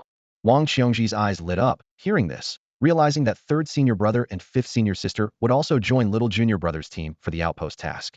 This was great news. At least there would be some support and company. After all, a single outpost duty lasted 3 years, and he couldn't bear the thought of just staring at little junior brother all the time. Though he had some doubts, he asked and was delighted to receive a positive answer. Yu Yang felt especially touched. Since joining Poisonous Grass Peak, he had consistently felt everyone's care. Third senior brother and fifth senior sister had their motives. They wanted to search for precious resources at the outpost. To engage in activities there, they needed to collaborate with the domain master. Only under the domain master's protection could ordinary people like them operate normally. Most domain masters were cultivated by families or sects, and spots were limited, often requiring a significant price to secure a follower spot. Now, with their own people, things were much easier. Additionally, they had heard that Yushower could assist with medicinal energy cultivation, and they were eager to try it. Inside the restaurant, third senior brother Tao Yin ordered a lavish spread of food and drinks, adding a lively atmosphere to the welcome banquet for Yu Yang and the others. As they enjoyed the meal, they chatted about various gossip from outside the region, creating a relaxed and pleasant environment. The lively fifth senior sister Su Leilang was the main storyteller of these tales, while Tao Yin occasionally interjected with his own insights. Yu Yang listened intently, finding the outside world intriguing and full of opportunities despite the dangers. The high risks seemed to promise high rewards, and listening to his senior brothers and sisters, he felt a growing urge to join them in exploring the outside world. Yu Yang recalled that during their journey, the sixth senior brother mentioned that the tasks of ordinary Yuan force martial artists were quite different from those of the awakened. Only the awakened could freely enter and exit the outer space. Yu Yang wondered if there was a way for non-awakened individuals to adapt to the environment outside. Wang Qiongji, hearing his question, nodded and explained, "Indeed, we ordinary people can't withstand the omnipresent holy Yuan force outside, but with the protection of you awakened ones, it's different. Before departure, each awakened receives a Kai Fu Ling, and as long as we stay within its protective range, we won't be affected by the holy Yuan force." Kai Fu Ling. Yu Yang heard this term for the first time. Fifth senior sister explained, the original name is actually Zhenshou Ling, and it mainly acts as a strategic point on the front lines. When an awakened replenishes energy, they draw in the holy Yuan force within a certain range. Because of this special zone, an awakened can bring a few followers into the outer space to help gather resources or hunt Yuan beasts. The outer space is rich in resources, offering immense benefits. Many families spare no expense to train their descendants, guiding them to awaken their abilities and selecting the most promising ones to venture outside and seize resources for the family. Over time, the term Zhenshou Ling evolved into Kai Fu Ling, and those who hold it can claim territories in the outer space, ruling over them. Who wouldn't be tempted by such power? Yu Yang was stunned, drooling over a territory. The thought made his blood boil. However, from what fifth senior sister implied, holding a position in the outer space seemed extremely rare. With his bronze-grade aptitude, how could he ever get such an opportunity? Upon hearing about Yu Yang's aptitude, even the usually composed Tao Yin couldn't help but frown. Each awakened has different aptitudes, affecting the protective range of their Kai Fu Ling. Yu Yang's aptitude was the worst he'd ever heard of. Cold his protective range, even reach a mile? It seemed they would have to closely guard their junior brother, and the hope of making a fortune was slim. Fifth senior sister was also surprised. Would the sect even spare a spot for someone with such low aptitude? Sixth senior brother seemed to know some inside information. Before I came, I heard that several candidates from the sect were taken back by their families. If that's true, given the old master's standing in the sect, he might be able to secure a spot for Yu Yang through persistence. Fifth senior sister frowned, discontented. These families are becoming more and more audacious, daring to defy the sect. Third senior brother, with a serious expression, understood the family's intentions. As the fusion of the outer space and the Fun Tian continent accelerated, families wanted to develop rapidly in the remaining years, even at the risk of breaking ties with the sect. Sending Yu Yang here might be a strategic move by the sect, which was investigating the backgrounds of family members, and Yu Yang, being unaffiliated, was conveniently placed. Whether this was good luck or not remained uncertain. Despite Tao Yin's concerns, Su Leiling appeared unfazed. With us protecting him, what could possibly happen to our junior brother? However, given Yu Yang's poor aptitude, their hopes of freely seeking treasures inside were dim. After the welcoming banquet, Yu Yang was taken by his senior brothers and sisters to the administrative hall of the Burning Sky Giant City. There, after verifying his identity, he finally received his own command of opening the mansion. The area covered by this command would be the region he was destined to oversee in the future. Recording this information in advance would aid in strategic arrangements during wartime. A middle-aged man with a friendly demeanor smiled at Yu Yang and said, "Young man, there's no need to be nervous. You're going to be a genuine mansion lord. Actually, testing the coverage area isn't complicated. You just need to hold the command of opening the mansion and use your divine abilities." It seemed simple, but for Yu Yang, it was quite a challenge. After all, his divine abilities were not yet fully activated, and he usually only borrowed the residual power of these abilities. He couldn't activate them on his own. What should I do? Yu Yang was anxious. Having a rare opportunity to enter the outer space, how could he be stopped at the critical moment? He closed his eyes, concentrating all his mind and spirit, while other people's test results echoed in his ears. Li Qingqing from the Li family in Shang Yuan, coverage area of 22 miles, 3rd grade mansion lord.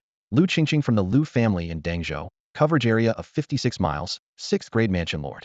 The notes mentioned that within 10 miles was a 1st grade mansion lord, 10 to 20 miles was a 2nd grade mansion lord, and so on, with over 90 miles being a mountain lord, with further levels yet to be determined.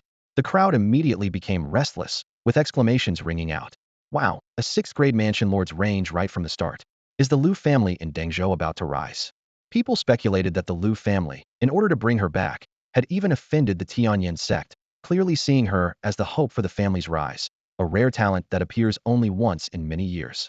Tao Yin sighed lightly, understanding that Lu Qingqing, raised by the sect from a young age, chose to leave at a critical moment, likely not out of goodwill. The Lu family in Dengzhou was probably already on the sect's blacklist, and knowing a bit about the sect's style, they wouldn't let them take advantage so easily. The sect would surely seek to reclaim its losses in the future. Wang Qiongji and Su Leiling, on the other hand, were too focused on Yu Yang, watching him intently and holding their breath. Ideally, with his aptitude, he could at best become a 1st grade mansion lord, but dreams are necessary. What if he became a 2nd grade mansion lord?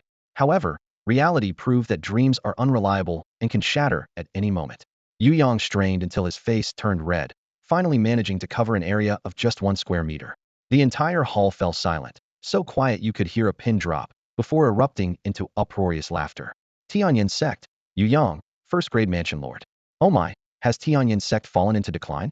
How poor must his aptitude be to only have a coverage range of 1 meter?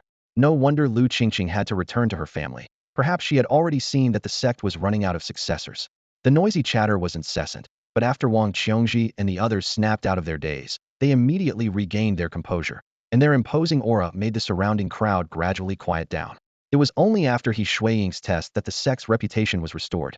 Her command range reached an astonishing 69 miles, a whole rank higher than Lu Qingqing as a 7th grade prefecture master, nearly stepping into the 8th grade. She was truly a prodigy.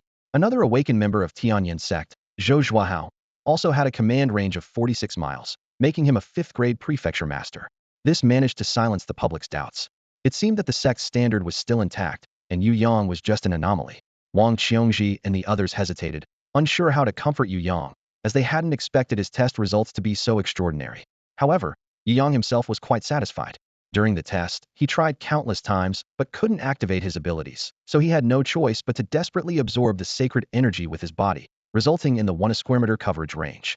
He could now clearly feel a connection with the command, which would at least allow him to enter the outer domain smoothly in the future.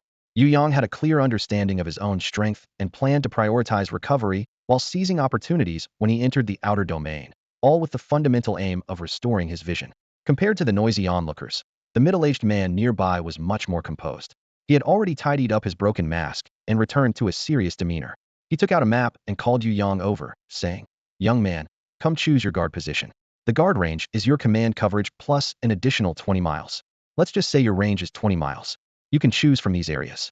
Yu Yang wanted to choose his own guard position, but due to his poor eyesight, he had to rely on his senior brothers and sisters to help.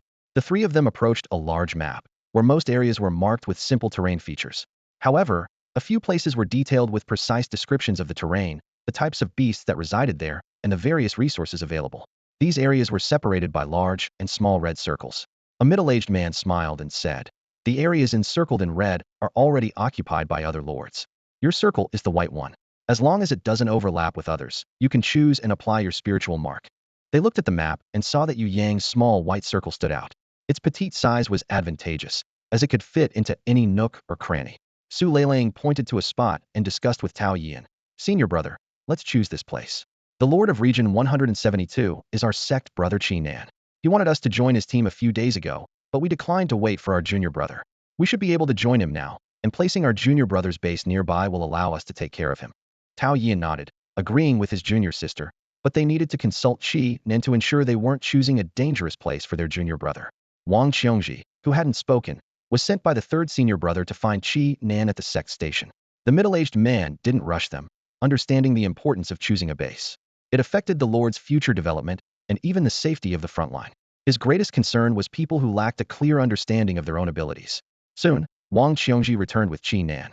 Wang was worried that good spots would be taken, while Qi Nan was concerned about losing his 3 promising warriors. There was indeed a safe spot nearby, perfect for retirement, but few entered the outer space with that intention, leaving that prime location underutilized. After greeting Tao Yian and his junior sister, Qi Nan was quickly dragged to the map by Su Leilang. With more people arriving to choose spots, he hurriedly pointed to a location, still out of breath. "Here. Choose here." His urgency made others think Yu Yang's group had found a treasure, drawing their attention. It was a spot between 2 auxiliary areas at the mouth of a valley, where resources had been thoroughly explored, and only low-level beasts like flame rabbits and burrowing mice were found. The observers felt a bit disdainful, believing that someone without the courage to venture into the outer space didn't deserve to stand alongside them. Upon seeing where Chinon pointed, even the middle-aged man couldn't help but remind them. The safety of the base is indeed important, but future development cannot be overlooked. While this place is secure, its prospects for growth are not promising. Once a location is chosen, it's nearly impossible to change it unless the front line advances. Hearing his reminder, the group felt a tinge of hesitation. The safety of their junior brother was paramount, yet they couldn't be overly cautious at the expense of progress. Moreover, they hadn't asked their junior brother for his opinion and were unsure if he had other thoughts. However, Yu Yang made his decision without hesitation, imprinting his spiritual mark to establish the base. He understood the man's advice was well-intentioned, but his situation was different from others. As his eyesight gradually improved, he believed he could expand the reach of the command token. When the time came to seek resources, he could leave the token at the base and let his senior brothers and sisters guard it for a day, which wouldn't be a difficult task. "Hey!" Wang Qiongji exclaimed, trying to stop Yu Yang, but it was too late. "Why didn't you think it over more? What's the rush?" Yu Yang smiled gently and explained to everyone. "This place is very suitable and meets all my needs. You all know my situation. Going in for 3 years and being able to heal my eyes is already a blessing. I don't dare to hope for more."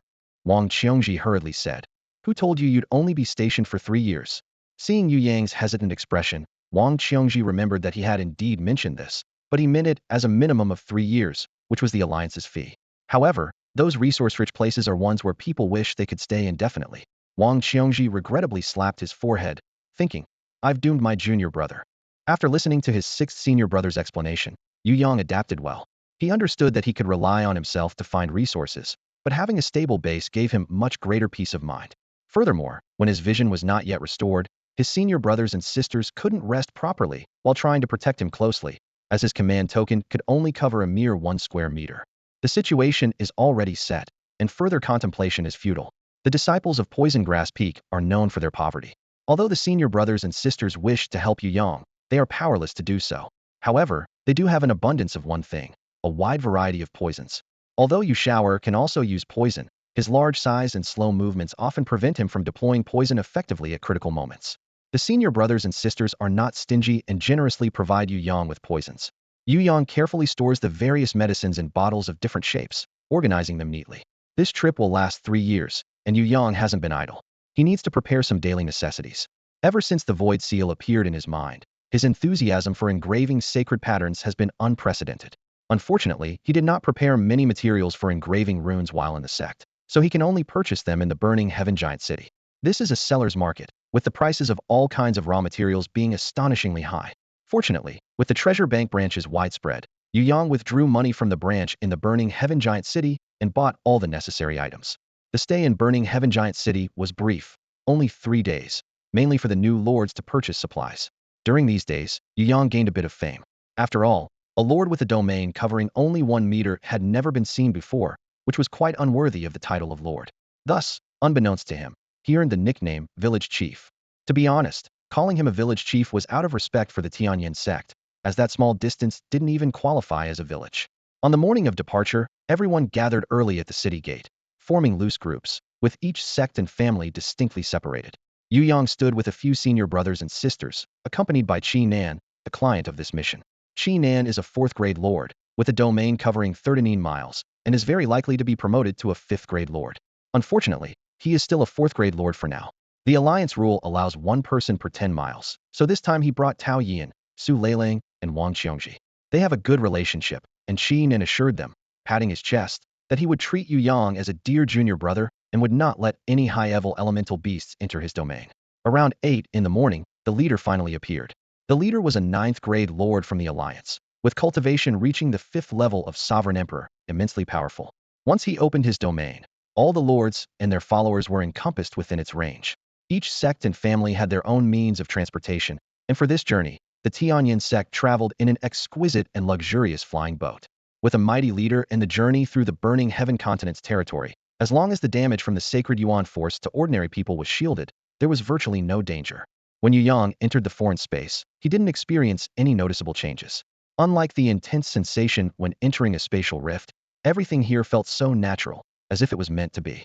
Even the concentration of elemental energy in the air didn't change significantly. After 10 days of travel, some people began to leave the convoy. Yu Yang and his group left on the afternoon of the 14th day. Due to his slower pace, he was carried the entire way by his 6th senior brother. He actually wanted to walk slowly, gently touching different plants and savoring the exotic scenery, but the timing wasn't right. He didn't want to delay others' journey, thinking there would be plenty of opportunities in the future to indulge in this little hobby. After separating from the main group, they sprinted for half an hour to exit the range of the 9th-ranked governor's influence. Unfortunately, Yu Yang didn't get a chance to closely interact with the adorable red abilities before being enveloped by Chinan's domain. The sacred elemental energy, which was just visible, was instantly drained. He only felt a slight soothing sensation, without tasting any real benefit. At that moment, Yu Yang clearly felt his 6th senior brother, who was carrying him, shudder, and his elemental energy flow paused briefly. It seemed that sacred elemental energy had a significant impact on ordinary elemental warriors. Everyone agreed to first escort Yu Yang to his assigned location. Upon arrival, Tao Yian carved out a 2-room and 1-hall dwelling for him in the cliff wall at the valley entrance. While 3rd senior brother was busy building the house, the others weren't idle either. Under 3rd senior sister's direction, 6th senior brother Wang Qiongji chopped some dead branches and trees, leaving some as firewood, and used the larger pieces to make furniture. After a busy afternoon, Yu Yang's new home was mostly set up. Although simple, it had a bed, table, chairs, and stools, all of which made him quite satisfied. He had never enjoyed such treatment before, and he was deeply moved. He clapped his hands and decided that in the future, Yu Shower would work normally every day, helping his senior brothers and sisters with their medicinal energy cultivation. Fortunately, Chinan's location was very close, so someone could come to pick him up daily. In case of an emergency, he could summon Yu Shower back from outside directly. Senior brothers and sisters didn't linger too long at Yu Yang's new place. After setting up his living arrangements, they prepared to leave, as their main employer was Chinan. Although they had a good relationship, they still needed to maintain a professional boundary. After seeing them off, Yu Yang, guided by Yu Shower, began to explore his territory. The environment here was incredibly accommodating for someone like him, who was blind. Surrounding him were towering cliffs, and in front lay a vast plain. Occasionally, large rocks appeared in his path, but number one and its companions helped him avoid them. A few small, low-level yuan beasts cleverly hid in the lush grass, but they were very noticeable in Yu Yang's unique vision. These little creatures silently observed the newcomers without attacking, and Yu Yang let them be. After surveying the area, Yu Yang found no signs of high-level yuan beasts, confirming that only low-level creatures like flame rabbits and burrowing mice inhabited this place. He felt relieved. At this moment, a red energy cluster, belonging to the sacred yuan force, slowly approached. Yu Yang realized he had left the protective range of Brother Chinan. The concentration of sacred yuan force in this outer space was indeed incomparable to that of the burning heaven continent. Even his dry, burning eyes felt comfortable, as if immersed in warm water. Yu Yang took a deep breath and slowly exhaled. Although this was a chaotic world, it was undoubtedly a treasure trove, which explained why so many powerful families were eager to send people here. The sacred yuan force was greatly beneficial to him, and through his special vision, Yu Yang observed it rushing towards Yu Shaoer as well. He had previously doubted Yu Shaoer's abilities, which, though impressive in theory, seemed somewhat lackluster in practice. Yu Shaoer could control yuan beasts by splitting them, but this ability was closely tied to the level of his powers. With his limited strength, he could only control ordinary small animals, which seemed rather useless. In desperation, Yu Yang developed alternative uses for number one and its companions. Now, he sensed that they would shine in this world. Yu Yang instructed Yu Shaoer to send number one and others to 3 different directions to check for high-level yuan beasts and search for water sources. They were short-handed today, but by tomorrow, number 4, 5, and 6 would be available, allowing for more comprehensive monitoring. However, relying solely on number 1 and its companions wasn't enough. Yu Yang planned to build a wall around his residence and inscribe large protective runes on it. This idea was inspired by the walls of the burning heaven city, where he had dreamed of creating an invincible fortress for himself, though the oppressive aura there had made it impossible to replicate. After inspecting the base, it was time for lunch. Yu Yang had Yu Shaoer lead him back to his new home, where he sat on a freshly made bench. From his space button, he took out 2 large pancakes and some beef. These provisions were prepared in the burning heaven city before his journey. They were delicious, but quite expensive. Yu Yang didn't have much food, as the space button's capacity was limited. Pots, pans, and bedding occupied nearly 2 square meters, with another square meter dedicated to materials for inscribing runes.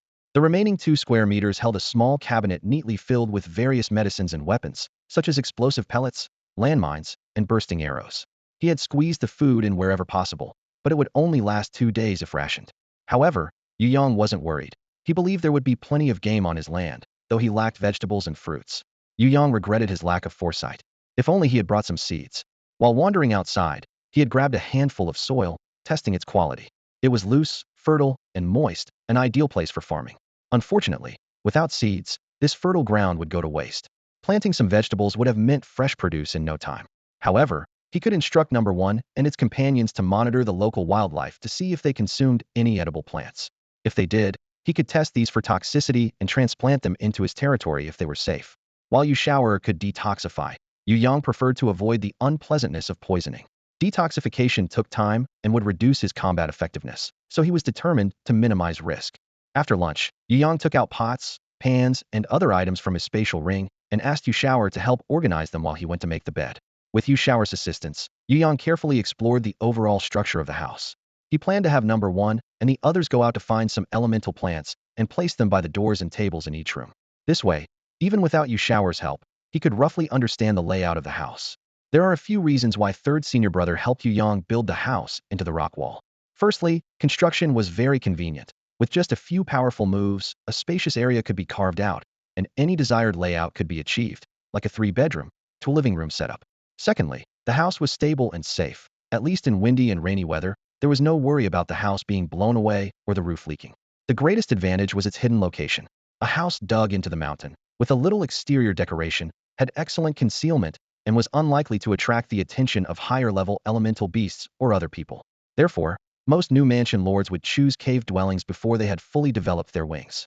Yu Yang figured that third senior brother mainly wanted to save effort, especially since the danger level here wasn't very high. In the afternoon, number 1 and the others gradually returned, and number 3 brought back news about a water source.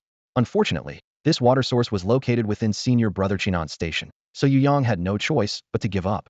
According to the rules of the outer space, the resources within a station belonged to the mansion lord's private property, and it was best not to take them without permission to avoid enmity.